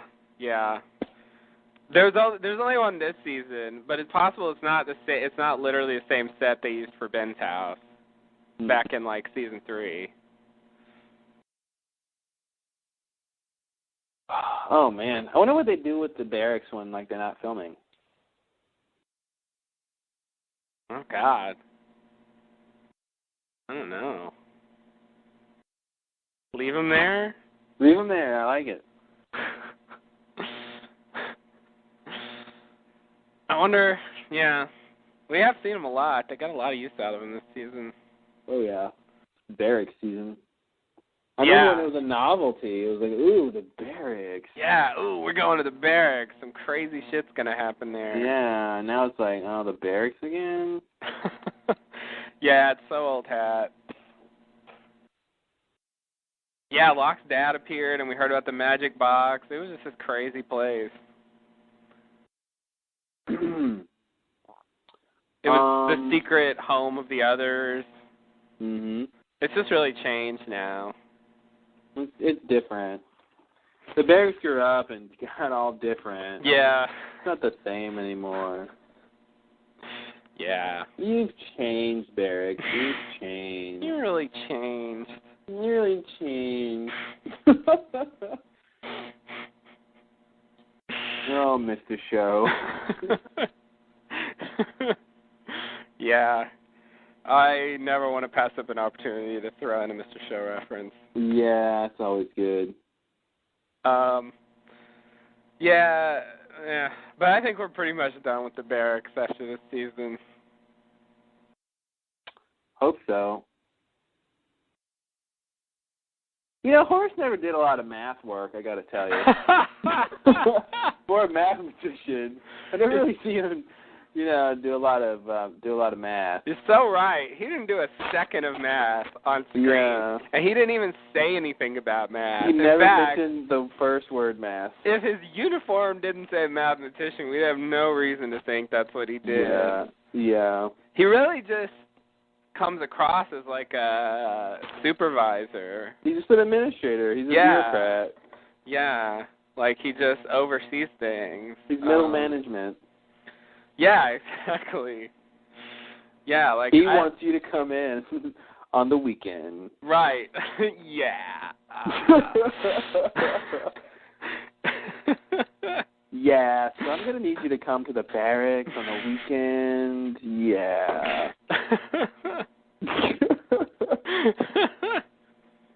Wow. Yeah, I brought a little office space in there. Why not? Horace is the office space guy. Yeah, like it never seemed like he was working on anything. Yeah. Like it seemed like he was just involved with the day-to-day operations. And all the mayhem and drama that we've seen him be involved in. Right. Yeah. Exactly. He was busy, but still. Yeah. On the other hand, like we never really saw anybody do anything. Like, we never saw Chang really do any like scientific work. We never saw Radzinski do any scientific work. Well, Radzinski he at least told us the work that he did. We knew he was in charge of the Swan site. He did say the words at least. Yeah, and Chang was running around at the Orchid and doing stuff and looking at things and poking things and pressing buttons. Yeah, they all pretended, but Horace didn't even make the effort to. No. Yeah, I see. Yeah, that's true. Oh, Horace. I really thought he was a big deal at a certain point. He shouldn't have been in that dream where he said he built the cabin. He really shouldn't have been in the dream. Yeah. I don't get that. I don't, that's the kind of thing that didn't, it didn't seem like obviously that was sort of really Horace. Yeah. That was weird, and it was like, well, it was just weird. It wasn't a normal. I guess it was a dream, so that's why they made it weird. But yeah. Yeah, I said it earlier. That's another thing to throw in there. The dream. What? The dream? Yeah. Who's doing the dreams? Who's doing the dream? Are the dreams different from the apparitions?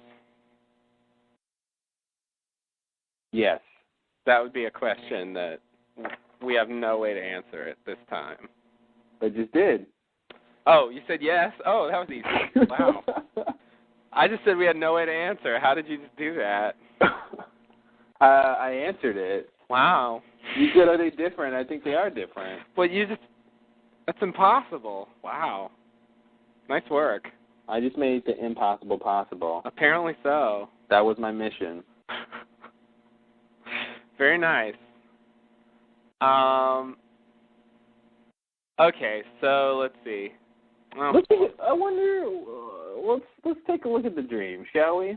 Oh, you want to look at the dream? Can we look at the dreams?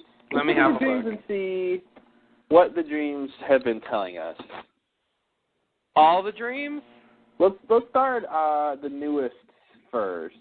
Okay. Those would be the most likely to be relevant. Okay, good point. So we got, we're all on Wikipedia. Join us, please. Lost City, that is. Hurley, so season 5, it says Hurley has a vision of Ann Lucia, tells him he has work to do. Is there a page just with the dreams on it? Yeah, dreams and visions. Ah, boom. Okay, great. Walt says he had a dream of Locke being on the island in a suit surrounded by people who want to kill him. Oh, that's something to talk about. So maybe... What? Oh, that was a vision. That's not a dream, though. Hurley's thing's not a dream. Yeah, it's not technically a dream. That's more like an apparition. Yeah. So, but Hurley's got his own thing going on. Yeah, he does. But yeah, you're right. The Walt thing was, man, what the fuck was that about, Walt? That ain't even Locke. Well, maybe that's what he saw. He saw what he thought was Locke. And the people who want to kill him are Bram and Alana and those guys? Mm-hmm. Could be. They want to kill Loophole? Could be. It's weird, though. Because Locke's dead, Walt. Or is Forgot he? about that. Man. I guess I thought that was that Caesar scene. What? I thought that was that Caesar scene. What was the Caesar scene? Surrounded by people who want to kill him. Oh. Yeah.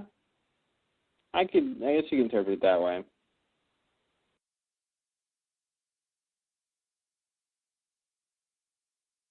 But I think the Bram and Alana thing's a little better. Yeah.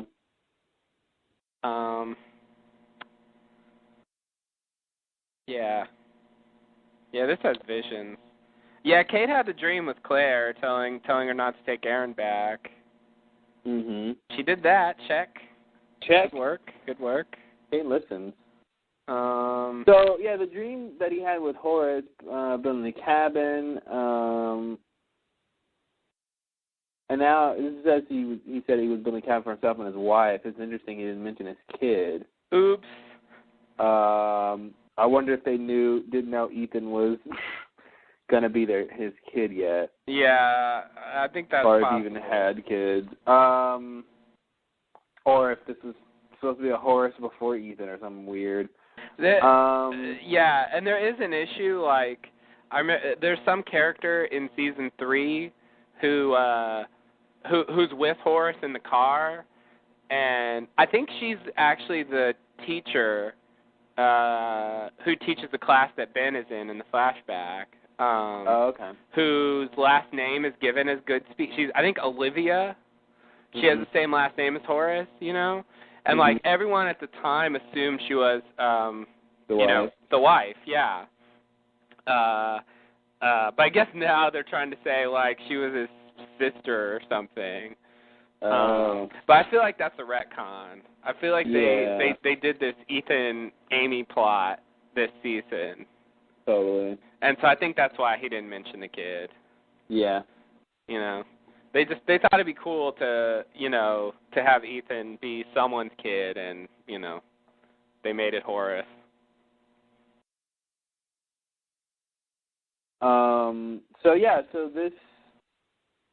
So he tells Locke that in order to find Jacob, he's got to find Horace. So that's how he gets led to the cabin.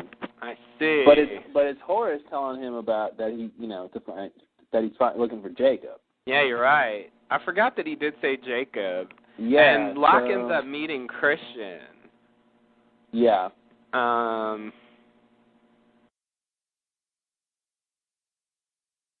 I think it's important that, to some degree, that Christian didn't say, like, yes, I'm Jacob. Mm-hmm.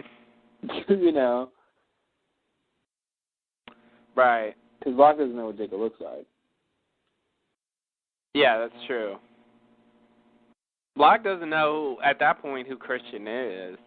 Yeah. So he definitely could have said that, and Locke very well probably would have believed him. Oh, Locke would have believed him. I forgot that he said that. Oh, and Michael, I forgot Christian appeared to Michael telling him he can go now. Oh, yeah. Man, that seems like a Jacob thing. Yeah, it does. That's weird. Yeah. Yeah, So, Christian was all over the place. He was. Season 4, yeah. He was really everywhere. Yeah. And this season, actually. Yeah. He's good, though. He is good. He is good. But what side is he on? His own side. Ooh, the wild card. We think it's all about Jacob and Loophole. Mm-mm. We didn't see that coming. We didn't see Christian Shepherd. From the sidelines. C-Shep. I got 2 babies. I'll tell you to slow down and count to 5. So in Season 3, Locke has a vision quest where he's guided by Boone and instructed to save Echo. Oh, yeah. So that's interesting. Yeah, that was when he went Is this saving Echo from the polar bear? That's what it is. Oh, Season 3. Oh. Yeah. You didn't even cry. Yeah, that was further instructions. Clean up your mess, John. That was so bad. You got to clean up your mess and put the family back together. Man, that's bad. It was bad. It was really bad. And he he built this little teepee kind of thing, and he goes in there and builds a fire, and Mhm. Oh, that's when because he had his voice taken, right? Yeah, he had his voice taken. You know what? You'll be able to talk when you have something to say. Oh, nice.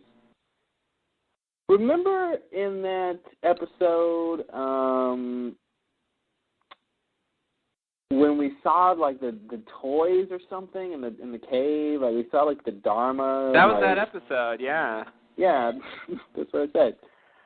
Oh, I'm sorry. We saw the well, I forgot exactly what it was. It was Dharma related stuff or something. It was a Dharma toy truck. Oh, okay, that's what it was. Yeah. Did we get any? Can we think about what that means? What that means? Oh, man. Does it help at all that we know anything new?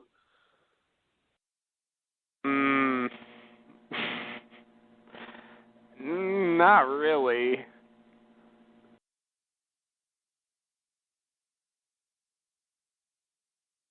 No, I have no idea what that means. Although I think we did see a dead Dharma person in there. Maybe we're supposed to believe that bear just ate Dharma people. Well, they ate the bears. That's true. An eye for an eye. Yeah. No, I don't know what to do with that toy. Does that mean anything to you at this point?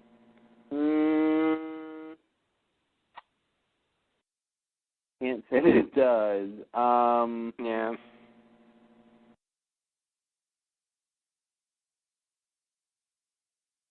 Yeah, I guess not.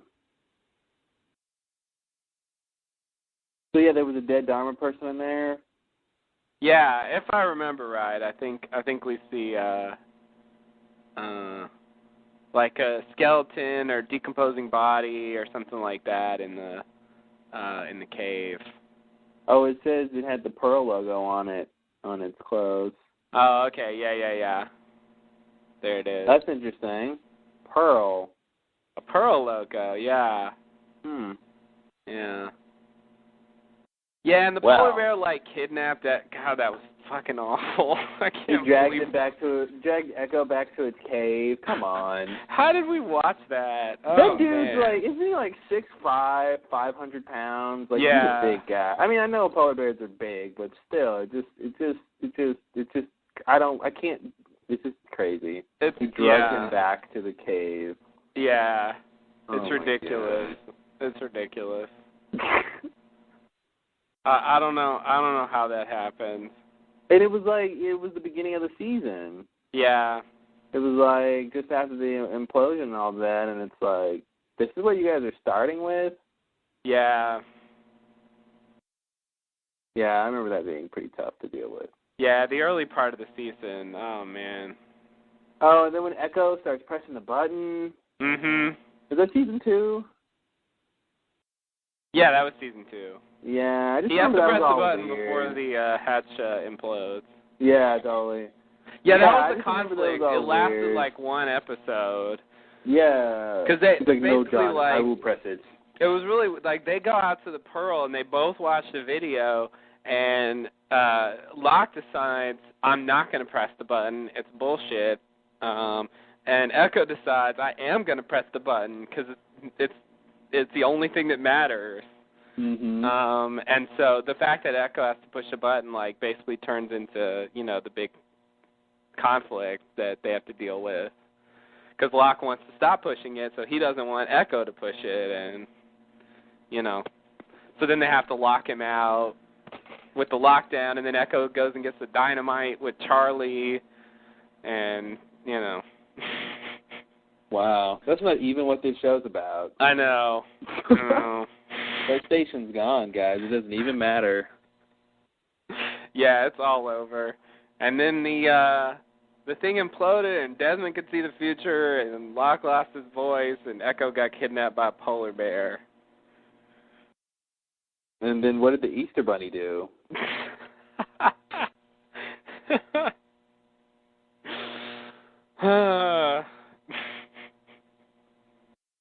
Yeah, exactly.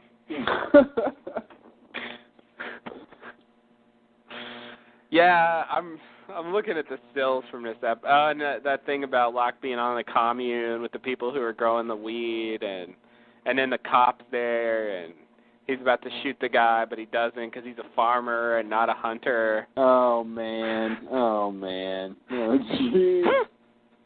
Wow. Yeah. Wow. And that was so captivating back then. It was. It seemed like it really mattered. I'm not looking forward to season 3. Yeah. Any of that last part of season 2 bullshit and yeah. Some of that crap will be oh God, guys, what are you doing? Yeah, I definitely think that was the worst part. All of the fallout from season 2 was pretty bad. The season 2 stuff itself was decent, but they didn't know how to get out of it. They really, what they came up with to deal with the problems that were created wasn't that good.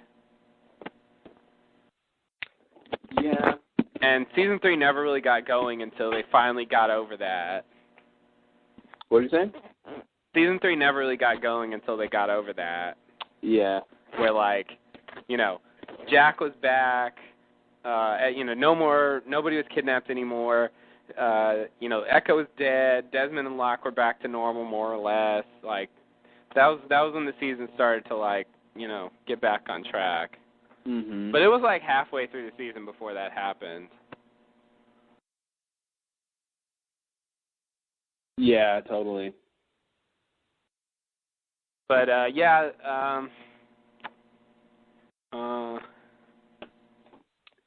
so what are we doing? We're talking about the dreams, seeing if, yeah. I mean, most of the dreams so far have been telling people to do specific things. Wait, what else in here? Horace did say Jacob, though. That is some kind of link between Jacob and Christian. Yeah, totally. So maybe it will turn out that Christian is actually on Jacob's side. Mm-hmm. Even though it seems like he's helped out Loophole a little bit. What did he help him out with? Well, he had Son and Frank wait there for Loophole, basically. Of course, he said Locke. Yeah, I don't think they necessarily know that Loophole is inside a lock or whatever. Yeah. I mean, if it all works if they don't know that. Right. Yeah. I guess that's, I'm resisting that. I'm wanting him to know. Mm-hmm. Although I will throw this in there, then, how is Christian / Jacob expecting Locke to be alive? Yeah. If Jacob didn't bring Locke back to life, right. So that's a good point. I didn't even think of that. Yeah, like, it's actually confused. Like, Locke's dead body is on the island. It knows to expect Locke, and it just, oh, God. What does that mean? I don't know. Mm-hmm. I don't want Jacob and Christian, all that, to know too much. I mean, I definitely don't think they know everything, but I want to know some stuff, and I don't know where that line is. Yeah. So, but you're right. In general, like, he hasn't done anything too big to help Loophole out. So, because even that isn't that much. I mean, it was just a wait here. And his thing, and Christian's issue is actually about the Dharma people. That's what he brought up. Yeah, that's the thing. I think Jacob would want, all those guys. I mean, I think the end result is getting those guys back to the present. Even if he knows about Loophole, even if that means having to work with Loophole for a while to get that done. Mm-hmm. Because Locke is integral in all that. And all the time shifting crap and everything else. So yeah, it's weird. Yeah, I think Christian shouldn't be Loophole. He just really shouldn't be. Yeah, no, I pretty much don't think he is, but I'm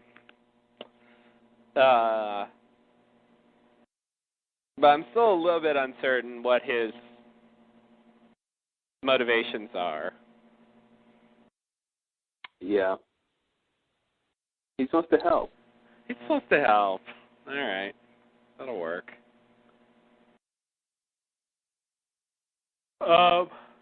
Ooh. Whoops.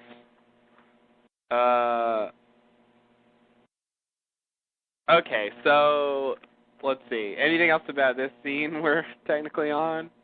The scene of the big shootout. Tunnel Dharma shootout. No, it was nice that they tried to just do the whole let's hide in plain sight thing, but it looks pretty obvious. Mhm. A little conspicuous there with all the injuries and the blood, and the head wounds, and nuclear weapons. Mhm. Hydrogen bombs. Yeah, I guess that's about it for this. Okay. Yeah, we talked about the saving the day with the van. I mean, Hurley is great at saving the day with the van. That's like his thing. Yeah, it's his trademark. Yeah. Like, no one else can drive a van like Hurley. Yeah. No, he's got it. Ever since he found that van, he's an expert on van driving. Yeah. Yeah. Well, you know, he got really good when they went down that hill, remember? Mm-hmm. Oh, man, that was awful. He had to avoid the rocks, and he had to believe in himself. Yeah. Vomit. Yeah. Yeah. Vomit indeed.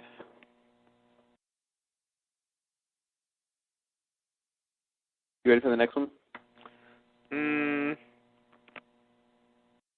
Yeah, I guess I am. Okay, what do we got? What's the next scene? Looks like we're going back to the submarine. And by the submarine, I mean they just left the submarine. Juliet, Sawyer, and Kate row back to the island in the raft. Raft? Is that the word I want to say? I guess so. Raft? Raft. What? What's wrong with that? Raft? Isn't that how you say it? Raft? I don't know. Is it raft? I think it's raft. Okay. It rhymes with loft. Okay. All right. Yeah, so they row back to the island. The sub goes back underwater, presumably gets back on course. Then they arrive on shore. Sawyer has no idea where they are, and then Vincent shows up, followed by Rose, and finally Bernard. Rose says, "They found us." Bernard says, "Son of a bitch." Didn't Rose say, like, "Oh, hell no"? What was her first line when she saw? Did she really say that? It was a line off screen, like before you hear her, before you see her, and because she sees them first after Vincent comes out, or something like "oh hell" or something. It was something great, some great Rose line, and then Bernard has a similar line. Yeah. But it was a great. I forgot what it was, but it was a great Rose line. She was like, "Oh hell, not this, not these jokers." Yeah. Oh man. Yeah. Son of a bitch. Thank you, Bernard and Rose. I thought it was weird. I thought it was weird that. Are you done naming people? What? Yeah. No, go ahead. That's all I got. All right. I thought it was weird that Kate thanked Juliet for backing her up on the sub. I thought that was like a very minor thing to have us focus on. Mm-hmm. You know, I didn't get what we're supposed to get out of that. Especially, Juliet's not really digging Kate these days. She's a cockblocker basically. Right. It was just I didn't know what we were supposed to get out of that. Did you got anything for that? I mean, is it just I want to say it was related to that. It was supposed to. I think this was basically like we get a lot later about the various how various people are related to Kate and what problems that causes everyone. And Kate I feel is like a sinner. I feel like this is supposed to be sort of the Juliet, like Kate sort of tries to, say something nice to Juliet, and she gets the chance to react to that however she wants, and she doesn't sort of, she isn't rude or anything. Like I feel like this is just like the last note for the, how Kate and Juliet are going to relate because of all this stuff. You got all that out of thanks for backing me up. No problem. Yeah, I did. I might be reading a little too much into it. But yeah, I when I saw it again, I felt like that was what was going on, knowing where they were going. Mhm. All right. Well, that's an answer. It is an answer. Yeah. I responded to you in words. Thank you. I listened to them. I agree they could have taken this out, and it wouldn't affect things too much. Man, did he? Sawyer totally had food in his hand when Vincent came out. Someone pointed that out, and I didn't notice at all. I noticed that Vincent was kind of licking his hand. I thought he did have something, but now you can actually see it. I didn't actually see it at first. I assumed he did. But maybe Sawyer just had some with him. He just happened to be carrying around dog treats. Little doggy treat after rowing? Yeah. That was a reward. It was a reward. Treat yourself. He was saving it for later, and then he gave it to Vincent. It's been a hard day. Yeah, exactly. But hey, look, there's a dog. Maybe he should have it. Maybe he should have this. Why not? Yeah, it's like something. It looks white on the camera. I don't know what it is. Yeah. Maybe he gave him a marshmallow. Yeah, dogs, you know. And this is a lab, as you pointed out. This is a lab, yeah, right? Earlier, so they might be maybe even harder to control than some other dogs. Yeah. So they might need. I swear, Vincent looks different every time we see him. Oh shit, we got an earthquake. Hold on. We're having an earthquake. Whoa. It's not too bad, but it's still going. It's still going? It's a little rumble. Holy fuck. Yikes. All right. So far, so good. Yeah. Yeah. Yeah, right? Holy shit. Is it still going on? No. It's over? I think Did anything fall? Is it? No. It was really mild. Really mild? Okay. Holy shit. Yeah, it's like I said before with the earthquake we had 2 days ago. You know, it's hard right after to tell if the ground is moving or not. Yeah. It's like you have to be really still, and it's like, wait, is it moving still or not? Yeah. Wow. I wonder if that was an aftershock or if that was considered a new one. Not that it matters either way, but...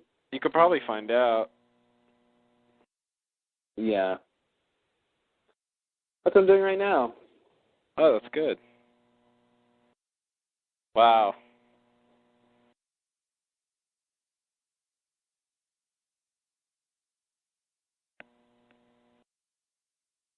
Yeah, that was unexpected. Doesn't the tectonic place know I'm podcasting? Hello. Yeah, I know, right? Pay attention. I'm trying to figure out. Let me see where it was.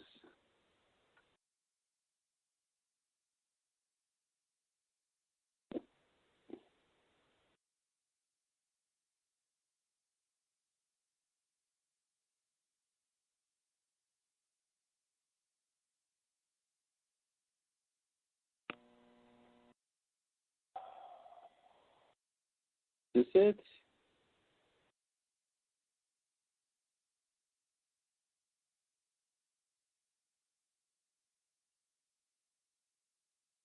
No. Oh, here it is. A 3.9. Wow. 8.9 about, this was really close to where I am. Yeah, this is pretty close. Yikes.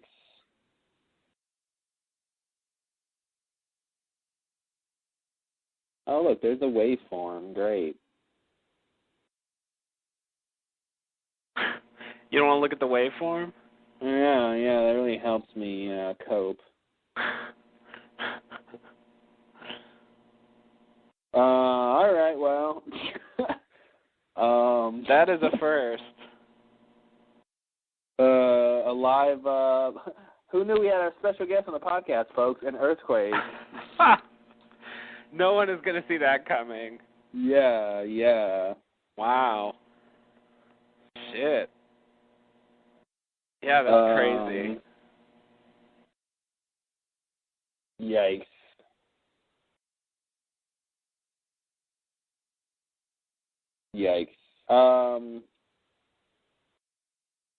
So what season are we on? Excuse me, I have forgotten. Pardon me, I'm sure you will. They just came to the island. Sawyer and Juliet and Kate and Rose and Bernard and Vincent showed up. Okay, yeah. Yeah. Doesn't seem like it matters now. I know, right? Well, with the Earth moving and all. Yeah, I don't really know if I care about whether or not Vincent's a good dog actor. Yeah, I'm willing to say I don't care about that anymore.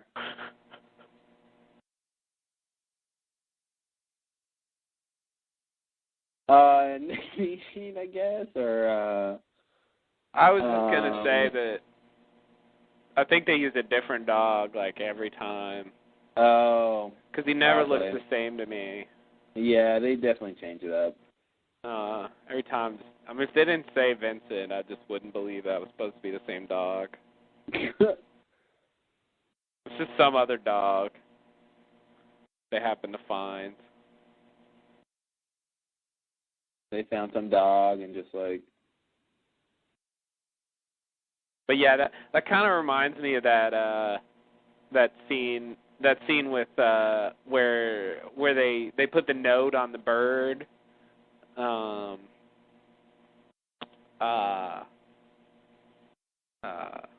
was that called?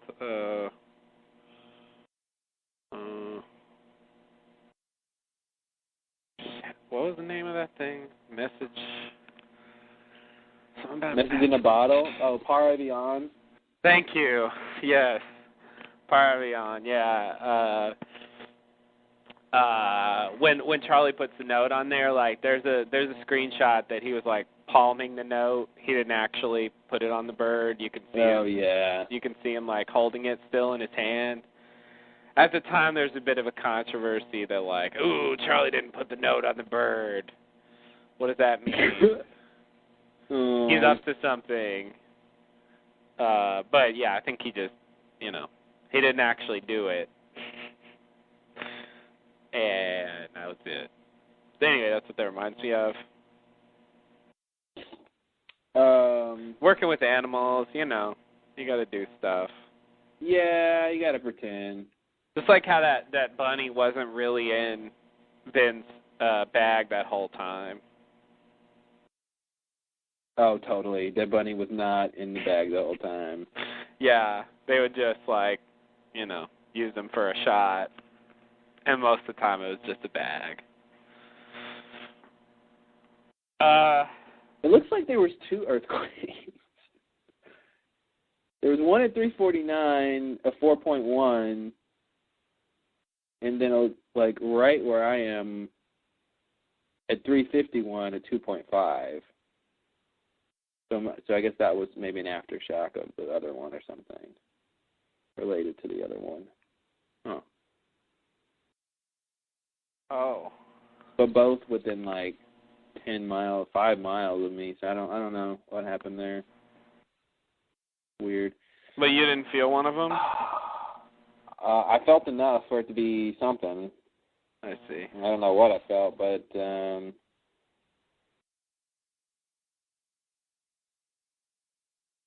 yeah, I'm not sure. Looks like an earthquake hit North Texas. Yeah, apparently there's a minor fault that goes like through Dallas, through that area, and every now and then there's some ground movement. 3.3.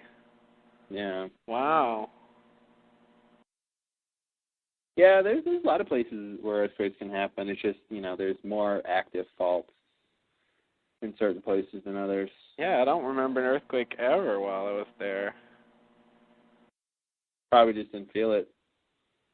Maybe not. Well, definitely not. Unless you felt one and forgot about it. No, what I meant was As opposed to nothing happening. Yeah. But you're right. Whatever happened, I didn't feel it, whether it happened or not.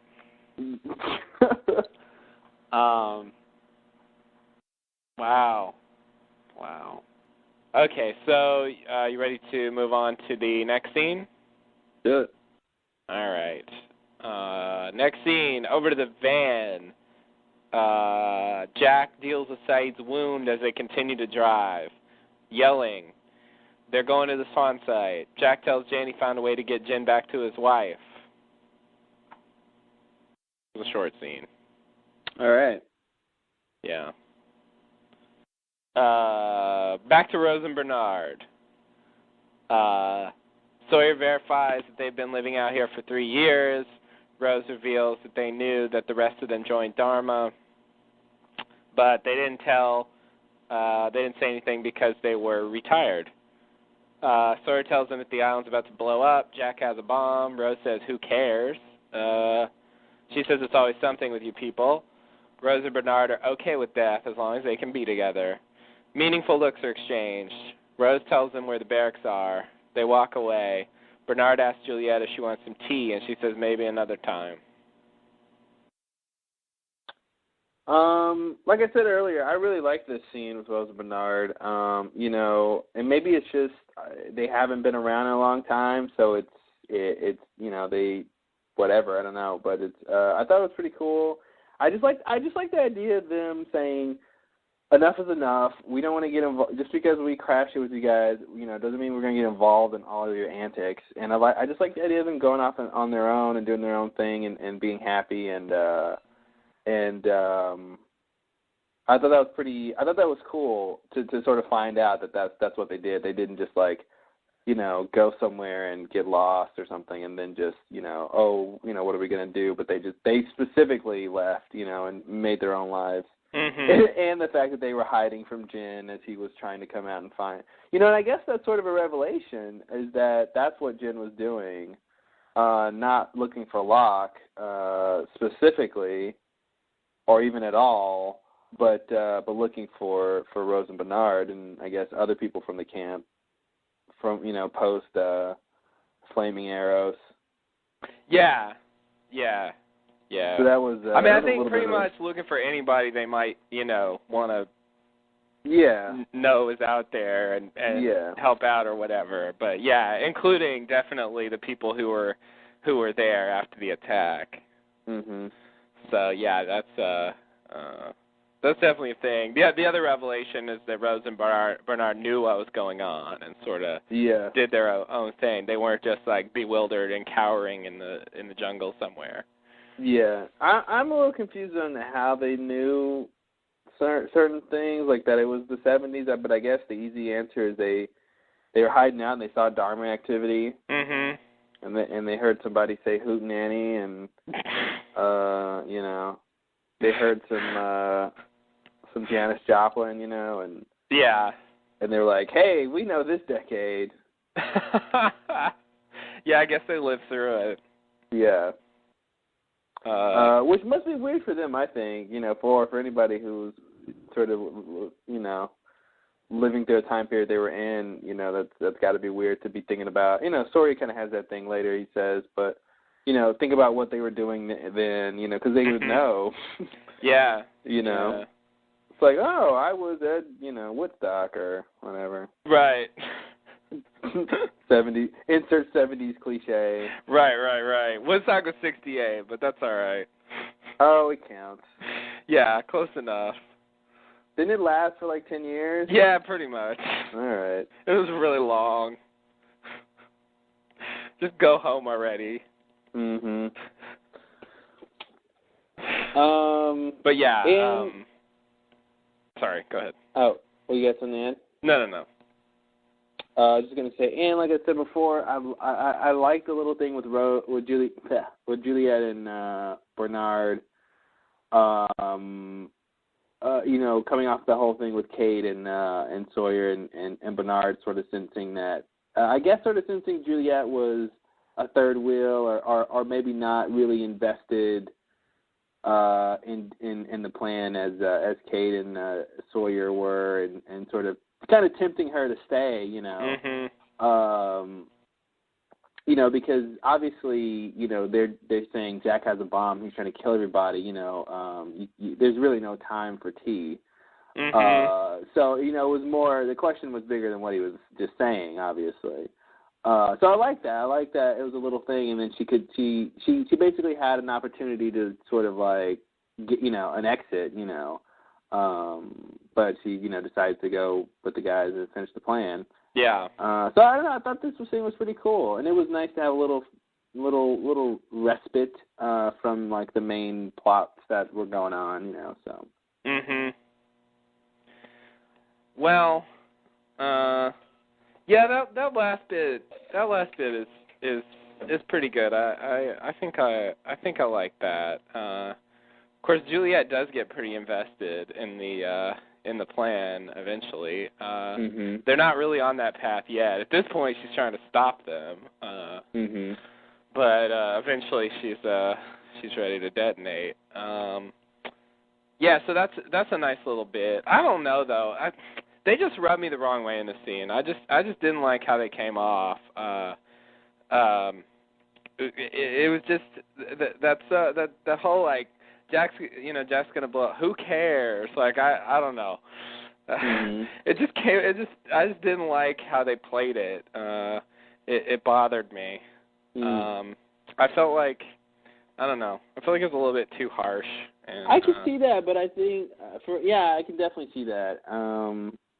Like, who cares? Well, you're not the only people on the island. Like, I'm glad you're happy to die, but like, yeah, you know. Well, but that's the thing. It's like it is.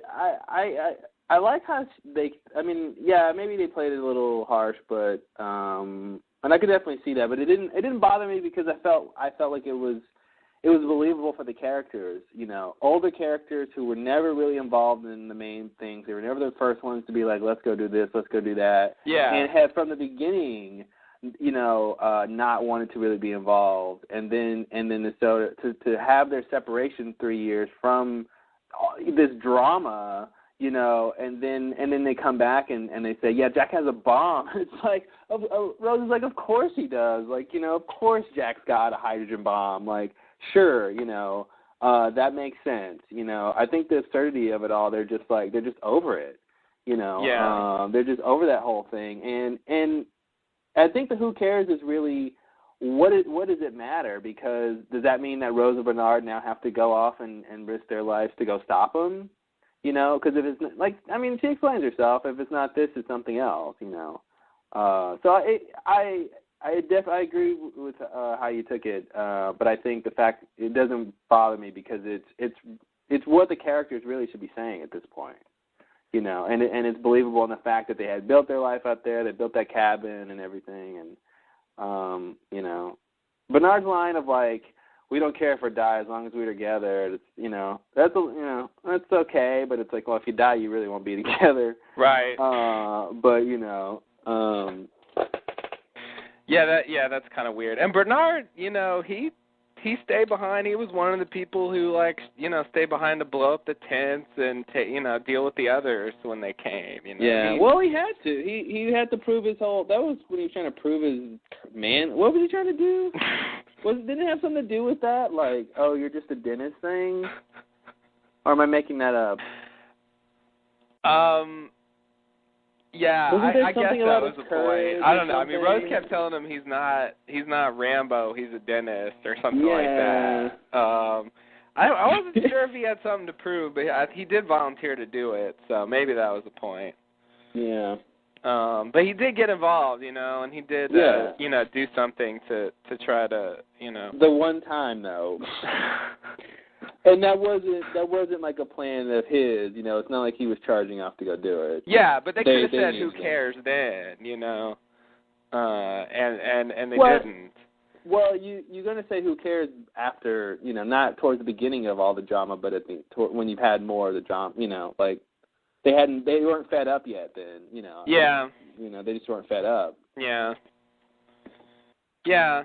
I mean, a fair amount of stuff had happened, but it has been years. But I mean, not that much has happened for those years, so it's like I don't know. Which makes it worse. It's like, you're retired for 3 years, and then someone comes to you. It's like you leave a job for 3 years, and your boss calls you and says, "Yeah, I need you to do this. You got a deadline today." You're like, "What?" Yeah. Like it's worse by the fact that they're intruding upon their happiness and their So to me it works because they're fed up with all the crazy drama, which is a realistic reaction to have to the fact that Jack has a hydrogen bomb. That is insane, Right. And it is always something, because it's a TV show. Right. Yeah, I agree it works. I just didn't like it.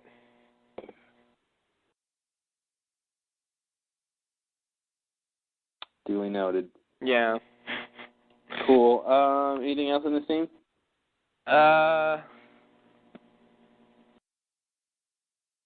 don't know. I wonder if they had any problems with the hostiles.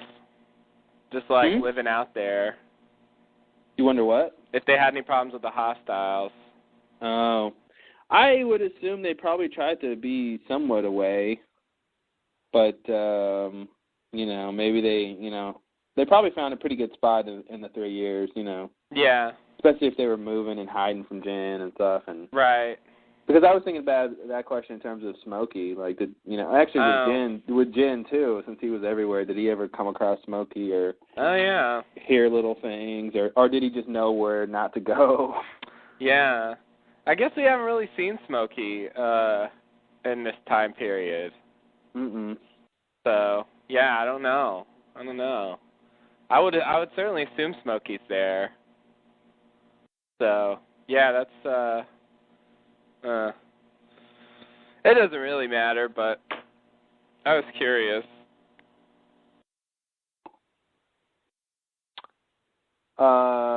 So next thing? Just because, I feel like they don't have that many, survival skills. Who? Rose and Bernard. Oh, but they learned that whole time from the beginning they all did. All the Losties learned how to survive, I think, that the first couple seasons, pretty much. Yeah. They did a pretty good job for themselves. And they were and they had Dharma food. They were stealing food somehow, or wherever they got that food from. Oh, yeah, I saw that. They weren't completely, they weren't wilderness people, Mm-hmm. They did have some creature comforts. Yeah. But they knew how to, and they learned. It had been 3 years too, so they learned. Yeah. Yeah. Yeah, you're right. And Vincent taught them the rest. Oh, God, of course. Oh, Vincent. I'll just live here for a while. I don't care.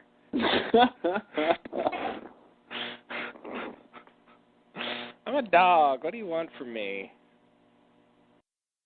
Exactly. I wonder if Vincent knows that he's been time traveling. I wonder if Vincent knows he has a nose.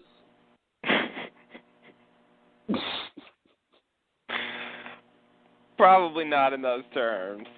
Somehow I thought that was an appropriate answer to your question. Yeah. All right. Fair enough. Yeah, that's my answer. All right, so you ready for the next scene here? Bark. I don't know what that means. Well, it's a bark, so you have to interpret it to mean whatever you All right. All right, I'll take it as a yes, but who knows? Okay, the next scene we go back to 2007. Ilana and Bram's group walk through the jungle. They have the cargo. Frank asks what they're going to do with the box. Bram says they have to show it to someone so they will know what they're up against. Bram says, as long as you're with us, you're fine. Frank says, who are you? Bram says, the good guys. Frank says, people who say they're the good guys usually are not. Ilana says, we're here, and we see the cabin. They approach the cabin. Bram notices a break in the ash. Alana says, wait here, and approaches the cabin. All right. Boom. Go in, Alana. I'm going. She's going to walk in that cabin first.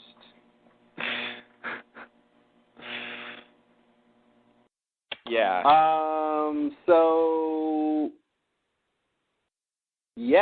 So Bram tells them that they're the good guys. Yes, he does. Which is what we heard Ben say. We've heard that before.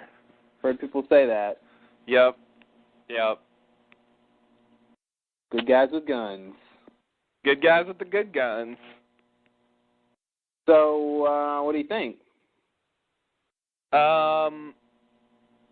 What do you think about? I don't remember where you stand exactly. If you have a definite stance on Bram and Alana in that group, are they Jacob's people, or you think they're the third party? I think they're Jacob's people at this point. Okay. Especially based on the next scene. Yeah. I think that is what they are, definitely. Now, is Jacob's people the same? Does that mean that they're basically others? See, I want to say that they're not. I want to say that they're somehow different from the others. Mm-hmm. I could be wrong about that, but they seem separate. It seems like they're, maybe they're just different branches or something. Maybe this is finally the two groups of others theory. The two groups of others coming true comes into play in a way that no one guessed. But I never gave up on it, for the record. If it turns out to be true.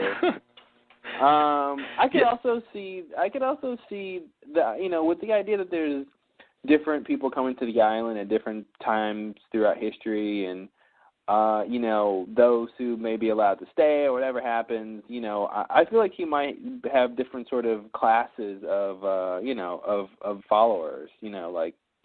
Maybe Bram and Alana, or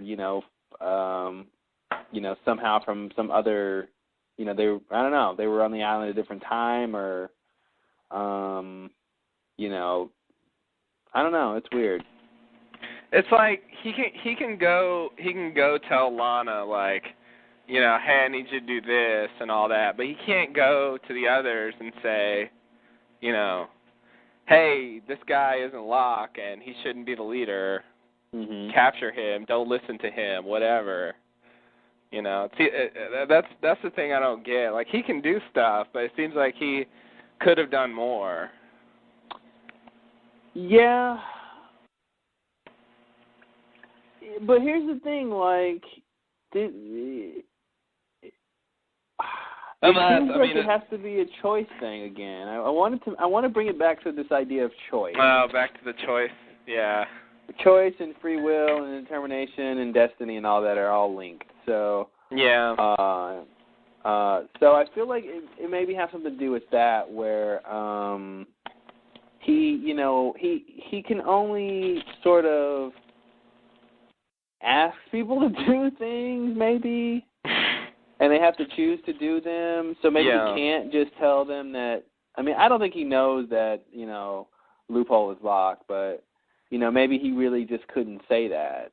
Yeah, that is if he just didn't know about it. But I don't know, he should go over and he knows at the end, so it's some way he's able to figure out. Like, I just feel like he should be monitoring the others a little more closely than he seems to be. Well, I think that's the thing. Maybe that's why he has the leader. Like, that's, he can only have, I don't know, certain kinds of interactions, or he's limited in some sort of way in terms of something, and that kind of facilitates the need of the leader. Mm-hmm.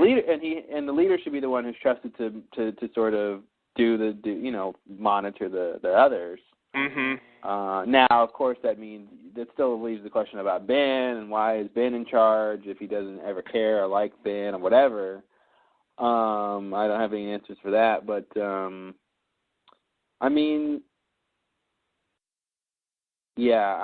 it doesn't make any sense that he's like you said, he comes to Alana and can talk to her, and but he doesn't go do sort of other things and ask her to do something for him. Mm-hmm. He's not above that. Yeah. So yeah, I guess if he wants to do the choice thing, he doesn't have to say do this. He could say, here's some information. do what you want with that. You know, it doesn't have to tell them not to listen, but, you know, he's this guy. You know, if you want to follow me, you might not want to follow him because we're not exactly on the same side or something like that. Yeah, well, that's just telling them the information. Yeah.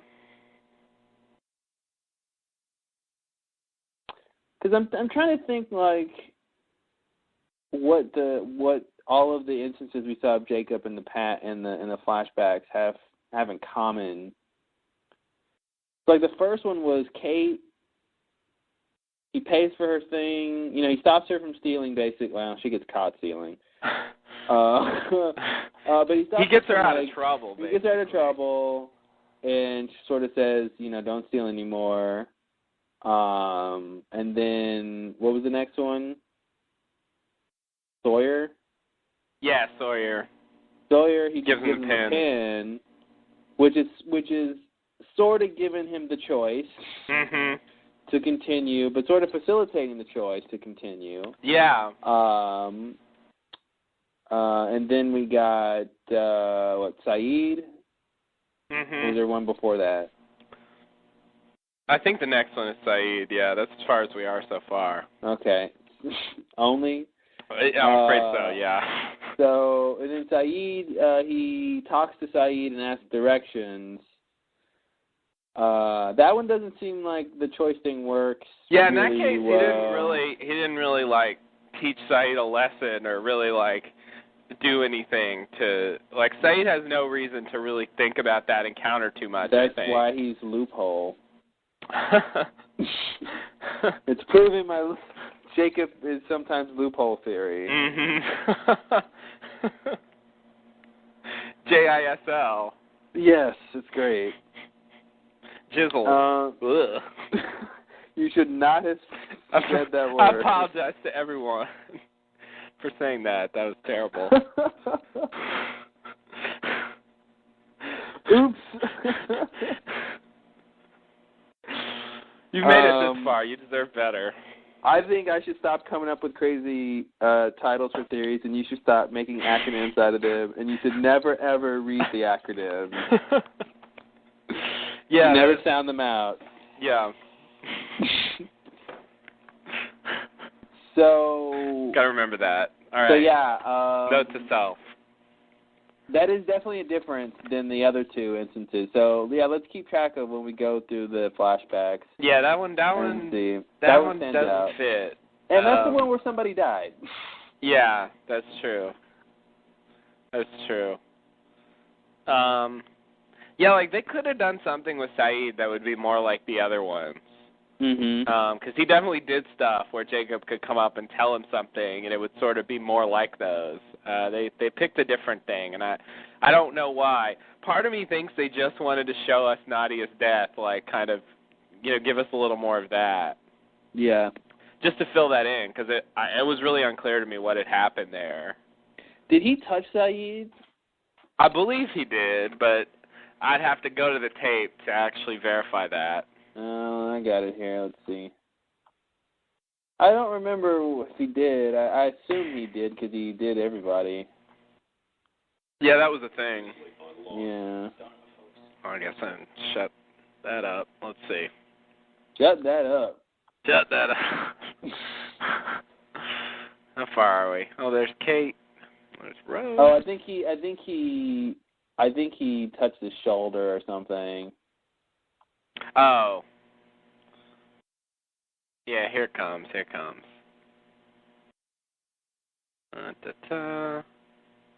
Blah, blah, blah. Yeah, when she get hit, he kind of touches his arm or shoulder or whatever. Oh. Little. Oh, when it happens? Yeah. Oh, yeah. Wow, that was weird. I don't think Saeed noticed. I don't think he did either. I think he had other things on his mind. Yeah. Yeah, that's, wow. So, yeah, he did. Little touch. Little shoulder touch. All right, well, to be continued on that topic. So it's sort of tied into the other ones. Yeah, it's definitely tied in. It's definitely similar, you know. There's little differences. Yeah, he's there at a pivotal moment. That's similar. Yeah. But he doesn't really get involved very much. He kind of just is a standby.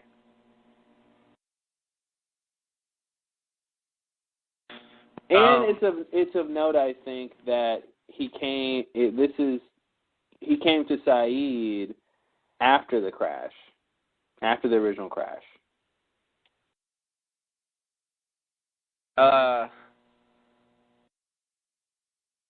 Yes, you're right. Yeah, that's. Whereas I think everybody else except for Alana. Yeah, you're right. It was before the crash. Yeah, that's true. Yeah, and in 2 cases it was childhood. Yeah. Which is really early, really before the crash. But yeah, you're right. That's part of why I feel like they wanted to just revisit this. So they kind of did both things. Mhm.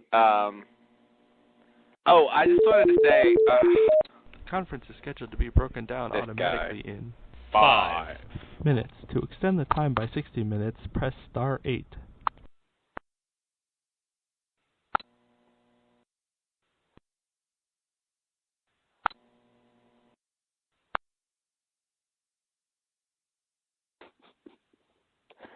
I gave us infinity hours. Okay, good. I hope we don't run out. We can't.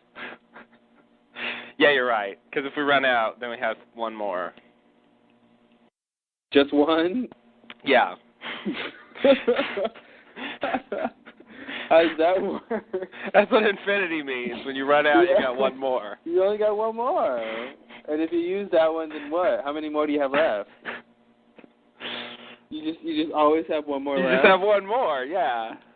So if you use that one more, wait a minute. 1 minus 1 is 1. That's what infinity is. That's what happens when you have infinity. Wow. Craziness. Yeah. Was Avellino the first guy he killed? Yeah. Okay. You know what I'm thinking here? I'm thinking basically Jacob came, because I think, you know... Oh, sorry. The answer to that is actually no, but he was the first guy we saw him kill. Like, in the show. Oh, who's the first guy he killed? First guy he actually killed was the guy that Ben told him killed Nadia. Oh. Was Avellino the second guy? Well, yeah, we don't really know because they didn't make the timeline clear. Oh, damn them. Anyway, what were you going to say? Because the first one is a special case because Ben didn't actually order him to do it. He just did it and then asked Ben for the next person. Okay. So it and then wasn't the next person we saw Avellino? Well, or not? I mean, we don't. It's not totally clear what the timeline was, but yeah, it seems likely that was the next one. Yeah. So I'm just thinking, you know, as long as Avellino is one of the first people he killed, then because as soon as Avellino is dead, then Jacob can go to Alana and give her mission. Mhm. So, and it could be that it just took her a while to track him down or whatever. Yeah. Until he was kind of done. Right.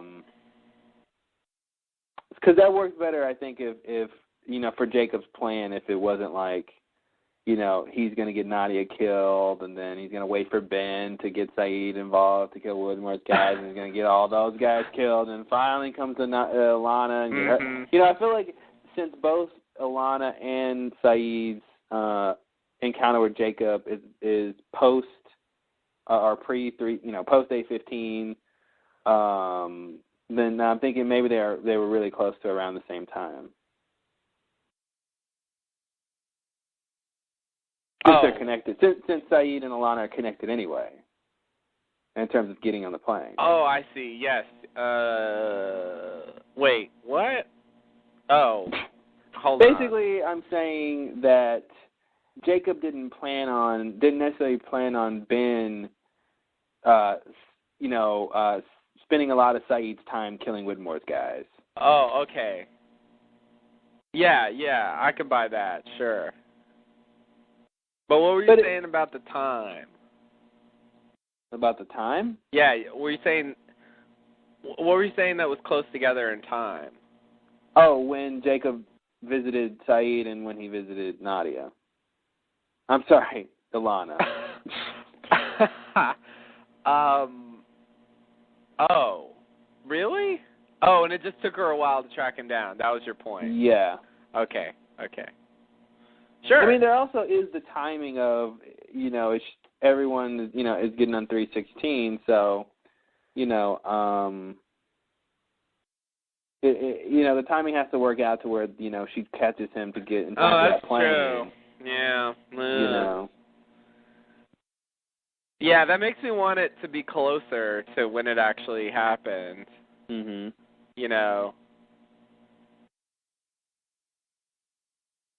But yeah. Closer to when what actually happened? The flight, the 316 flight. Oh, yeah. It seems like if she just spent all that time looking, like, how would she know? And what if she found him, like, a year in advance of the flight? Mhm. What are you supposed to do? Just track him until then or something? Yeah. Well, maybe she couldn't find him. He was a ghost. He was in the shadows. Yeah, he did all that, like, spy hitman stuff, and then he was in Santo Domingo for a while. Mhm. So I don't know. Yeah, and Ben's guys knew where he was, Yeah, that's true. Yeah, I'm perfectly willing to go along with your timeline. I didn't even try to put it in a timeline. Are you worried about Jacob, like, being able to travel and all that, and how the logistics? No, not necessarily the logistics of his travel, but just streamlining his plan. Okay. Trying to make it where, like, it's not such a complicated series of events to get him from, coming to Saeed and getting Nadia killed to all the stuff that happened in between to Ilana coming finally to get him on the plane. Right. Yeah. But, so I don't know how close they are together, though. I see. But I agree that wanting that to be the case, that it's not that crazy, yeah. Yeah. Yeah, because that's just... It seems like it could have been more simply done. Yeah. Def.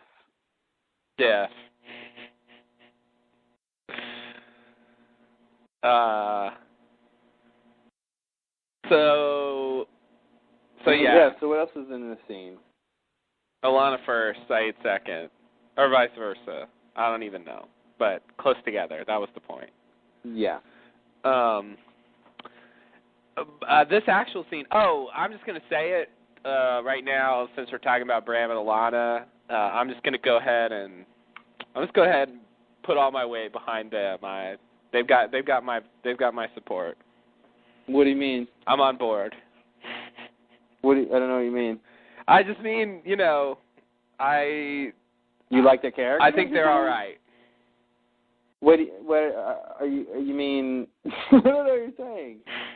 Your cryptic messages, I can't decode them. Are you saying personality-wise? Are you saying you think they're good guys? Are you saying you think they're the right side? What are you saying? I'm pretty much saying they're good guys, or I think they're good guys, but I guess I'm really saying a combination of I like their characters, and at this point You're rooting for them. I'm rooting for them, yeah. Oh, okay, good. Okay, cool. Yeah. So you're saying, like, all of that? Yeah. Okay. Yeah, I agree. I was a little nervous about them at first, but they've won me over. I've liked Ilana from the beginning. Something about that actress and how she plays the part has been interesting. Bram is newer, but anytime he's on screen, he does a pretty good job. He's like an interesting looking guy. Mhm. It looks like he could, like, knock you down pretty easily. Mhm. So he's an interesting character. I thought he was good. Oh, sorry. I'm done. Yeah, so far so good. I thought he was good in that scene with Miles. Scene with Miles. Refresh our memories. When they pick up Miles in the van. In the flashback, you know. His first big scene. Yeah. Yeah. Yeah, exactly. The scene where it was like, okay, Bram was actually a character, not just like a red shirt with a name. Yeah, exactly. Like a Mitch or an Eric with a K. He's been pretty good so far. I agree. Alana's a little better, but their whole team and whatever they're doing, like I'm on board. It doesn't hurt that Frank is with them. That's true. You know what? Frank is always a good addition. Somehow Frank is just like and the fact that they're nice to Frank and they kind of want him on their side is doing them some good service. Yeah. Yeah, exactly. Yeah, when he's like, "You're with us, you'll be fine." It's like if they're talking to Frank and saying that, they're getting on my good side. Yeah, totally. It's weird to have yet another group of new people to the island. Yeah, it is. Like, geez. Yeah. Especially after pretty much at this point, everyone from the Katana's dead. Everyone from the freighter's pretty much dead. Yeah. So it's weird when we had that big shipment of new people and they just got whittled off. One by one. But I wonder, I have to believe that Bram and Alana will be big players next season. That's pretty much usually how it goes.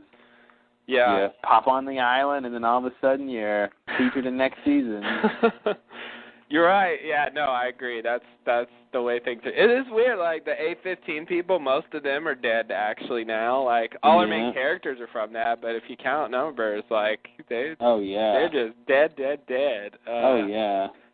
Then we had the freighter people, and most of them died. And now we have the 316 people, of which Bram and Alana are a part, but we still have sort of the 316 red shirts hanging out there. Yeah. It's sort of like they got replacement red shirts. Yeah, they got a new shipment of red shirts. Yeah. Red shirt drop. Oh, God. Yeah, Does that mean there's another Flaming Arrow party coming? Oh, God, I hope not. That was weird. That's going to be weird watching that again. Yeah. We can't even get fire in the chest. Oh, man. Yeah. I'm glad you didn't say, man, this is hard as a rock. And then, giant rocks start flying or something. I don't know. You cut to the others in the bush. It's like, we don't have any rocks. We only have flaming arrows. I thought we were supposed to say fire. Just shoot him anyway.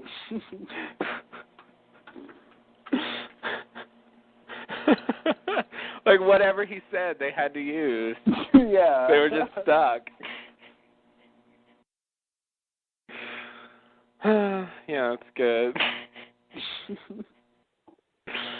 He said, "Hard as a rock. Put down the flaming arrows." Yeah. Change of plan. Change your plan, guys. Change your plan.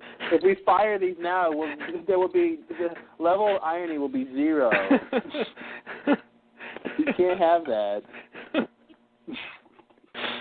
Yeah, it almost makes it seem like they were just going to do the arrows. Like we can't even get a sharp arrow or something. Yeah. But then he said fire. They're like, "Oh, light them up, light them up." Light them up, guys. Light them up. Yeah.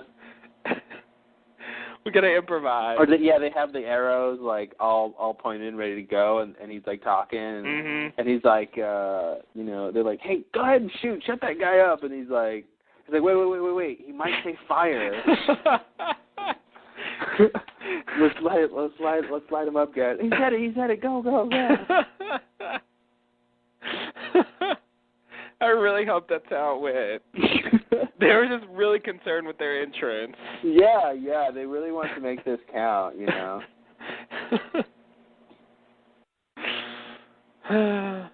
They understood the art of it, It wasn't just about the killing.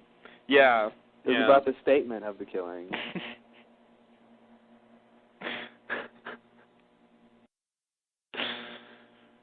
That's good. It's nice to see someone devoted to the craft. Yeah, right? For a change? Jeez. Yeah, exactly. Yeah.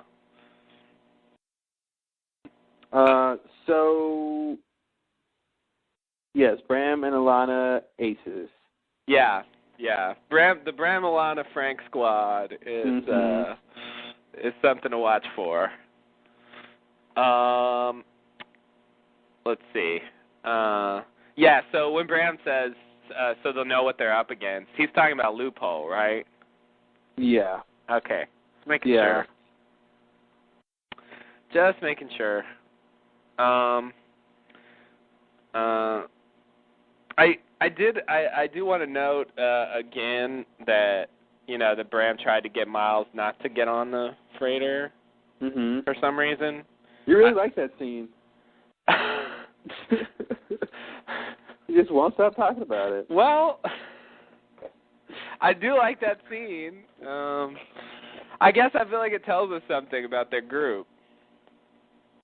Definitely. I mean, the whole, not only that he was trying to not have him get on there and work for Widmer, but his offer, like, come with us and we will show you, we will teach you, and it was, it was very something.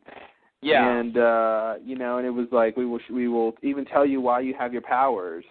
Right. So that was a big thing. It was strange. It wasn't just like we have an interest in you not going. It was like we have an interest in helping you. Yeah. Fulfill yourself almost. Exactly. Like for your own personal growth, you should come with us. Yeah. I mean, does that? So if you're thinking what I'm thinking, then Bram and Alana are Scientologists. Yes. That's what I was thinking. Wow. And Mr. Loophole is Tom Cruise. Mm-hmm. Of course. Who else? Who else? John Travolta. Because when you see someone in a car crash, you look over and you just know that you're the only one who can help. I don't know what that means. Is that a Tom Cruise reference? Yeah. What's that from? There was this weird, creepy video that, I'm sorry, no offense to Scientologists. It was a video that got released, and it was basically used at like a Scientology meeting or convention. I think I missed that one. Or whatever, and it was Tom Cruise, and he was talking about Scientology and like some specific Scientology program. It was actually an acronym. I forget what the acronym was, but like. But don't say it out loud. Don't try to read it. I wouldn't dare. I've made that mistake, and I'm going to learn from it. Anyway, yeah, he has that little line about how when you know what we know, like you see someone in trouble, and you know you're the only one who can help.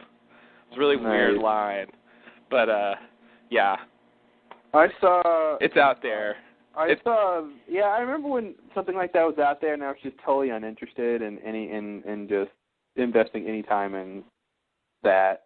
Yeah, actually, Jerry O'Connell. Is it O'Connell? There's an O'Donnell. Yeah. Jerry O'Connell. O'Connell. Okay. Jerry O'Connell made a video where he sort of made fun of that. Yeah, I do remember that. And it showed up various places. So anyway, yeah, it was a thing for a while. Not that I'm into like stuff like that, but yeah, I watched it. Yeah, I saw there was a more recent video came out about Tom Cruise giving some speech somewhere about study technology. I don't know if you've heard about that. No. But some sort of program for learning, and I think it was supposed to be the thing that got him over his dyslexia, I think. Is it dyslexia he was cured of or something, or really? That's what it was. Yeah. He had some sort of learning disorder that he credits Scientology as helping him with. And so the whole thing is about any sort of subject, anything you want to be able to learn or do. This program helps you do that. I think that's sort of the general idea, and it's called study technology. Wow. So I thought that was interesting. Wow. It was a pretty good speech if I wasn't just watching him the whole time and thinking how crazy he was. You know, for somebody else, it'd be normal. The thing about the video is that there's this music playing in the background that repeats endlessly, and it's really irritating. It just goes on for like 10 minutes, and he just keeps laughing. Like, they'll cut to him and he'll just be cackling. Yeah, he laughs too much. For no apparent reason. And that's sort of what makes it creepy. Not the Scientology per se, but just the way he's acting. Yeah, it's more him than the Scientology. Yeah, exactly. Exactly. It's a weird video. I don't know. If anyone has the stomach to watch it, I dare you. Or the eyes. Or the eyes. Yeah, if you don't have eyes, you can probably watch it. You'll be all right. With study technology. Right. I want to see, but I don't have eyes. Simple problem. But yeah, I the only reason I brought that up, I know I brought it up earlier, just to say that it seems like some kind of clue about where Widmore fits in. Oh, I thought you were talking about Scientology. No. What are you talking about? The only reason you brought what up? The Bram and Miles scene. Oh, okay. Just like whoever Bram and Alana are, I mean, I'm backing them. They seem to not be on Widmore's side. Mm-hmm. Maybe that's part of why I don't want to get behind Widmore. Well, here's the thing. I mean, Widmore should be on Jacob's side.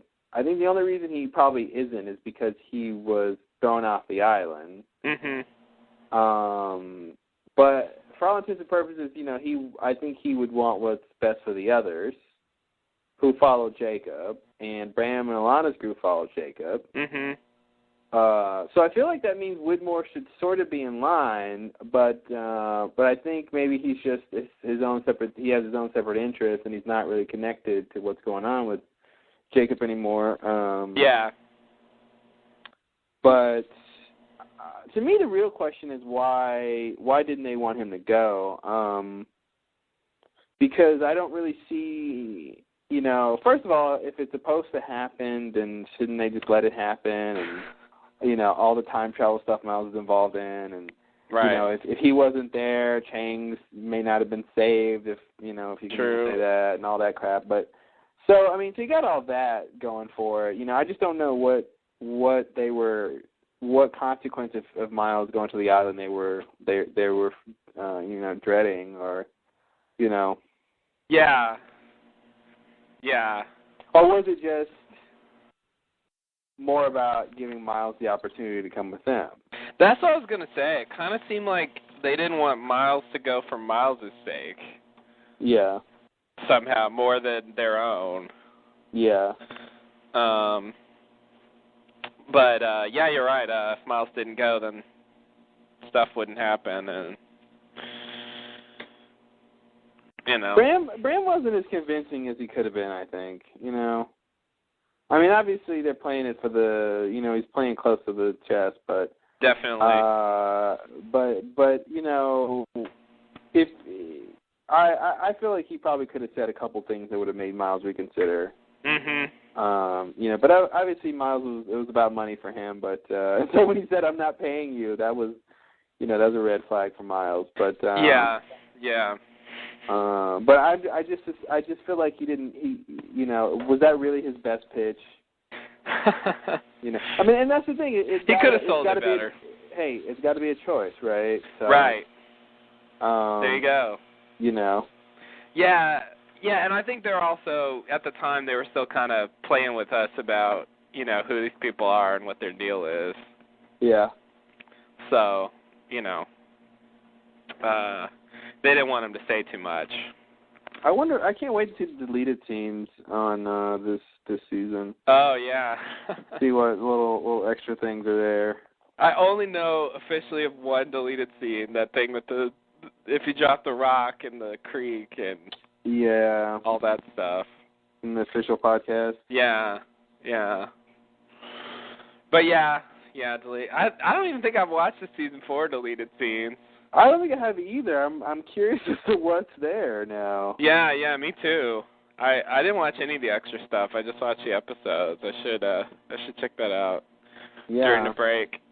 There usually aren't that many. Well, I just want a list right now. Let's see. Oh, you got a list? Oh, yeah, you should have a list. Ooh, look at that.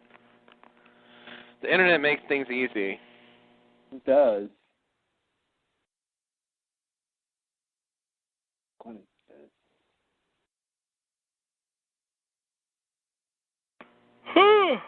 Is this a list or not?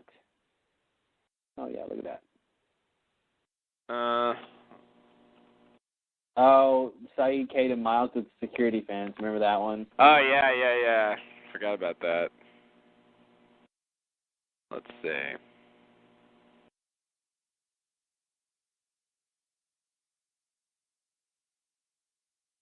I thought I had a list. That's not much of a scene. Sawyer sings. What? There's like a deleted scene where Sawyer sings. Yikes. Where is deleted that? Scene where Sawyer sings. That's kind of a thing. Tongue twister. I don't know. He's got a guitar here. In this clip, I don't know. In this picture, I don't know what the video is. Oh, this is. I don't even know. Let me see. I don't even know anymore. Oh.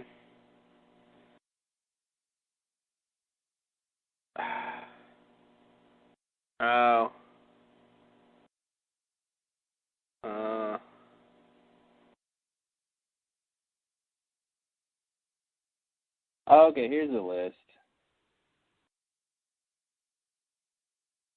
Yeah, I'm looking at the list. Are you on Wikipedia? Yep. Thinking ahead. Yeah. Not much in that one. Should we read these, or should we just have people listen to us read them? I'm just reading them in my mind. No one wants to actually hear this, right? You don't mind if I just read and don't say anything?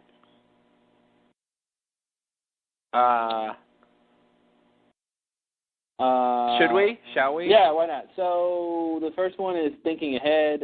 In this scene, Sawyer questions Juliet on what she intends to do once the rescue helicopter arrives. She avoids the question by pointing out that he has blood on his cheek. The scene was cut from the beginning to the end. Justin, over to you. Lucky guess. Saeed, Miles, and Kate arrive at the sonic fence on the edge of the barracks.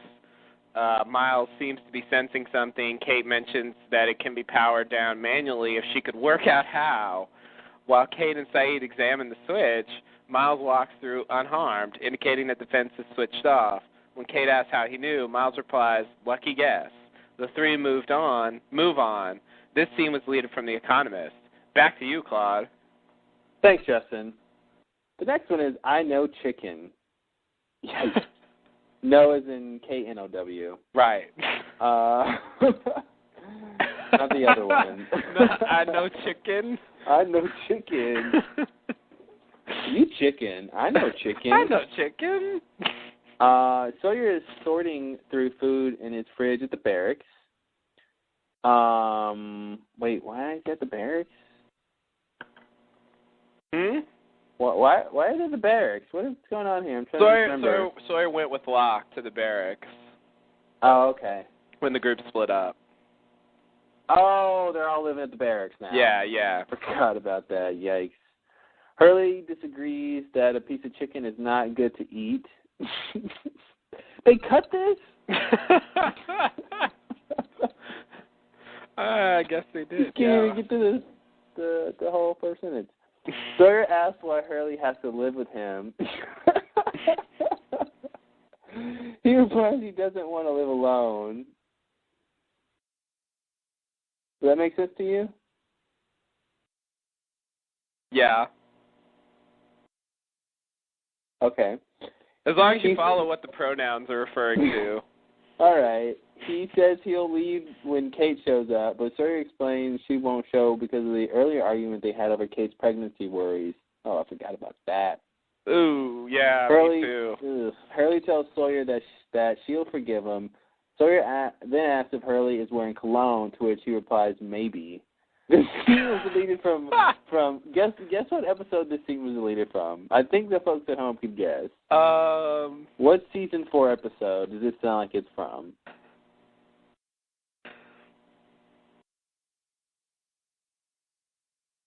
Everyone have their guesses? Eggtown. Oh. Yeah, wasn't surprised by that one. How could they cut that? That would have made it so much better. Yeah. Man, here's the thing, that's what they cut from Eggtown. I disagree that a piece of chicken is not good to eat. I love his double negative. That's great. Yeah. He disagrees that it's not.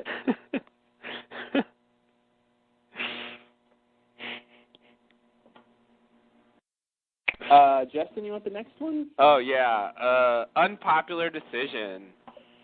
Locke is leading Ben out of his cell for a bathroom visit.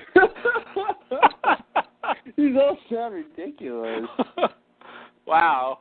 It's potty time for Ben. All right, let's go potty. Ben wonders why he hasn't seen Kate around, and Locke informs him that he asked her to leave. Ben remarks that it must have been an unpopular decision, to which Locke replies, not as unpopular as letting him go to the bathroom in his cell. What? I think I know what that means. This scene was deleted from The Other Woman. Not as... I'm confused. It was unpopular, but it's more unpopular to let Ben go to the bathroom, and I think they phrased it wrong. Yeah, I think in that case he means in Locke's house, right? Is that... Oh, I thought he was trying to say that people would have rather Ben go to the bathroom in his cell.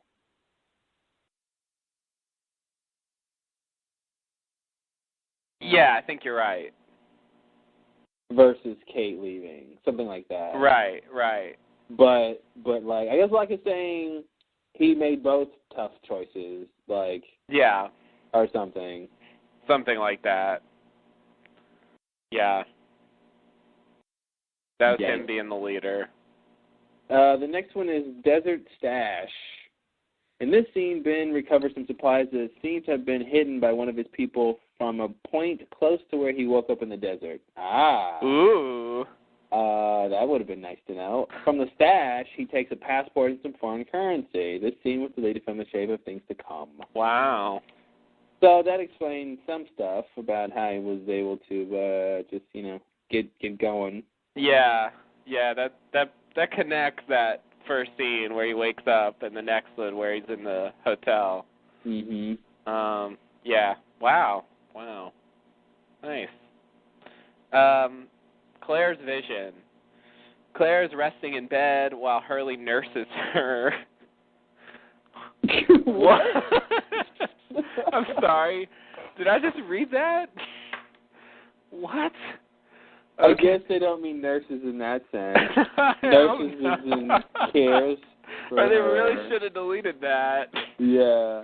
Oh, is this after the thing blew up? Oh, yeah. Blew up? Yeah, I guess so. I think this is when that happened. Anyway, yeah, he tells her to try and stay awake. Claire notices something in the room, then asks Hurley why her father is there. When Hurley looks around, no one was in the room. She then asks if they are dead. Hurley jokes that if they are, heaven sucks. This scene was deleted from The Shape of Things to Come. Heaven sucks, man. Oh, God. So that's a pretty big deal. Yeah, it is, actually. That fills in a little bit. Wow. It makes it a little less ambiguous with Claire. Well, but it also makes it weird that she's hanging out talking to Hurley. Oh, but Hurley can see dead people. Hurley can see dead people. Oops. But they did all see her eventually. Yeah, they did. But weird. It is weird. It does seem like they're trying to tell us she was dead. Mhm. And she's seeing Christian, I guess. He's just hanging out in the. I got to see that scene. I got to see that one. The Yeah. rest I could pass on. Yeah. You don't want to go watch this. I want to know. I want to know be able to judge for myself whether or not that was a good piece of chicken to eat.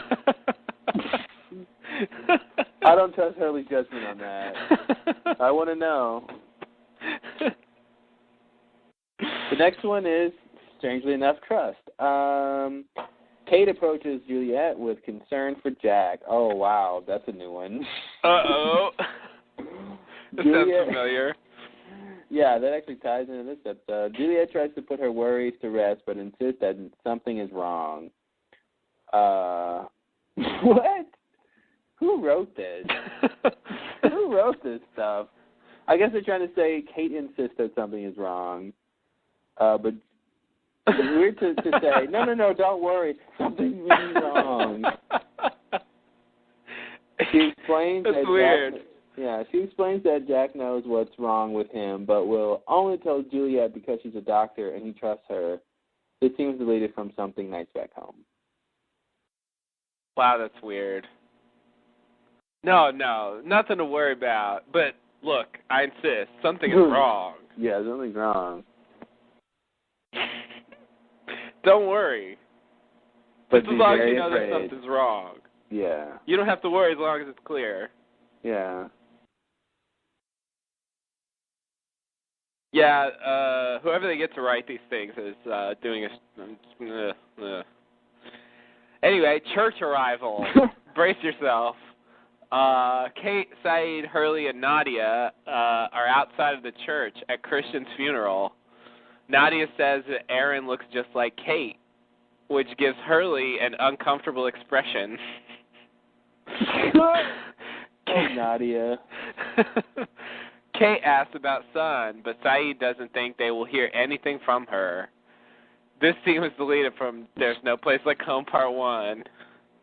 Huh. Is this the first did we not know that Hurley and Sadie and Nadia were there? I don't think so. All we saw was Jack, Kate and Jack, and Claire's mom. Yeah, so that's interesting. Yeah, it is. When they said Christian's, when you said Christian's funeral, I'm like, what? What? Can you really say not a Christian's funeral? That sounded so crazy to me that I was like, oh, the pretend funeral. Right. I mean, it was a real funeral, but... Yeah. Nobody. Nobody. The last one is Lost Journal. Daniel frantically looks through his backpack and stops Miles to ask if he's seen his journal. Miles seems to know about its contents, but doesn't know where it is. This scene is deleted from There's No Place Like Home Parts 2 and 3. Wow. I want to see that scene, too. More about the journal. Which really, the point of the journal in the end was to tell him how to dismantle the bomb. Mm-hmm. It seems. Everything he learned about relativistic physics really just came down to how to dismantle the bomb. Which some might say isn't relativistic physics. Yeah, some might say. I would say. Would you? I would. Hello, some. Yeah. I hope I'm part of some. I want to be some. You are some. Oh, good. And you're awesome. Whoa. You're awesome. You are some. I'll stop now. Okay. Wow. Well, that was interesting. That's something we could have done back in season 4. A while ago, but it's nice to finally go through those. Yeah. I wish I could see some of these because I feel like those descriptions are a little yeah, I'm sure there's stuff they're leaving out that's probably interesting. Weird. Yeah.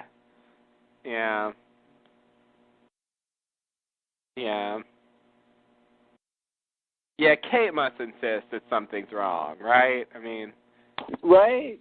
That better be what that's supposed to say. Juliet tries to put her worries to rest, but insists that something is wrong. Yeah. They're just missing the word Kate. Yeah, yeah. Unless somehow that's how it works. He's like, no, don't worry. I mean, I know something's wrong, but only I can find it out because I'm the doctor. Like, maybe that's actually how it goes. A little weird, though. It should say she puts her words to rest, but concurs that something is wrong. Not like insists. Yeah. That would be better. Why don't you write these things? I don't know. You haven't even seen the scenes, and I think you're describing them better. Yeah. That Claire one was interesting too. I didn't know about that. I didn't know about any of these except the fence one. The fence one, yeah. Still don't know what to make of that. Still don't know how he knew it was off. Yeah, no. With given his power, it doesn't. I don't know. I don't know how he would have known it was off. Yeah, at the time we didn't know, but it seems like his power shouldn't have helped. Unless there were dead people he could listen to who knew somehow. Yeah, but here's the thing. It seems to me the only thing that could have happened is if there's dead people around, he can only know how they died. And so if they died by the sonic fence, that still doesn't tell him that it's off. Oh yeah. And if it's and there's no way somebody can die by it, and then the last thing they're thinking is this sonic fence that's off has killed me. Like it can't kill them if it's off. So I don't know how his power comes in handy at all in that circumstance. Yeah, you're right. Because it really doesn't tell you much about what's going on presently. Yeah. So I don't know. Maybe he just got lucky. Maybe so. He just had a sense, and he got lucky. Mhm. He was telling the truth all along. Why does there have to be more to the story? It doesn't. Boom. I like it. Yeah, deleted scenes are weird. I never know what to do with them. I don't know whether to believe them or not, but they are helpful. They do. I do feel like they tell you a little more about, what they were thinking. Mhm.